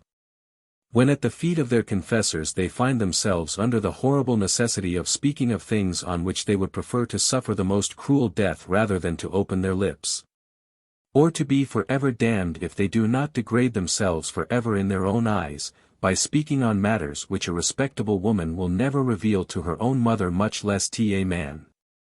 I have known only too many of these noble-hearted women, who, when alone with God, in a real agony of desolation and with burning tears, had asked Him to grant them what they considered the greatest favor, which was to lose so much of their self-respect as to be enabled to speak of those unmentionable things just as their confessors wanted them to speak. And, hoping that their petition had been granted, they went again to the confessional box, determined to unveil their shame before the eyes of that inexorable man. But when the moment had come for the self-immolation, their courage failed, their knees trembled, their lips became pale as death, cold sweat poured from all their pores. The voice of modesty and womanly self-respect was speaking louder than the voice of their false religion. They had to go out of the confessional box unpardoned, nay, with the burden of a new sacrilege on their conscience. Oh! How heavy is the yoke of Rome, how bitter is human life, how cheerless is the mystery of the cross to those deluded and perishing souls. How gladly they would rush into the blazing piles with the Brahmin women, if they could hope to see the end of their unspeakable miseries through the momentary tortures which would open to them a better life. I do here publicly challenge the whole Roman Catholic priesthood to deny that the greater part of their female penitents remain a certain period of time, some longer, some shorter, under that most distressing state of mind. Yes, by far the greater majority of women, at first, find it impossible to pull down the sacred barriers of self-respect, which God Himself has built around their hearts, intelligences, and souls, as the best safeguard against the snares of this polluted world. Those laws of self-respect, by which they cannot consent to speak an impure word into the ears of a man, and which shut all the avenues of the heart against his unchaste questions. Even when speaking in the name of God, those laws of self-respect are so clearly written in their conscience, and they are so well understood by them, to be a most divine gift, that, as I have already said, many prefer to run the risk of being forever lost by remaining silent. It takes many years of the most ingenious, I do not hesitate to call it diabolical, efforts on the part of the priests to persuade the majority of their female penitents to speak on questions which even pagan savages would blush to mention among themselves. Some persist in remaining silent on those matters during the greater part of their lives, and many of them prefer to throw themselves into the hands of their merciful God, and die without submitting to the defiling ordeal. Even after they have felt the poisonous stings of the enemy, rather than receive their pardon from a man, who, as they feel, would surely have been scandalized by the recital of their human frailties. All the priests of Rome are aware of this natural disposition of their female penitents. There is not a single one, no, not a single one of their moral theologians, who does not warn the confessors against that stern and general determination of the girls and married women never to speak in the confessional matters which may, more or less, deal with sins against the seventh commandment. Dens, Ligori, De Brain, Bailey, etc., in a word, all the theologians of Rome own that this is one of the greatest difficulties which the confessors have to contend with in the confessional box. Not a single Roman Catholic priest will dare to deny what I say on this matter, for they know that it would be easy for me to overwhelm them with such a crowd of testimonials that their grand imposture would forever be unmasked. I intend, at some future day, if God spares me and gives me time for it, to make known some of the innumerable things which the Roman Catholic theologians and moralists have written on this question. It will form one of the most curious books ever written. And it will give unanswerable evidence of the fact that, instinctively, without consulting each other, and with an unanimity which is almost marvelous, the Roman Catholic women, guided by the honest instincts which God has given them, shrink from the snares put before them in the confessional box. And that everywhere they struggle to nerve themselves with a superhuman courage, against the torturer who is sent by the Pope, to finish their ruin, and to make shipwrecks of their souls. Everywhere woman feels that there are things which ought never to be told, as there are things which ought never to be done, in the presence of the God of holiness. She understands that, to recite the history of certain sins, even of thoughts, is not less shameful and criminal than to do them. She hears the voice of God whispering into her ears, "Is it not enough that thou hast been guilty once, when alone in my presence, without adding to thine iniquity by allowing that man to know what should never have been revealed to him? Do you not feel that you make that man your accomplice, the very moment that you throw into his heart and soul the mire of your iniquities? He is as weak as you are, he is not less a sinner than yourself. What has tempted you will tempt him. What has made you weak will make him weak, what has polluted you will pollute him, what has thrown you down into the dust will throw him into the dust. Is it not enough that my eyes had to look upon your iniquities? Must my ears, today, listen to your impure conversation with that man?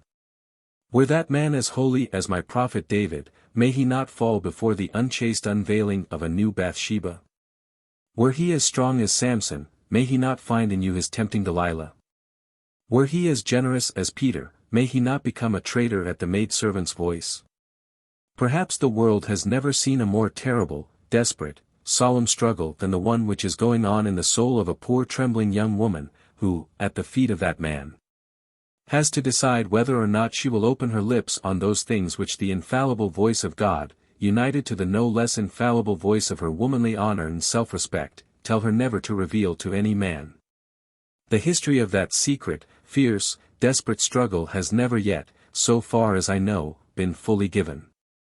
It would draw the tears of admiration and compassion of the whole world, if it could be written with its simple, sublime, and terrible realities. How many times have I wept as a child when some noble-hearted and intelligent young girl, or some respectable married woman, yielding to the sophisms with which I, or some other confessor, had persuaded them to give up their self-respect and their womanly dignity, to speak with me on matters on which a decent woman should never say a word with a man. They have told me of their invincible repugnance, their horror of such questions and answers, and they have asked me to have pity on them. Yes. I have often wept bitterly on my degradation, when a priest of Rome. I have realized all the strength, the grandeur, and the holiness of their motives for being silent on these defiling matters, and I could not but admire them. It seemed at times that they were speaking the language of angels of light. That I ought to fall at their feet, and ask their pardon for having spoken to them of questions, on which a man of honor ought never to converse with a woman whom he respects. But alas! I had soon to reproach myself, and regret those short instances of my wavering faith in the infallible voice of my Church.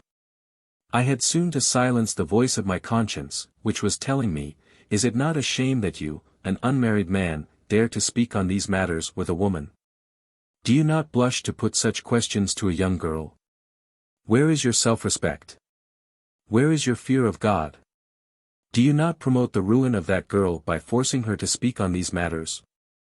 How many times my God has spoken to me as he speaks to all the priests of Rome, and said with a thundering voice, 'What would that young man do, could he hear the questions you put to his wife? Would he not blow out your brains? And that father, would he not thrust a dagger through your breast, if he could know what you ask from his poor trembling daughter? Would not the brother of that young girl put an end to your miserable life if he could hear the unmentionable subjects on which you speak with her in the confessional?' I was compelled by all the popes, the moral theologians, and the councils of Rome, to believe that this warning voice of my merciful God was the voice of Satan. I had to believe in spite of my own conscience and intelligence, that it was good, nay, necessary, to put those polluting, damning questions. My infallible Church was mercilessly forcing me to oblige those poor, trembling, weeping, desolate girls and women, to swim with me and all her priests in those waters of Sodom and Gomorrah. Under the pretext that their self-will would be broken down, their fear of sin and humility increased, and that they would be purified by our absolutions.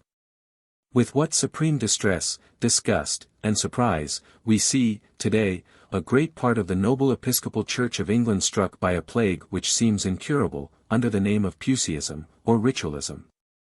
Bringing again more or less openly in many places the diabolical and filthy auricular confession among the Protestants of England, Australia and America.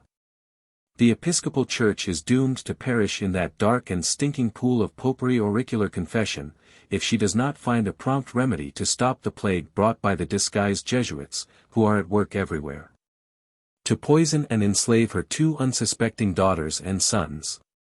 In the beginning of my priesthood, when I was in Quebec, I was not a little surprised and embarrassed to see a very accomplished and beautiful young lady, whom I used to meet almost every week at her father's house, entering the box of my confessional.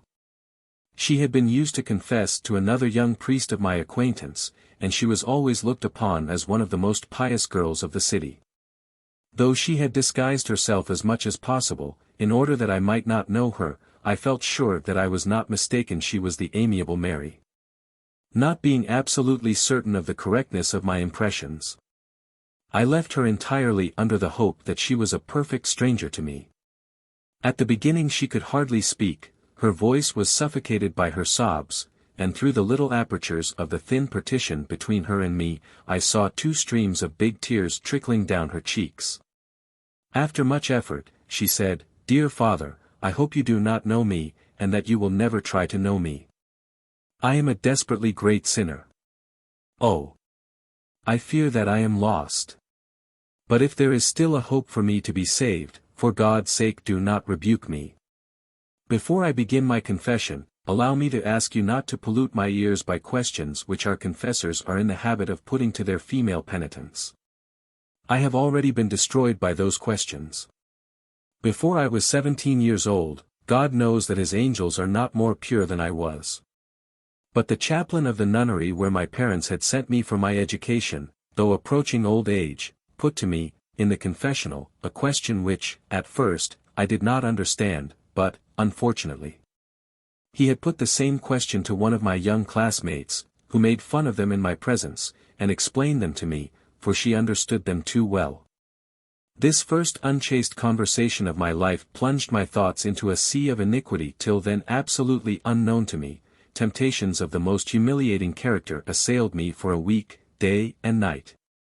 After which, sins which I would blot out with my blood, if it were possible, overwhelmed my soul as with a deluge. But the joys of the sinner are short. Struck with terror at the thought of the judgments of God, after a few weeks of the most deplorable life, I determined to give up my sins and reconcile myself to God. Covered with shame, and trembling from head to foot, I went to confess to my old confessor, whom I respected as a saint and cherished as a father. It seems to me that, with sincere tears of repentance, I confessed to him the greatest part of my sins, though I concealed one of them, through shame and respect for my spiritual guide. But I did not conceal from him that the strange questions he had put to me at my last confession, were, with the natural corruption of my heart, the principal cause of my destruction. He spoke to me very kindly, encouraged me to fight against my bad inclinations, and at first gave me very kind and good advice. But when I thought he had finished speaking, and as I was preparing to leave the confessional box, he put to me 2 new questions of such a polluting character that I fear neither the blood of Christ, nor all the fires of hell will ever be able to blot them out from my memory. Those questions have achieved my ruin, they have stuck to my mind like 2 deadly arrows, they are day and night before my imagination, they fill my very arteries and veins with a deadly poison. It is true that, at first, they filled me with horror and disgust, but alas! I soon got so accustomed to them that they seemed to be incorporated with me, and as if becoming a second nature. Those thoughts have become a new source of innumerable criminal thoughts, desires, and actions. A month later, we were obliged by the rules of our convent to go and confess. But by this time I was so completely lost that I no longer blushed at the idea of confessing my shameful sins to a man, it was the very contrary. I had a real, diabolical pleasure in the thought that I should have a long conversation with my confessor on those matters, and that he would ask me more of his strange questions. In face, when I had told him everything without a blush, he began to interrogate me, and God knows what corrupting things fell from his lips into my poor criminal heart. Every one of his questions was thrilling my nerves and filling me with the most shameful sensations. After an hour of this criminal tete-a-tete with my old confessor, for it was nothing else but a criminal tete-a-tete, I perceived that he was as depraved as I was myself. With some half-covered words he made a criminal proposition, which I accepted with covered words also, and during more than a year we have lived together on the most sinful intimacy. Though he was much older than I loved him in the most foolish way. When the course of my convent instruction was finished, my parents called me back to their home. I was really glad of that change of residence, for I was beginning to be tired of my criminal life. My hope was that, under the direction of a better confessor, I should reconcile myself to God and begin a Christian life. Unfortunately for me, my new confessor, who was very young, began also his interrogations. He soon fell in love with me, and I loved him in a most criminal way. I have done with him things which I hope you will never request me to reveal to you, for they are too monstrous to be repeated, even in the confessional, by a woman to a man.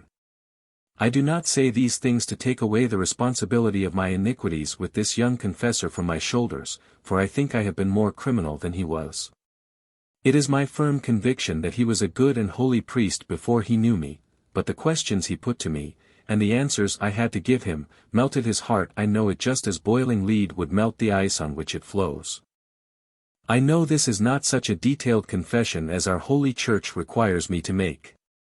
But I have thought it necessary for me to give you this short history of the life of the greatest and most miserable sinner who ever asked you to help her to come out from the tomb of her iniquities. This is the way I have lived these last few years. But last Sabbath, God, in His infinite mercy, looked down upon me. He inspired you to give us the prodigal son as a model of true conversion, and as the most marvelous proof of the infinite compassion of the dear Savior for the sinner. I have wept day and night since that happy day, when I threw myself into the arms of my loving, merciful Father. Even now I can hardly speak, because my regret for my past iniquities, and my joy that I am allowed to bathe the feet of the Savior with tears, are so great that my voice is as choked. You understand that I have forever given up my last confessor. I come to ask you to do me the favor to receive me among your penitents. Oh! Do not reject nor rebuke me, for the dear Savior's sake. Be not afraid to have at your side such a monster of iniquity.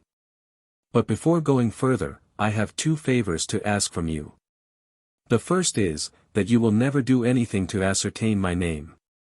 The second is, that you will never put to me any of those questions by which so many penitents are lost and so many priests forever destroyed.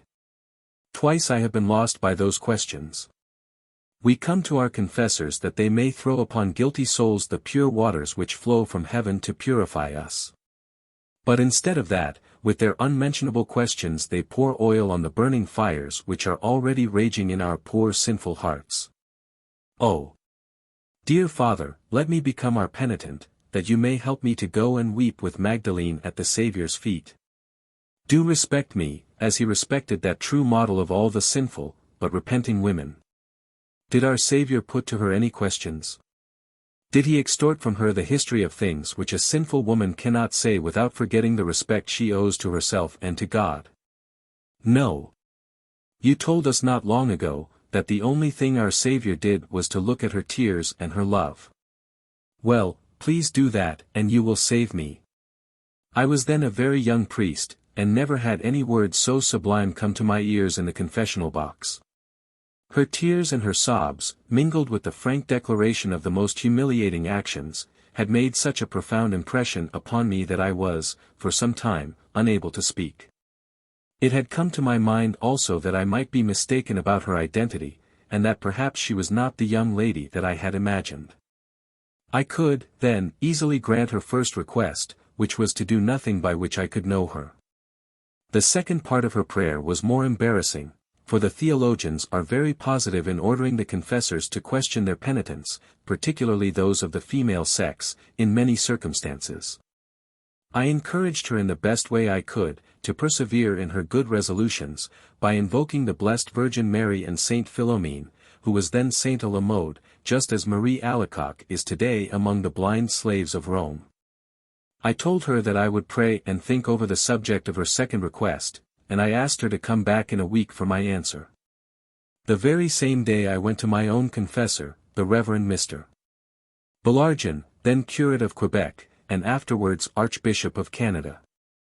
I told him the singular and unusual request she had made, that I should never put to her any of those questions suggested by the theologians, to ensure the integrity of the confession. I did not conceal from him that I was much inclined to grant her that favor. For I repeated what I have already several times told him, that I was supremely disgusted with the infamous and polluting questions which the theologians forced us to put to our female penitents. I told him frankly that several old and young priests had already come to confess to me. And that, with the exception of two, they had told me that they could not put those questions and hear the answers they elicited without falling into the most damnable sins. My confessor seemed to be much perplexed about what he should answer. He asked me to come the next day, that he might review some theological books in the interval. The next day I took down in writing his answer, which I find in my old manuscripts, and I give it here in all its sad crudity. Such cases of the destruction of female virtue by the questions of the confessors is an unavoidable evil. It cannot be helped, for such questions are absolutely necessary in the greater part of the cases with which we have to deal. Men generally confess their sins with so much sincerity that there is seldom any need for questioning them, except when they are very ignorant. But St. Ligori, as well as our personal observation, tells us that the greatest part of girls and women, through a false and criminal shame, very seldom confess the sins they commit against purity. It requires the utmost charity in the confessors to prevent those unfortunate slaves of their secret passions from making sacrilegious confessions and communions. With the greatest prudence and zeal he must question them on those matters, beginning with the smallest sins, and going, little by little, as much as possible by imperceptible degrees, to the most criminal actions. As it seems evident that the penitent referred to in your questions of yesterday is willing to make a full and detailed confession of all her iniquities, you cannot promise to absolve her without assuring yourself by wise and prudent questions that she has confessed everything. You must not be discouraged when, through the confessional or any other way, you learn the fall of priests into the common frailties of human nature with their penitence. Our Savior knew very well that the occasions and the temptations we have to encounter in the confessions of girls and women, are so numerous and sometimes so irresistible, that many would fall. But he has given them the Holy Virgin Mary, who constantly asks and obtains their pardon. He has given them the sacrament of penance, where they can receive their pardon as often as they ask for it. The vow of perfect chastity is a great honor and privilege, but we cannot conceal from ourselves that it puts on our shoulders a burden which many cannot carry forever. St. Ligori says that we must not rebuke the penitent priest who falls only once a month, and some other trustworthy theologians are still more charitable. This answer was far from satisfying me. It seemed to me composed of soft soap principles. I went back with a heavy heart and an anxious mind, and God knows that I made many fervent prayers that this girl should never come again to give me her sad history. I was then hardly 26 years old, full of youth and life. It seemed to me that the strings of 1,000 wasps to my ears could not do me so much harm as the words of that dear, beautiful, accomplished, but lost girl. I do not mean to say that the revelations which she made had, in any way, diminished my esteem and my respect for her. It was just the contrary. Her tears and her sobs at my feet, her agonizing expressions of shame and regret, her noble words of protest against the disgusting and polluting interrogations of the confessors, had raised her very high in my mind. My sincere hope was that she would have a place in the kingdom of Christ with the Samaritan woman, Mary Magdalene, and all the sinners who have washed their robes in the blood of the Lamb. At the appointed day, I was in my confessional listening to the confession of a young man, when I saw Miss Mary entering the vestry, and coming directly to my confessional box, where she knelt by me. Though she had, still more than at the first time, disguised herself behind a long, thick, black veil, I could not be mistaken. She was the very same amiable young lady in whose father's house I used to pass such pleasant and happy hours. I had often listened with breathless attention to her melodious voice, when she was giving us, accompanied by her piano, some of our beautiful church hymns. Who could then see and hear her without almost worshipping her? The dignity of her steps, and her whole mien, when she advanced towards my confessional, entirely betrayed her and destroyed her incognito. Oh! I would have given every drop of my blood in that solemn hour, that I might have been free to deal with her just as she had so eloquently requested me to do, to let her weep and cry at the feet of Jesus to her heart's content. Oh! If I had been free to take her by the hand and silently show her the dying Saviour, that she might have bathed his feet with her tears, and spread the oil of her love on his head. Without my saying anything else but, "Go in peace, thy sins are forgiven." But, there, in that confessional box, I was not the servant of Christ, to follow his divine, saving words, and obey the dictates of my honest conscience. I was the slave of the Pope. I had to stifle the cry of my conscience, to ignore the inspirations of my God. There, my conscience had no right to speak, my intelligence was a dead thing. The theologians of the Pope alone had a right to be heard and obeyed. I was not there to save, but to destroy, for, under the pretext of purifying, the real mission of the confessor, often, if not always, in spite of himself, is to scandalize and damn the souls. As soon as the young man who was making his confession at my left hand, had finished, without noise, turned myself towards her, and said, through the little aperture, "Are you ready to begin your confession?" But she did not answer me. All that I could hear was, "Oh, my Jesus, have mercy upon me. I come to wash my soul in thy blood, wilt thou rebuke me?" During several minutes she raised her hands and eyes to heaven, and wept and prayed. It was evident that she had not the least idea that I was observing her. She thought the door of the little partition between her and me was shut. But my eyes were fixed upon her. My tears were flowing with her tears, and my ardent prayers were going to the feet of Jesus with her prayers. I would not have interrupted her for any consideration, in this, her sublime communion with her merciful Saviour. But after a pretty long time, I made a little noise with my hand, and putting my lips near the opening of the partition which was between us, I said in a low voice, "Dear sister, are you ready to begin your confession?" She turned her face a little towards me, and said, with trembling voice, "Yes, dear Father, I am ready." But she then stopped again to weep and pray, though I could not hear what she said. After some time in silent prayer, I said, "My dear sister, if you are ready, please begin your confession." She then said, "My dear Father, do you remember the prayers which I made to you the other day? Can you allow me to confess my sins without forcing me to forget the respect that I owe myself, to you, and to God, who hears us? And can you promise that you will not put to me any of those questions which have already done me such irreparable injury? I frankly declare to you that there are sins in me that I cannot reveal to anyone, except to Christ, because he is my God, and that he already knows them all. Let me weep and cry at his feet. Can you not forgive me without adding to my iniquities by forcing me to say things that the tongue of a Christian woman cannot reveal to a man?"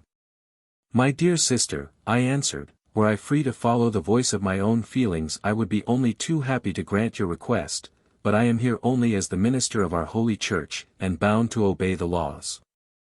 Through her most holy popes and theologians she tells me that I cannot forgive your sins if you do not confess them all, just as you have committed them. The Church tells me also that you must give the details, which may add to the malice or change the nature of your sins. I am sorry to tell you that our most holy theologians make it a duty of the confessor to question the penitent on the sins which he has good reason to suspect have been voluntarily omitted." With a piercing cry she exclaimed, then, "Oh my God, I am lost forever lost." This cry fell upon me like a thunderbolt, but I was still more terror-stricken when, looking through the aperture, I saw she was fainting.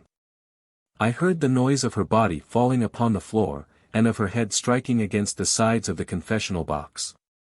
Quick as lightning I ran to help her, took her in my arms, and called a couple of men, who were at a little distance, to assist me in laying her on a bench. I washed her face with some cold water and vinegar. She was as pale as death, but her lips were moving, and she was saying something which nobody but I could understand. "I am lost forever." We took her home to her disconsolate family, where, during a month, she lingered between life and death. Her two first confessors came to visit her.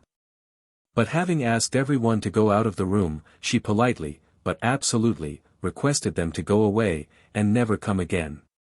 She asked me to visit her every day, for, she said, I have only a few more days to live. Help me to prepare myself for the solemn hour which will open to me the gates of eternity. Every day I visited her, and I prayed and I wept with her. Many times, when alone, with tears I requested her to finish her confession. But, with a firmness which then seemed to be mysterious and inexplicable, she politely rebuked me. One day, when alone with her, I was kneeling by the side of her bed to pray. I was unable to articulate a single word because of the inexpressible anguish of my soul on her account. She asked me, "Dear Father, why do you weep?" I answered, "How can you put such a question to your murderer?" "I weep because I have killed you, dear friend." This answer seemed to trouble her exceedingly. She was very weak that day. After she had wept and prayed in silence, she said, "Do not weep for me, but weep for so many priests who destroy their penitents in the confessional. I believe in the holiness of the sacrament of penance, since our Holy Church has established it. But there is, somewhere, something exceedingly wrong in the confessional. Twice I have been destroyed, and I know many girls who have also been destroyed by the confessional.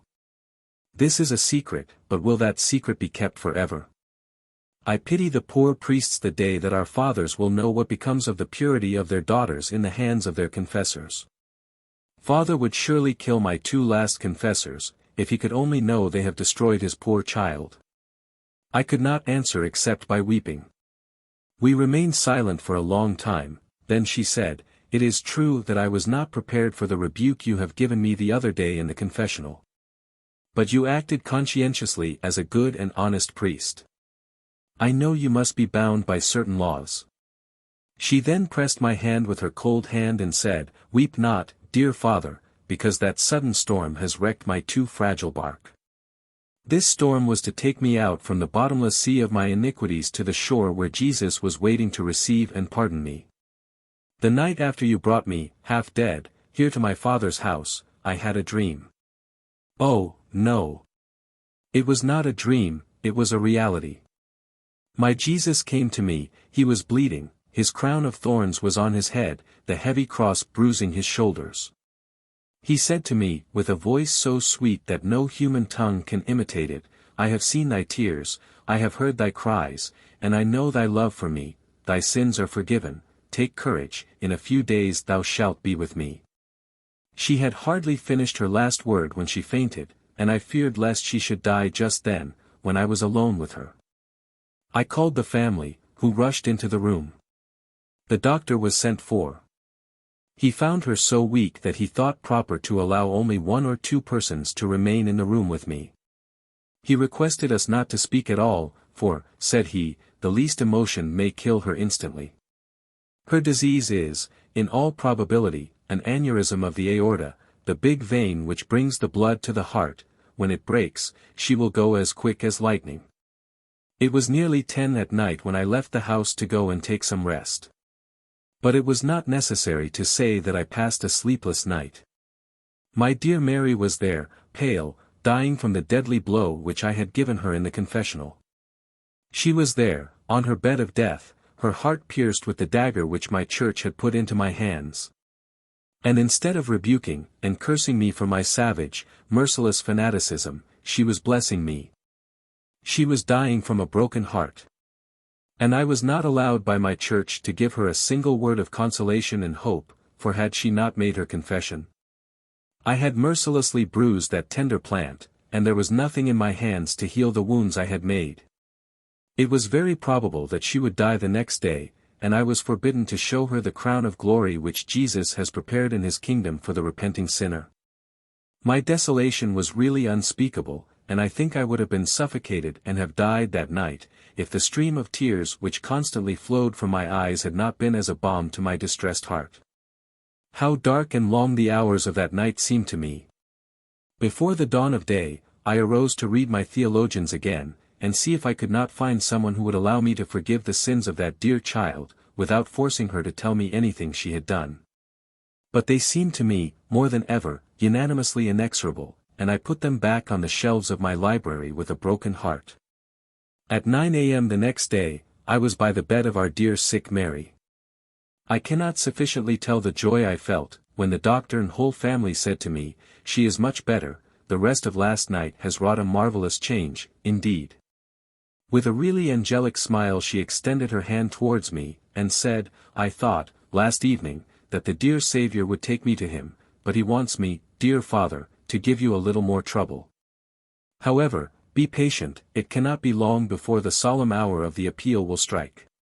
Will you please read me the history of the suffering and death of the beloved Saviour, which you read me the other day? It does me so much good to see how he has loved me, such a miserable sinner." There was a calm and solemnity in her words which struck me singularly, as well as all those who were there. After I had finished reading, she exclaimed, "He has loved me so much that he died for my sins."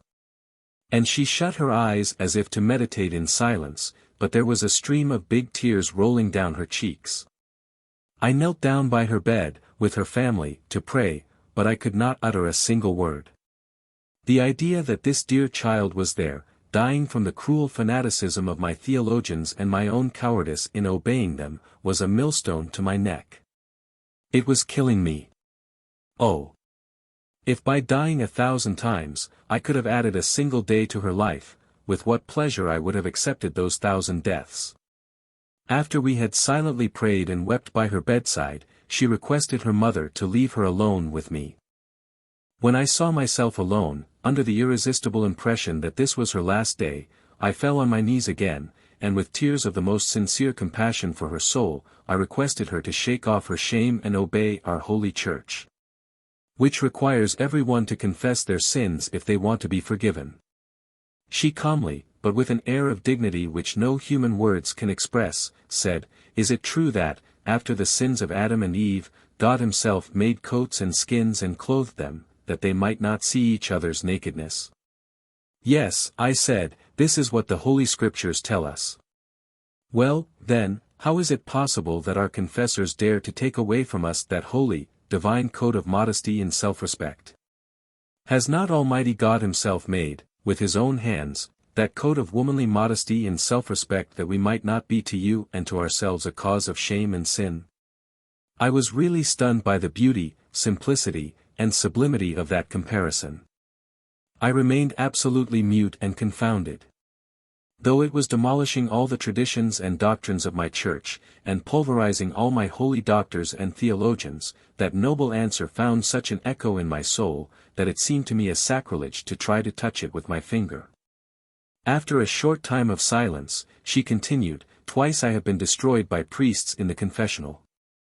They took away from me that divine code of modesty and self-respect which God gives to every human being who comes to this world, and twice I have become for those very priests a deep pit of perdition, into which they have fallen, and where I fear they are forever lost.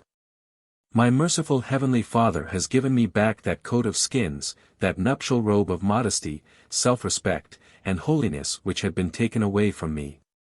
He cannot allow you or any other man to tear again and spoil that vestment which is the work of his hands." These words had exhausted her. It was evident to me that she wanted some rest. I left her alone, but I was absolutely beside myself. Filled with admiration for the sublime lessons which I had received from the lips of that regenerated daughter of Eve, who, it was evident, my theologians shall I say it? Yes, I felt in that solemn hour a supreme disgust for my church, which was cruelly defiling me and all her priests, in the confessional box. I felt, in that hour, a supreme horror for that auricular confession, which is so often a pit of perdition and supreme misery for the confessor and penitent. I went out and walked 2 hours on the plains of Abraham, to breathe the pure and refreshing air of the mountains. There, alone, I sat on a stone, on the very spot where Wolfe and Montcalm fought and died. And I wept to my heart's content on my irreparable degradation, and the degradation of so many priests through the confessional. At 4 o'clock in the afternoon I went back again to the house of dear dying Mary. The mother took me apart, and very politely said, "My dear Mr. Chiniquy, do you not think it is time that our dear child should receive the last sacraments? She seemed to be much better this morning, and we were full of hope.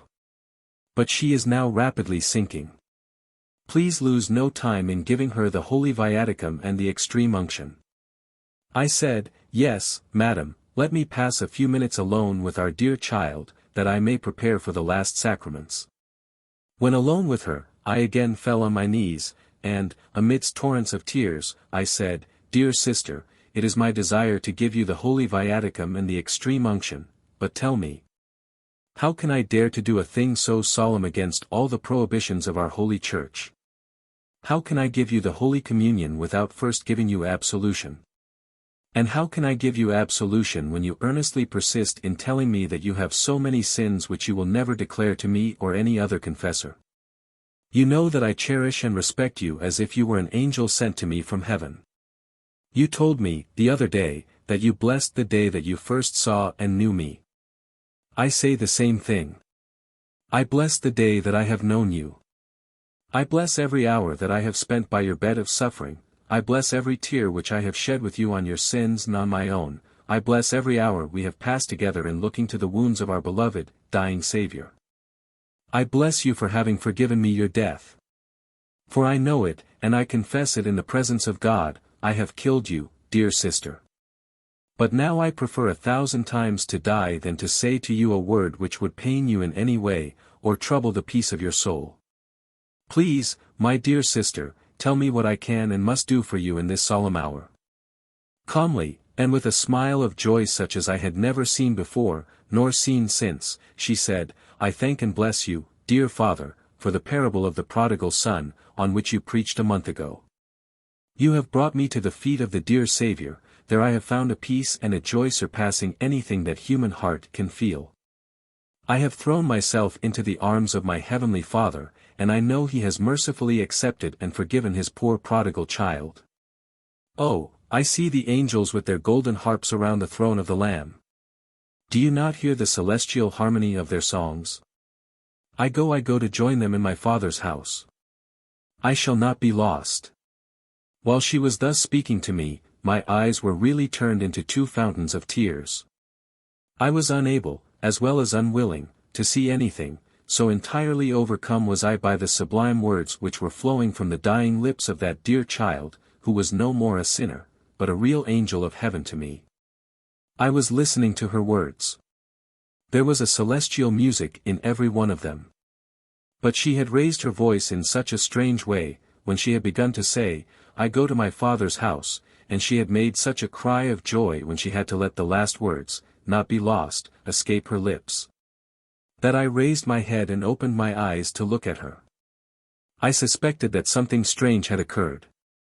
I got upon my feet, passed my handkerchief over my face to wipe away the tears which were preventing me from seeing with accuracy, and looked at her. Her hands were crossed on her breast, and there was on her face the expression of a really superhuman joy. Her beautiful eyes were fixed as if they were looking on some grand and sublime spectacle. It seemed to me, at first, that she was praying. In that very instant the mother rushed into the room, crying, My God! My God! What does that cry, lost, mean? For her last words, not be lost, particularly the last one, had been pronounced with such a powerful voice, that they had been heard almost everywhere in the house. I made a sign with my hand to prevent the distressed mother from making any noise and troubling her dying child in her prayer, for I really thought that she had stopped speaking, as she used so often to do, when alone with me, in order to pray. But I was mistaken. The redeemed soul had gone, on the golden wings of love, to join the multitude of those who have washed their robes in the blood of the Lamb, to sing the eternal Alleluia. The revelation of the unmentionable corruptions directly and unavoidably engendered by auricular confession, had come to me from the lips of that young lady. As the first rays of the sun which were to hurl back the dark clouds of night by which Rome had wrapped my intelligence on that subject. So miserable by her fall and her sins, but so admirable by her conversion, that young lady was standing before me, for the rest of my priestly life. As the bright beacon raised on the solitary rock stands before the sailor whose ship is drifting through the shoals, in a dark and stormy night. She was brought there by the merciful hand of God, to right my course. Lost and degraded by auricular confession, only after having given it up, that precious soul was to find peace and life, when washed in the blood of the Lamb, as the only hope and refuge of sinners. Her words, filled with a superhuman wisdom, and her burning tears, came to me, by the marvelous providence of God, as the first beams of the sun of righteousness, to teach me that auricular confession was a satanic invention. Had this young person been the only one to tell me that, I might still have held some doubt about the diabolical origin of that institution.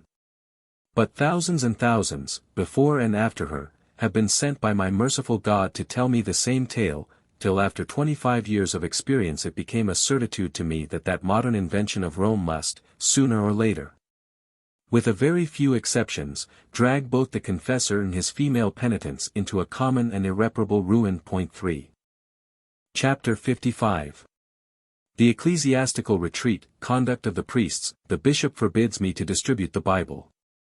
On the 1st of August, 1855, I received the following letter.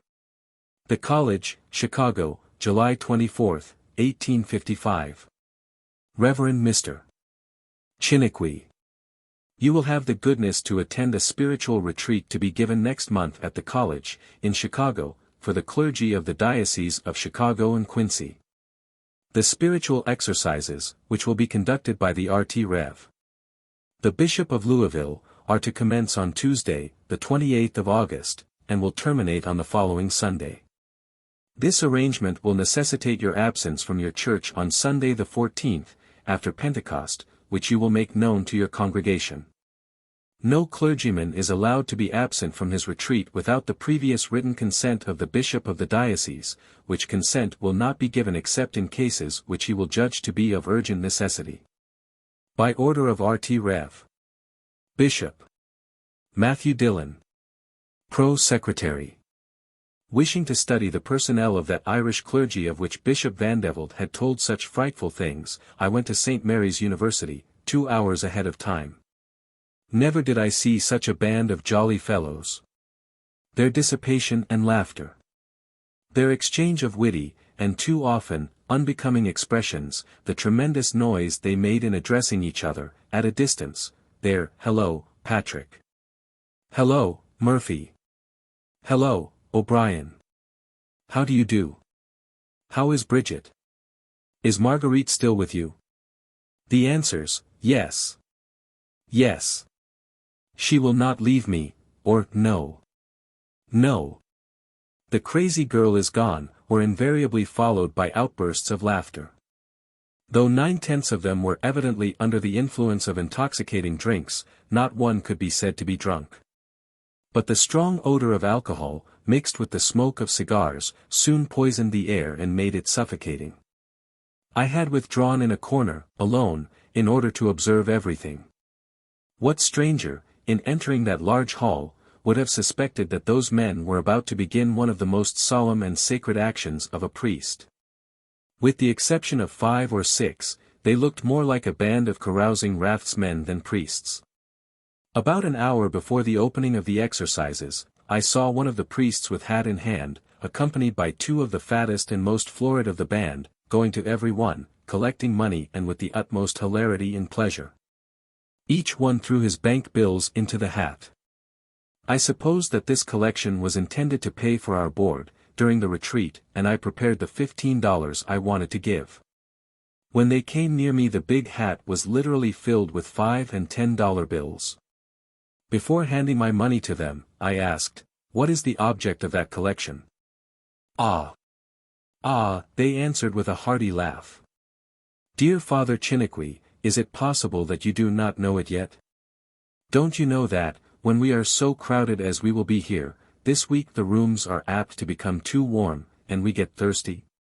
Then a little drop to cool the throat and quench the thirst, is needed," and the collectors laughed outright. I answered politely, but seriously, "Gentlemen, I came here to meditate and pray, and when I am thirsty, the fresh and pure water of Lake Michigan will quench my thirst. I have given up, long ago, the use of intoxicating drinks. Please excuse me, I am a teetotaler."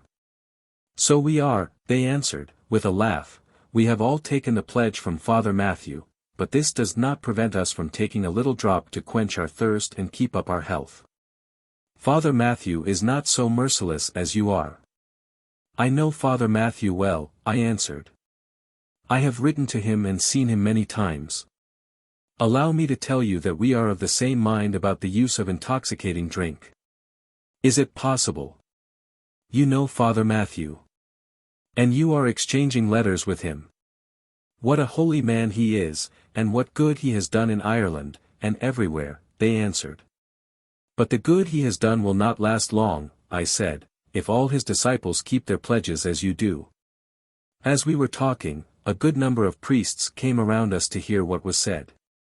For it was evident to all that the bark of their collectors, not only had come to shallow waters, but had struck on a rock. One of the priests said, "I thought we were to be preached to by Bishop Spalding. I had no idea that it was Father Chiniquy who had that charge."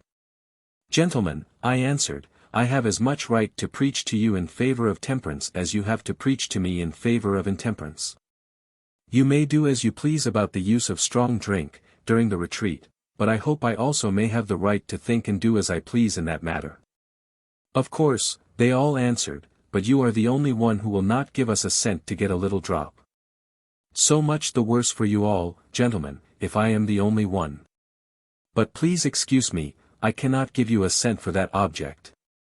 They then left me, saying something which I could not understand, but they were evidently disgusted with what they considered my stubbornness and want of good manners. I must, however, say here, that two of them, Mr. Dunn, pastor of one of the best congregations of Chicago, and the other unknown to me, came to congratulate me on the stern rebuke I had given the collectors.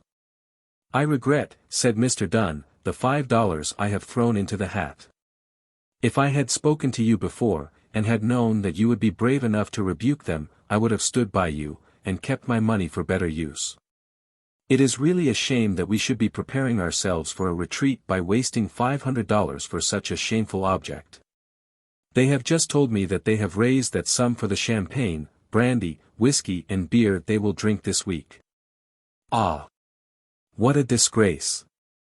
What a cry of indignation would be raised against us, if such a shameful thing should be known. I am sorry about the unkind words those priests have spoken to you, but you must excuse them, they are already full of bad whiskey. Do not think, however, that you are friendless, here, in our midst.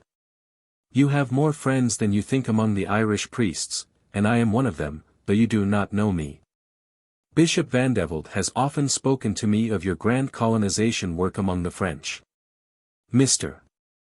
Dunn, then, pressed my hand in his, and taking me a short distance from the others, said, "Consider me, hereafter, as your friend.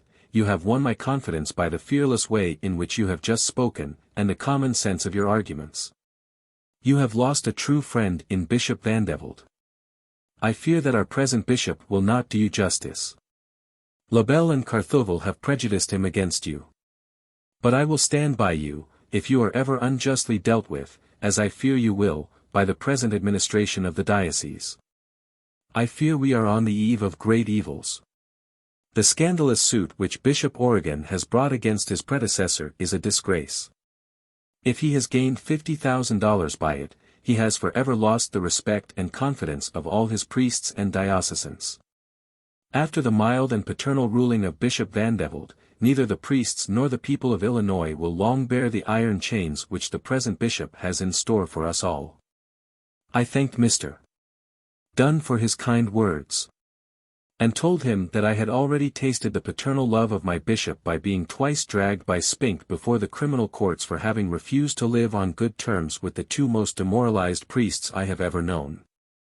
He, then, speaking with a more subdued voice, said, "I must tell you, confidentially, that one of those priests, Labelle, will be turned out ignominiously from the diocese during the retreat.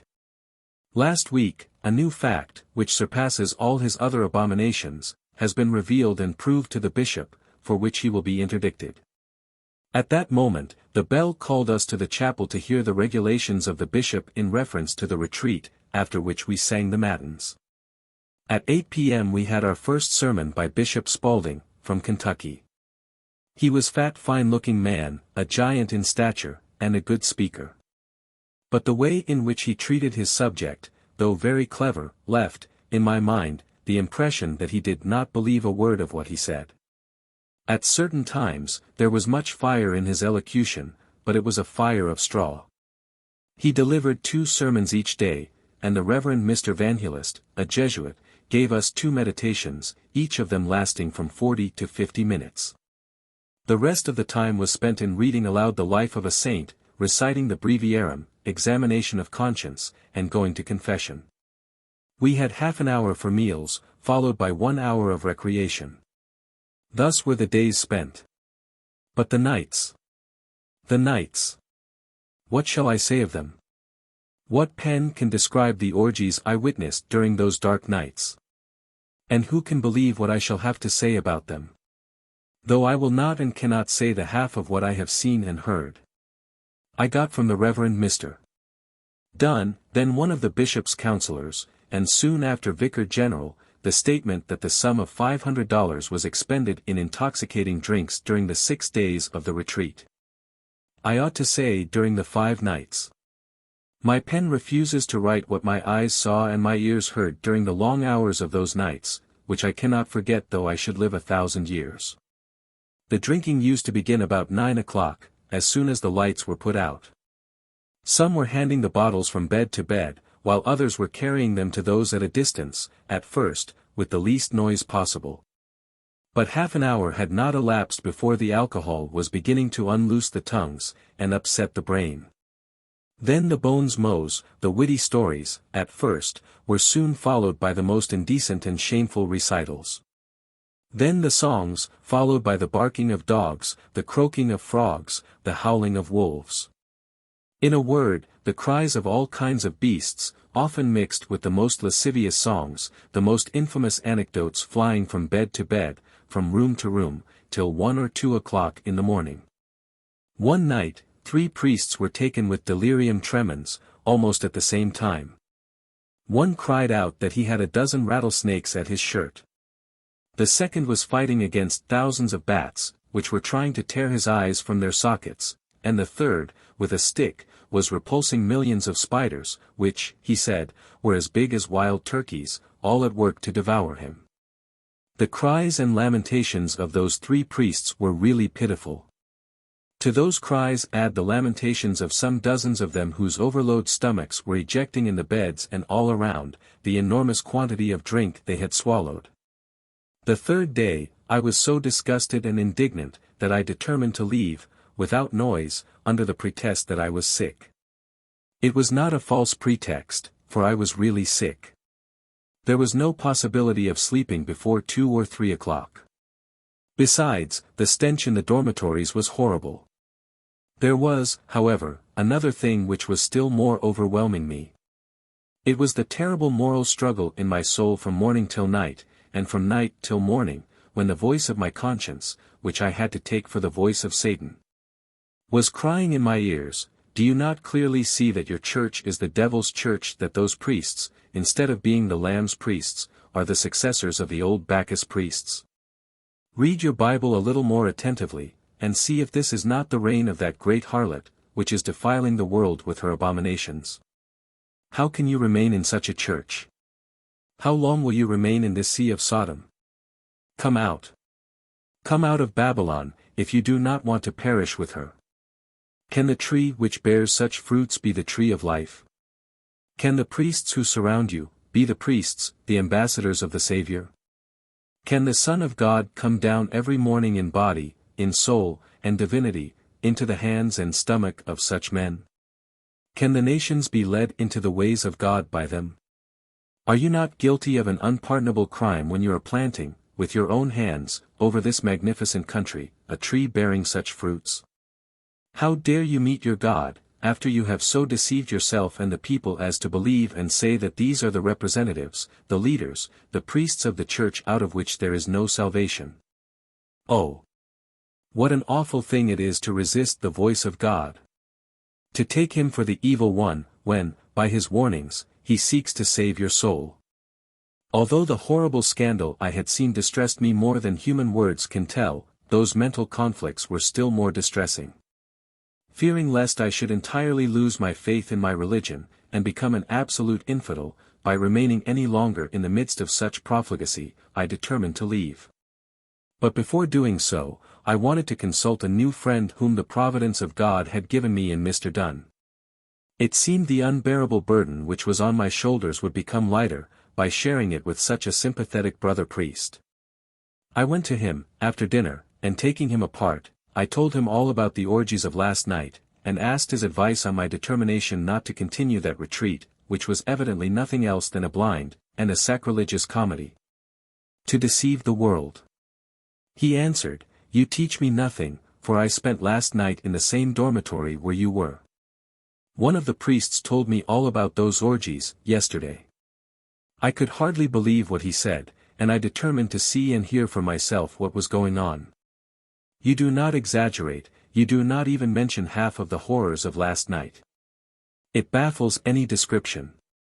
It is simply incredible for anyone who has not himself witnessed them. However, I do not advise you to leave. It would forever ruin you in the mind of the bishop, who is not already too well disposed in your favor. The best thing you can do is to go and say everything to Bishop Spalding. I have done it this morning, but I felt that he did not believe the half of what I told him. When the same testimony comes from you, then he will believe it, and will probably take some measures, with our own bishop, to put an end to those horrors. I have something to tell you, confidentially, which surpasses, in a measure, anything you know of the abominations of these last 3 nights. A respectable policeman, who belongs to my congregation, came to me this morning, to tell me that the first night, 6 prostitutes, dressed as gentlemen, and last night 12 came to the university, after dark, entered the dormitory, and went. Directed by signals, to those who had invited them, each being provided with the necessary key. I have just reported the thing to Bishop Origen. But instead of paying any attention to what I said, he became furious against me, and nearly turned me out of his room, saying, "Do you think that I am going to come down from my dignity of bishop to hear the reports of degraded policemen? Or of vile spies? Shall I become the spies of my priests? If they want to damn themselves, there is no help, let them go to hell. I am not more obliged or able than God himself to stop them. Does God stop them? Does he punish them? No. Well. You cannot expect from me more zeal and power than in our common God." With these fine words ringing in my ears, said good Mr. Dunn, I had to leave his room at the double quick. It is of no use for us to speak to Bishop Origen on that matter. It will do no good. He wants to get a large subscription from those priests, at the end of the retreat, and he is rather inclined to pet than punish them, till he obtains the $100,000 he wants to build his white marble palace on the lake shore. I replied, though you add to my desolation, instead of diminishing it, by what you say of the strange principles of our bishop, I will speak to my Lord Spalding as you advise me. Without a moment's delay, I went to his room. He received me very kindly, and did not at all seem surprised at what I said. It was as if he had been accustomed to see the same, or still worse abominations. However, when I told him the enormous quantity of liquor drank, and that the retreat would be only a ridiculous comedy, if no attempt at reform was tried, he agreed with me, but it would be advisable to try it, he said. Though this is not in our program, we might give 1 or 2 sermons on the necessity of priests giving an example of temperance to their people. Will you please come with me to the room of my Lord Origen, that we may confer on the matter, after you have told him what is going on? Although the Bishop of Chicago seemed puzzled at seeing me entering his room with my Lord Spalding, he was as polite as possible. He listened with more attention than I expected to the narrative I gave of what was going on among the priests. After telling him my sad story, Bishop Spalding said, "My Lord of Chicago, these facts are very grave, and there cannot be any doubt about the truth of what we have just heard. 2 other gentlemen gave me the same testimony this morning." "Yes," said Bishop Origen, "it is very sad to see that our priests have so little self-respect, even during such solemn days as those of a public retreat. The Reverend Mr. Dunn has just told me the same sad story as Father Chiniquy. But what remedy can we find for such a state of things? Perhaps it might do well to give them a good sermon on temperance. Mr.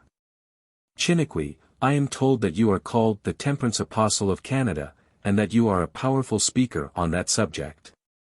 Would you not like to give them 1 or 2 addresses on the injury they are doing to themselves and to our Holy Church, by their drunkenness?"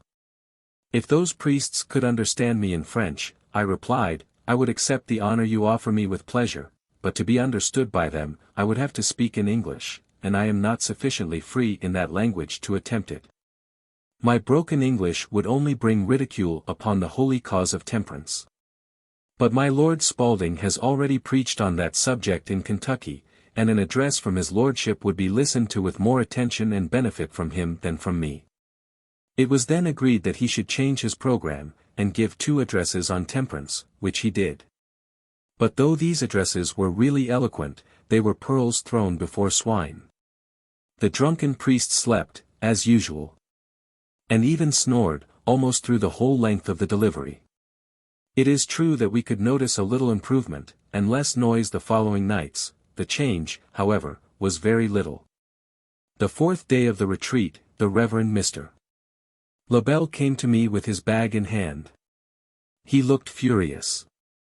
He said, "Now, you must be satisfied, I am interdicted and turned out ignominiously from this diocese. It is your work. But mind what I tell you, you will, also, soon be turned out from your colony by the mitred tyrant who has just struck me down. He told me, several times, that he would, at any cost, break your plant of French colonization, by sending you to the southwest of Illinois, along the Mississippi, to an old French settlement, opposite St. Louis. He is enraged against you, for your refusing to give him your fine property at St. Anne. I answered him, you are mistaken when you think that I am the author of your misfortunes. You have disgraced yourself by your own acts. God has given you talents and qualities which, if cultivated, would have exalted you in the church, but you have preferred to destroy those great gifts, in order to follow the evil inclinations of your poor degraded human nature. You reap today what you have sown. Nobody is more sorry than I am for your misfortune, and my most sincere wish is that the past may be a lesson to guide your steps in the future. The desire of the bishop to turn me out of my colony does not trouble me. If it is the will of God to keep me at the head of that great work, the Bishop of Chicago will go down from his episcopal throne before I go down the beautiful hill of St. Anne. Adieu. He soon disappeared. But how the fall of this priest, whom I had so sincerely loved, saddened me. The next Sabbath was the last day of the retreat. All the priests went in procession to the cathedral, to receive the Holy Communion, and every one of them ate, what we had to believe was the true body, soul, and divinity of Jesus Christ. This, however, did not prevent 13 of them from spending the greater part of the next night in calabooses, to which they had been taken by the police, from houses of ill fame, where they were rioting and fighting. The next morning they were discharged from the hands of the police by paying pretty round sums of money for the trouble of the night. The next day, I went to Mr. Dunn's parsonage to ask him if he could give me any explanation of the rumor which was afloat, and to which Mr. Lebel had made allusion, that it was the intention of the bishop to remove me from my colony to some distant part of his diocese. It is unfortunately too true, said he. Bishop Origen thinks that he has a mission from heaven to undo all his predecessor has done, and as one of the best and grandest schemes of Bishop Vandeveld was to secure the possession of this magnificent state of Illinois to our church. By inducing all the Roman Catholic emigrants from France, Belgium and Canada, to settle here, our present bishop does not conceal that he will oppose that plan by removing you to such a distance, that your colonization plans will be at an end. He says that the French are, as a general thing, rebels and disobedient to their bishops. He prefers seeing the Irish coming, on account of their proverbial docility to their ecclesiastical superiors. I have, in vain, tried to change his mind. I told you before that he often asks my opinion on what I think the best thing to be done for the good of the diocese. But do not think that he intends to follow my advice, it is just the contrary. My impression now is, that he wants to know our views, only for the pleasure of acting diametrically in opposition to what we advise. I must not omit to say that we have been requested to spend the forenoon of Monday in the university, for an important affair which the bishop had to propose to his clergy. We were all there, in the great hall, at the appointed hour. Even the 13 priests who had spent the best part of the night at the police station, heard the voice of their bishop, and were there, as docile lambs. We knew beforehand the proposition which was to be put before us. It was to build a palace for our bishop, worthy of the great Illinois state, the cost of which would be about $100,000. Though every one of us felt that this was most extravagant in such a young and poor diocese, nobody dared to raise his voice against that act of pride and supreme folly. Every one promised to do all in his power to raise that sum, and to show our goodwill. We raised among ourselves, at once, $7,000, which we gave in cash or in promissory notes. After this act of liberality, we were blessed and dismissed by our bishop. I was but a few steps from the university, when an Irish priest, unknown to me, ran after me to say, "My Lord Origen wants to see you immediately." And, 5 minutes later, I was alone with my bishop, who, without any preface, told me, "Mr. Chiniquy, I hear very strange and damaging things about you, from every quarter. But the worst of all is that you are a secret Protestant emissary. That, instead of preaching the true doctrines of our Holy Church, about the Immaculate Conception, purgatory, the respect and obedience due to their superiors by the people, auricular confession, ECT, You spend a part of your time in distributing Bibles and New Testaments among your immigrants. I want to know from your own lips, if this be true or not. I answered, a part of what the people told you about the matter is not true, the other is true. It is not true that I neglect the preaching of the doctrines of our Holy Church, about purgatory, Immaculate Conception of Mary, auricular confession, or the respect due to our superiors.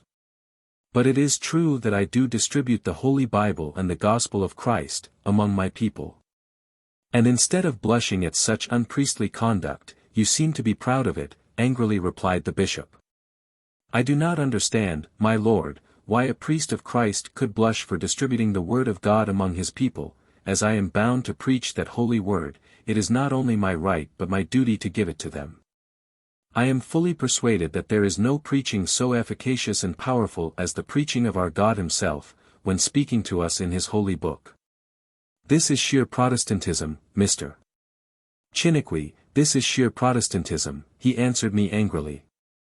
My dear bishop, I answered calmly, if to give the Bible to the people and invite them to read and meditate on it is Protestantism, our holy Pope Pius VI was a good Protestant, for in his letter to Martini, which is probably in the first pages of the beautiful Bible I see on your lordship's table, he not only blesses him for having translated that holy book into Italian, but invites the people to read it. The bishop, assuming an air of supreme contempt, replied, your answer shows your complete ignorance on the subject on which you speak so boldly. If you were a little better informed on that grave subject, you would know that the translation by Martini, which the Pope advised the Italian people to read, formed a work of 23 big volumes in folio, which, of course, nobody except very rich and idle people could read. Not 1 in 10,000 Italians have the means of purchasing such a voluminous work, and not 1 in 20,000 have the time or the will to pursue such a mass of endless commentaries. The Pope would never have given such an advice to read a Bible, as the one you distribute so imprudently. Then, my lord, do you positively tell me that the Pope gave permission to read Martini's translation, because he knew that the people could never get it on account of its enormous size and price? And do you assure me that he would never have given such advice, had the same people been able to purchase and read that holy work? Yes, sir. It is what I mean, answered the bishop, with an air of triumph, for I know positively that this is the fact. I replied, calmly, I hope your lordship is unwillingly mistaken. For if you were correct, the stern and unflinching principles of logic would force me to think and say that that Pope and all his followers were deceivers, and that encyclical a public fraud in his own hands. For we Catholic priests make use of it, all over the world, and reprint it at the head of our own Bibles, to make the people, both Protestants and Catholics, believe that we approve of their reading our own versions of that holy book. Had I thrown a spark of fire in a keg of powder, the explosion would not have been more prompt and terrible than the rage of that prelate. Pointing his finger to my face, he said, now, I see the truth of what I have been told, that you are a disguised Protestant, since the very day that you were ordained a priest. The Bible. The Bible is your motto. For you the Bible is everything, and the Holy Church, with her popes and bishops is nothing. What an insolent, I dare say, what a blasphemous word, I have just heard from you. You dare call an encyclical letter of one of our most holy popes, a fraud. In vain, I tried to explain, he would not listen. And he silenced me by saying, if our holy church has, in an unfortunate day, appointed you one of her priests in my diocese, it was to preach the doctrines, and not to distribute the Bible. If you forget that, I will make you remember it. And with that threat on my head as a Damocles sword, I had to take the door which he had opened, without any au revoir.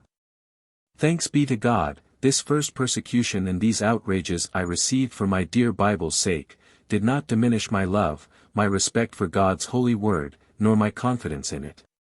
On the contrary, on reaching home, I took it, fell on my knees, and pressing it to my heart, I asked my heavenly Father to grant me the favor to love it more sincerely, and follow its divine teachings with more fidelity till the end of my life. Chapter 56. Public acts of simony, thefts and brigandage of Bishop Oregon, general cry of indignation, I determined to resist him to his face, he employs Mr. Spink again to send me to jail. A month had scarcely elapsed since the ecclesiastical retreat, when all the cities of Illinois were filled by the most strange and humiliating clamors against our bishop. From Chicago to Cairo, it would have been difficult to go to a single town without hearing, from the most respectable people, or reading in big letters, in some of the most influential papers, that Bishop Oregon was a thief or a simoniac, a perjurer, or even something worse. The bitterest complaints were crossing each other over the breadth and length of Illinois, from almost every congregation. He has stolen the beautiful and costly vestments we bought for our church, cried the French Canadians of Chicago. He has swindled us out of a fine lot given us to build our church, sold it for $40,000, and pocketed the money, for his own private use, without giving us any notice, said the Germans. His thirst for money is so great, said the whole Catholic people of Illinois, that he is selling even the bones of the dead to fill his treasures. I had not forgotten the bold attempt of the bishop to wrench my little property from my hands, at his first visit to my colony. The highway thief, who puts his dagger at the breast of the traveler, threatening to take away his life if he does not give him his purse, does not appear more infamous to his victim than that bishop appeared to me that day. But my hope then was, that this act was an isolated and exceptional case in the life of my superior, and I did not whisper a word of it to anybody. I began to think differently, however, when I saw the numerous articles in the principal papers of the state, signed by the most respectable names, accusing him of theft, simony, and lies. My hope, at first, was that there were many exaggerations in those reports. But as they came thicker day after day, I thought my duty was to go to Chicago and see for myself to what extent those rumors were true. I went directly to the French Canadian Church. And to my unspeakable dismay, I found that it was too true that the bishop had stolen the fine church vestments, which my countrymen had bought for their own priest for grand festivals, and he had transferred them to the Cathedral of St. Mary for his own personal use. The indignation of my poor countrymen knew no bounds. It was really deplorable to hear with what supreme disgust and want of respect they were speaking of their bishop. Unfortunately, the Germans and Irish people were still ahead of them in their unguarded, disrespectful denunciations. Several spoke of prosecuting him before the civil courts, to force him to disgorge what he had stolen. And it was with the greatest difficulty that I succeeded in preventing some of them from mobbing and insulting him publicly in the streets, or even in his own palace. The only way I could find to appease them was to promise them that I would speak to his lordship, and tell him that it was the desire of my countrymen to have those vestments restored to them. The second thing I did was to go to the cemetery, and see for myself to what extent it was true or not that our bishop was selling the very bones of his diocesans, in order to make money. On my way to the Roman Catholic graveyard, I met a great many cart-loads of sand, which, I was told by the carters, had been taken from the cemetery, but I did not like to stop them till I was at the very door of the consecrated spot. There I found 3 carters, who were just leaving the grounds. I asked and obtained from them the permission to search the sand which they carried, to see if there were not some bones. I could not find any in the first cart. And my hope was that it would be the same in the 2 others. But, to my horror and shame, I found the lower jaw of a child in the second, and part of the bones of an arm, and almost the whole foot of a human being, in the 3rd cart. I politely requested the carters to show me the very place where they had dug that sand, and they complied with my prayer. To my unspeakable regret and shame, I found that the bishop had told an unmitigated falsehood when, to appease the public indignation against his sacrilegious trade, he had published that he was selling only the sand which was outside of the fence, on the very border of the lake. It is true that, to make his case good, he had ordered the old fence to be taken away, in order to make a new one, many feet inside the old one. But this miserable and shameful subterfuge rendered his crime still greater than it had at first appeared. What added to the gravity of that public iniquity, is that the Bishop of Chicago had received that piece of land from the city, for a burial ground, only after he had taken a solemn oath to use it only for buying the dead. Every load of that ground sold then, was not only an act of simony, but the breaking of a solemn oath. No words can express the shame I felt, after convincing myself of the correctness of what the press of Chicago, and of the whole state of Illinois had published against our bishop, about this sacrilegious traffic. Slowly retracing my steps to the city from the cemetery, I went directly to the bishop, to fulfill the promise I had made to the French Canadians, to try to obtain the restoration of their fine vestments. But I was not long with him without seeing that I would gain nothing but his implacable enmity in pleading the cause of my poor countrymen. However, I thought my duty was to do all in my power to open the eyes of my bishop to the pit he was digging for himself and for all us Catholics, by his conduct. "My lord," I said, "I shall not surprise your lordship, when I tell you that all the true Catholics of Illinois are filled with sorrow by the articles they find, every day, in the press, against their bishop." "Yes. Yes," he abruptly replied, "the good Catholics must be sad indeed to read such disgusting diatribes against their superior, and I presume that you are one of those that are sorry. But, then, why do you not prevent your insolent and infidel countrymen from writing those things? I see that a great part of those libels are signed by the French Canadians." I answered, "It is to try, as much as it is in my power, to put an end to those scandals that I am in Chicago, today, my lord." Very well," he replied, "as you have the reputation of having a great influence over your countrymen, make use of it to stop them in their rebellious conduct against me, and I will, then, believe that you are a good priest." I answered, "I hope that I will succeed in what your lordship wants me to do. But there are two things to be done, in order to secure my success." "What are they?" quickly asked the bishop. "The first is, that your lordship give back the fine church vestments which you have taken from the French Canadian congregation of Chicago. The second is, that your lordship abstain, absolutely, from this day, to sell the sand of the burying ground, which covers the tombs of the dead." Without answering a word, the bishop struck his fist violently upon the table, and crossed the room at a quick step, 2 or 3 times. Then turning towards me, and pointing his finger to my face, he exclaimed in an indescribable accent of rage, "Now, I see the truth of what Mr. Spink told me. You are not only my bitterest enemy, but you are the head of my enemies. You take sides with them against me. You approve of their libelous writings against me. I will never give back those church vestments. They are mine, as the French Canadian Church is mine. Do you not know that the ground on which the churches are built, as well as the churches themselves, and all that belongs to the church, belongs to the bishop? Was it not a burning shame to use those fine vestments in a poor miserable church of Chicago, when the bishop of that important city was covered with rags? It was in the interest of the episcopal dignity, that I ordered those rich and splendid vestments, which were mine by law, to be transferred from that small and insignificant congregation, to my cathedral of St. Mary, and if you had an ounce of respect for your bishop, Mr. Chiniquy, you would immediately go to your countrymen and put a stop to their murmurs and slanders against me, by simply telling them that I have taken what was mine from that church, which is mine also, to the cathedral, which is altogether mine. Tell your countrymen to hold their tongues, and respect their bishop, when he is in the right, as I am today."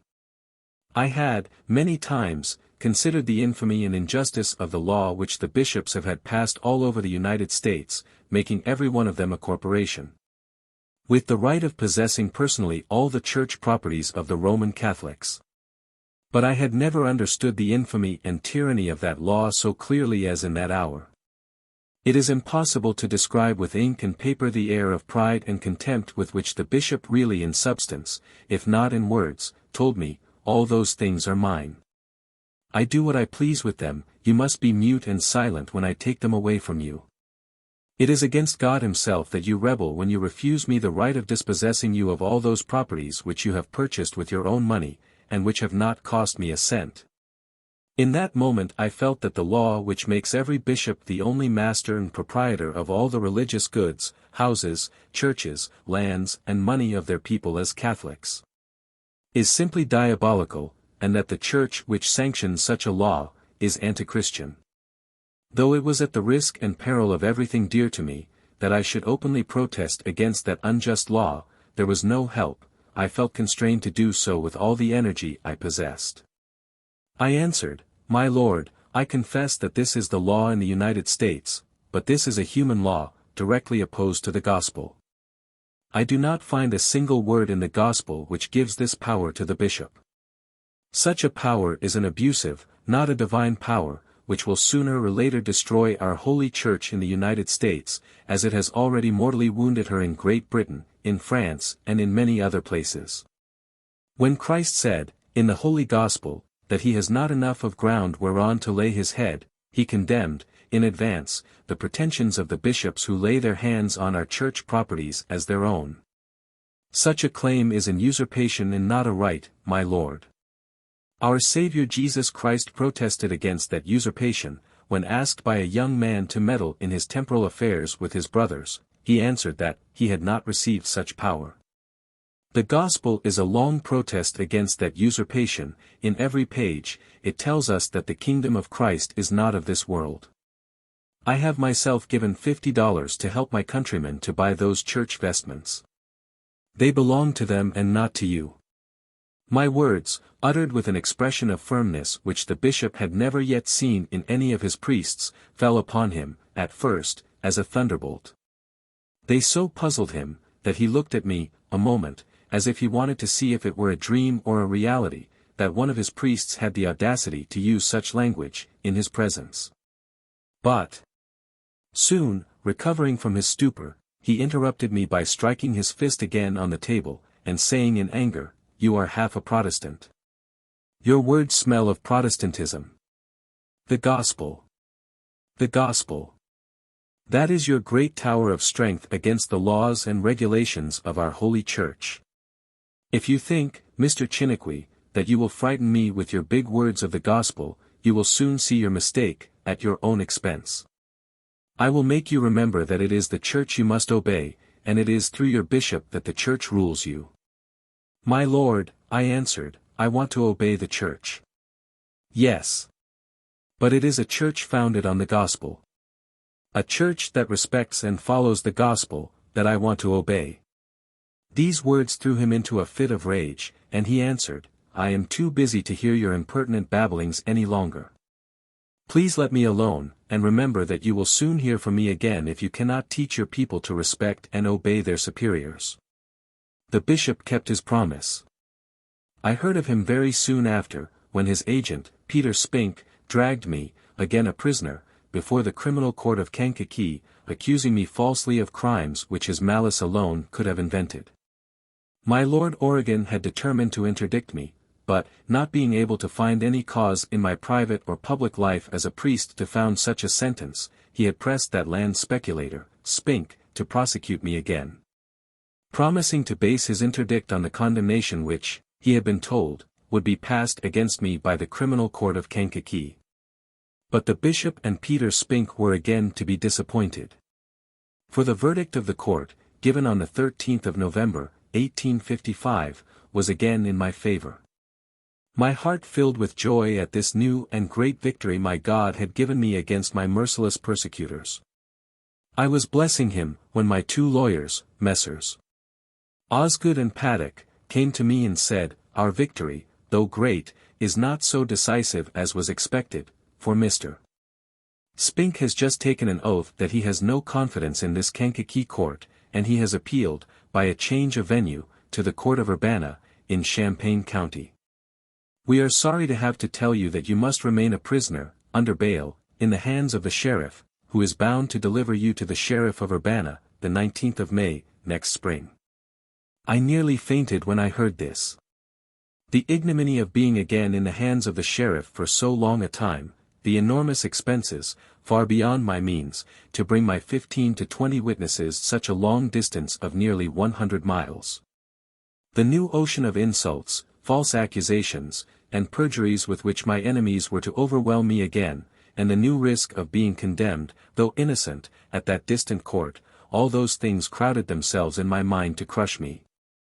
For a few minutes I was obliged to sit down, for I would surely have fallen down had I continued to stand on my feet. A kind friend had to bring me some cold water and bathe my forehead, to prevent me from fainting. It seemed that God had forsaken me for the time being, and that he was to let me fall powerless in the hand of my foes. But I was mistaken. That merciful God was near me, in the dark hour, to give me one of the marvelous proofs of his paternal and loving care. The very moment I was leaving the court with a heavy heart, a gentleman, a stranger, came to me and said, "I have followed your suit from the beginning. It is more formidable than you suspect. Your prosecutor, Spink, is only an instrument in the hands of the bishop.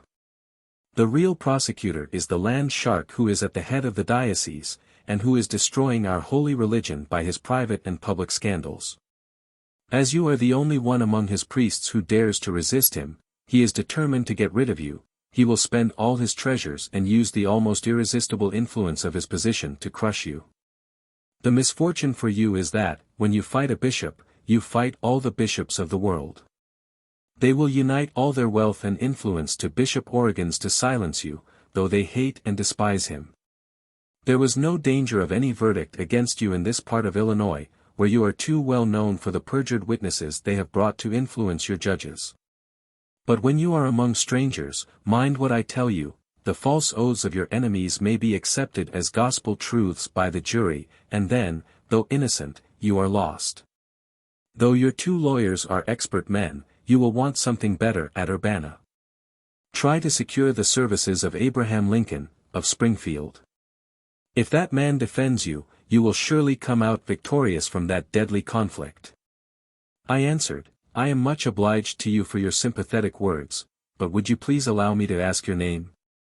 "Be kind enough to let me keep my incognito here," he answered.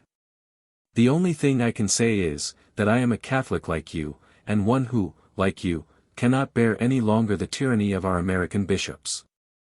With many others, I took to you as our deliverer, and for that reason I advise you to engage the services of Abraham Lincoln." "But," I replied, "who is that Abraham Lincoln? I never heard of that man before." He replied, "Abraham Lincoln is the best lawyer and the most honest man we have in Illinois."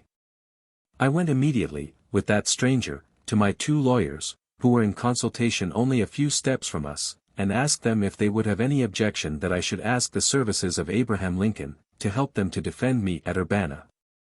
They both answered, "Oh. If you can secure the services of Abraham Lincoln, by all means do it. We know him well, he is one of the best lawyers, and one of the most honest men we have in our state." Without losing a minute, I went to the telegraph office with that stranger, and telegraphed to Abraham Lincoln to ask him if he would defend my honor and my life, though I was a stranger to him, at the next May term of the court at Urbana. About 20 minutes later I received the answer. "Yes, I will defend your honor and your life at the next May term at Urbana. Abraham Lincoln." My unknown friend then paid the operator, pressed my hand, and said, "May God bless you and help you, Father Chiniquy. Continue to fight fearlessly for truth and righteousness against our mitred tyrants, and God will help you in the end." He then took a train for the north, and soon disappeared, as a vision from heaven. I have not seen him since, though I have not let a day pass without asking my God to bless him.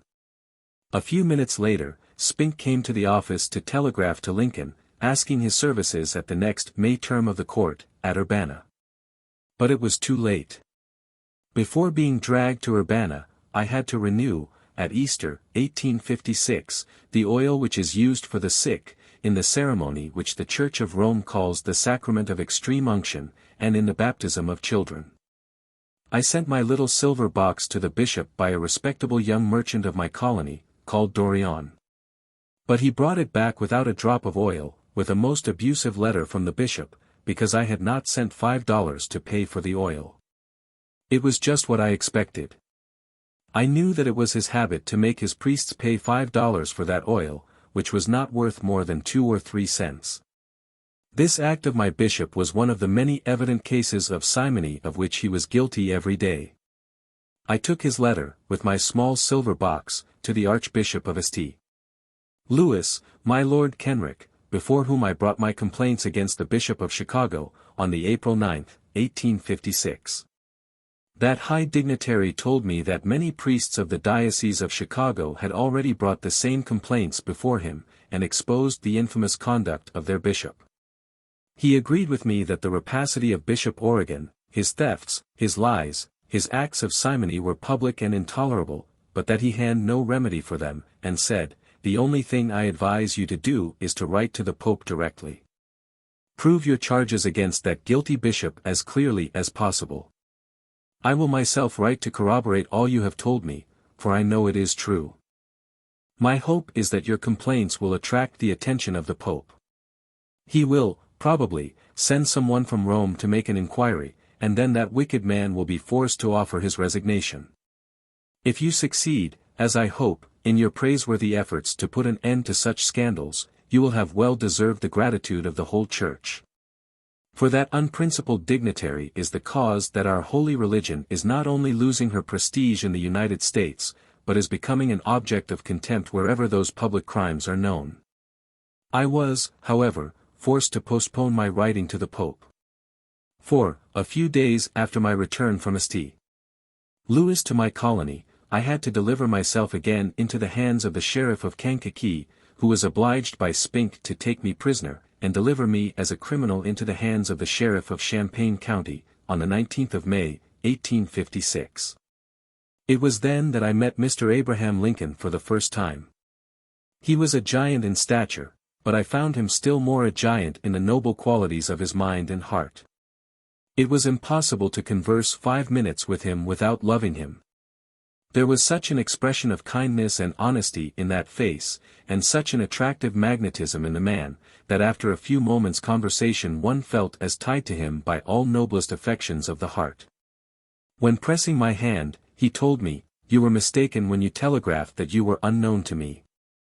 I know you, by reputation, as the stern opponent of the tyranny of your bishop, and the fearless protector of your countrymen in Illinois. I have heard much of you from 2 priests, and, last night, your lawyers, Messrs. Osgood and Paddock, have acquainted me with the fact that your bishop is employing some of his tools to get rid of you. I hope it will be an easy thing to defeat his projects, and protect you against his machinations." He then asked me how I had been induced to desire his services. I answered by giving him the story of that unknown friend who had advised me to have Mr. Abraham Lincoln for one of my lawyers, for the reason that he was the best lawyer and the most honest man in Illinois. He smiled at my answer with that inimitable and unique smile, which we may call the Lincoln smile, and replied, "That unknown friend would surely have been more correct had he told you that Abraham Lincoln was the ugliest lawyer of the country." And he laughed outright. I spent 6 long days at Urbana as a criminal, in the hands of the sheriff, at the feet of my judges. During the greatest part of that time, all that human language can express of abuse and insult was heaped on my poor head. God only knows what I suffered in those days, but I was providentially surrounded, as by a strong wall. I had Abraham Lincoln for my defense, the best lawyer and the most honest man of Illinois, and the lean and upright David Davis for my judge. The latter became Vice President of the United States in 1882. And the former its most honored President from 1861 to 1865. I never heard anything like the eloquence of Abraham Lincoln when he demolished the testimonies of the 2 perjured priests, Lobel and Carthovel, who, with 10 or 12 other false witnesses, had sworn against me. I would have surely been declared innocent after that eloquent address and the charge of the learned Judge Davis, had not my lawyers, by a sad blunder, left a Roman Catholic on the jury. Of course, that Irish Roman Catholic wanted to condemn me, when the 11 honest and intelligent Protestants were unanimous in voting not guilty. The court, having at last found that it was impossible to persuade the jury to give an unanimous verdict, discharged them. But Spink again forced the sheriff to keep me prisoner, by obtaining from the court the permission to begin the prosecution de novo at the term of the fall, the 19th of October, 1856. Humanly speaking, I would have been one of the most miserable men, had I not had my dear Bible, which I was meditating and studying day and night in those dark days of trial. But tough I was then still in the desolate wilderness, far away yet from the promised land, my heavenly Father never forsook me. He many times let the sweet manna fall from heaven to feed my desponding soul, and cheer my fainting heart. More than once, when I was panting with spiritual thirst, he brought me near the rock, from the side of which the living waters were gushing to refresh and renew my strength and courage. Though the world did not suspect it, I knew from the beginning, that all my tribulations were coming from my unconquerable attachment and my unfaltering love and respect for the Bible, as the root and source of every truth given by God to man. And I felt assured that my God knew it also. That assurance supported my courage in the conflict. Every day my Bible was becoming dearer to me. I was then constantly trying to walk in its marvelous light and divine teaching. I wanted to learn my duties and rights. I like to acknowledge that it was the Bible which gave me the power and wisdom I then so much needed, to face fearlessly so many foes. That power and wisdom I felt were not mine.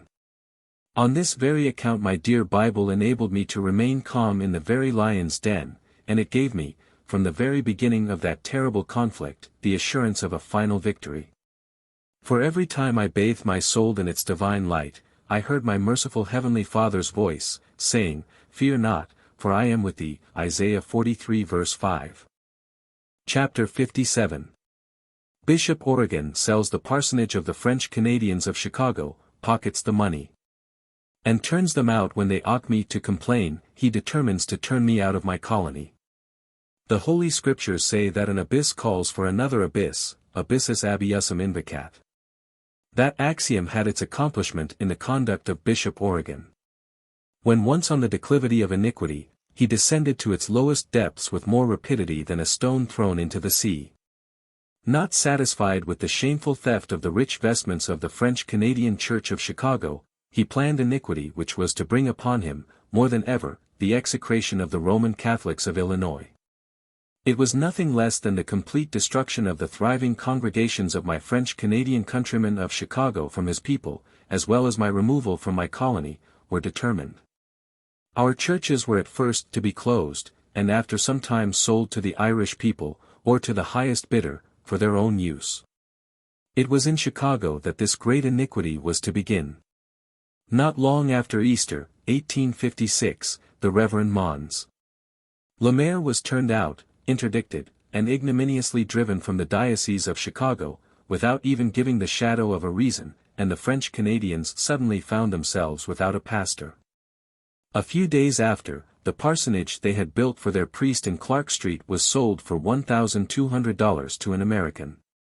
The beautiful little church which they had built on the lot next to the parsonage, at the cost of so many sacrifices, was removed 5 or 6 blocks southwest, and rented by the bishop to the Irish Catholics for about $2,000 per annum. And the whole money was pocketed, without even a notice to my countrymen.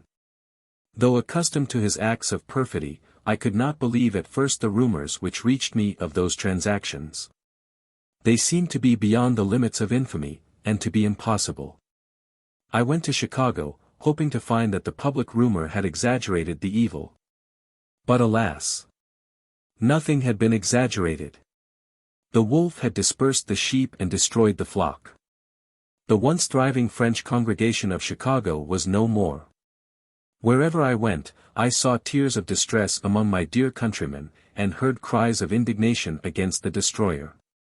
Young and old, rich and poor among them, with one voice, denounced and cursed the heartless mitred brigand, who had dared to commit publicly such a series of iniquities, to satisfy his thirst for gold and his hatred of the French Canadians. They asked me what they should do, but what could I answer? They requested me to go again to him and remonstrate. But I showed them that after my complete failure which I had tried to get back the sacerdotal vestments, there was no hope that he would disgorge the house and the church. The only thing I could advise them was to select 5 or 6 of the most influential members of their congregation to go and respectfully ask him by what right he had taken away, not only their priest, but the parsonage and the church they had built, and transferred them to another people. They followed my advice. Messrs. Franquier and Raffinot, who are still living, and 6 other respectable French Canadians, were sent by the whole people to put those questions to their bishop. He answered them. French Canadians, you do not know your religion. Were you a little better acquainted with it, you would know that I have the right to sell your churches and church properties, pocket the money, and go, eat and drink it where I please. After that answer they were ignominiously turned out from his presence into the street. Posterity will scarcely believe those things, though they are true. The very next day, August 19th, 1856, the bishop, having heard that I was in Chicago, sent for me. I met him after his dinner. Though not absolutely drunk, I found him full of wine, and terribly excited. "Mr. Chiniquy," he said, "you had promised me to make use of your influence to put an end to the rebellious conduct of your countrymen against me. But I find that they are more insolent and unmanageable than ever. And my firm belief is that it is your fault. You, and that handful of French Canadians of Chicago, give me more trouble than all the rest of my priests and my people in Illinois. You are too near Chicago, sir, your influence is too much felt on your people here. I must remove you to a distant place, where you will have enough to do without meddling in my administration.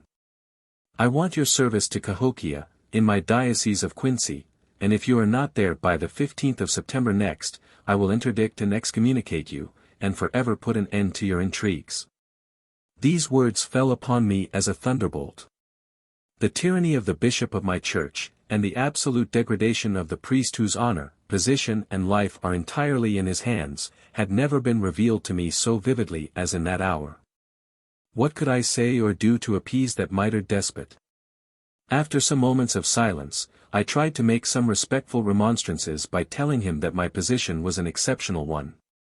That I had not come to Illinois as his other priests, to be at the head of any existing congregation, but that I had been invited by his predecessor to direct the tide of the emigration of the French-speaking people of Europe and America. That I had come to a wilderness which, by the blessing of God, I had changed into a thriving country, covered with an industrious and religious people. I further told him, that I had left the most honorable position which a priest had ever held in Canada, with the promise from his predecessor that, as long as I lived the life of a good priest, I should not be disturbed in my work. As I soon perceived that he was too much under the influence of liquor to understand me, and speak with intelligence, I only added, "My lord, you speak of interdict and excommunication. Allow me to respectfully tell you that if you can show me that I have done anything to deserve to be interdicted or excommunicated, I will submit in silence to your sentence. But before you pass that sentence, I ask you, in the name of God, to make a public inquest about me, and have my accusers confront me. I warn your lordship, that if you interdict or excommunicate me without holding an inquest, I will make use of all the means which our holy church puts in the hands of her priests to defend my honor and prove my innocence. I will also appeal to the laws of our great republic, which protects the character of all her citizens against anyone who slanders them. It will, then, be at your risk and peril that you will pass such a sentence against me." My calm answer greatly excited his rage. He violently struck the table with his fist, and said, "I do not care a straw about your threats. I repeated, Mr. Chiniquy, if you are not at Cahokia by the 15th of next month, I will interdict and excommunicate you." Feeling that it was a folly on my part to argue with a man who was beside himself by passion and excess of wine, I replied, with the help of God, I will never bear the infamy of an interdict or excommunication. I will do all that religion and honor will allow me to prevent such a dark spot from defiling my name, and the man who does try it, will learn at his own expense that I am not only a priest of Christ, but also an American citizen. I respectfully tell your lordship that I neither smoke nor use intoxicating drinks. The time which your other priests give to those habits, I spend in the study of books, and especially of my Bible. I found in them, not only my duties, but my rights, and just as I am determined, with the help of God, to perform my duties, I will stand by my rights. I then immediately left the room to take the train to St. Anne. Having spent a part of the night praying God to change the heart of my bishop, and keep me in the midst of my people, which were becoming dearer and dearer to me, in proportion to the efforts of the enemy to drive me away from them, I addressed the following letter to the bishop. To the R.T. Reverend Oregon, Bishop of Chicago.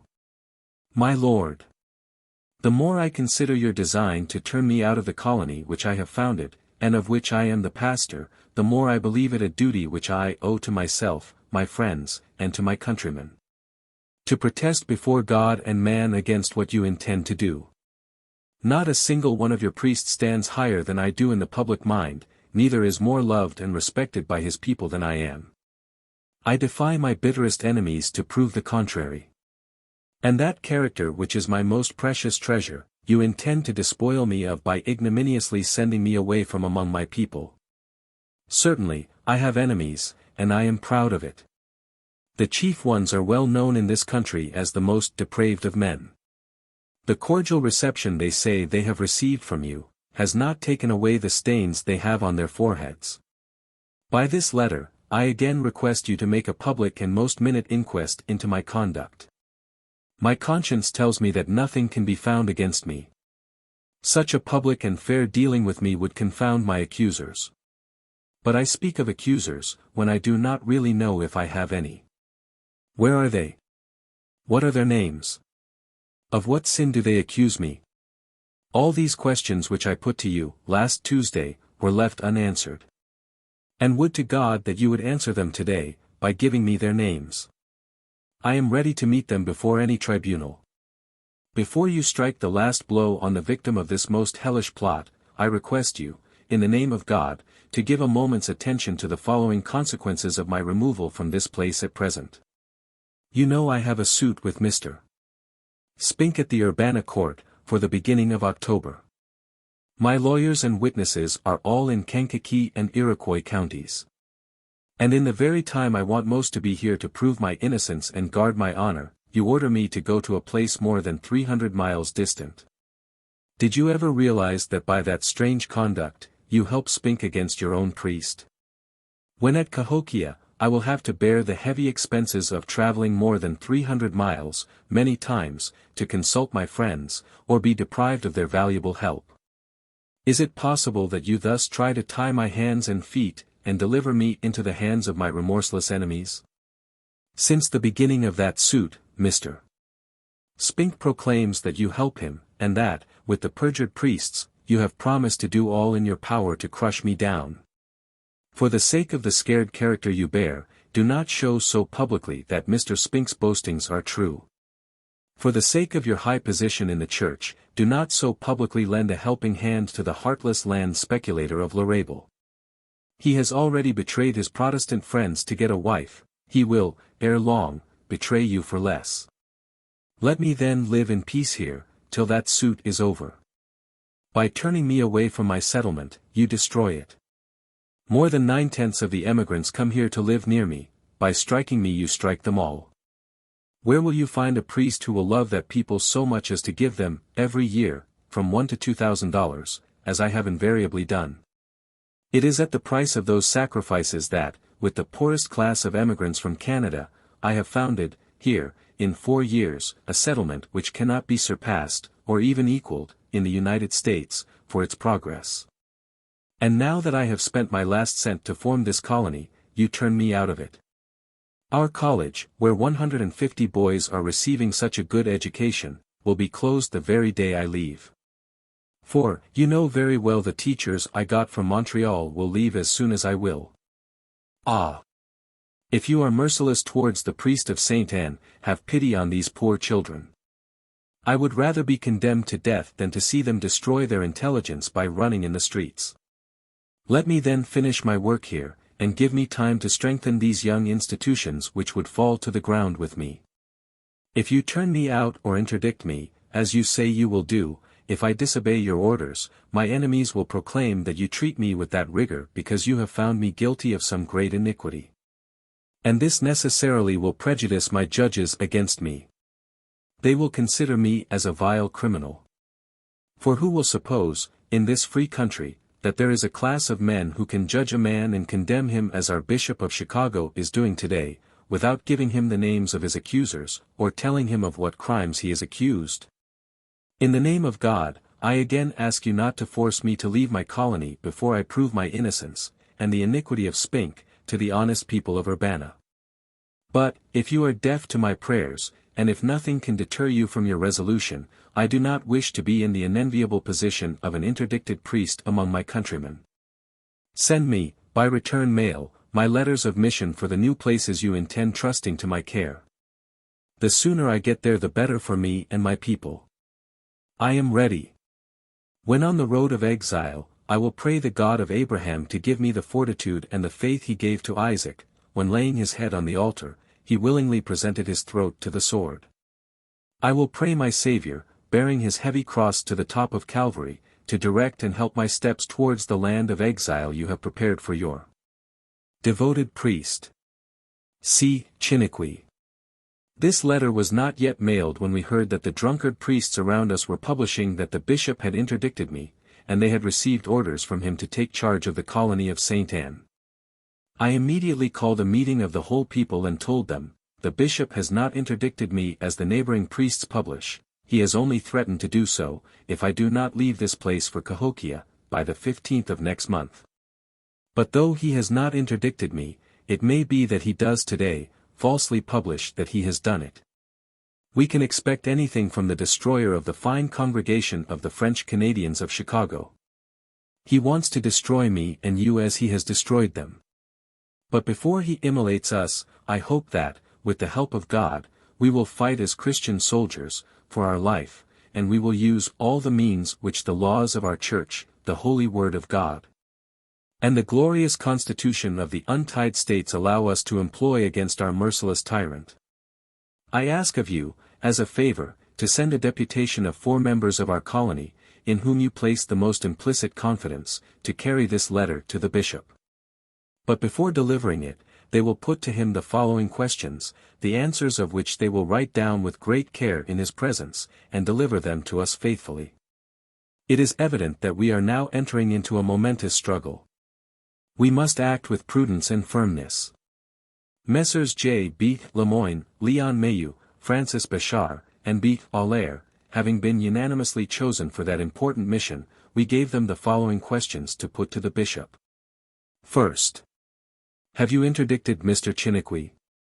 Second, why are you interdicted him? Is Mr. Chiniquy guilty of any crime to deserve to be interdicted? Have those crimes been proved against him in a canonical way? Third, why do you take Mr. Chiniquy away from us? Our deputies came back from Chicago with the following report and answers, which they swore to, some time after before the Kankakee court. First, I have suspended Mr. Chiniquy on the 19th inst. On account of his stubbornness and want of submission to my orders, when I ordered him to Cahokia. Second, if Mr.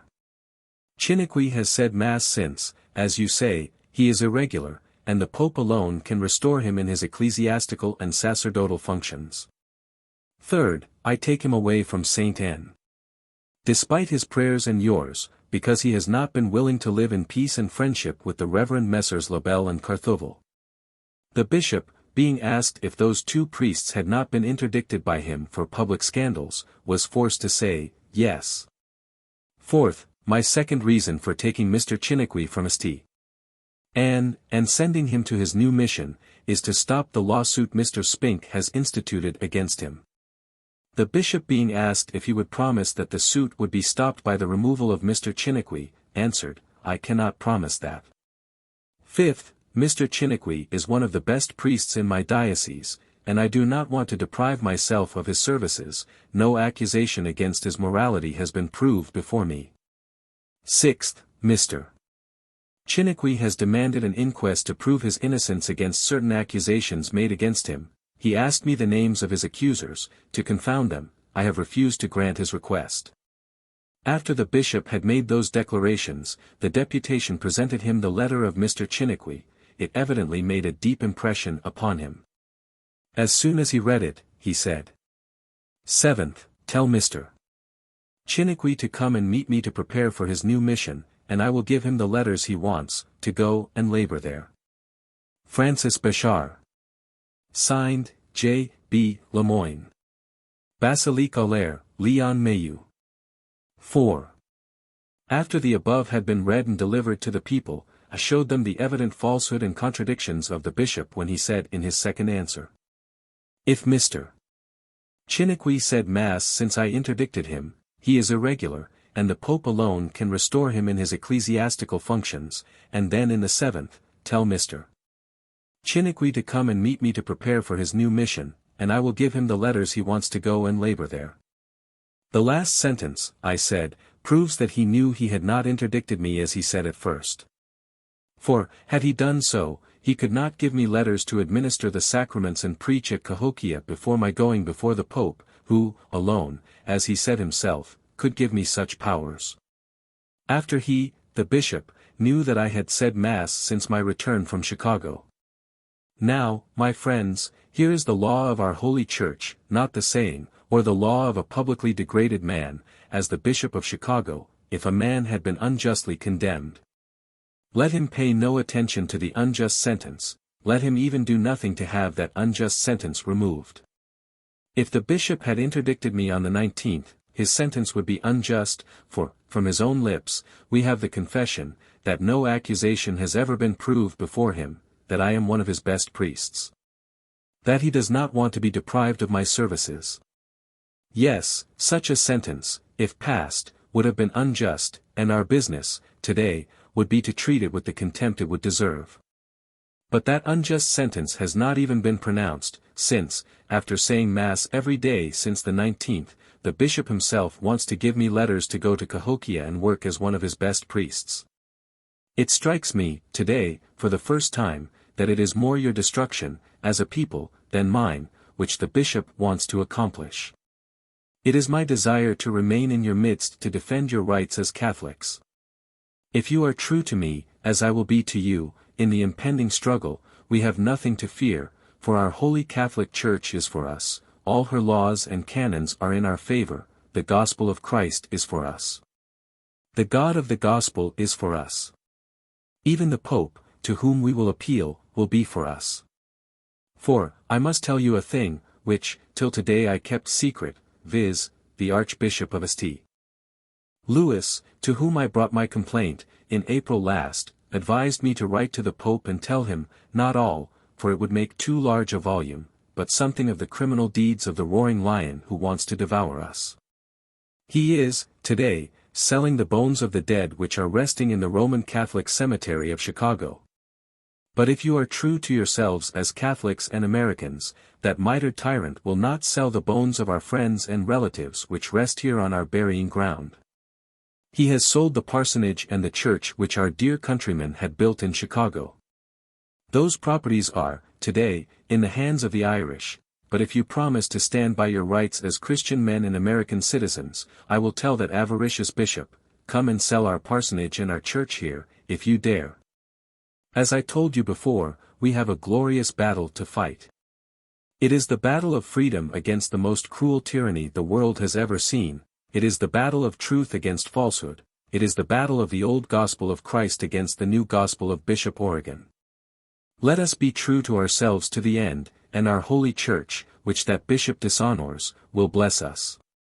Our Savior Jesus Christ, whose gospel is despised by that adventurer, will be for us, and give us a glorious victory. Have you not read in your Bibles that Jesus wanted his disciples to be free, when he said, "If the Son therefore shall make you free, ye shall be free indeed," John 8:36. Does that mean that the Son of God wants us to be the slaves of Bishop Origen? No, cried out the whole people. May God bless you for your understanding of your Christian rights. Let all those who want to be free, with me, raise their hands. Oh! Blessed by the Lord, I said, there are more than 3,000 hands raised towards heaven to say that you want to be free. Now, let those who do not want to defend their rights as Christians, and as American citizens, raise their hands. Thanks be to God, I again exclaimed, there is not a traitor among us. You are all the true, brave and noble soldiers of liberty, truth and righteousness. May the Lord bless you all. It is impossible to describe the enthusiasm of the people. Before dismissing them, I said, we will, no doubt, very soon, witness one of the most ludicrous comedies ever played on this continent. That comedy is generally called excommunication. Some drunkard priests, sent by the drunkard Bishop of Chicago, will come to excommunicate us. I expect their visit in a few days. That performance will be worth seeing, and I hope that you will see and hear the most amusing thing in your life. I was not mistaken. The very next day, we heard that the 3rd of September had been chosen by the bishop to excommunicate us. I said to the people, "When you see the flag of the free and the brave floating from the top of our steeple, come and rally around that emblem of liberty." There were more than 3,000 people on our beautiful hill, when the priests made their appearance. A few moments before, I had said to that immense gathering, "I bless God that you are so many to witness the last tyrannical act of Bishop Origen. But I have a favor to ask of you, it is, that no insult or opposition whatever will be made to the priests who come to play that comedy. Please do not say an angry word, do not move a finger against the performers. They are not responsible for what they will do, for 2 reasons. 1, they will probably be drunk. 2, they are bound to do that work, by their master and Lord Bishop Origen." The priests arrived at about 2:00 p.m. And never such shouting and clapping of hands had been heard in our colony as on their appearance.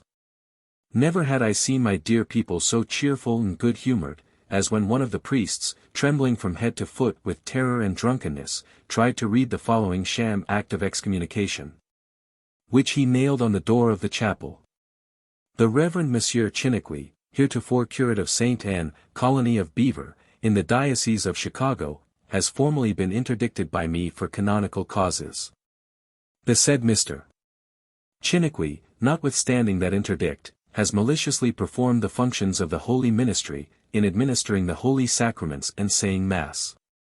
This has caused him to be irregular, and in direct opposition to the authority of the Church, consequently, he is a schismatic. The said Mr. Chiniquy, thus named by my letters and verbal injunction, has absolutely persisted in violating the laws of the Church, and disobeyed her authority, is by this present letter excommunicated. I forbid any Catholic having any communication with him, in spiritual matters, under pain of excommunication. Every Catholic who goes against this suspense, is excommunicated. Signed, Anthony, Bishop of Chicago, and Administrator of Quincy. September 3, 1856. As soon as the priests, who had nailed this document to the door of our chapel, had gone away at full speed, I went to see it, and found, what I had expected, that it was not signed by the bishop, neither by his grand vicar, nor any known person. And, consequently it was a complete nullity, according to the laws of the Church. Fearing I would prosecute him, as I threatened, he shrank from the responsibility of his own act, and had not signed it. He was probably ignorant of the fact that he was himself excommunicated, ipso facto, for not having signed the document himself, or by his known deputies. I learned afterwards, that he got a boy 12 years old to write and sign it. In this way, it was impossible for me to bring that document before any court, on account of its want of legal and necessary forms. That act was also a nullity, for being brought by 3 priests who were not compos mentis, from their actual state of drunkenness. And again, it was a nullity from the evident falsehood which was its base. It alleged that the bishop had interdicted and suspended me on the 19th of August, for canonical causes. But he had declared to the 4 deputies we had sent him, that Mr. Chiniquy was one of my best priests, that nothing had been proved against him, consequently, no canonical cause could exist for the allegation. The people understood very well that the whole affair was a miserable farce, designed to separate them from their pastor. It had just, by the good providence of God, the contrary effect. They had never shown me such sincere respect and devotedness as since that never-to-be-forgotten day. The 3 priests, after leaving, entered the house of one of our farmers, called Bélanger, a short distance from the chapel, and asked permission to rest a while. But after sitting and smoking a few minutes they all went out to the stables. The farmer, thinking this very strange, went after them to see what they would do in his stables. To his great surprise and disgust, he found them drinking the last of their whiskey. He exclaimed, "Is it not a shame to see 3 priests in a stable drinking spirits?" They made no answer, but went immediately to their carriage and drove away as quickly as possible, singing with all their might, a bacchanalian song. Such was the last act of that excommunication, which has done more than anything else to prepare my people and myself to understand that the Church of Rome is a den of thieves, a school of infidelity and the very antipodes of the Church of Christ. Chapter 58. Address from my people. Asking me to remain, I am again dragged as a prisoner by the sheriff to Urbana. Abraham Lincoln's anxiety about the issue of the prosecution. The Sabbath afternoon after the 3 drunken priests nailed their signed, unsealed, untestified, and consequently null sentence of excommunication, to the door of our chapel, the people had gathered from every part of our colony into the large hall of the courthouse of Kankakee City to hear several addresses of their duties of the day. And they unanimously passed the following resolutions. Resolved, that we, French Canadians of the county of Kankakee, do hereby decide to give our moral support to Rev. C. Chiniquy, in the persecution now exerted against him by the Bishop of Chicago, in violation of the laws of the Church, expressed and sanctioned by the councils. After this resolution had been voted, Mr.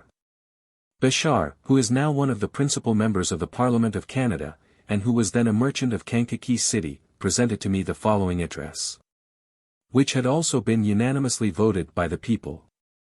Dear and beloved Pastor, for several years we have been witnesses of the persecution of which you are the subject, on the part of the bad priests, your neighbors, and on the part of the unworthy Bishop of Chicago. But we also have been the witnesses of your sacerdotal virtues, of your forbearance of their calumnies, and our respect and affection for your person has but increased at the sight of all those trials. We know that you are persecuted, not only because you are a Canadian priest, and that you like us, but also because you do us good in making a sacrifice of your own private fortune to build schoolhouses, and to feed our teachers at your own table. We know that the Bishop of Chicago, who resembles more an angry wolf than a pastor of the Church, having destroyed the prosperous congregation of Chicago by taking away from them their splendid church, which they had built at the cost of many sacrifices, and giving it to the Irish population, and having discouraged the worthy population of Bourbonnais Grove in forcing on them drunken and scandalous priests, wants to take you away from among us, to please Spink, the greatest enemy of the French population. They even say that the bishop, carrying iniquity to its extreme bounds, wanted to interdict you. But as our Church cannot, and is not willing to sanction evil and calumny, we know that all those interdicts, based on falsehoods and spite, are null and void. We, therefore, solicit you not to give way in presence of the perfidious plots of your enemies, and not to leave us. Stay among us as our pastor and our father, and we solemnly promise to sustain you in all your hardships to the end, and to defend you against our enemies. Stay among us, to instruct us in our duties by your eloquent speeches, and to enlighten us by your pious examples. Stay among us, to guard us against the perfidious designs of the Bishop of Chicago, who wants to discourage and destroy our prosperous colony, as he has already discouraged and destroyed other congregations of the French Canadians, by leaving them without a pastor, or by forcing on them unworthy priests. The stern and unanimous determination of my countrymen to stand by me in the impending struggle is one of the greatest blessings which God has ever given me. It filled me with a courage which nothing could hereafter shake. But the people of St. and did not think that it was enough to show to the bishop that nothing could ever shake the resolution they had taken to live and die free men. They gathered in a public and immense meeting on the Sabbath after the sham excommunication, to adopt the following address to the Bishop of Chicago, a copy of which was sent to every bishop of the United States and Canada, and to Pope Pius IX. To His Lordship, Anthony Oregon of Chicago, we, the undersigned, inhabitants of the parish of St. and Beaver Settlement, seeing with sorrow that you have discarded our humble request, which we have sent you by the 4 delegates, and have persisted in trying to drive away our honest and worthy priest, who has edified us in all circumstances by his public and religious conduct, and having, contrary to the rules of our holy Church and common sense, struck our worthy pastor, Mr. Chiniquy, with excommunication, having caused him to be announced as a schismatic priest, and having forbidden us to communicate with him in religious matters, are hereby protesting against the unjust and iniquitous manner in which you have struck him, refusing him the privilege of justifying himself and proving his innocence. Consequently, we declare that we are ready at all times as good Catholics, to obey all your orders and ordinances that are in accordance with the laws of the Gospel and the Church. But that we are not willing to follow you in all your errors of judgments, in your injustices and covetous caprices. Telling you, as Saint Jerome wrote to his bishop, that as long as you will treat us as your children, we will obey you as a father, but as soon as you will treat us as our master, we shall cease to consider you as our father. Considering Mr. Chiniquy as a good and virtuous priest, worthy of the place he occupies, and possessing as yet all his sacerdotal powers, in spite of your null and ridiculous sentence, we have unanimously decided to keep him among us as our pastor. Therefore, praying your lordship not to put yourself to the trouble of seeking another priest for us. More yet, we have unanimously decided to sustain him and furnish him the means to go as far as Rome, if he cannot have justice in America. We further declare that it has been dishonorable and shameful for our bishop and for our holy religion to have seen, coming under the walls of our chapel, bringing the orders of the Prince of the Church, a representative of Christ. 3 men covered with their sacerdotal garments, having their tongues half paralyzed by the effects of whiskey, and who, turning their backs to the church, went to the house and barn of one of our settlers and emptied their bottles. And from there, taking their seats in the buggies, went toward the settlement of Larrabel, singing drunken songs and hallooing like wild Indians. Will your lordship be influenced by such a set of men, who seem to have for their mission to degrade the sacerdotes and Catholicism? We conclude, in hoping that your lordship will not persist in your decision given in a moment of madness and spite. That you will reconsider your acts, and that you will retract your unjust, null and ridiculous excommunication, and by these means avoid the scandal of which your precipitation is the cause. We then hope that, changing your determination, you will work to the welfare of our holy religion, and not to its degradation, into which your intolerant conduct would lead us, and that you will not persist in trying to drive our worthy pastor, Rev. Charles Chiniquy, from the flourishing colony that he has founded at the cost of the abandonment of his native land, of the sacrifice of the high position he had in Canada. That you will bring peace between you and us, that we shall have in the Bishop of Chicago not a tyrant, but a father, and that you will have in us not rebels, but faithful children, by our virtues and our good example. Subscribing ourselves the obedient children of the Church. Théophile Dorian, J.B. Lemoyne, N.P.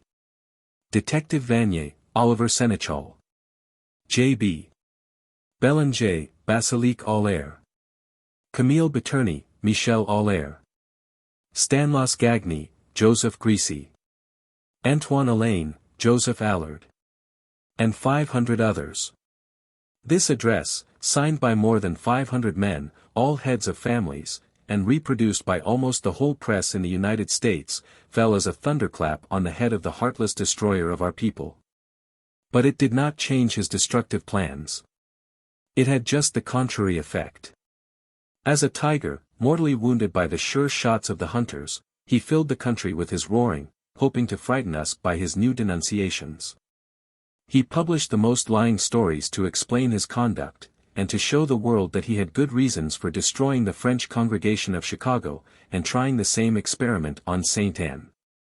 In order to refute his false statements, and show more clearly to the whole world the reasons I had, as a Catholic priest, to resist him, I addressed the following letter to his lordship. Saint Anne, Kankakee County, Illinois. September 25, 1856. R.T. Rev. Oregon, you seem to be surprised that I have offered the holy sacrifice of Mass since our last interview. Here are some of my reasons for so doing. First, you have not suspended me. Far from it, you have given me 15 days to consider what I should do, threatening only to interdict me after that time, if I would not obey your orders.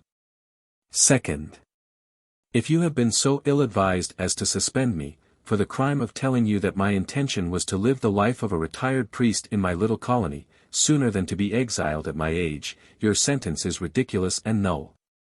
And if you were an expert in the jure canonico as in the art of pocketing our money, you would know that you are yourself suspended ipso facto for a year, and that I have nothing to fear or expect from you now. Third, when I bowed down before the altar of Jesus Christ, 24 years ago, to receive the priesthood, my intention was to be the minister of the Catholic Church, but not a slave of a lawless tyrant. Fourth. Remember the famous words of Tertullian, nimia potestas, nulla potestas.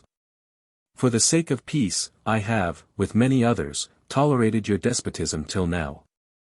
But my patience is at an end, and for the sake of our holy Church, which you are destroying, I am determined with many to oppose an insurmountable wall to your tyranny.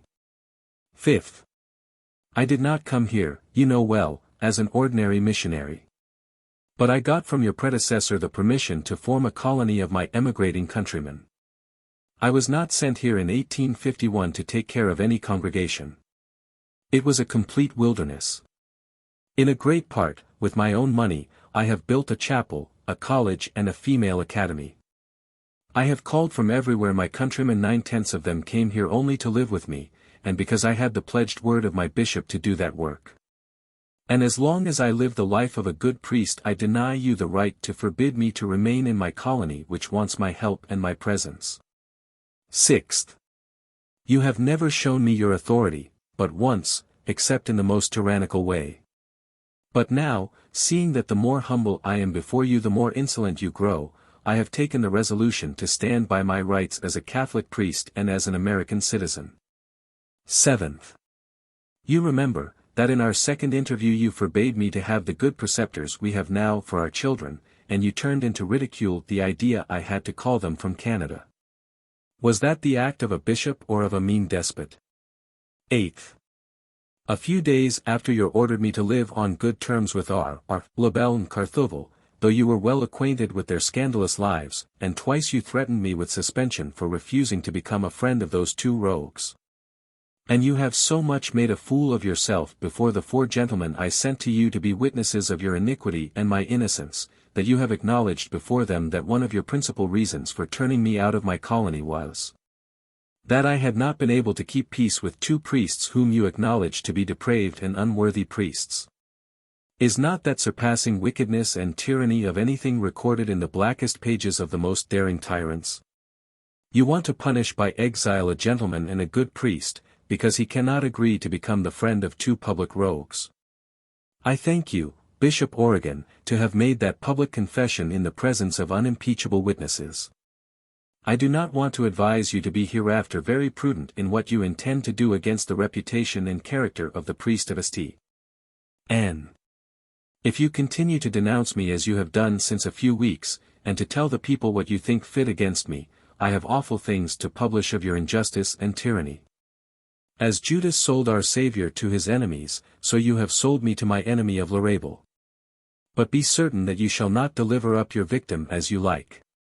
For withdrawing a suit which you have instituted against my honor, and which you shall certainly lose, you drag me out from my home and order me to the land of exile, and you cover that iniquity with the appearance of zeal for the public peace. Just as Pilate delivered his victim into the hands their enemies to make peace with them. Shame on you, Bishop Origen. For the sake of God, do not oblige me to reveal to the world what I know against you. Do not oblige me, in self-defense, to strike you, my merciless persecutor. If you have no pity on me, have pity on yourself, and on the Church which that coming struggle will so much injure. It is not enough for you to have so badly treated my poor countrymen of Chicago. Your hatred against the French Canadians cannot be satisfied except when you have taken away from them the only consolation they have in this land of exile to possess in their midst a priest of their own nation whom they love and respect as a father. My poor countrymen of Chicago, with many hard sacrifices, had built a fine church for themselves and a house for their priest. You have taken their church from their hands and given it to the Irish. You have sold the house of their priest, after turning him out, and what have you done with the $1,500 you got as its price?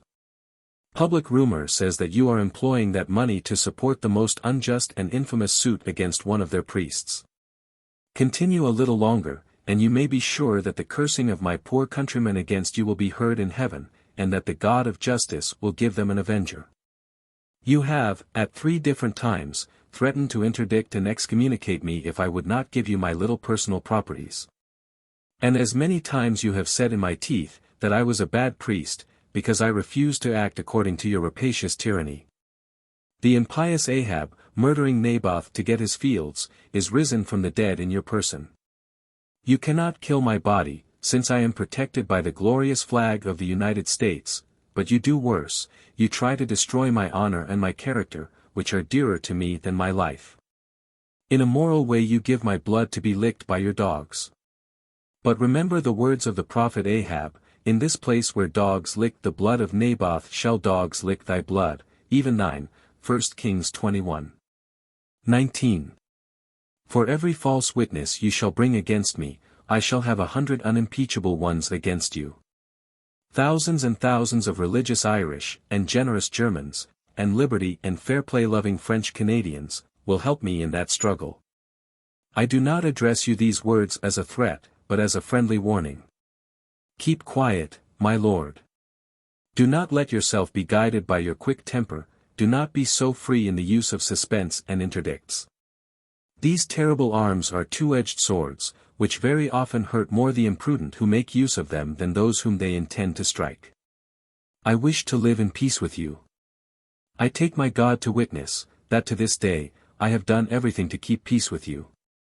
But the peace I want is the peace which St. Jerome speaks of when, writing to his bishop, he tells him, "It is no use to speak of peace with the lips, if we destroy it with our works." It is a very different way to work for peace, from trying to submit everyone to an abject slavery. We also want peace. Not only we desire it, but we implore you instantly to give it.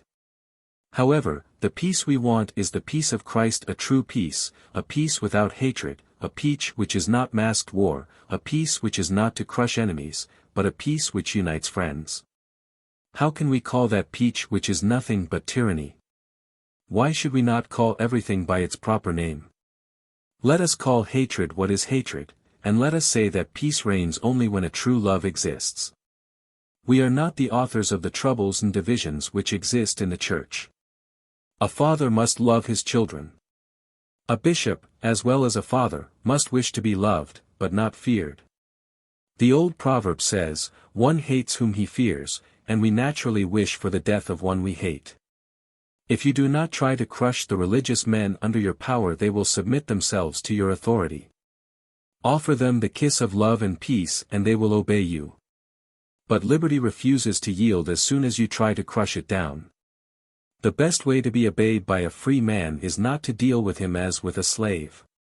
We know the laws of the Church, and we do not ignore the rights which belong to every man. We have learned many things, not only from experience, but also from the study of books. The king who strikes his subjects with an iron rod, or who thinks that his fingers must be heavier than his father's hand, has soon destroyed the kingdom even of the peaceful and mild David. The people of Rome refused to bear the yoke of their proud king. We have left our country in order to live in peace. In this solitude our intention was to respect the authority of the pontiffs of Christ, we mean those who teach the true faith. We want to respect them not as our masters, but as our fathers. Our intention was to respect them as bishops, not as usurpers and tyrants who want to reduce us to slavery by the abuse of their power. We are not so vain as to ignore what is due to the priests of Christ, for to receive them is to receive the very one whose bishops they are. But let them be satisfied with the respect which is due to them.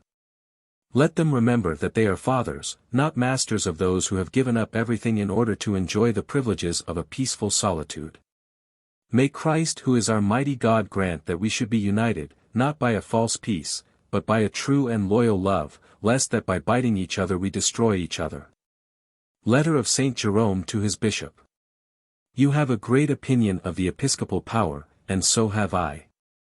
But St. Paul and all the holy fathers that I have read, have also told us many things of the dignity of the priest, alter Christus sacerdos. I am your brother and equal in many things, do not forget it. I know my dignity as a man and a priest, and I shall sooner lose my life than to surrender them to any man, even a bishop. If you think you can deal with me as a carter with his horse, drawing him where he likes, you will very soon see your error. I neither drink strong wines nor smoke, and the many hours that others spent in emptying their bottles and smoking their pipes, I read my dear books. I study the admirable laws of the Church and the gospel of Christ. I love my books and the holy laws of our Church, because they teach me my rights as well as my duties. They tell me that many years ago a general council, which is something above you, has annulled your unjust sentence, and brought upon your head the very penalty you intended to impose upon me. They tell me that any sentence from you, coming, from your own profession, from bad and criminal motives, is null, and will fall powerless at my feet. But I tell you again, that I desire to live in peace with you. The false reports of Labelle and Carthovel have disturbed that peace. But it is still in your power to have it for yourself and give it to me. I am sure that the sentence you say you have preferred against me comes from a misunderstanding, and your wisdom and charity, if you can hear their voice, can very easily set everything as it was 2 months ago.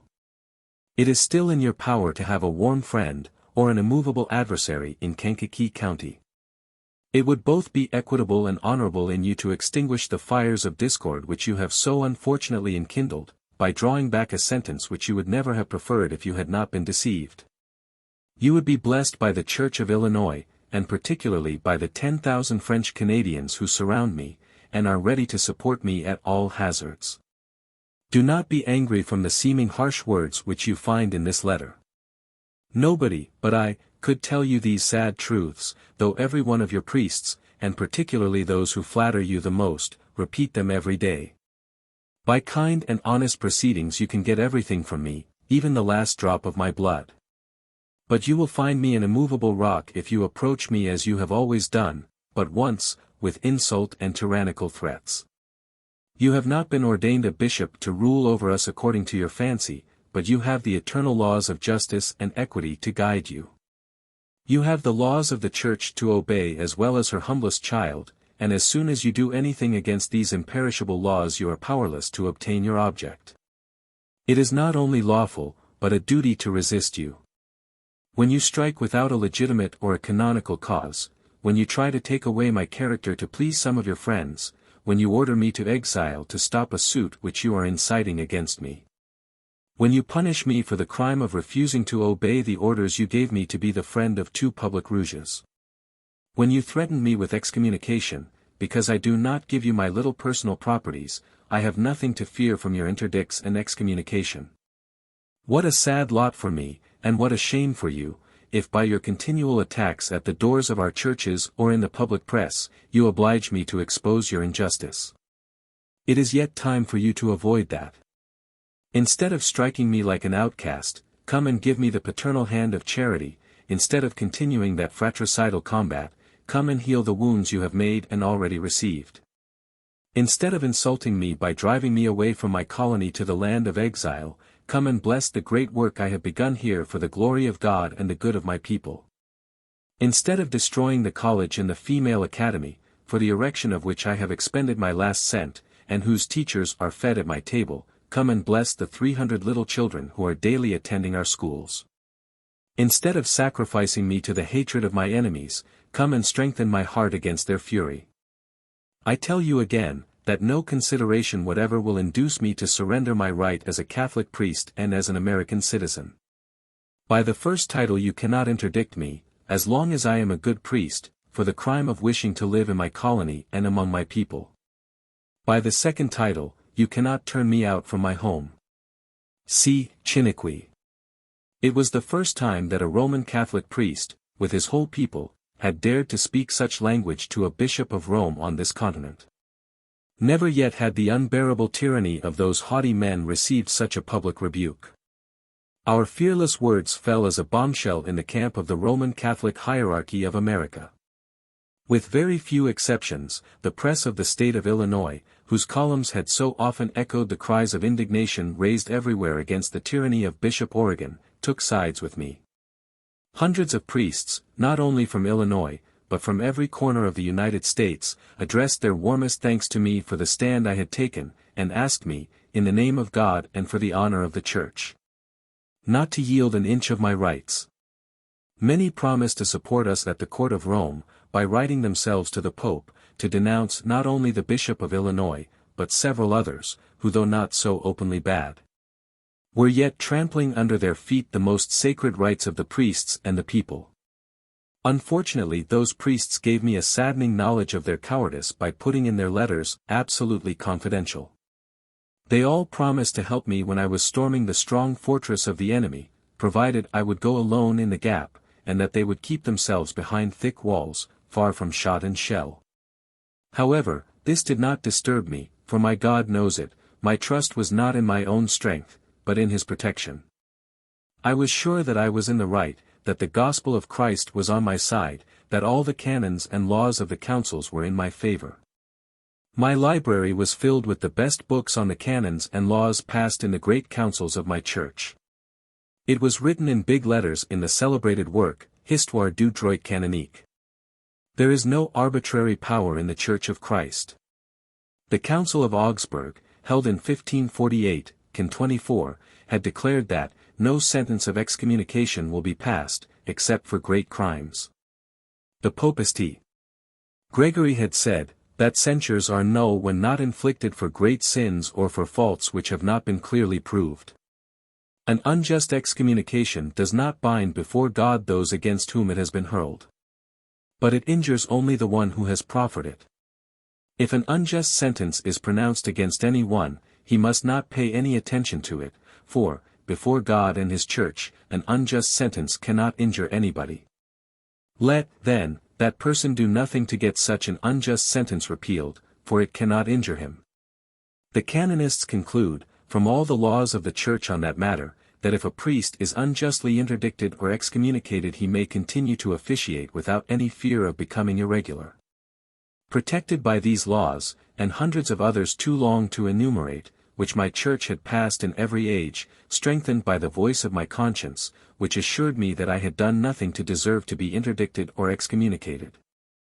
Sure, besides, of the testimony brought by our 4 delegates that the bishop himself had declared that I was one of his best priests, that he wanted to give me my letters to go and perform the functions of my ministry in Cahokia, above all.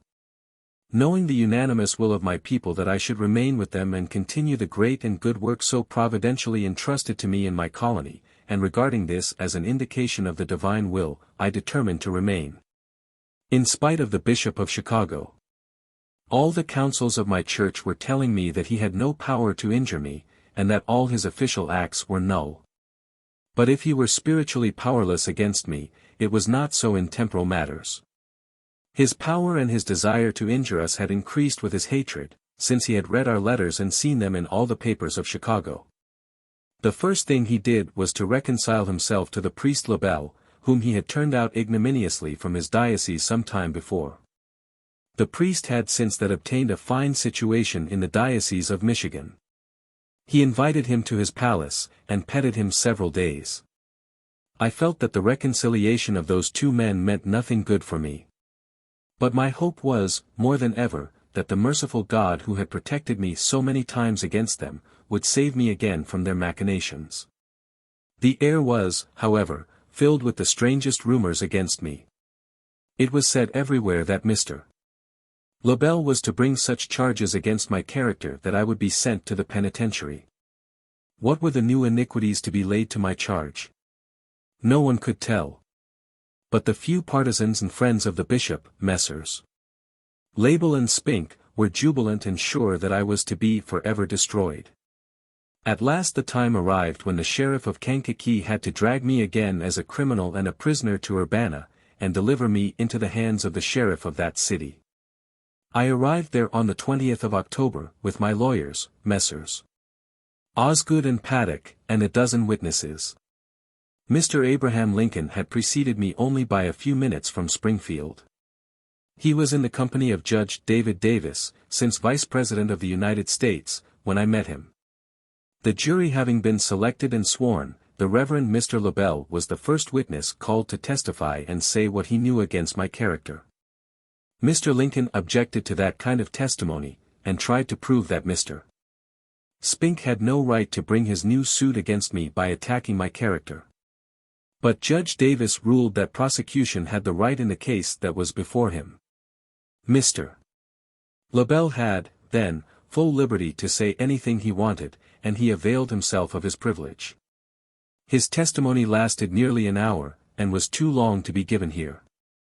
I will only say that he began by declaring that Chiniquy was one of the vilest men of the day, that every kind of bad rumors were constantly circulating against him. He gave a good number of those rumors, though he could not positively swear if they were founded on truth or not, for he had not investigated them. But he said there was one of which he was sure, for he had authenticated it thoroughly. He expressed a great deal of apparent regret that he was forced to reveal to the world such things which were not only against the honor of Chiniquy, but, to some extent, involved the good name of a dear sister, Madame Bossy. But as he was to speak the truth before God, he could not help it. The sad truth was to be told. Mr. Chiniquy, he said, had attempted to do the most infamous things with my own sister, Madame Bossy. She herself has told me the whole story under oath, and she would be here to unmask the wicked man today before the world, if she were not forced to silence at home from a severe illness. Though every word of that story was a perjury, there was such a color of truth and sincerity in my accuser, that his testimony fell upon me and my lawyers and all my friends as a thunderbolt. A man who has never heard such a calumny brought against him before a jury in a courthouse packed with people, composed of friends and foes, will never understand what I felt in this, the darkest hour of my life. My God only knows the weight and bitterness of the waves of desolation which then passed over my soul.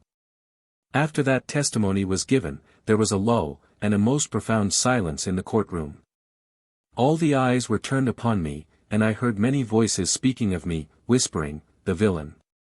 Those voices passed through my soul as poisoned arrows. Though innocent, I wished that the ground would open under my feet and bring me down to the darkest abysses, to conceal me from the eyes of my friends and the whole world. However, Mr. Lincoln soon interrupted the silence by addressing to Lebel such cross-questions that his testimony, in the minds of many, soon lost much of its power. And he did still more destroy the effect of his, Lebel's, false oath, when he brought my 12 witnesses, who were among the most respectable citizens of Bourbonnais, formerly the parishioners of Mr. Lebel. Those 12 gentlemen swore that Mr. Lebel was such a drunkard and vicious man, that he was so publicly my enemy on account of the many rebukes I had given to his private and public vices, that they would not believe a word of what he said, even upon his oath. At 10 p.m. the court was adjourned, to meet again the next morning, and I went to the room of Mr. Lincoln, with my 2 other lawyers, to confer about the morning's work. My mind was unspeakable sad. Life had never been such a burden to me as in that hour. I was tempted, like Job, to curse the hour when I was born. I could see in the face of my lawyers, though they tried to conceal it, that they were also full of anxiety. "My dear Mr. Chiniquy," said Mr. Lincoln, "though I hope, tomorrow, to destroy the testimony of Mr. Lebel against you, I must concede that I see great dangers ahead. There is not the least doubt in my mind that every word he has said is a sworn lie. By my fear is that the jury thinks differently. I am a pretty good judge in these matters. I feel that our jurymen think that you are guilty. There is only one way to perfectly destroy the power of a false witness. It is by another direct testimony against what he has said, or by showing from his very lips that he has perjured himself. I failed to do that last night, though I have diminished, to a great extent, the force of his testimony. Can you not prove an alibi, or can you not bring witnesses who were there in the same house that day, who would flatly and directly contradict what your remorseless enemy has said against you?" I answered him, "How can I try to do such a thing when they have been shrewd enough not to fix the very date of the alleged crime against me?" "You are correct, you are perfectly correct, Mr. Chiniquy," answered Mr. Lincoln, "as they have refused to precise the date, we cannot try that. I have never seen 2 such skillful rogues as those 2 priests. There is really a diabolical skill in the plan they have concocted for your destruction. It is evident that the bishop is at the bottom of the plot. You remember how I have forced Lebel to confess that he was now on the most friendly terms with the Bishop of Chicago, since he has become the chief of your accusers. Though I do not give up the hope of rescuing you from the hands of your enemies, I do not like to conceal from you that I have several reasons to fear that you will be declared guilty, and condemned to a heavy penalty, or to the penitentiary. though I am sure you are perfectly innocent. It is very probable that we will have to confront that sister of Labelle tomorrow. Her sickness is probably a feint, in order not to appear here except after the brother will have prepared the public mind in her favor. At all events, if she does not come, they will send some justice of the peace to get her sworn testimony, which will be more difficult to rebut than her own verbal declarations. That woman is evidently in the hands of the bishop and her brother priest, ready to swear anything they order her, and I know nothing so difficult as to refute such female testimonies, particularly when they are absent from the court. The only way to be sure of a favorable verdict tomorrow is, that God Almighty would take our part and show your innocence. Go to Him and pray, for He alone can save you. Mr. Lincoln was exceedingly solemn when he addressed those words to me, and they went very deep into my soul. I have often been asked if Abraham Lincoln had any religion. But I never had any doubt about his profound confidence in God, since I heard those words falling from his lips in that hour of anxiety. I had not been able to conceal my deep distress. Burning tears were rolling on my cheeks when he was speaking, and there was on his face the expression of friendly sympathy which I shall never forget. Without being able to say a word, I left him to go to my little room. It was nearly 11 o'clock. I locked the door and fell on my knees to pray, but I was unable to say a single word. The horrible sworn calumnies thrown at my face by a priest of my own church were ringing in my ears. My honor and my good name so cruelly and forever destroyed. All my friends and my dear people covered with an eternal confusion. And more than that, the sentence of condemnation which was probably to be hurled against me the next day in the presence of the whole country, whose eyes were upon me. All those things were before me, not only as horrible phantoms, but as heavy mountains, under the burdens of which I could not breathe. At last the fountains of tears were opened, and it relieved me to weep. I could then speak and cry, "Oh, my God! Have mercy upon me! Thou knowest my innocence. Hast thou not promised that those who trust in thee cannot perish? Oh! Do not let me perish, when thou art the only one in whom I trust. Come to my help. Save me." From 11 p.m. to 3 in the morning I cried to God, and raised my supplicating hands to His throne of mercy. But I confess, to my confusion, it seemed to me in certain moments, that it was useless to pray and cry, for though innocent, I was doomed to perish. I was in the hands of my enemies. My God had forsaken me. What an awful night I spent! I hope none of my readers will ever know by their own experience the agony of spirit I endured. I had no other expectation than to be forever dishonored, and sent to the penitentiary next morning. But God had not forsaken me. He had again heard my cries, and was once more to show me His infinite mercy. At 3 o'clock a.m. I heard 3 knocks at my door, and I quickly went to open it. Who was there? Abraham Lincoln, with a face beaming with joy. I could hardly believe my eyes. But I was not mistaken. It was my noble-hearted friend, the most honest lawyer of Illinois. One of the noblest men heaven had ever given to earth. It was Abraham Lincoln. On seeing me bathed in tears, he exclaimed, "Cheer up, Mr. Chiniquy, I have the perjured priests in my hands. Their diabolical plot is all known, and if they do not fly away before dawn of day, they will surely be lynched. Bless the Lord, you are saved." The sudden passage of extreme desolation to an extreme joy came near killing me. I felt as if suffocated, and unable to utter a single word. I took his hand, pressed it to my lips, and bathed it with tears of joy. I said, "May God forever bless you, dear Mr. Lincoln. But please tell me how you can bring me such glorious news." Here is the simple but marvelous story, as told me by that great and good man, whom God had made the messenger of His mercies towards me, as soon as Labelle had given his perjured testimony against you yesterday, said Mr. Lincoln. One of the agents of the Chicago Press telegraphed to some of the principal papers of Chicago, "It is probable that Mr. Chiniquy will be condemned, for the testimony of the Reverend Mr. Labelle seems to leave no doubt that he is guilty." And the little Irish boys, to sell their papers, filled the streets with cries, "Chiniquy will be hung! Chiniquy will be hung!" The Roman Catholics were so glad to hear that 10,000 extra copies have been sold. Among those who bought those papers was a friend of yours, called Terrian, who went to his wife and told her that you were to be condemned, and when the woman heard that, she said, "It is too bad, for I know Mr. Chiniquy is not guilty." "How do you know that?" said the husband. She answered, "I was there when the priest Labelle made the plot, and promised to give his sister 2 acres of good land if she would swear a false oath and accuse him of a crime which that woman said he had not even thought of with her." "If it be so," said Terrian, "we cannot allow Mr. Chiniquy to be condemned. Come with me to Urbana." But that woman being quite unwell, said to her husband, "You know well I cannot go, but Miss Philomene Moffat was with me then. She knows every particular of that wicked plot as well as I do. She is well, go and take her to Urbana. There is no doubt that her testimony will prevent the condemnation of Mr. Chiniquy." Narcisse Terrien started immediately, and when you were praying God to come to your help, he was sending your deliverer at the full speed of the railroad cars. "Miss Moffat has just given me the details of that diabolical plot.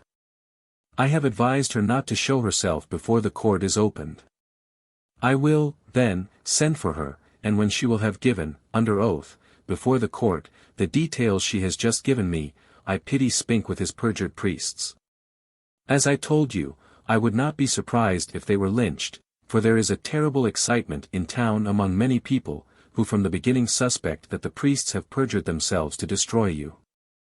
Now your suit is gained, and, tomorrow, you will have the greatest triumph a man ever got over his confounded foes. But you are in need of rest as well as myself. Goodbye." After thanking God for that marvelous deliverance, I went to bed and took the needed rest. But what was the priest Labelle doing in that very moment? Unable to sleep after the awful perjury he had just made, he had watched the arrival of the trains from Chicago with an anxious mind. For he was aware, through the confessions he had heard, that there were 2 persons in that city who knew his plot and his false oath. And though he had the promises from them that they would never reveal it to anybody, he was not without some fearful apprehension that I might, by some way or other, become acquainted with his abominable conspiracy. Not long after the arrival of the trains from Chicago, he came down from his room to see in the book where travelers register their names, if there were any newcomers from Chicago. And what was his dismay when he saw the first name entered was Philomene Moffat. That very name, Philomene Moffat, who some time before, had gone to confess to him that she had heard the whole plot from his own lips, when he had promised 160 acres of land to persuade his sister to perjure herself in order to destroy me. A deadly presentiment chilled the blood in his veins. Would it be possible that this girl is here to reveal and prove my perjury before the world? He immediately sent for her, when she was just coming from meeting Mr. Lincoln. "Miss Philomene Moffat here," he exclaimed, when he saw her. "What are you coming here for this night?" he said. "You will know it, sir, tomorrow morning," she answered. "Ah! Wretched girl! You come to destroy me," he exclaimed. She replied, "I do not come to destroy you, for you are already destroyed. Mr. Lincoln knows everything." "Oh! My God! My God!" he exclaimed, striking his forehead with his hands. Then taking a big bundle of banknotes from his pocketbook, he said, "Here are $100 for you if you take the morning train and go back to Chicago. If you would offer me as much gold as this house could contain, would not go," she replied. He then left her abruptly, ran to the sleeping room of Spink, and told him, "Withdraw your suit against Chiniquy, we are lost, he knows all." Without losing a moment, he went to the sleeping room of his co-priest, and told him, "Make haste, dress yourself and let us take the train, we have no business here, Chiniquy knows all our secrets." When the hour of opening the court came, there was an immense crowd, not only inside, but outside its walls. Mr. Spink, pale as a man condemned to death, rose before the judge and said, "Please the court, allow me to withdraw my prosecution against Mr. Chiniquy." I am now persuaded that he is not guilty of the faults brought against him before this tribunal. Abraham Lincoln, having accepted that reparation in my name, made a short, but one of the most admirable speeches I have ever heard, on the cruel injustices I had suffered from my merciless persecutors, and denounced the rascality of the priests who had perjured themselves with such terrible colors, that it had been very wise on their part to fly away and disappear before the opening of the court. For the whole city was ransacked for them by hundreds, who blamed me for forgiving them and refusing to have my revenge for the wrong they had done me. But I really thought that my enemies were sufficiently punished by the awful public disclosures of their infernal plot. It seemed that the dear Saviour, who had so visibly protected me, was to be obeyed, when he was whispering in my soul, "Forgive them and love them as thyself." Was not Spink sufficiently punished by the complete ruin which was brought upon him by the loss of the suit? For having gone to Bishop Oregon to be indemnified for the enormous expenses of such a long prosecution, at such a distance, the bishop coldly answered him, "I had promised to indemnify if you would put Chiniquy down, as you promised me. But as it is Chiniquy who has put you down, I have not a cent to give you." Abraham Lincoln had not only defended me with the zeal and talent of the ablest lawyer I have ever known, but as the most devoted and noblest friend I ever had. After giving more than a year of his precious time to my defense, when he had pleaded, during 2 long sessions of the court of Urbana, without receiving a cent for me, I considered that I was owing him a great sum of money. My 2 other lawyers, who had not done the half of his work, asked me $1,000 each, and I had not thought that too much. After thanking him for the inappreciable services he had rendered me, I requested him to show me his bill, assuring him that, thought I would not be able to pay the whole cash, I would pay him to the last cent, if he had the kindness to wait a little for the balance. He answered me with a smile and an air of inimitable kindness, which was peculiar to him, "My dear Mr. Chiniquy, I feel proud and honored to have been called to defend you. But I have done it less as a lawyer than as a friend. The money I should receive from you would take away the pleasure I feel at having fought your battle. Your case is unique in my whole practice. I have never met a man so cruelly persecuted as you have been, and who deserves it so little. Your enemies are devils incarnate. The plot they had concocted against you is the most hellish one I ever knew. But the way you have been saved from their hands, the appearance of that young and intelligent Miss Moffat, who was really sent by God in the very hour of need, when, I confess it again, I thought everything was nearly lost, is one of the most extraordinary occurrences I ever saw. It makes me remember what I have too often forgotten, and what my mother often told me when young, that our God is a prayer-hearing God. This good thought, sown into my young heart by that dear mother's hand, was just in my mind when I told you, "Go and pray, God alone can save you." But I confess to you that I had not faith enough to believe that your prayer would be so quickly and so marvelously answered by the sudden appearance of that interesting young lady, last night. Now let us speak of what you owe me. Well. Well. How much do you owe me? You owe me nothing. For I suppose you are quite ruined. The expenses of such a suit, I know, must be enormous. Your enemies want to ruin you. Will I help them to finish your ruin, when I hope I have the right to be put among the most sincere and devoted of your friends? You are right, I answered him. You are the most devoted and noblest friend God ever gave me, and I am nearly ruined by my enemies. But you are the father of a pretty large family, you must support them. Your traveling expenses in coming twice here for me from Springfield. Your hotel bills during the 2 terms you have defended me, must be very considerable. It is not just that you should receive nothing in return for such work and expenses. Well. Well. He answered, "I will give you a promissory note which you will sign." Taking then a small piece of paper, he wrote. Urbana, May 23, 1853. Due A. Lincoln $50, for value received. C. Chiniquy. Above shown in handwriting. He handed me the note, saying, "Can you sign that?" After reading it, I said, "Dear Mr. Lincoln, this is a joke. It is not possible that you ask only $50 for services which are worth at least $2,000. He then tapped me with the right hand on the shoulders and said, "Sign that, it is enough. I will pinch some rich men for that, and make them pay the rest of the bill," and he laughed outright.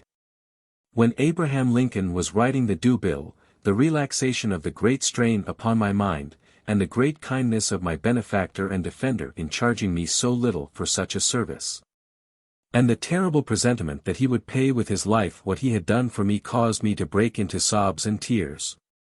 As Mr. Lincoln had finished writing the due bill, he turned round to me, and said, "Father Chiniquy, what are you crying for? Ought you not to be the most happy man alive? You have beaten your enemies and gained the most glorious victory, and you will come out of all your troubles in triumph." "Dear Mr. Lincoln," I answered, "allow me to tell you that the joy I should naturally feel for such a victory is destroyed in my mind by the fear of what it may cost you." There were then in the crowd not less than 10 or 12 Jesuits from Chicago and St. Louis, who came to hear my sentence of condemnation to the penitentiary. But it was on their heads that you have brought the thunders of heaven and earth. Nothing can be compared to the expression of their rage against you, when you not only wrenched me from their cruel hands, but you were making the walls of the courthouse tremble under the awful and superhumanly eloquent denunciation of their infamy, diabolical malice, and total want of Christian and human principle, in the plot they had formed for my destruction.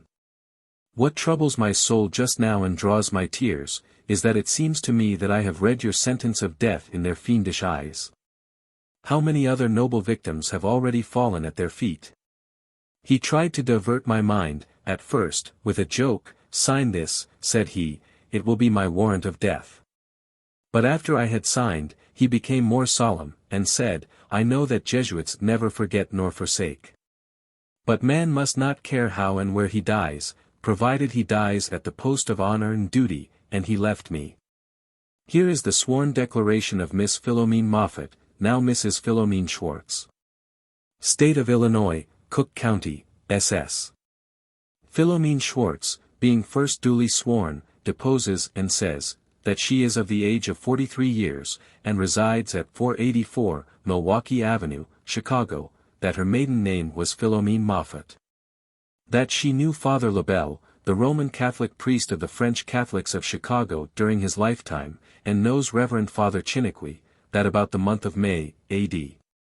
1854, in company with Miss Eugenia Bossy, the housekeeper of her uncle, the Reverend Mr. Lebel, who was then living at the parsonage on Clark Street, Chicago, while we were sitting in the room of Miss Bossy, the Reverend Mr. Lebel was talking with his sister, Mrs. Bossy, in the adjoining room, not suspecting that we were there hearing his conversation, through the door, which was partly opened. Though we could neither see him nor his sister, we heard every word of what they said together, the substance of which is as follows. Reverend Mr. Lebel said in substance, to Mr. Bossy, his sister, "You know that Mr. Chiniquy is a dangerous man, and he is my enemy, having already persuaded several of my congregation to settle in his colony. You must help me to put him down, by accusing him of having tried to do a criminal action with you."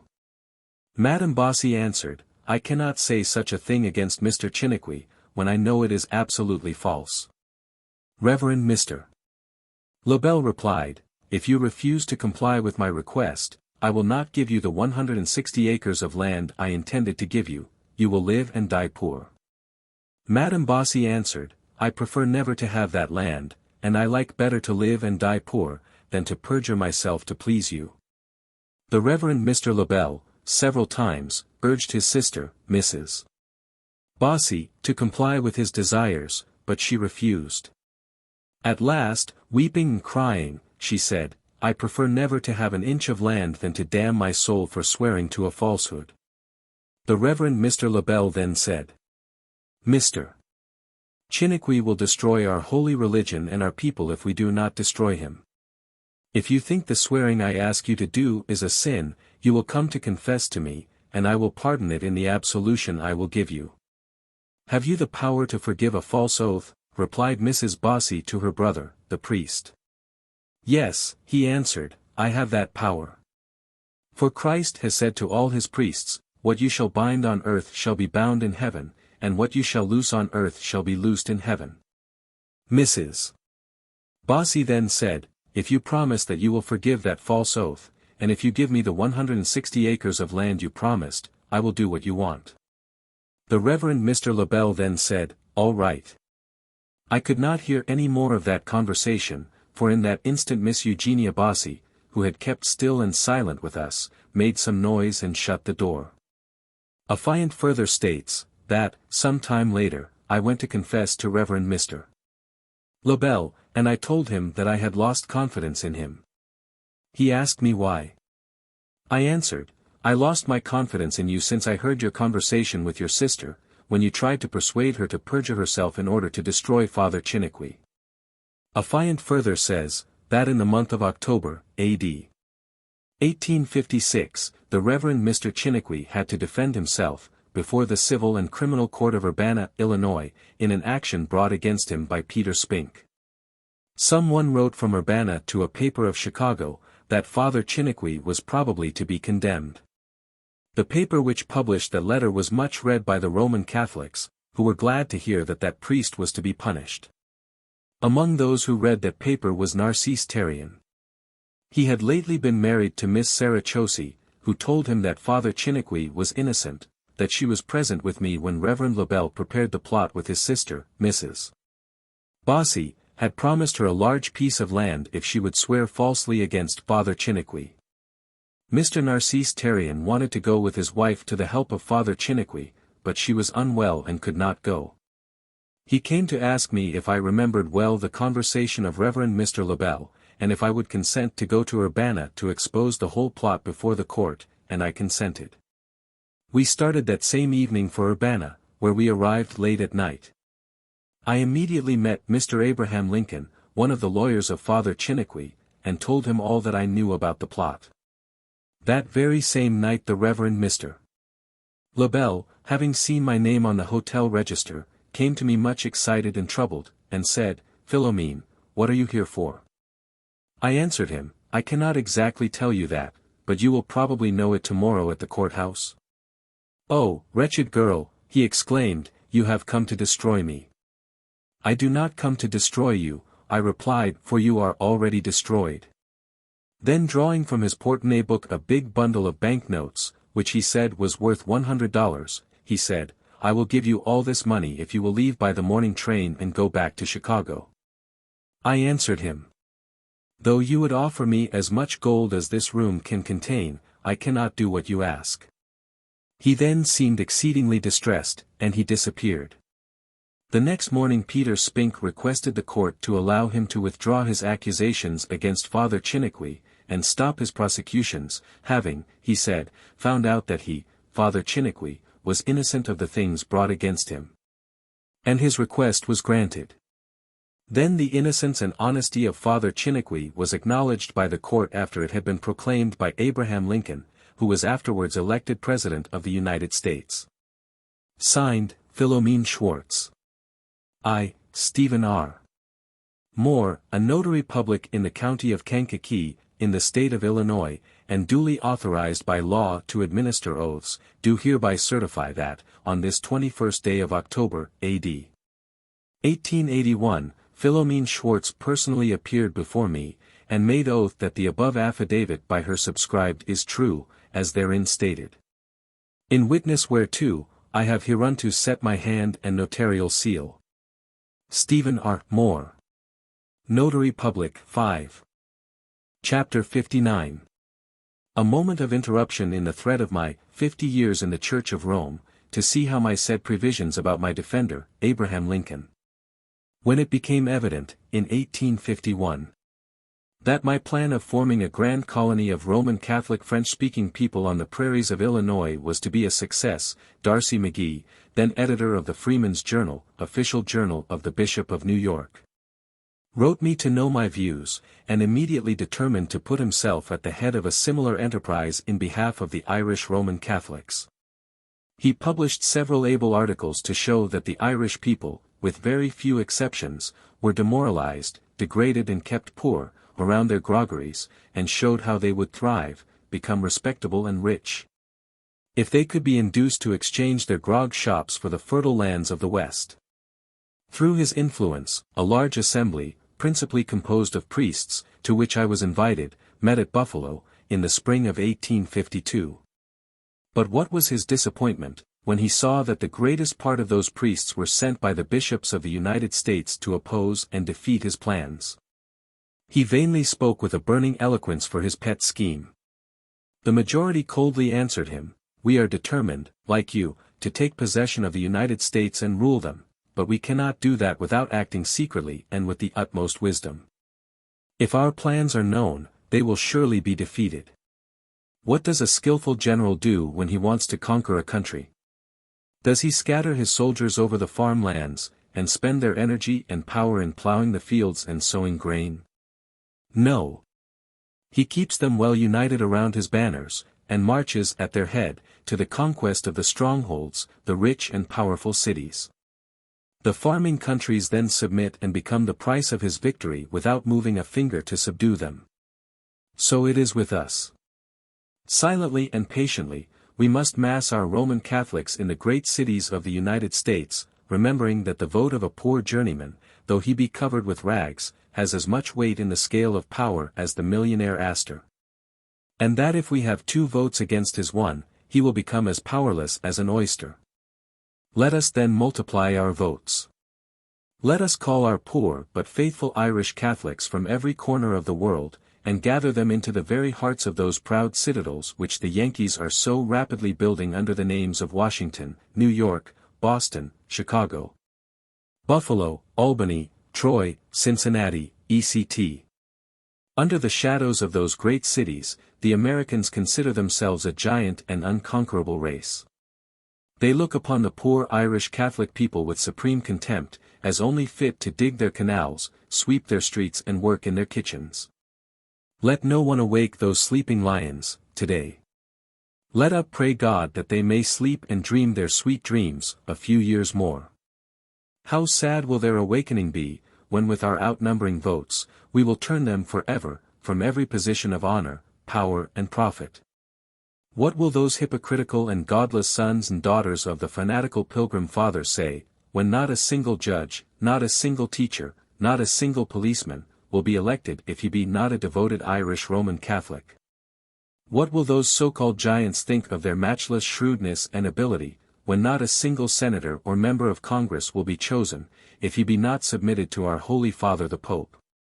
What a sad figure those Protestant Yankees will cut when we will not only elect the President, but fill and command the armies, man the navies and hold the keys of the public treasury. It will then be time for our faithful Irish people to give up their grog shops, in order to become the judges and governors of the land. Then, our poor and humble mechanics will leave their damp ditches and muddy streets, to rule the cities in all their departments, for the stately mansion of mayor to the more humble, though not less noble position of teacher. Then, yes. Then, we will rule the United States, and lay them at the feet of the Vicar of Jesus Christ, that he may put an end to their godless system of education, and impious laws of liberty of conscience which are an insult to God and man. D'Arcy McGee was left almost alone when the votes were taken. From that, the Catholic priests, with the most admirable ability and success, have gathered their Irish legions into the great cities of the United States, and the American people must be very blind indeed, if they do not see that if they do nothing to prevent it, the day is very near when the Jesuits will rule their country, from the magnificent White House at Washington to the humblest civil and military department of this vast republic. They are already the masters of New York, Baltimore, Chicago, St. Paul, New Orleans, Mobile, Savannah, Cincinnati, Albany, Troy, Milwaukee, St. Louis, San Francisco, etc. Yes. San Francisco, the rich, the great queen of the Pacific, is in the hands of the Jesuits. From the very first days of the discovery of the gold mines of California, the Jesuits had the hopes of becoming masters of those inexhaustible treasures, and they secretly laid their plans, with the most profound ability and success. They saw, at once, that the great majority of the lucky miners, of every creed and nation, were going back home as soon as they had enough to secure an honorable competence to their families. It became then evident, that of those multitudes which the thirst of gold had brought from every corner of the world, not 1 out of 50 would fix their homes in San Francisco.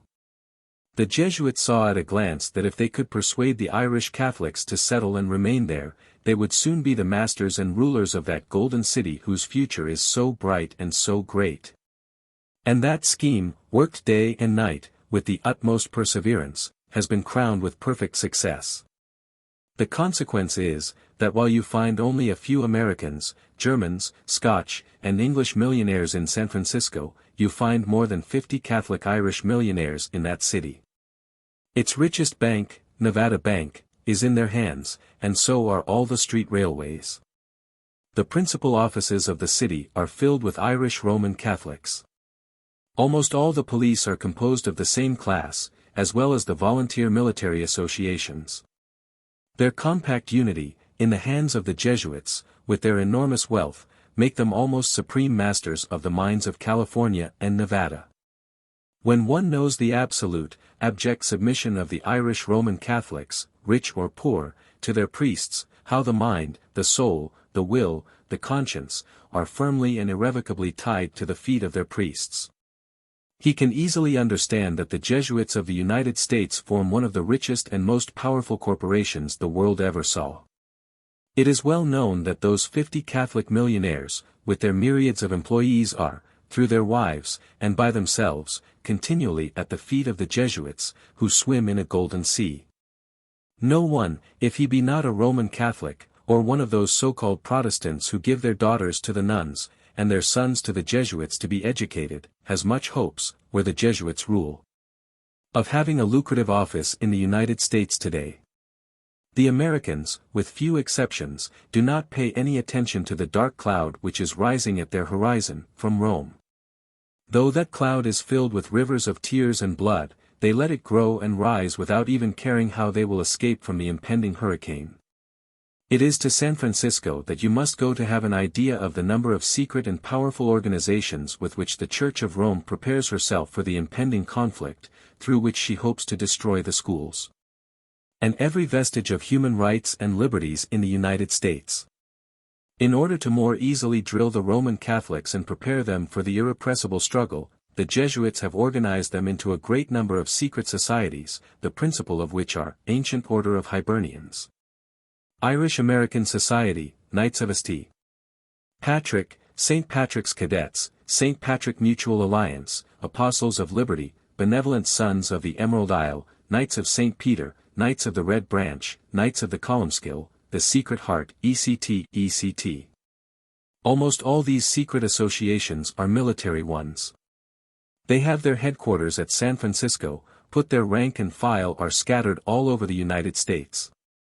They number several 100,000 soldiers, who, under the name of U.S. Volunteer Militia, are officered by some of the most skillful generals and officers of this republic. Another fact, to which the American Protestants do not sufficiently pay attention, is that the Jesuits have been shrewd enough to have a vast majority of Roman Catholic generals and officers to command the army and man the navy of the United States. Rome is in constant conspiracy against the rights and liberties of man all over the world, but she is particularly so in the United States. Long before I was ordained a priest, I knew that my church was the most implacable enemy of this republic. My professors of philosophy, history, and theology had been unanimous in telling me that the principles and laws of the Church of Rome were absolutely antagonistic to the laws and principles which are the foundation stones of the Constitution of the United States.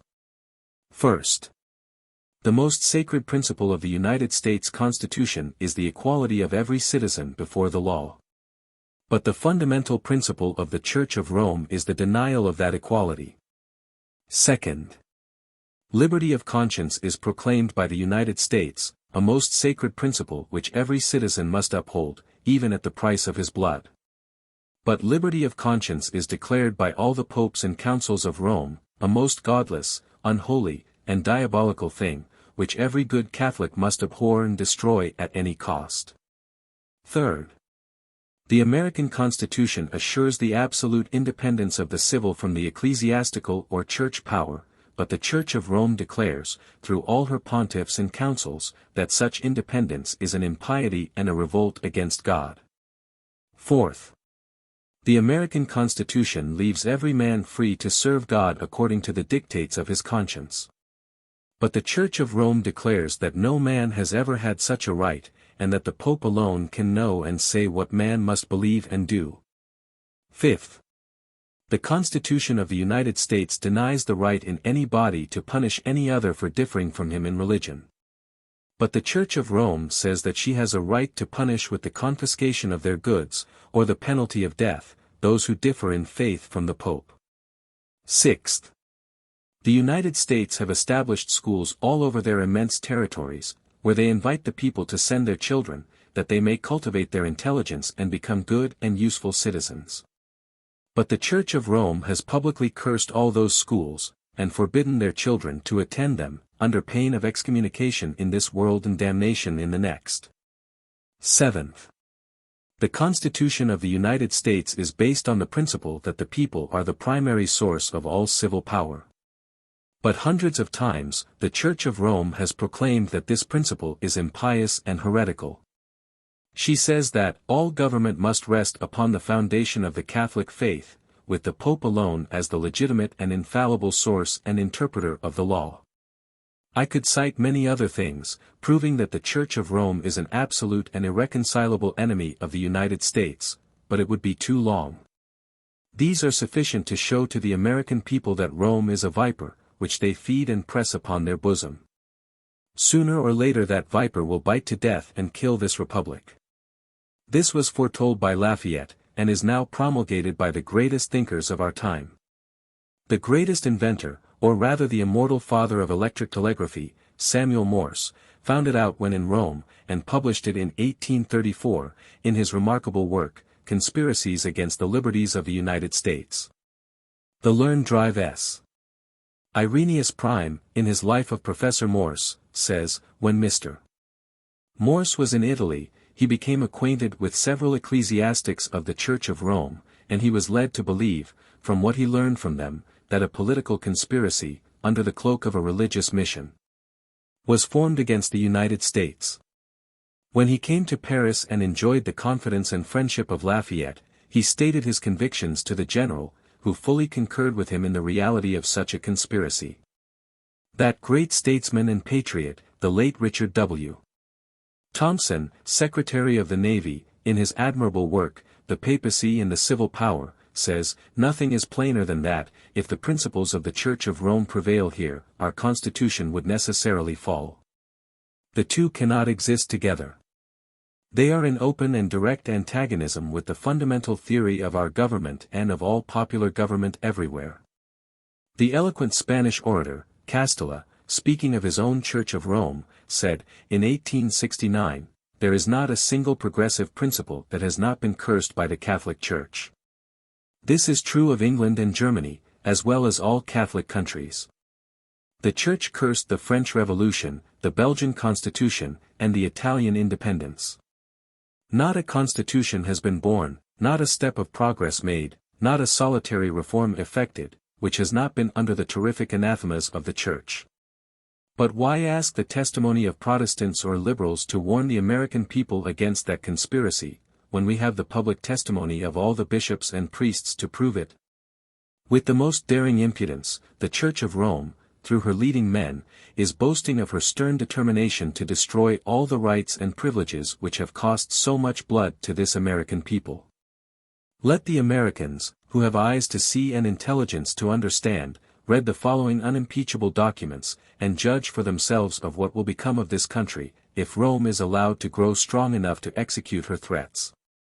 The Church is of necessity intolerant. Heresy, she endures when and where she must, but she hates it, and directs all her energies to destroy it. If Catholics ever gain a sufficient numerical majority in this country, religious freedom is at an end. So our enemies say, so we believe. No man has a right to choose his religion. Catholicism is the most intolerant of creeds. It is intolerance itself. We might as rationally maintain that 2 and 2 does not make 4 as the theory of religious liberty. Its impiety is only equaled by its absurdity. The Church is instituted, as every Catholic who understands his religion believes, to guard and defend the right of God against any and every enemy, at all times, in all places. She, therefore, does not, and cannot accept, or in any degree favor, liberty in Protestant sense of liberty. The Catholic Church is the medium and channel through which the will of God is expressed. While the state has rights, she has them only in virtue and by permission of the superior authority, and that authority can be expressed only through the Church. Protestantism has not, and never can have, any right where Catholicity has triumphed. Therefore we lose the breath we expend in declaiming against bigotry and intolerance and in favor of religious liberty, or the right of any man to be of any religion as best pleases him.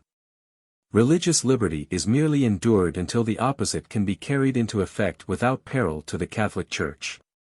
R.T. Reverend O'Connor, Bishop of Pittsburgh. The Catholic Church numbers 1/3 the American population.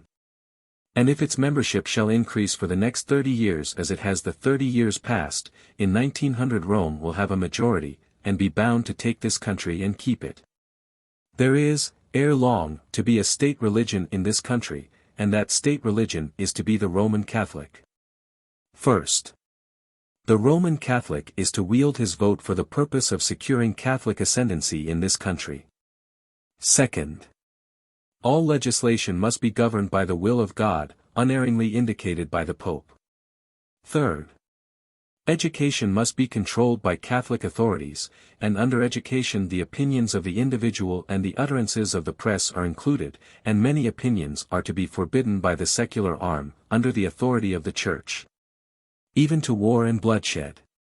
It was proposed that all religious persuasions should be free and their worship publicly exercised.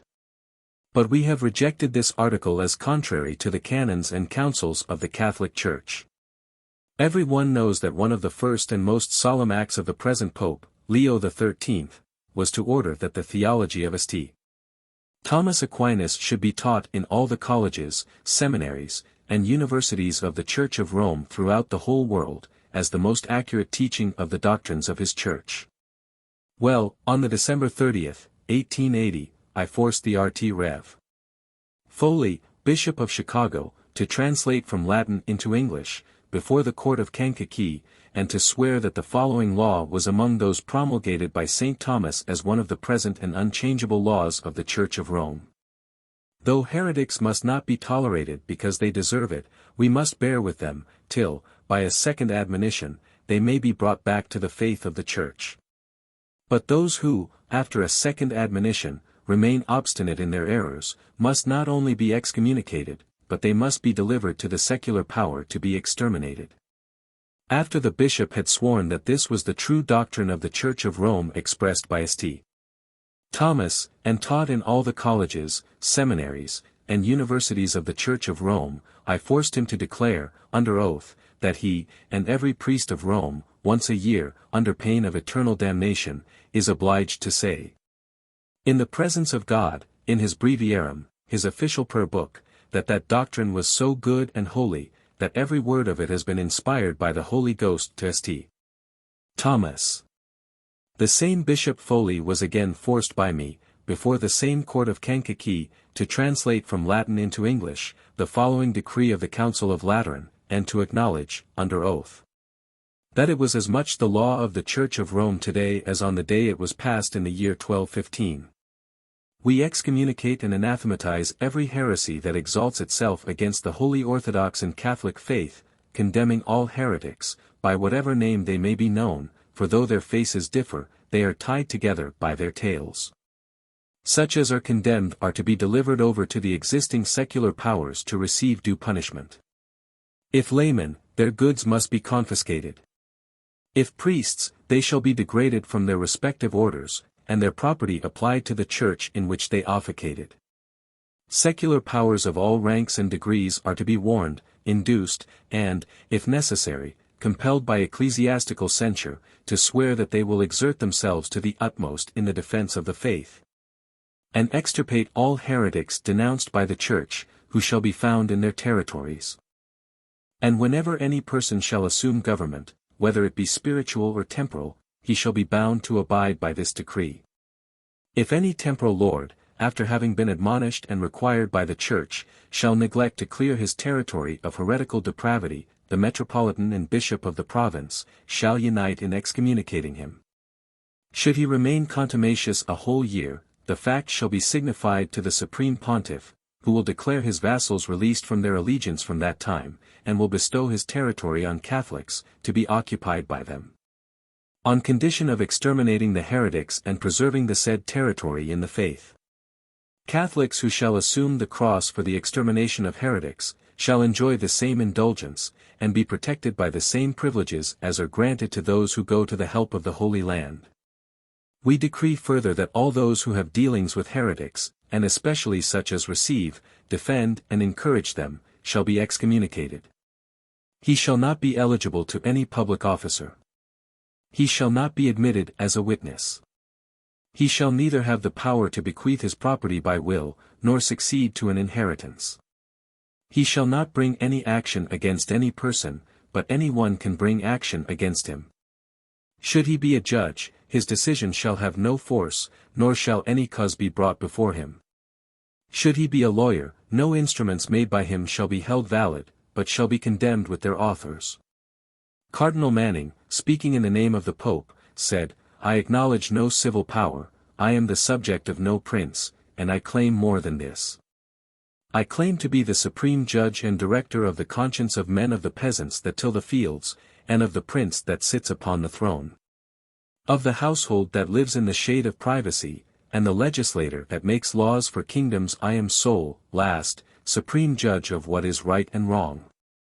Moreover, we declare, affirm, define, and pronounce it to be necessary to salvation to every human creature, to be subject to the Roman Pontiff. Undoubtedly it is the intention of the Pope to possess this country. In this intention he is aided by the Jesuits, and all the Catholic prelates and priests. For our own part, we take this opportunity to express our hearty delight at the suppression of the Protestant chapel in Rome. This may be thought intolerant. But when, we ask, did we profess to be tolerant of Protestantism, or to favor the question that Protestantism ought to be tolerated? On the contrary, we hate Protestantism. We detest it with our whole heart and soul, and we pray our aversion for it may never decrease. No good government can exist without religion, and there can be no religion without an inquisition, which is wisely designed for the promotion and protection of the true faith. The Pope has the right to pronounce sentence of deposition against any sovereign when required by the good of the spiritual order. The power of the Church exercised over sovereigns in the Middle Ages was not a usurpation, was not derived from the concessions of princes or the consent of the people, but was and is held by divine right. And whoso resists it rebels against the King of Kings and Lord of Lords. The Council of Constance, held in 1414, declared, that any person who has promised security to heretics shall not be obliged to keep his promise, by whatever he may be engaged. It is, in consequence of that principle that no faith must be kept with heretics, that John Huss was publicly burned on the scaffold, the July 6, 1415, in the city of Constance, though he had a safe passport from the emperor. Negroes have no rights which the white man is bound to respect. If the liberties of the American people are ever destroyed, they will fall by the hands of the Catholic clergy. Lafayette. If your son or daughter is attending a state school, you are violating your duty as a Catholic parent, and conducing to the everlasting anguish and despair of your child. Take him away. Take him away if you do not wish your deathbed to be tormented with the specter of a soul which God has given you as a secret trust, surrendered to the great enemy of mankind. Take him away, rather than incur the wrath of his God, and the loss of his soul. All the echoes of the United States are still repeating the same denunciations against our public schools made by Manager Capel, a prelate attached to the household of the Pope. That Roman Catholic dignitary has not only passed again the sentence of death against the schools of the United States, but he has warned the Americans that the time is not far away when the Roman Catholics, at the order of the Pope, will refuse to pay their school tax, and will send bullets to the breasts of the government agents, rather than pay it. The order can come any day from Rome, said the prelate. It will come as quickly as the click of the trigger, and it will be obeyed, of course, as coming from God Almighty Himself. The Catholic Columbian, edited under the immediate supervision of the Right Reverend Bishop of Columbus, Ohio, says, secular, government, schools, are unfit for Catholic children. Catholic parents cannot be allowed the sacraments, who choose to send their children to them, when they could make use of the Catholic schools. The absurd and erroneous doctrines, or ravings, in defense of liberty of conscience, are a most pestilential error, a pest of all others, to be dreaded in the state. You should do all in your power to carry out the intentions of His Holiness the Pope. Where you have the electoral franchise, give your votes to none but those who assist you in so holy a struggle. Catholic votes should be cast solidly for the democracy at the next election.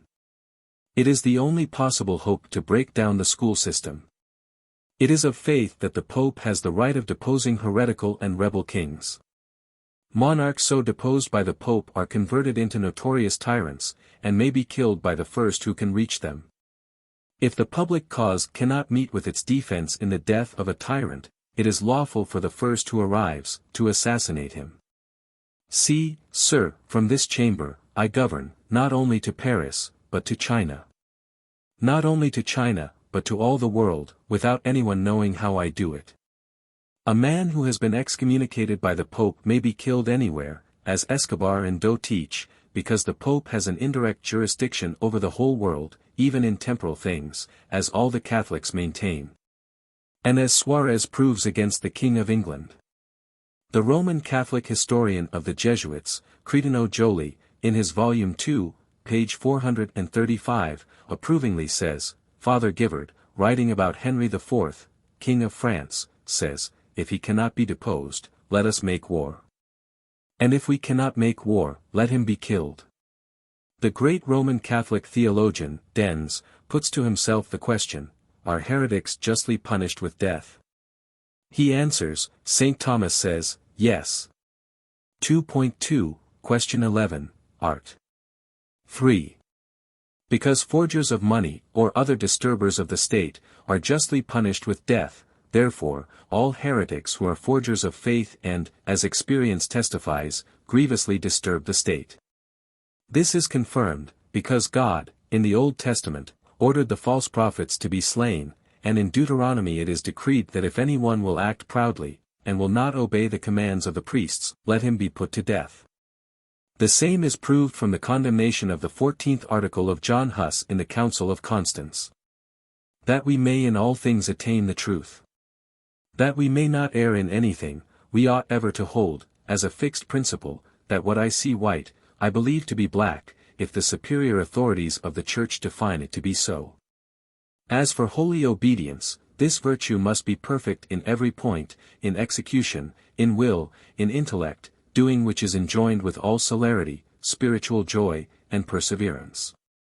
Persuading ourselves that everything is just, suppressing every repugnant thought and judgment of one's own in a certain obedience, should be moved and directed under divine providence, by his superior.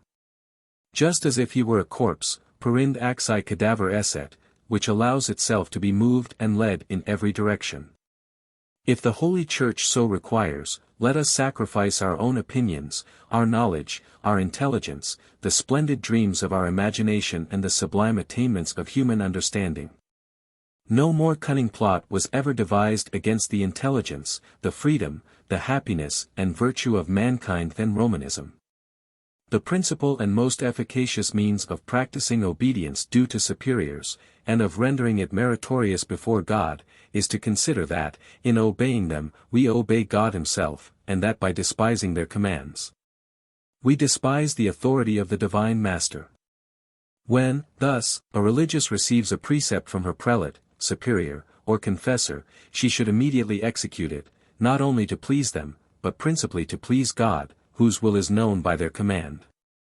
If, then, you receive a command from one who holds the place of God, you should observe it as if it came from God Himself. It may be added that there is more certainty of doing the will of God by obedience to our superiors than by obedience to Jesus Christ, should He appear in person and give His command. St. Philip used to say that the religious shall be most certain of not having to render an account of the actions performed through obedience, for these, the superiors only, who command them, shall be accountable. In the name and by the authority of Jesus Christ, the plenitude of which resides in his vicar, the Pope, we declare that the earth is not the center of the world, and that it moves with a diurnal motion, is absurd, philosophically false, and erroneous in faith. In consequence of that infallible decree of the infallible Pope, Galileo, in order to escape death, was obliged to fall on his knees and perjure himself, by signing the following declaration on the 22nd of June, 1663. I abjure, curse and detest the error and heresy of the motion of the earth around the sun. In obedience to that decree, the two learned Jesuit astronomers, Lesueur and Jacquier, in Rome, only a few years ago, made the following declaration: Newton assumes in his third book, the hypothesis of the earth moving round the sun. The proposition of that author could not be explained, except through the same hypothesis. We have, therefore, been forced to act a character not our own. But we declare our entire submission to the decrees of the Supreme Pontiff of Rome against the motion of the earth. A Catholic should never attach himself to any political party composed of heretics.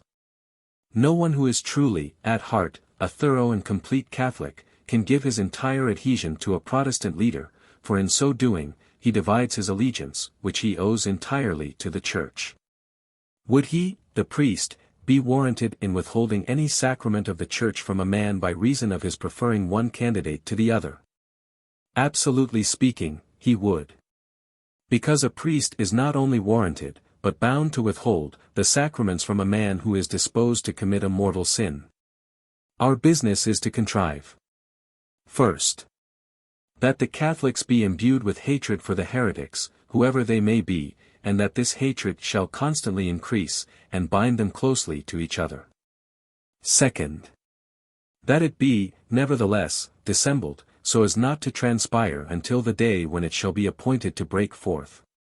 Third, that this secret hate be combined with great activity in endeavoring to detach the faithful from every government inimical to us, and employ them, when they shall form a detached body, to strike deadly blows at heresy.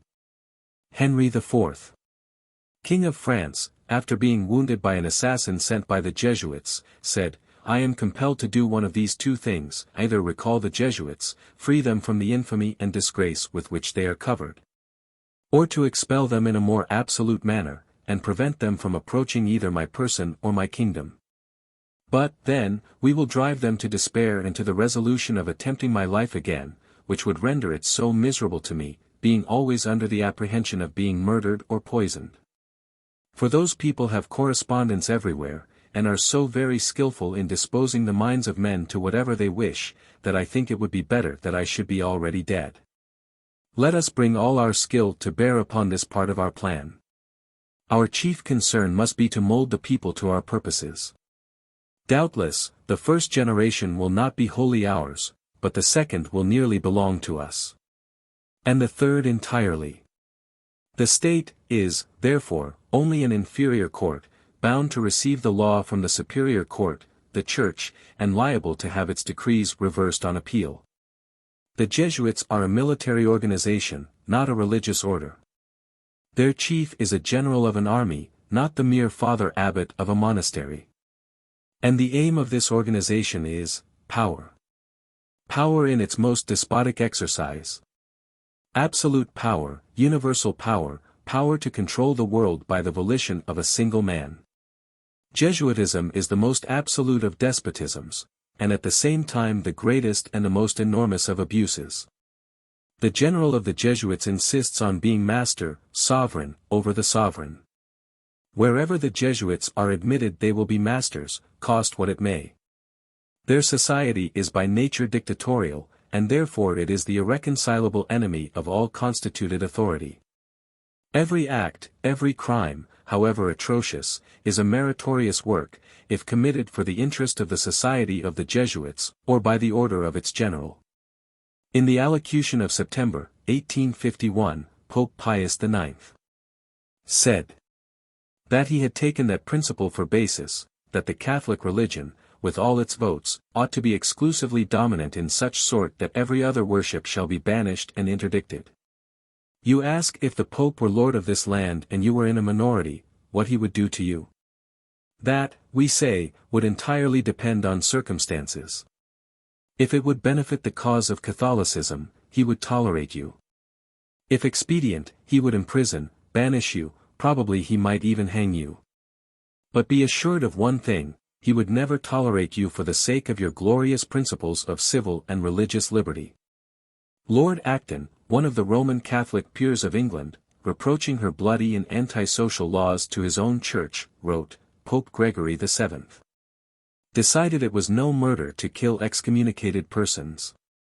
This rule was incorporated in the canon law.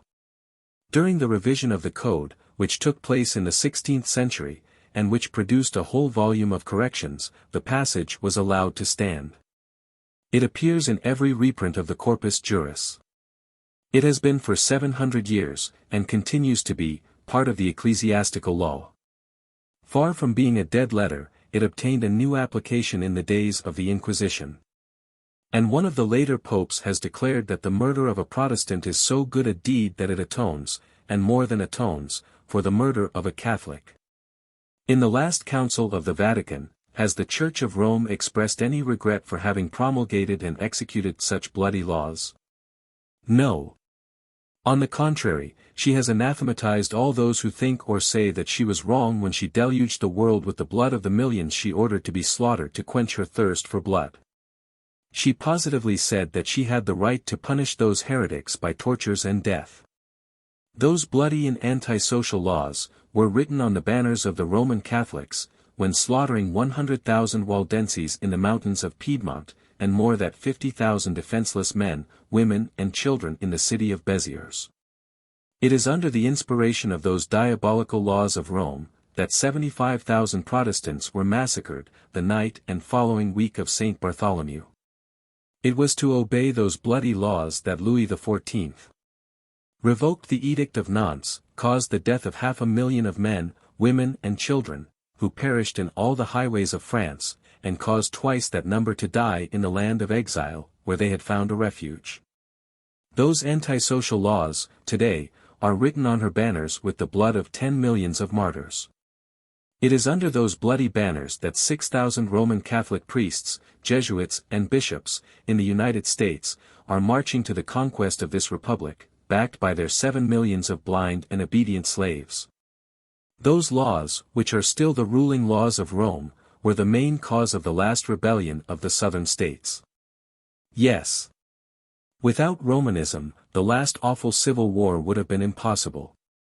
Jeff Davis would never have dared to attack the North, had he not had assurance from the Pope, that the Jesuits, the bishops, the priests and the whole people of the Church of Rome, under the name and mask of democracy, would help him.